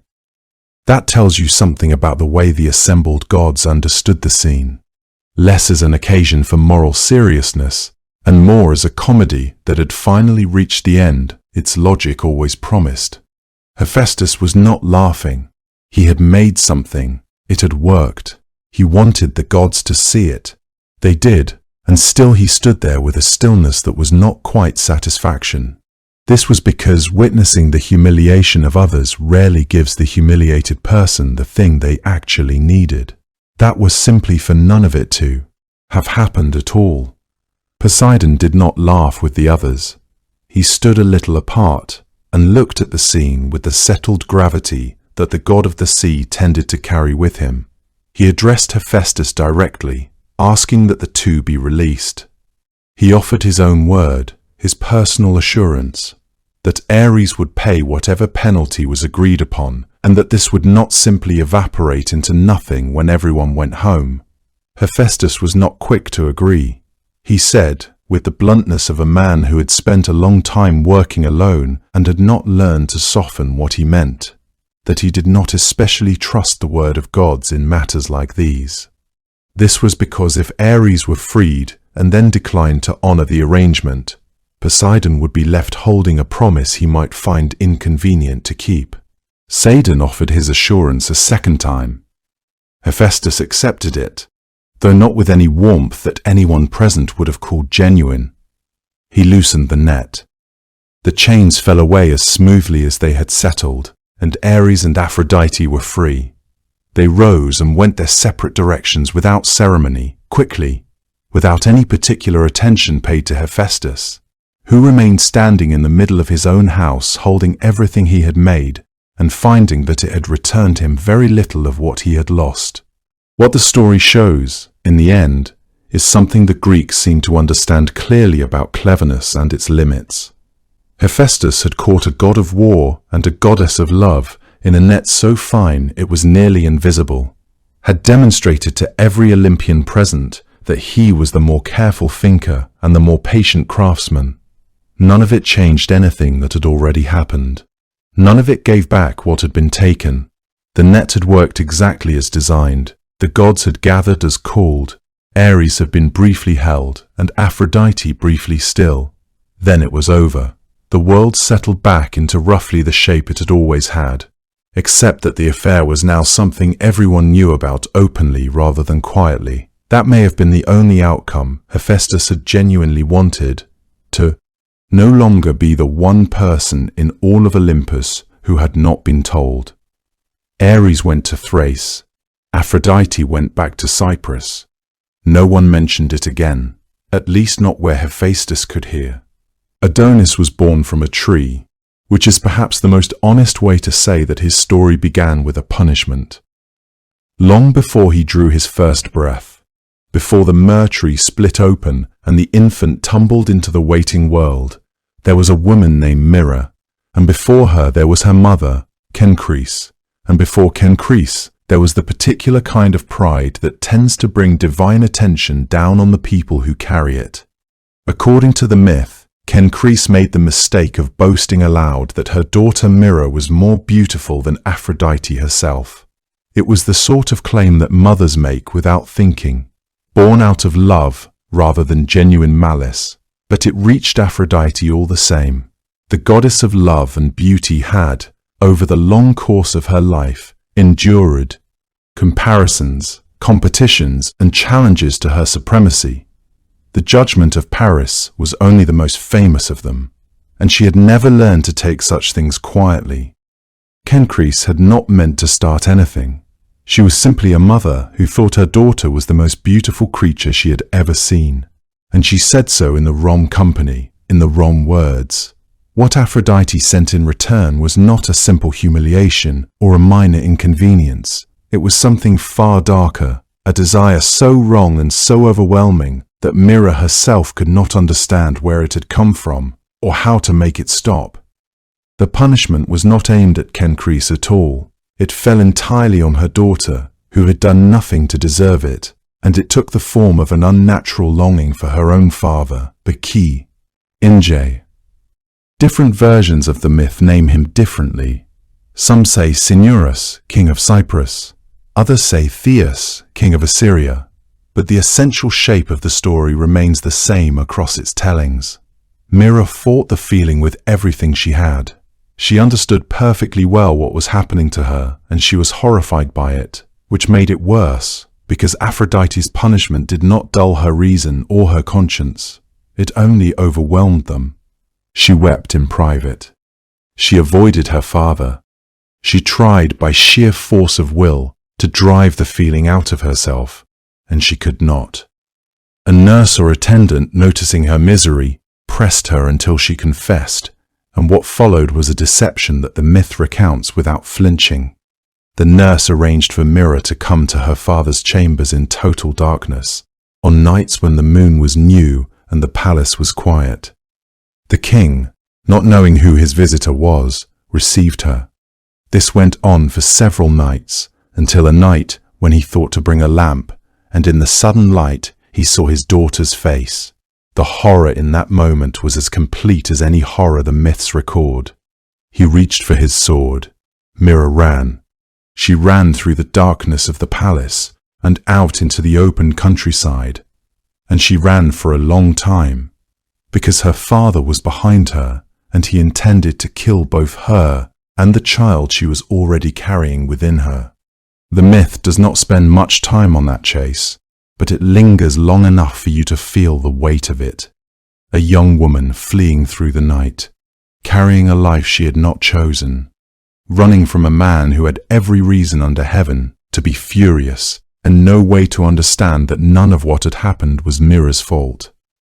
She ran for 9 months, according to some versions of the story, crossing from one land into another, the child growing heavier inside her, her legs growing slower. She was exhausted in a way that went beyond the body. She had lost her home, her father, her name, and any ordinary future she might have had. And she had lost all of it because a goddess had decided that her mother's careless boast required punishment. There was nothing left for her to do, and nowhere left to go. And so she prayed, not to Aphrodite, understandably, but to whatever gods might still be listening to someone in her position, and she asked to be changed into something that was neither living nor dead, something that could exist in the world without suffering the way she was suffering. The gods heard her, whether it was compassion or simply a recognition that her situation had become impossible. The transformation came quickly. Her legs thickened and grew roots. Her arms lengthened and put out branches. Her skin hardened into bark, rough and fragrant, pale beneath the surface where the living wood began. The myrrh tree, which the ancient world valued for its resin, that amber-colored substance used in incense and ritual and medicine, takes its name from her, from Myrrha, and the myth explains that its fragrance is her tears, still flowing through the wood. You can still find myrrh trees in parts of the ancient world, low and thorny against dry hillsides, And people once believed that to smell their resin was to catch the edge of something much older than any temple built in any god's honor. Mira had been transformed, and the transformation was merciful compared to what she had been living through. But it was not an ending, because the child inside her was still alive and still growing, and the tree's bark could not hold him forever. When the time came, the myrrh tree split open. Some tellings say it was the goddess Artemis who struck the tree with her hands or with an arrow, hearing the laboring sounds from within. Others say it simply opened of its own accord, the bark peeling back in the warmth of the morning, and that the child arrived in a flood of fragrant resin that ran golden and slow along the roots and into the earth beneath. Either way, the infant lay there in the soft morning light, newly born and already extraordinary. He was, by every account the myth offers, one of the most beautiful things anyone had ever seen, small and perfect and flushed with life, surrounded by the sweet bitter smell of the tree that had carried him. Nymphs who found him washed him in the tree's tears, in dew and river water, and wrapped him in the gentlest leaves they could find. He had come into the world through grief and through curse and through a chain of events that began with a woman's pride and ended with her transformation into wood, and he had no part in any of it. He was, in that moment, entirely unmarked by what had made him. He had done nothing wrong, and he came into the world in a state of absolute innocence, which only made what came later harder to accept. Aphrodite's first instinct, when she looked at the infant Adonis, was to keep him close, but her second instinct was to hide him. He was extraordinary even then, even as a newborn child lifted from the cracked wood of the myrrh tree, his features already carrying the suggestion of a beauty that would grow, over the years, into something almost impossible to look at directly. Aphrodite had seen beautiful things before, of course. She was the goddess of beauty itself.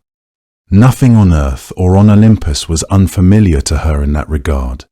But Adonis was different in a way that was difficult to name precisely, even for her. He had come into the world through suffering and punishment, and the mercy of gods who turned a fleeing girl into bark and resin, rather than let her be cut down. There was something in him that carried all of that, not as a shadow, but as a kind of luminescence, the way certain stones glow from within they have been long in the dark. She found herself unwilling to set him down. She found herself unwilling to let anyone else hold him, or look at him too closely, or know where he was. And so she made a decision that was partly love, and partly something more protective and more selfish than love. She would send him away somewhere safe, somewhere no one could reach him, somewhere the other gods would not think to look. She understood, even then, what his beauty would do to the world. It was not mere vanity that drove her to hide him, though vanity certainly played its role. Aphrodite had witnessed what happened when men and women encountered beauty of that caliber, how it unmade them, how it consumed their reason and their will. She had seen wars fought over lesser faces. She had seen lives destroyed by the simple fact of desire, the way it blazes through a person like fever. If Adonis walked openly in the world as he would become, there would be chaos, there would be bloodshed. Every god with a claim to power would want him, would scheme to possess him, would risk enormous things for the chance to keep him. Aphrodite was accustomed to being desired herself, to the intoxication of being coveted and fought over. But this was different. This was a desire she could not control, did not wish to control, and therefore needed to prevent entirely. The only way to do that was to remove him from sight, to place him somewhere that the structure of the world itself would protect him, somewhere that the natural order of things would keep him separate from those who would harm him through wanting him too much. The place she chose was the underworld. That is not where most people would think to hide something precious. But Aphrodite had her reasons. Persephone, the queen of that realm, was known for her steadiness and her care. She had her own sorrows, her own losses. She understood how to keep things safe in the dark. Aphrodite wrapped the infant in cloth and sent him below with a sealed chest, asking Persephone to guard him and keep him hidden until she came back for him. She did not say when that would be. She did not say much at all about the arrangement, only that the child was important and that she trusted Persephone to look after him well. Persephone agreed, as one does when Aphrodite asks something of you, with that particular look on her face. She took the child in and set him somewhere warm and quiet in the underworld, that despite everything people say about it was not always cold or dark or mournful. There were fields down there, pale and soft, and rivers that moved slowly through the stone. Persephone herself was a capable and gentle guardian. Adonis grew beneath the earth the way certain plants do, slowly, quietly, drawing strength from things that cannot be seen. The underworld had a stillness to it that the world above did not. He grew up in that stillness, tended by Persephone with an attention that started as maternal and gradually became something harder to categorize. In those early years, when he was still a child and then a young adolescent, the arrangement seemed perfect. Persephone kept him secure in ways that Aphrodite, for all her power, could not have managed. The underworld itself became his guardian. The ancient stones and the deep places where light did not reach kept him removed from the knowledge of other gods, from the gossip that traveled between Olympus and the mortal world, from the eyes that would have spotted him and coveted him had he ever stepped into sunlight. He grew, and he did not know he was hidden. He did not know that his existence was being protected as carefully as if he were a flame that must not be exposed to wind. He only knew the quiet of his world, the patient presence of Persephone, and the sense that everything around him was ordered and deliberate and safe. For a time, he was sheltered not only in body, but in awareness, ignorant of why he needed shelter at all, because Adonis grew into precisely what Aphrodite had known he would become. Persephone was not immune to it. She had not expected to feel what she felt. She had agreed to keep a child safe, not to raise a young man who looked the way Adonis looked as he came into his own, unhurried and quiet in his manner, with a face that seemed to gather whatever light was available to it and hold it there. She loved him. She loved him with a fullness that surprised her. When the time came that Aphrodite sent word that she wanted him back, Persephone found she could not do it. She simply could not open her hands and let him go. Aphrodite was not gentle about the refusal. She had waited, she felt, with considerable patience. Now she arrived expecting to collect what was hers, and found instead a door that would not open. The argument between them was not a quiet one.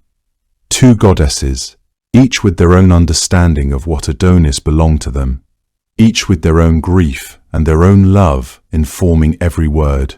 It was the kind of disagreement that does not resolve itself, that simply continues until someone with enough authority steps in and forces a resolution. That someone, as was often the case in matters between gods, was Zeus. He listened to both of them. He considered the arrangement Aphrodite had made, the years Persephone had given, the feelings both of them had described with more raw honesty than gods usually permitted themselves. He considered Adonis himself, who was old enough now to have some say in his own life, though the traditions differ on whether his preferences factored meaningfully into Zeus's decision. In the end, Zeus divided the year into thirds. Adonis would spend 4 months with Persephone in the underworld, 4 months with Aphrodite in the world above, 4 months entirely on his own, free to go where he chose, to hunt and to rest, and to live as he wished without belonging to either goddess for a time. It was not a perfect solution. Neither Aphrodite nor Persephone found it entirely satisfying. That is perhaps the nature of solutions arrived at under duress. But it held, the way most things hold when they have the weight of Zeus's authority behind them, not because everyone is content, but because the alternative, is worse. Some scholars who have written about these myths over the centuries have noted that this arrangement maps rather neatly onto the structure of the growing season in the ancient Mediterranean world. The months when the earth produces abundantly, the months when it goes still and cold, the brief shoulder seasons in between that belong to neither state entirely.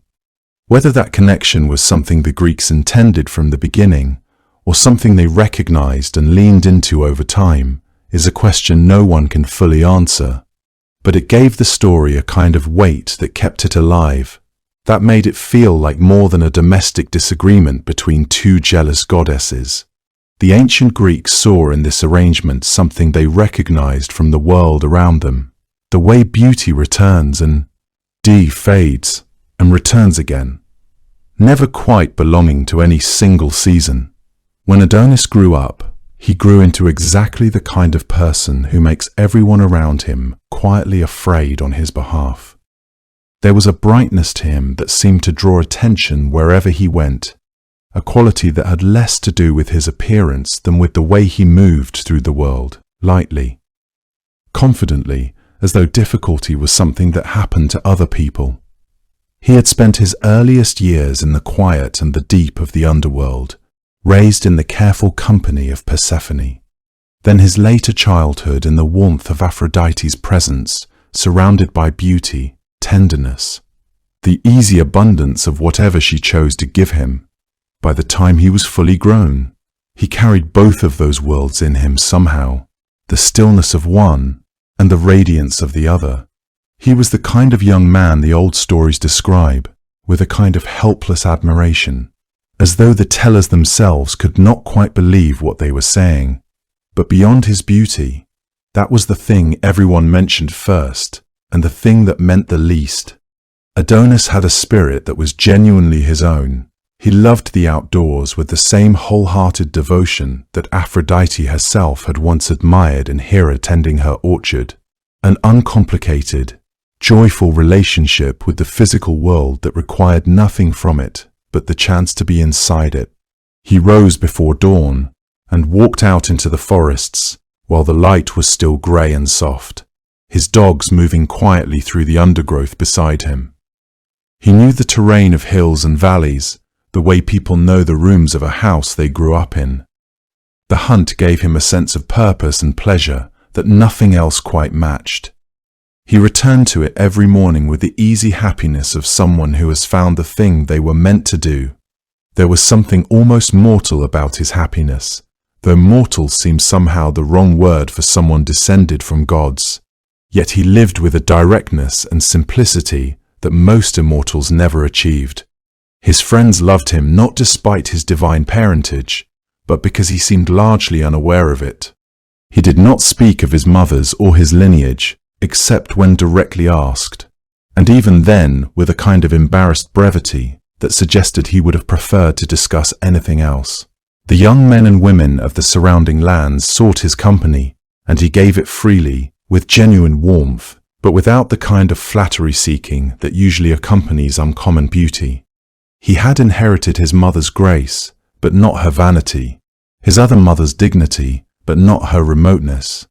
What he had made entirely his own was a kind of unself-conscious goodness that required no audience and sought no reward.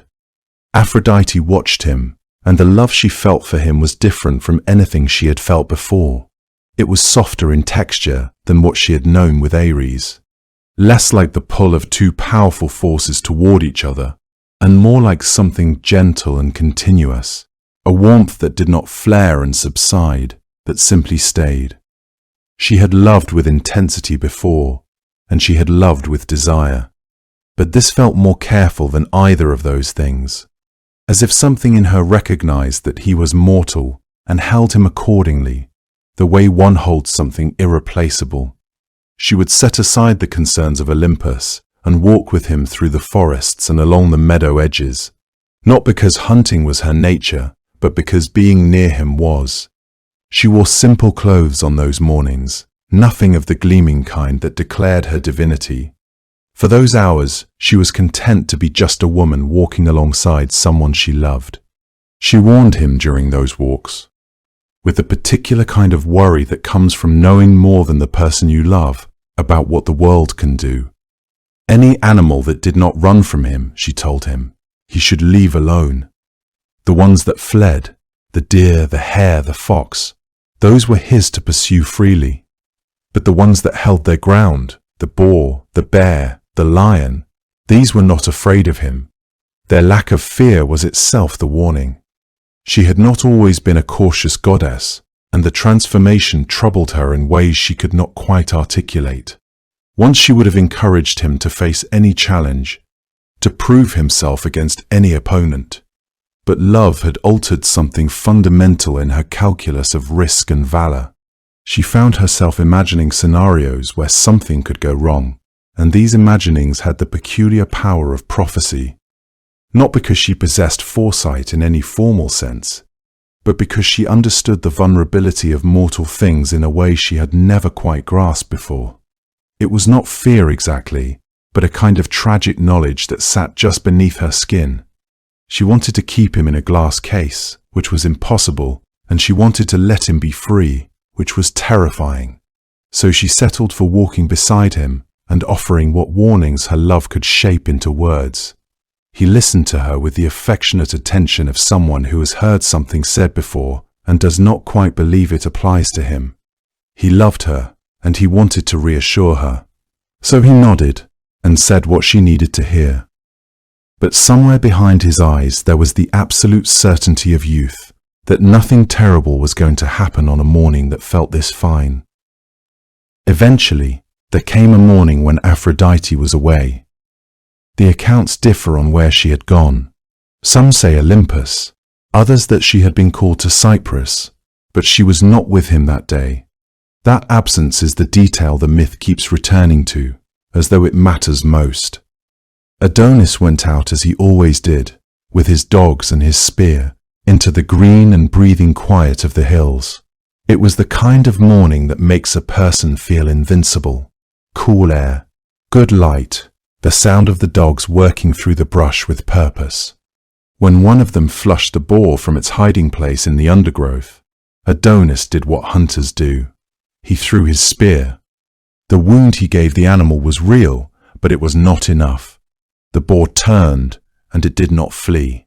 It was enormous, far larger than an ordinary boar, dark and bristling with the kind of presence that seems to take up more space than the physical body should allow.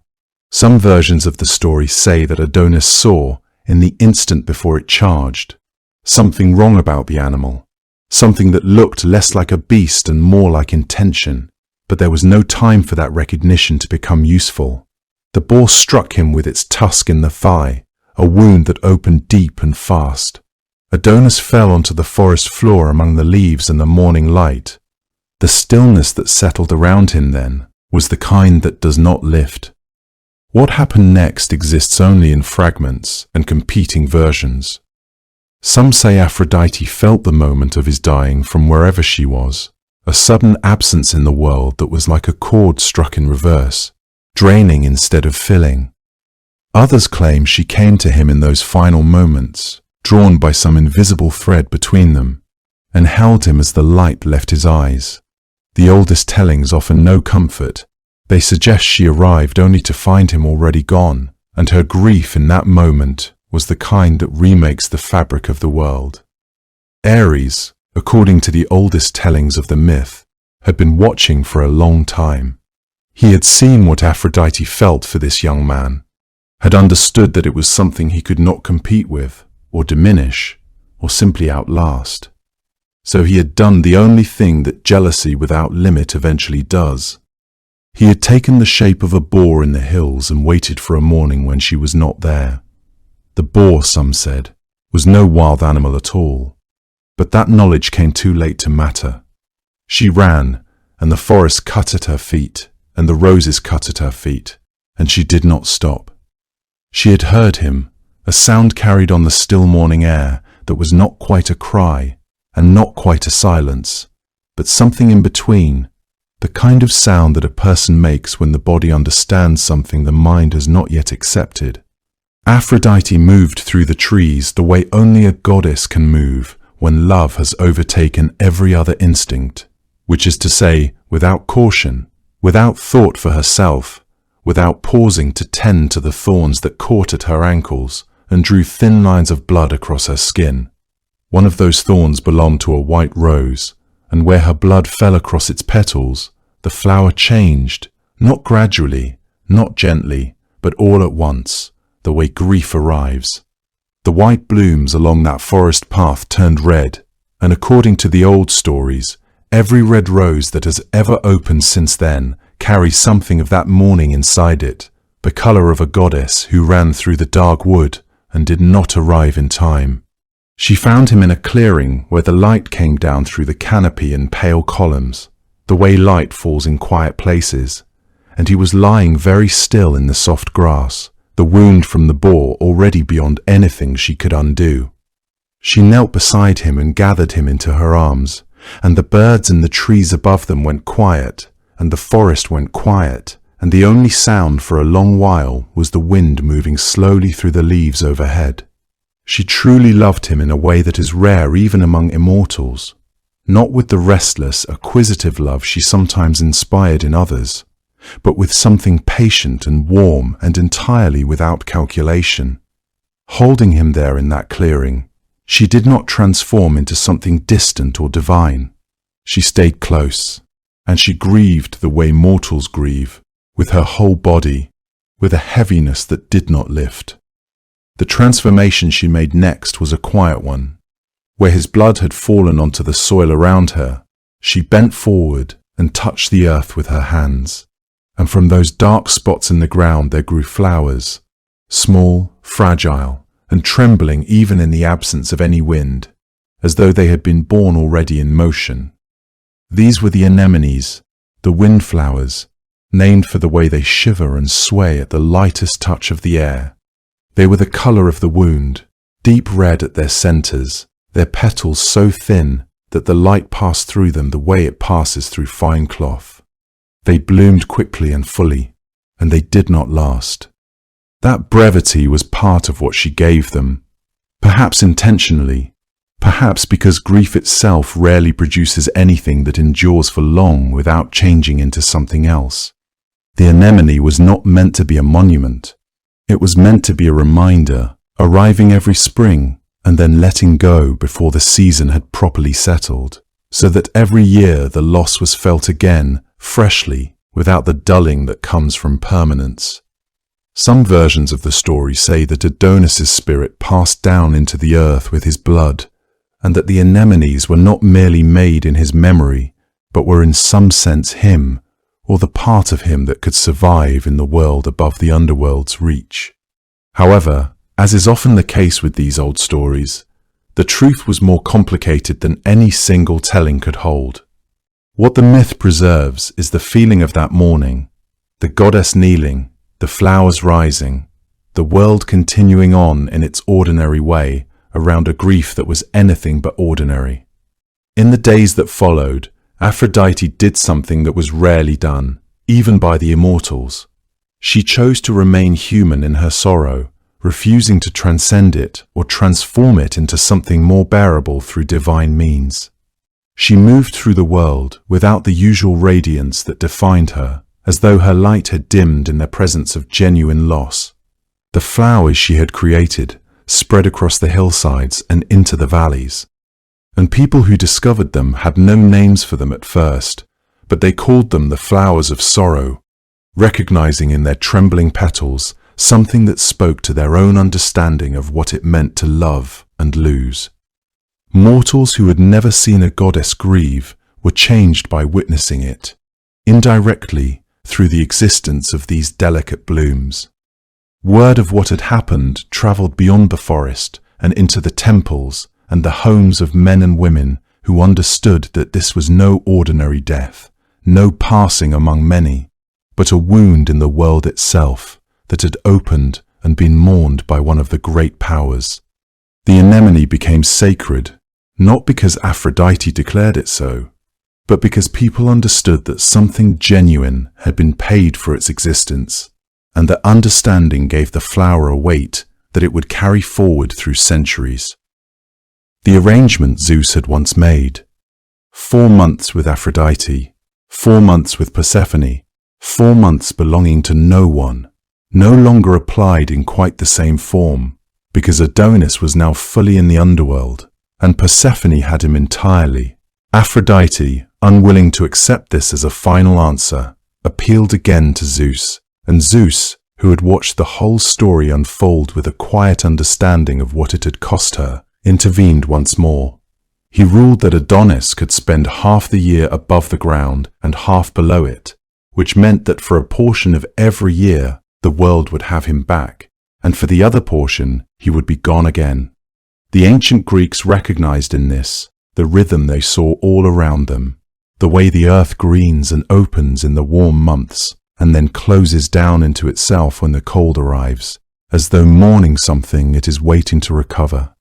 Some scholars who have studied these myths see in Adonis a figure related to the grain, a god of crops and cultivation whose death and return made sense of the seasons in the way that mythologies often do, giving a face and a story to things that otherwise have no explanation. Whether or not that interpretation exhausts what the Greeks meant by him is harder to say. He was also simply a young man who was loved and lost, and that on its own was enough to make him worth remembering. The grief Aphrodite carried after his death was not the kind she set down easily, and the cult that grew around Adonis in the ancient world reflected that weight. The festival known as the Adonia was observed primarily by women, held each summer when the heat was at its peak, a 2-day ceremony that moved from mourning to a kind of gentle celebration. On the first day, women planted what were called gardens of Adonis, small pots of fast-growing herbs and grains set in the sun to shoot up quickly and then wither, living and dying within the span of the festival itself, a mirror of Adonis's own brief time in the world above. On the second day, the mourning softened into something quieter, and the women carried small effigies of Adonis down to the sea or to rivers, releasing them into the water, letting the current take them, letting the story end the way it always ended, with something beloved moving out of reach. The festival was not solemn in the heavy, formal way of some ancient rites. It was intimate and personal, observed in small groups, on rooftops, in courtyards, among women who understood something about love and loss that the late urge of public ceremonies rarely made room for. The anemone blooms early and falls quickly, which is why the Greeks considered it a flower of mourning, beautiful precisely because it does not stay. Zeus had watched Aphrodite for a long time, watching her send desire like an arrow into the hearts of gods and mortals alike. Eventually, he decided that she too deserved to know what it felt like. According to the Homeric hymn to Aphrodite, one of the oldest surviving hymns in the Greek tradition, it was Zeus himself who set this particular story in motion. Aphrodite had spent ages stirring the hearts of the other Olympians, them fall helplessly in love with mortal men and women, producing children who walked the strange middle ground between the divine and the human. She had moved through the world of gods like a quiet wind, bending everything she touched toward longing. And Zeus, who was not above a certain kind of justice that doubled as irony, decided it was time for her to feel the me pull she had so often created in others. He turned his attention toward the slopes of Mount Ida, near the city of Troy, where a young man named Anchises tended his cattle in the high meadows. Anchises was a prince of the Trojan royal line, descended from the same family as the kings of Troy. Though he lived far more quietly than royalty usually does, out in the open air, among the animals, under the wide sky of the Troad, he was also, by every account the myth offers, strikingly beautiful, with the kind of face that made people pause for a moment longer than was strictly necessary. Anchises, for his part, was a figure caught between worlds. He was royal by birth, but had chosen to live away from the courts and hierarchies of Troy. His life in the high pastures represented a deliberate distance from war and politics. There was something almost monastic about his solitude, something that made him perhaps more susceptible to transformation. He was a man who had chosen simplicity and solitude. Into that simple life came Aphrodite herself, disguised and unannounced. Though Anchises could not have known it, everything about their meeting had been arranged by forces entirely beyond his control. Aphrodite, gripped now by a desire she had not chosen and could not refuse, did something she almost never did. She went to Paphos first, to the temple where her attendants lived, and tended to her needs. She asked them to dress her and adorn her as though she were going to meet someone she wanted to impress. They braided her hair and fastened her clothing and touched her skin with the soft oils that the island of Cyprus was known for. Then she travelled to Mount Ida.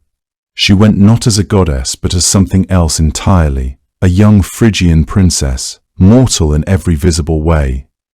Dressed in the manner of a woman from the eastern lands and accompanied by wolves and lions who fawned on her like large contented dogs as she passed through the forest, though Anchises, when he saw her approaching, had no reason to think any of this strange. What he saw was a young woman of astonishing beauty walking toward him through the trees. He stood very still and watched her come. The hymn tells us that when he saw her, he thought she must be a goddess. He said so directly. She assured him she was not. She told him she was a princess from Phrygia, that Hermes had carried her through the air to this place because she was destined to be his wife and to speak his language, that she said she already knew from her childhood nurse, who had come from Troy. It was a careful, detailed story. Anchises believed it, perhaps because he wanted to, perhaps because she told it with the ease of someone who had never needed to be dishonest before and found that it came naturally. They spent 2 weeks together in the high pastures of Mount Ida. The hymn treats this time with a particular gentleness, as if the days themselves were set apart from ordinary time. The meadows were soft and the air was warm. Anchises was happy in a way that felt larger than any ordinary happiness. That was, of course, exactly what it was. He did not know what he was holding or what he had been given. The myth lets him remain in that unknowing for as long as it can. It is only on the last morning that Aphrodite woke before him and dressed herself again in her true appearance, her full divine radiance, the light that made every mortal face look dimmer by comparison. And when Anchises woke and saw her as she truly was, he was terrified. The hymn is specific about this. He turned his face away and asked her not to let him become weak and hollow, the way mortals were sometimes left after an encounter with something divine, as though the brightness of a god could burn something out of a person that they could not get back. Aphrodite spoke to him gently. She told him not to be afraid, that she meant him no harm, that she would not leave him ruined or diminished. She told him that she had loved him, that what had passed between them was real, even if she had not been honest about who she was. Then she told him something else. She told him she was carrying his child. The child would be a boy, she said. She asked Anchises to raise him well and to tell anyone who asked that the boy's mother was a nymph of the mountain. Under no circumstances, she said, should he ever claim that his son had been fathered by a man who had lain with Aphrodite herself. There was a warning in the way she said this, not a threat exactly, but a reminder of how the gods tended to respond to mortal pride. Anchises understood her well enough to take the warning seriously. The son she carried would be named Aeneas. The name itself, according to the hymn, was connected to the Greek word for grief or pain, not because Aphrodite felt any grief toward the child, but because of the grief it had caused her among the gods, to have been made to love a mortal man. She loved him, but she also understood what it had cost her in the eyes of Olympus. She did not pretend otherwise. Aeneas was born and raised on Mount Ida. He grew into one of the great heroes of the Trojan War, though his story extended far beyond Troy. He would survive the fall of the city. carrying his elderly father on his back as he walked out through the burning gates. He would spend years wandering across the Mediterranean before arriving at last on the shores of Italy, where the tradition that would eventually call itself Roman claimed him as its founding ancestor. The Julian family, from which Julius Caesar descended, traced their line directly back to Aeneas, through him to Aphrodite, or Venus as the Romans knew her. This made Aphrodite's quiet afternoon on the slopes of Mount Ida one of the more consequential moments in all of classical mythology, though she could not have known it at the time. She had come to Anchises as a mortal woman, moved by a desire that was not her own choosing. She had left him with a son who would cross an ocean and help build a civilization. From that union came Aeneas, who would carry the memory of Troy across the sea and plant it in the soil of Italy, where it would grow into something Aphrodite could not have predicted when she first walked down those sunlit slopes. Aphrodite had never been challenged quite like this before, not by a goddess, not by a titan, but by an ordinary mortal girl whose only crime was being beautiful. Her name was Psyche. She was the youngest of 3 daughters born to a king whose kingdom sat quietly at the edge of the known world. All 3 sisters were lovely in the way that daughters of kings often are, raised in comfort and dressed in fine things. But Psyche was something altogether different. People who passed through the kingdom would stop when they saw her. The way you might stop walking when the light falls unexpectedly through the trees and turns everything gold for a moment. They didn't know quite what to do with that feeling. So they did what people have always done when they encounter something they cannot explain. They turned it into worship. They began leaving offerings at Psyche's feet. They began making small altars in her name. They began saying, quietly at first and then openly, that here was a beauty worthy of a goddess. And in time, they stopped going to Aphrodite's temples altogether.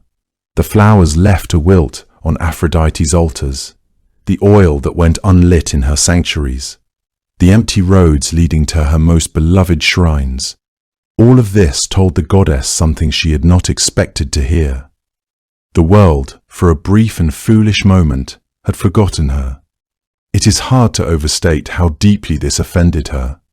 Aphrodite was not the sort of goddess who bore insults quietly. She was not the sort of mother who kept her anger at home. She went to her son Eros, the winged god, who carried his small golden arrows and knew better than most the damage they could do. And she gave him a task that she considered simple.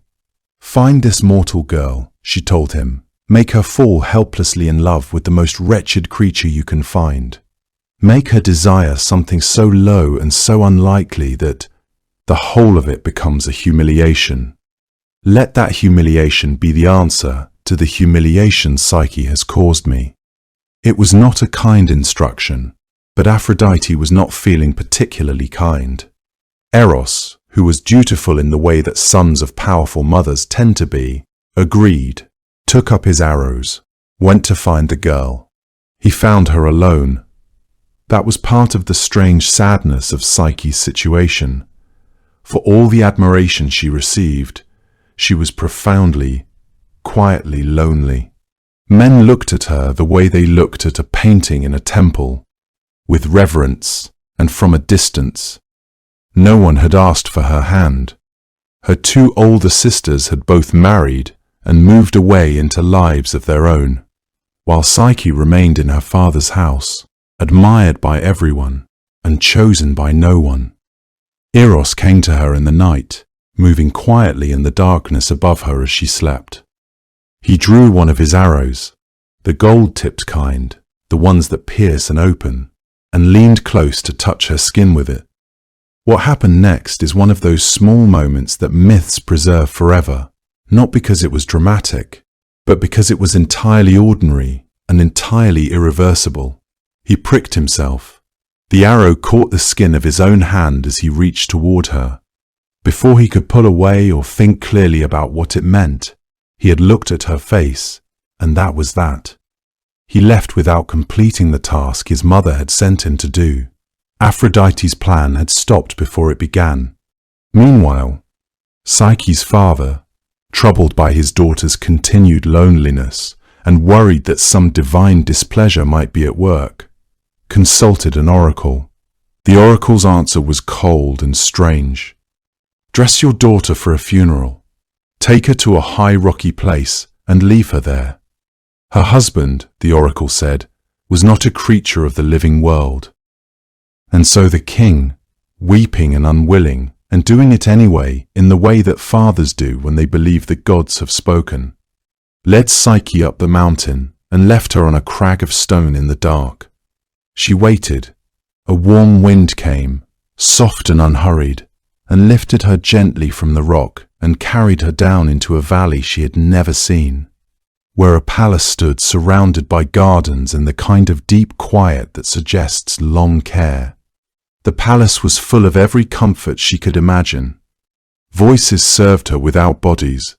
When night came and the lamps were dark, someone came to her and spoke to her in a low and gentle voice and told her, with great seriousness, that she must never try to look at him. She agreed, partly from fear and partly from something else. The voice was kind. Kindness, after years of cold admiration, was harder to resist than she had expected. For a time, this was enough. The days were soft and unhurried, and the nights were full of conversation. Psyche found that she was no longer lonely in the old way, but her two sisters came to visit her. Sisters, especially older ones who have spent years watching the youngest receive all the attention, are not always easy company. They came, and they saw the palace, and they saw that Psyche was cared for and content, and something quiet and sharp moved through them. They sat with her and asked careful questions about her husband, and did. When they understood that she had never seen his face, they leaned close and said what they had been building towards since they arrived. What if, they asked, the voice that comes to you in the dark is not what it seems? What if it is something terrible that hides its face because it knows you would run?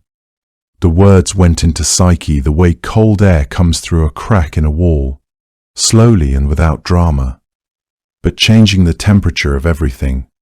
She tried to put the thought aside. She failed. The night came again. Her husband slept beside her in the darkness. Psyche lay still for a long time. Then she reached for the small oil lamp she had hidden, and she lit it. The light moved across the room.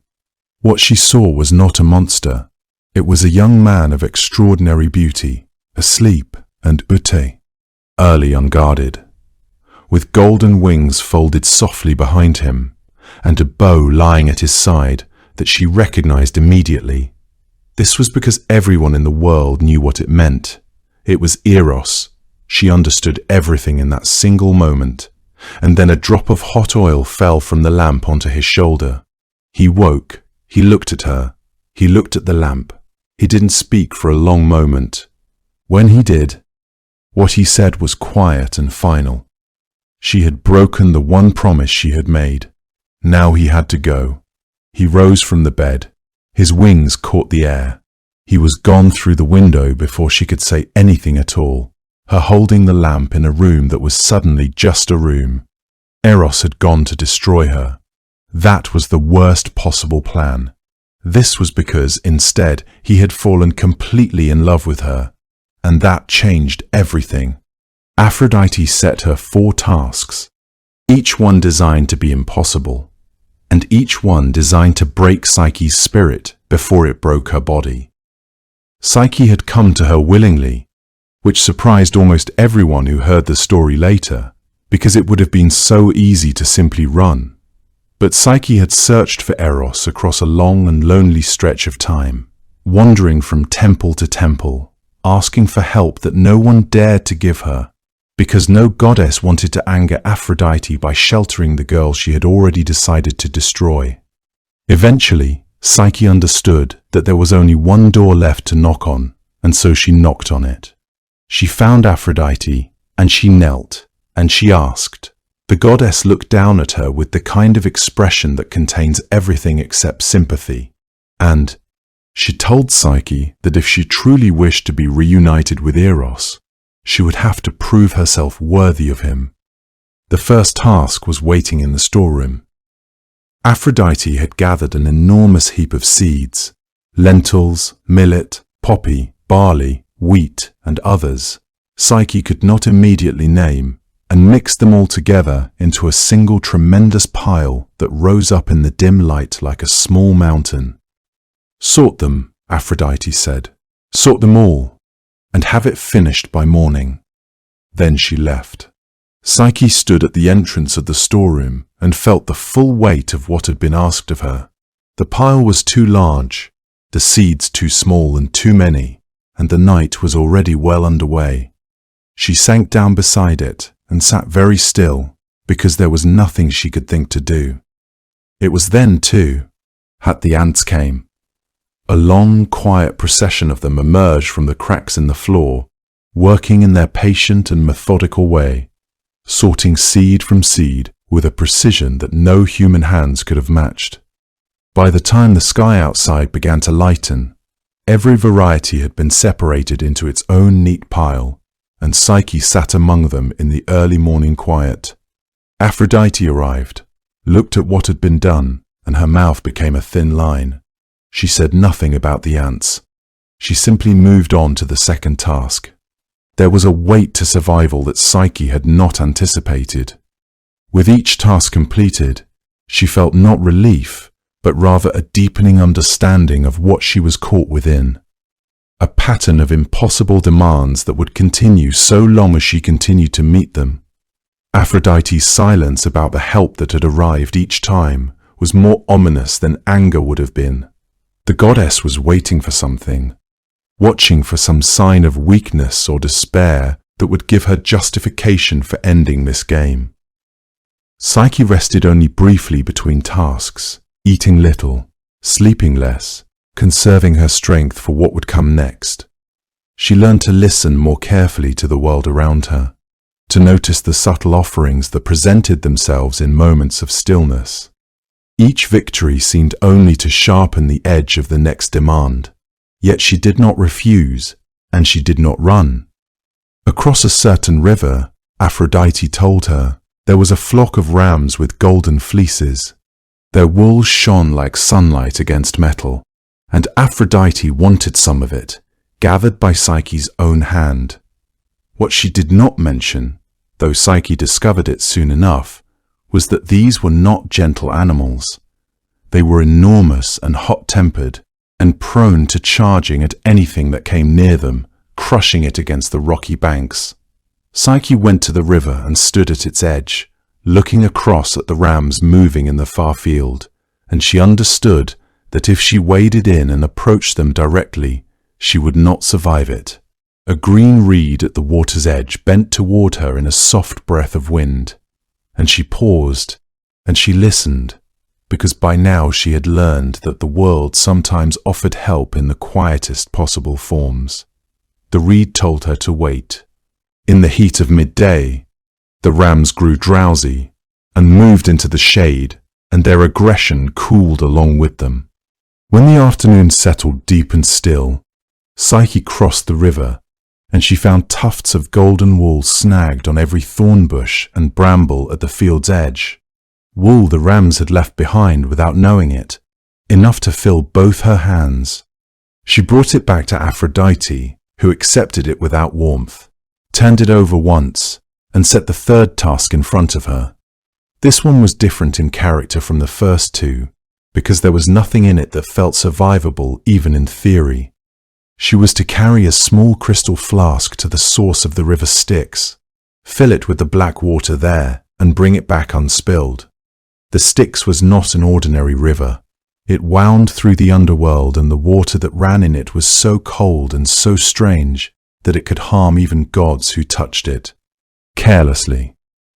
The cliffs around its source were sheer and smooth and guarded by serpents that never slept, and the water itself moved with a terrible force even near the surface. Psyche climbed toward the source and saw all of this, and she went still again, the way she had gone still before the seeds, because stillness had become the only prayer she knew. This time an eagle came, Zeus's own bird, sailing down from a height she couldn't see. It took the flask from her hands without explanation, filled it from the black current with a steadiness that the current couldn't touch, and returned it to her full and sealed. She walked back down the mountain, with it held carefully in both hands. 3 tasks finished, and the 4th was the one Aphrodite had been saving. She told Psyche to descend to the underworld, find Persephone, and ask her to fill a small box with some portion of her beauty. Enough to last, Aphrodite said, because her own complexion had suffered from all the worry she had endured on her son's behalf. The box was handed over. Psyche understood this was the task she was not meant to survive. The underworld had no exits for the living, or almost none, and the path to it was long and guarded and full of small tests that would tempt a person into failure before they ever reached Persephone's hall. But the guidance she needed came, as it always had, from an unexpected source. A tower she passed on the road, which spoke to her and told her exactly what she would encounter on the way down, and exactly what she must not do. She was not to help the lame man with his cart. She was not to help the drowning man in the river. She was not to help the women at the loom. Each of these, the tower told her, were traps set for compassion, and compassion would be her undoing if she let it guide her here. It was hard advice, and she followed it, and she reached Persephone, and Persephone filled the box, and Psyche made her way back through the long dark. She was nearly at the surface when she made the only mistake the whole journey had left room for. The box was sealed, and she knew it was sealed, and she knew she was not meant to open it, and yet she told herself, just for a moment, that perhaps a little of what was inside might help her. She had been wandering for so long, suffering for so long, and she wanted to be beautiful for Eros when she found him. She lifted the lid. What came out was not beauty, it was sleep. A deep, unnatural sleep that moved through her like water and pulled her down before she could close the box again. She fell where she stood, on the road, in the open air, just barely back in the world of the living. Eros found her lying on the ground, took the sleep from her face as gently as brushing away a leaf, and put it back in the box where it belonged. Eros did not wait for his mother's permission. He had watched Psyche collapse on the ground after opening the box she had carried all the way up from the underworld, watched the sleep meant for Persephone spill over her like a soft fog, and something in him made the decision before his mind had fully caught up with it. He gathered her into his arms, replaced the sleep back inside the box, and carried her upward through the air, away from the earth and its long, difficult roads, and toward Olympus, where he intended to make a case that he suspected would not be easy. Zeus received him with something between amusement and genuine consideration. The king of the gods was not often approached by Eros on matters of personal urgency, and the sight of the young god of love holding a mortal girl and asking, with uncharacteristic seriousness, that she be made immortal, that was something that warranted real attention. Eros explained what had happened, the whole of it, how his mother had sent him to ruin Psyche, how he had wounded himself instead, how she had come to his home and lived there in the dark and trusted him before she had ever seen his face, and how she had just completed 4 tasks that no mortal had any reasonable right to survive. He did not perform the speech. He said it plainly, and perhaps that was what moved Zeus most. There was also the simple matter that Zeus was fond of Eros, in the way that powerful people sometimes have a soft place for the ones who remind them that even power is not immune to love. He had felt Eros's influence himself on more occasions than he would have liked to count. He understood what it meant to want something unreasonably and completely, and beyond that, he recognized in Psyche's story something that genuine love produces in the rare cases when it is truly tested, a kind of endurance that has very little to do with strength and a great deal to do with the unwillingness to stop. He agreed. He called for a cup of ambrosia and gave it to Psyche himself, and with that, her mortality simply ended. It was not a violent transformation. She did not change in any way that a person watching from across a room would immediately notice. But something in her was completed, or perhaps opened. The way a door, long stuck, suddenly swings free. She stood among the gods as one of them, and she had earned that standing in a way that few ever do. The wedding that followed was held on Olympus, and by most accounts, it was a genuinely warm occasion. The gods gathered, and there was music, which the muses provided, and Ganymede poured wine, and the Graces moved through the celebration with their usual unhurried grace. Even Aphrodite was present. That is the detail worth pausing on, because Aphrodite had been Psyche's enemy, had designed every one of those 4 impossible tasks with the intent to destroy her, and had watched the girl's suffering without much visible regret. And yet, there she was, at the wedding of her son and the mortal she had tried to ruin. It would be too simple to say that Aphrodite had forgiven Psyche. Forgiveness implies the offended party had a real grievance, and Aphrodite's anger had always been more about wounded pride than genuine harm. What happened was perhaps more interesting than forgiveness. Aphrodite had spent her whole existence as the most beautiful and the most beloved, and for the first time she had encountered something she could not control, her own son's happiness.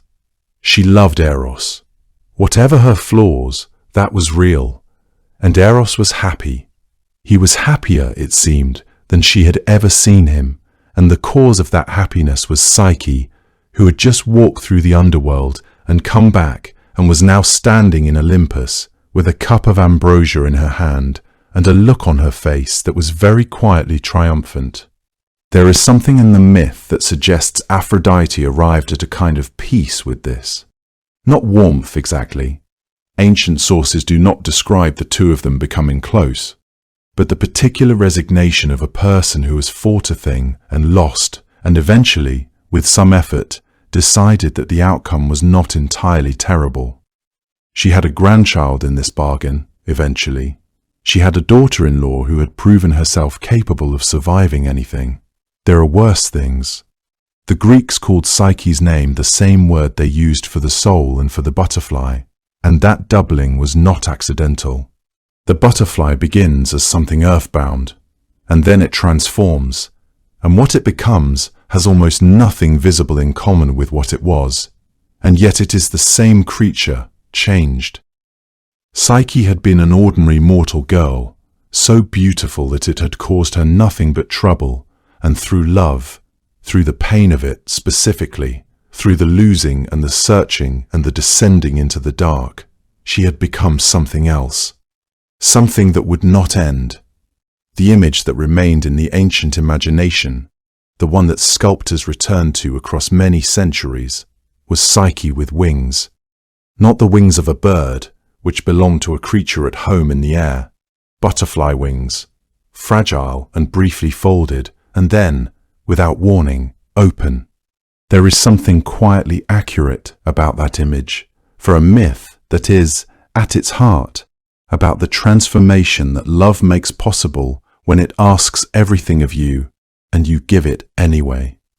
Eros and Psyche together represented something the Greeks understood in a way that was more philosophical than romantic, though the story contains plenty of romance. Love, they seem to be saying, and the soul belong together, not as a comfort, but as a truth about the nature of things. The soul without love remains in the dark, trusting a voice it cannot see.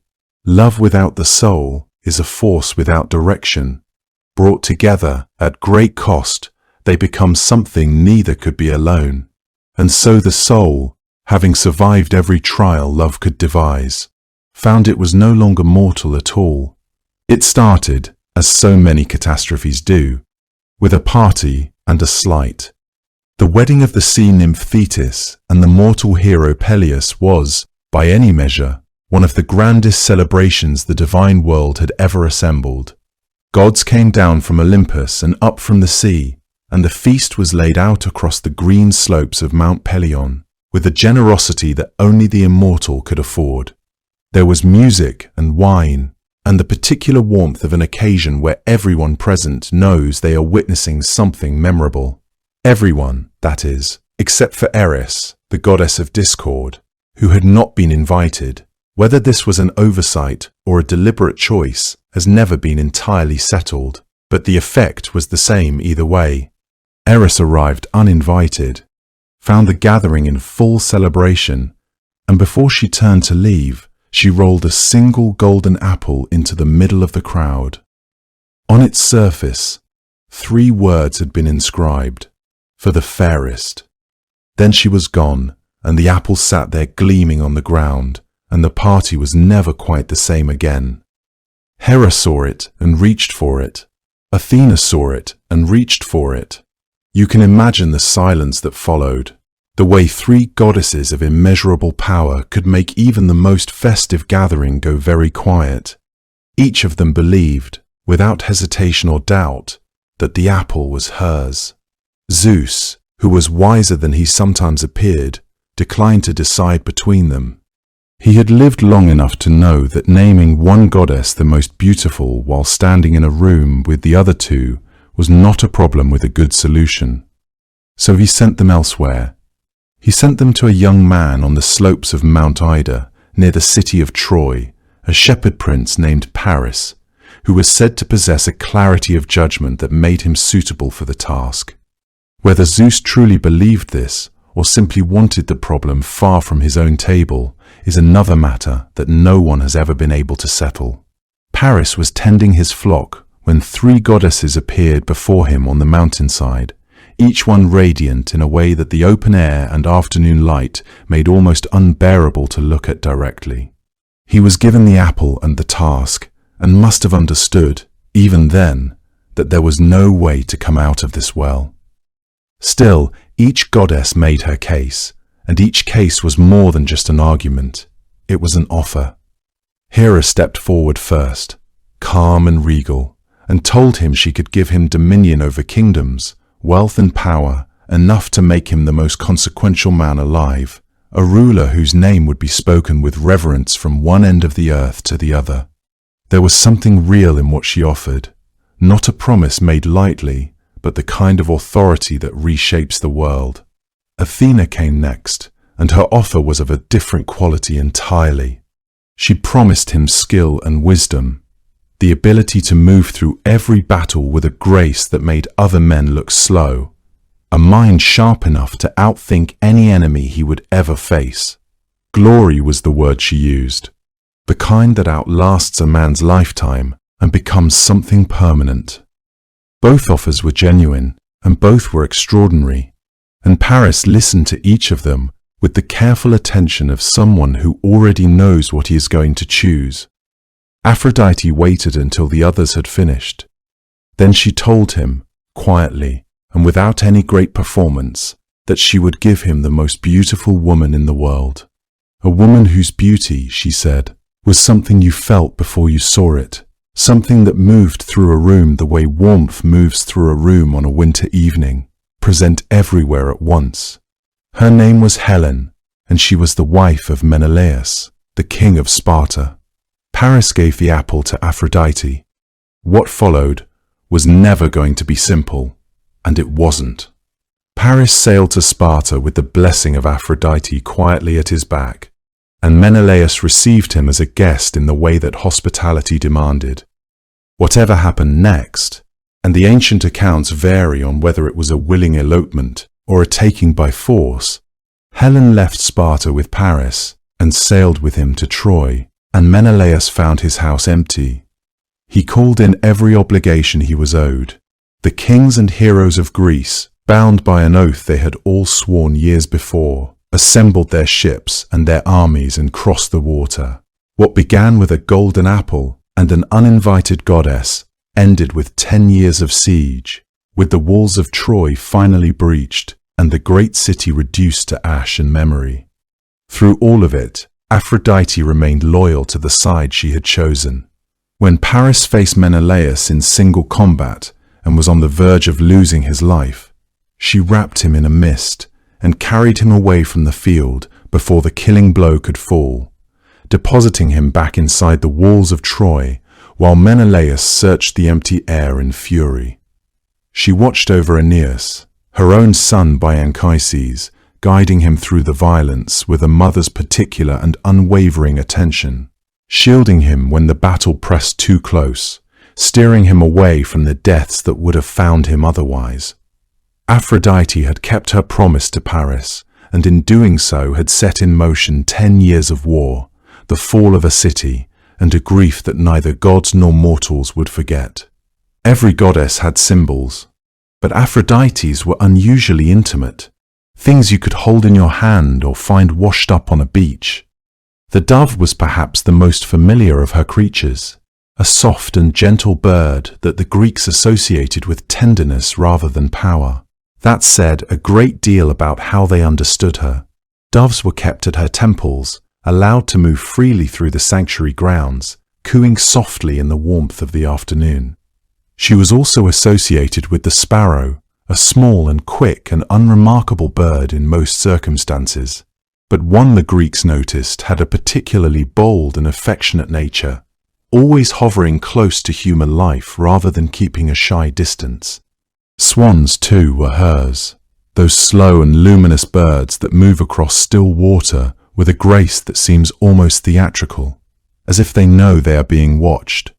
When ancient artists painted Aphrodite traveling through the sky, they sometimes drew her chariot pulled by a team of swans, their long necks curved forward, their wings beating with a sound like distant wind. The scallop shell was connected to her birth. The image of her rising from the sea was so strongly fixed in the Greek imagination that the curved, ridged shell she was said to have ridden on shore became inseparable from her name. People placed scallop shells in her sanctuaries and carried small shell-shaped charms as tokens of her favor. The mirror was hers as well, not out of vanity in any simple sense, but because she was the goddess of beauty, and a mirror was the instrument through which beauty was seen and acknowledged. The myrtle tree, with its small dark leaves and white flowers and faintly sweet fragrance, was planted near her temples so that the scent of it drifted through the air during worship. The rose, stained red with her blood in the myth of Adonis, was sacred to her in a way that was both tender and sorrowful. Apples appeared in her stories again and again, from the golden apple of the judgment of Paris to the fruit she was sometimes shown holding in statuary, round and smooth and gleaming, a thing that fits perfectly in the palm and promises sweetness. Each of these objects had an unassuming quality to them, nothing vast or terrible or thunderous.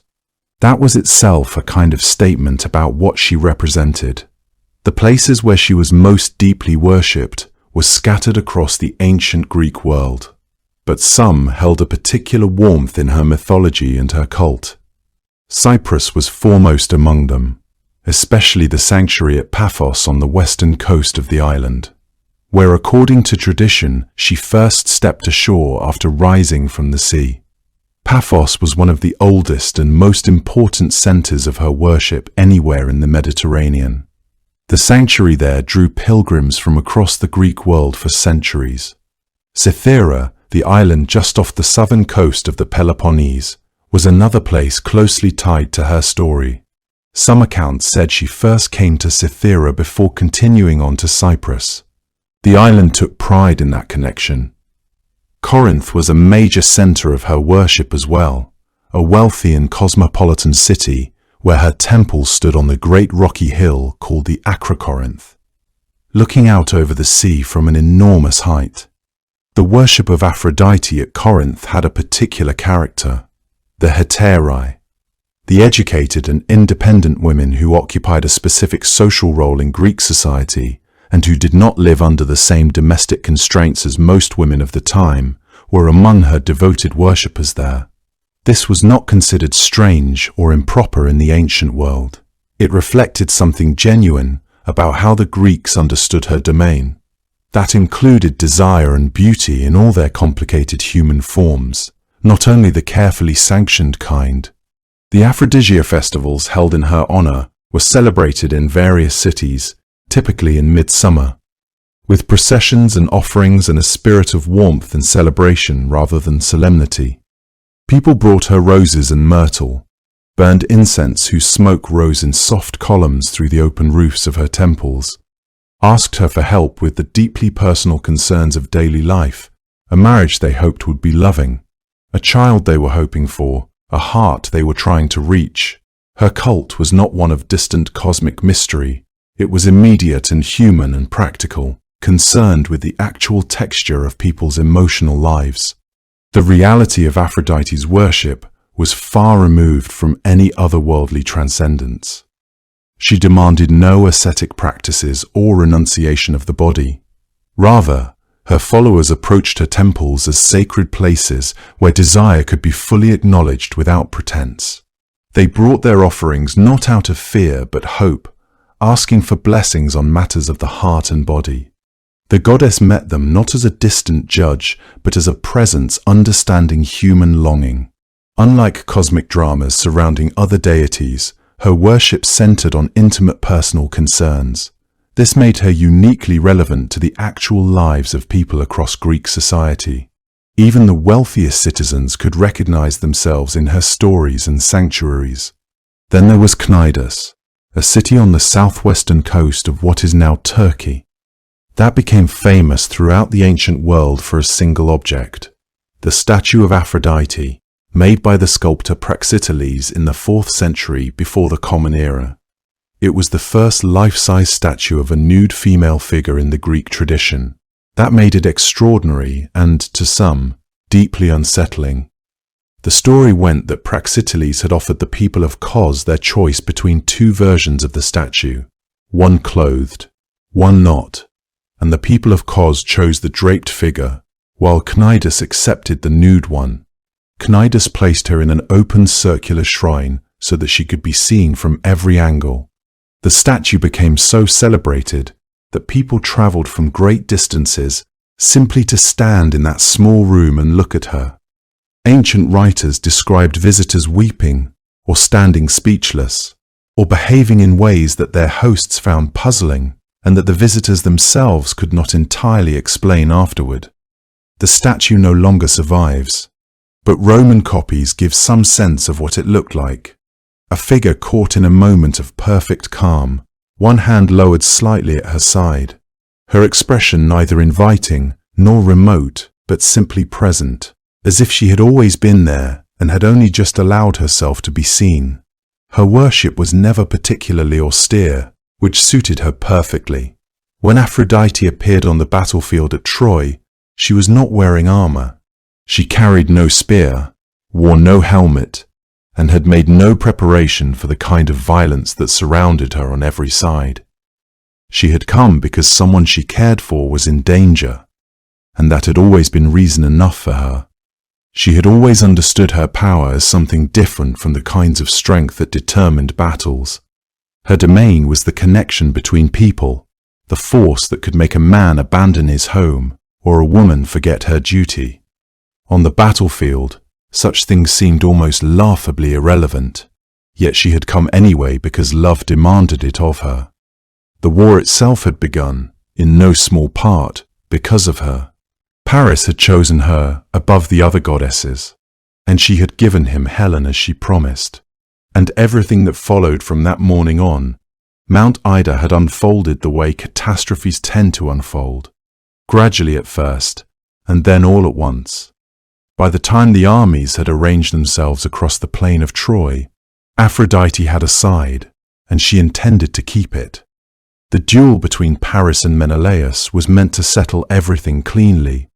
The two men who had the most personal stake in all of this would fight each other, one-on-one, and whichever of them won would take Helen home and end the war before another season of it could begin. It was a reasonable arrangement, and nearly everyone on both sides seemed relieved by it. Menelaus, who had spent years watching his grief harden into something colder and more purposeful, fought with the kind of focused anger that tends to win duels. Paris, for all his beauty, was not really a fighter in the way that Menelaus was, and it showed almost immediately.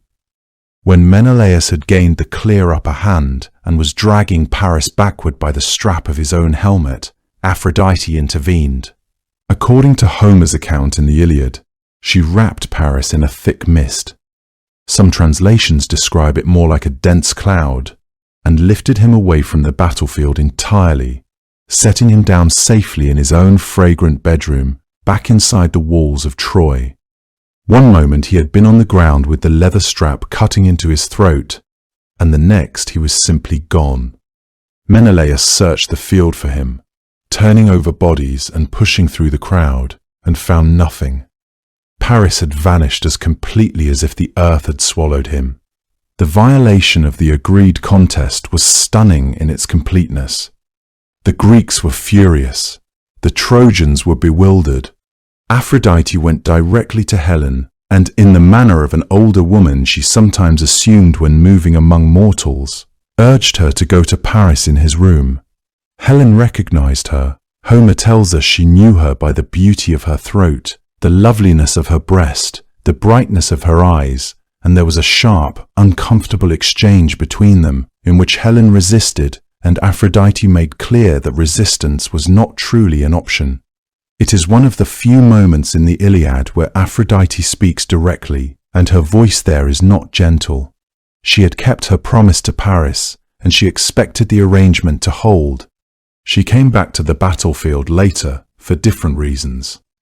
Her son Aeneas had been drawn into the fighting, and when the Greek hero Diomedes began cutting through Trojan warriors with what seemed like divine assistance of his own, Athena had sharpened his courage and his vision to an almost supernatural degree that day. Aeneas found himself in serious danger. Aphrodite moved to protect him, placing herself between her son and Diomedes, wrapping her arms around him to draw him out of reach. She loved her son with the fierce protective instinct that no immortality could diminish. What happened next was, as far as the surviving tradition records, entirely without precedent in the war. Diomedes knew she was a goddess. He attacked her anyway. He drove his spear into her wrist, and she bled. The word Homer uses is ichor, the fluid that runs through divine veins instead of blood. But whatever it was, it fell from the wound, and Aphrodite cried out in a way that carried across the entire field. She dropped Aeneas. She had no choice. Apollo was nearby and caught the boy, shielding him in a dark cloud while Aphrodite fled. She borrowed the chariot of Ares to get back to Olympus, and she was weeping by the time she arrived. Her mother Dione, in this part of the Iliad, Homer follows the tradition in which Aphrodite is the daughter of Zeus, and Dione, rather than born from the sea foam, took her injured hand and held it, and spoke to her gently about the nature of suffering, reminding her that other gods had endured pain at mortal hands before. It was a tender moment, quietly at odds with everything else happening in the poem at the same time. Zeus, when he saw her, was not unkind, but he was clear. He told her, with something that in Homer reads as almost affectionate amusement, that the works of war were not hers. She belonged to the matters of marriage and desire, and she should leave the battlefield to Ares and Athena, who were built for it. There was no reproach in it, exactly, more the tone of someone explaining to a person they love that they have wandered into the wrong room. The correction was gentle but unmistakable. Hera and Athena, watching from nearby, could not resist a certain satisfaction at the scene, and exchanged words about it that Homer records with the suggestion that they found it quietly amusing. What is remarkable about this episode is not merely the injury, though an immortal bleeding is startling enough on its own, but what it implies about how Homer understood her. Aphrodite is not diminished by what happens to her on that battlefield. She is, if anything, clarified. She went there out of love for her child and loyalty to the man whose choice had started everything, and she was hurt for it, and she wept, and someone held her hand. These are not the behaviors of an abstraction. They are the behaviors of someone who feels things deeply and acts on those feelings without calculating the risk first. The Greeks imagined their gods as genuinely capable of being moved, which meant they were also genuinely capable of being wounded. Aphrodite's ichor falling on the ground at Troy was not a sign that she was weak. It was a sign that she was real, that what she represented was real, that love had weight and presence and could be struck and made to bleed, and would go on existing anyway. Diomedes went back to his fighting. Aeneas survived.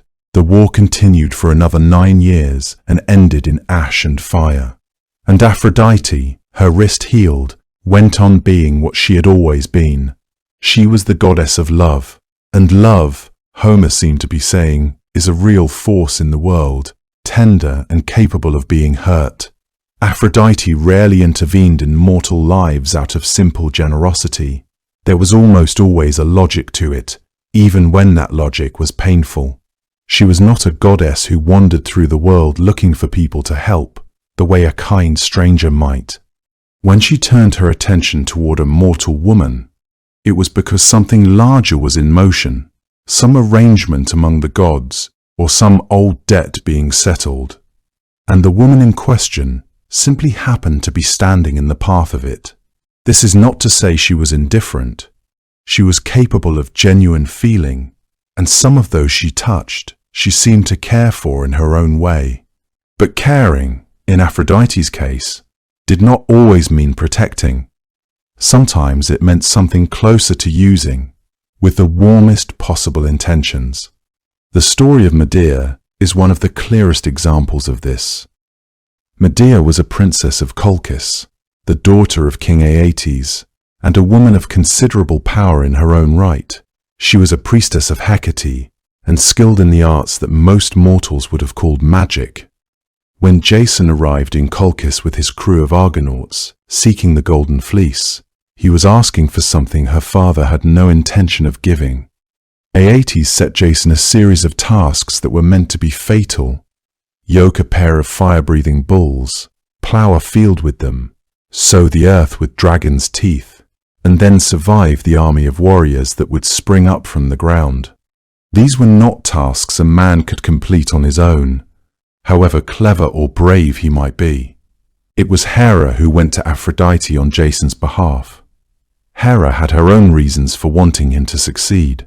She was guiding him, protecting him in the way she occasionally did with mortals she had taken a particular interest in.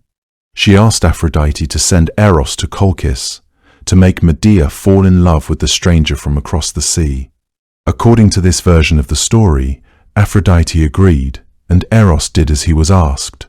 Medea saw Jason and felt something she had never felt before and could not explain. A pull so strong it overrode everything she had been taught. Her loyalty to her father, her home, her understanding of what she owed to her own people. She helped Jason complete the tasks. She helped him take the fleece and escape. She left Colchis with him and did not look back. What followed for Medea? Years of displacement, betrayal, and a grief so enormous it eventually consumed her, had nothing to do with Aphrodite's intentions. The goddess had not meant for Medea to suffer. She had simply sent desire into a woman's heart and let it take its course, which is what desire does. It is not a careful thing. It does not ask first whether the timing is right or whether the other person will stay. Medea loved Jason with the full force of what Aphrodite had placed in her, and that love made her capable of both extraordinary devotion and, eventually, something much darker. Whether you blame Aphrodite for that is a question the ancient Greeks seem to have left open. Ariadne's story runs along similar lines, though the particulars are different. Ariadne was the daughter of King Minos of Crete, and she is most often remembered as the girl who gave Theseus a ball of thread so that he could find his way out of the labyrinth after killing the Minotaur. What drew her to Theseus? A stranger who arrived on the island as part of a tribute of young Athenians destined for the creature inside the maze, was a love that came on suddenly and completely. Some ancient sources attributed this to Aphrodite's influence directly, or to Eros working on her behalf. Others simply described it as the nature of the thing. However it arrived, the love was real enough that she betrayed her father and her home to help a man she had only just met, trusting that he would take her with him when he sailed away. He left her on the island of Naxos. Whether he abandoned her deliberately or was forced away by some divine intervention, depending on which version you follow, she woke to find the ship gone and the sea empty. In some tellings, Dionysus found her there and married her, which might be understood as a kind of mercy. But the mercy came after the loss, and the loss was total. She had given up everything, and the love that had asked that of her had not protected her from the consequences of her own generosity. Then there is Atalanta, and the story of what happened to a woman who refused to want anything at all. Atalanta was a huntress, raised in the wilderness, faster than almost any man she had ever run against, and entirely uninterested in marriage. According to the myth, she had been warned by an oracle that marriage would ruin her, and she took the warning seriously.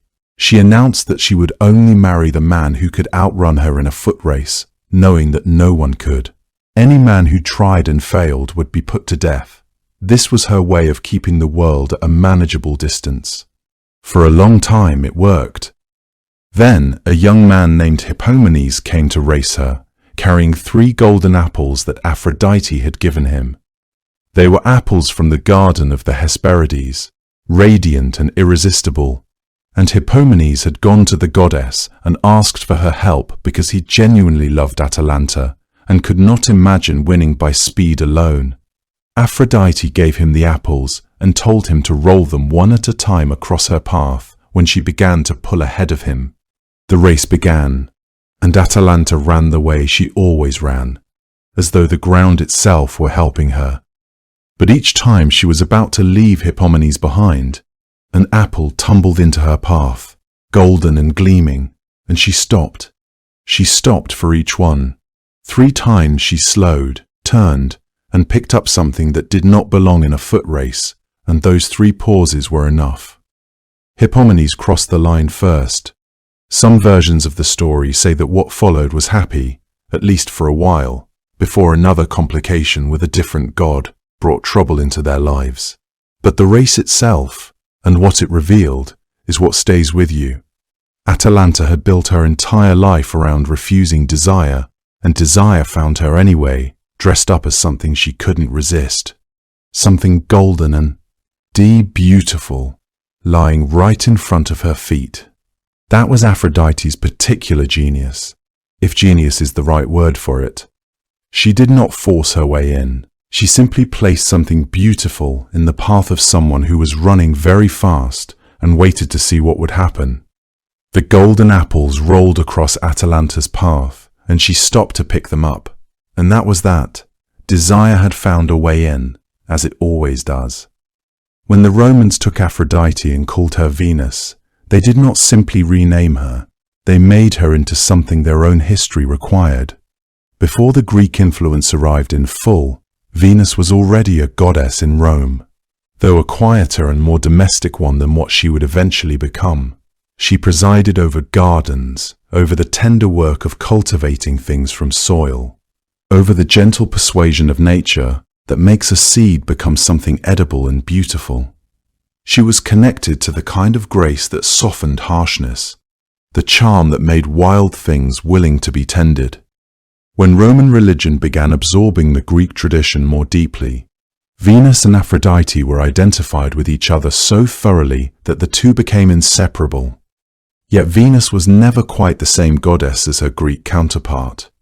Something about her became more serious, more connected to the fate of an entire civilization.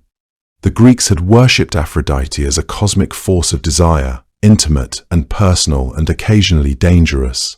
The Romans kept all of that, but they added something else entirely. They made Venus the mother of their history. The myth of Aeneas had always carried her presence within it. Since Aphrodite was Aeneas's divine mother and had protected him through the ruin of Troy and across the long sea journey westward. But in Roman hands, that story became foundational. Aeneas was not merely a Trojan refugee. He was the founder of the line that would eventually produce Rome itself. His divine mother was therefore the ancestor of the Roman people in the most literal, theological sense the Romans could imagine. The Julian family, one of Rome's most ancient and aristocratic clans, traced their lineage directly from Aeneas. Through him, from Venus herself. Julius Caesar held this claim with absolute seriousness, not as a rhetorical ornament, but as something he considered genuinely true about his own bloodline. He spoke of Venus Genetrix, Venus the mother, Venus the origin, as his personal divine ancestor. He carried that association into every public act he performed. When he finally had the power and the resources to build a temple worthy of her, he did so on the grandest scale available to him. The Temple of Venus Genetrix, completed in the Forum of Caesar in 46 BCE, was dedicated on the occasion of his triumph. Placing the goddess at the very center of Roman political and military glory, it was a remarkable transformation for a deity who had once concerned herself with gardens. The temple itself became a monument to this reimagining of divine purpose. Its construction set a precedent that would ripple through Roman architecture and religious practice for centuries to come. Other temples followed, each one reinforcing the connection between Venus and the fate of Rome. The goddess was no longer confined to the quiet spaces of home and garden. She had become monumental, public, inseparable from the grandest ambitions of the state. The very stones of her temples spoke to her new importance. Yet this elevation did not erase what had come before. The old associations remained embedded in the Roman consciousness, even as new layers of meaning accumulated. Venus was simultaneously the ancestor of emperors and the guardian of households. She blessed both the founding of empires and the nurturing of children. This duality became central to how the Romans understood her divinity. Augustus, who followed Caesar and shaped the empire that Caesar had set in motion, continued and deepened this association with Venus. He understood, perhaps better than anyone, the political weight that divine ancestry could carry. His connection to Caesar made him, by extension, a descendant of Venus as well. He cultivated that image carefully throughout his long reign.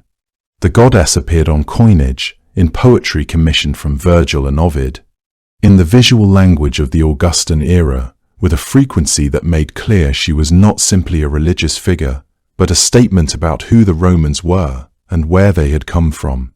Ovid's Metamorphoses and the Aeneid both treated her with the gravity of someone who mattered to the world's unfolding, not just to the hearts of individual people. And yet, even as the Romans elevated Venus into a figure of dynastic importance, the more personal, intimate aspects of her worship persisted alongside the official one. The festivals dedicated to her, the private prayers offered at her shrines, the association with beauty and desire, and the softness of new love. None of that disappeared.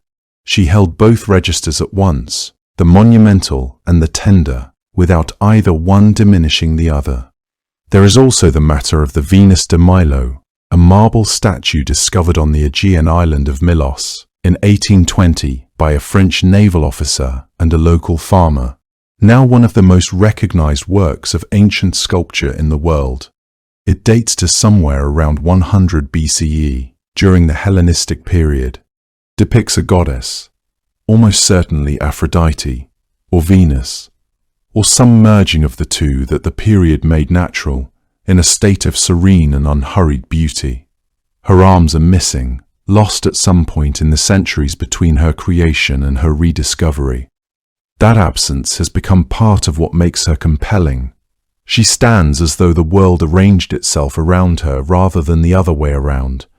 That is perhaps exactly what the sculptor intended. She is neither strictly Greek nor strictly Roman, but something the long conversation between those two traditions produced together. That makes her a fitting symbol for everything that happened when Venus absorbed Aphrodite and Aphrodite quietly reshaped Venus from the inside. What the Romans did with this goddess was, in the end, a kind of love in itself, the love of a people for their own origins, the need to find in the divine world a reflection of what they hoped was true about themselves. They looked at this ancient force of beauty and desire that had come to them from Greece and from older places still. They recognized in her something they could call their own. Julius Caesar built her a temple and called her his ancestor. That is perhaps the most Roman thing anyone ever did with a goddess. The Greeks did not pray to Aphrodite the way people now say they believe in love, as a feeling, something private and personal. When a Greek man or woman stood before her altar with an offering of myrtle or a white dove held carefully between their hands, they were not celebrating an emotion. They were acknowledging a force. There is a difference, and the Greeks understood it very clearly. What Aphrodite governed was called charis, a word that does not translate neatly into English, but that carried the sense of grace, radiance, the quality that made a person or a thing draw other things toward it, like light draws moths, like water pulls at the edges of dry earth. Charis was not merely beauty in the visual sense, though it included that. It was the condition of being beloved, of emanating something that made the world lean in your direction. A person full of charis was someone whose presence made others feel more alive, more willing, more open. Aphrodite was the source of that quality, and the reason it moved through the world at all.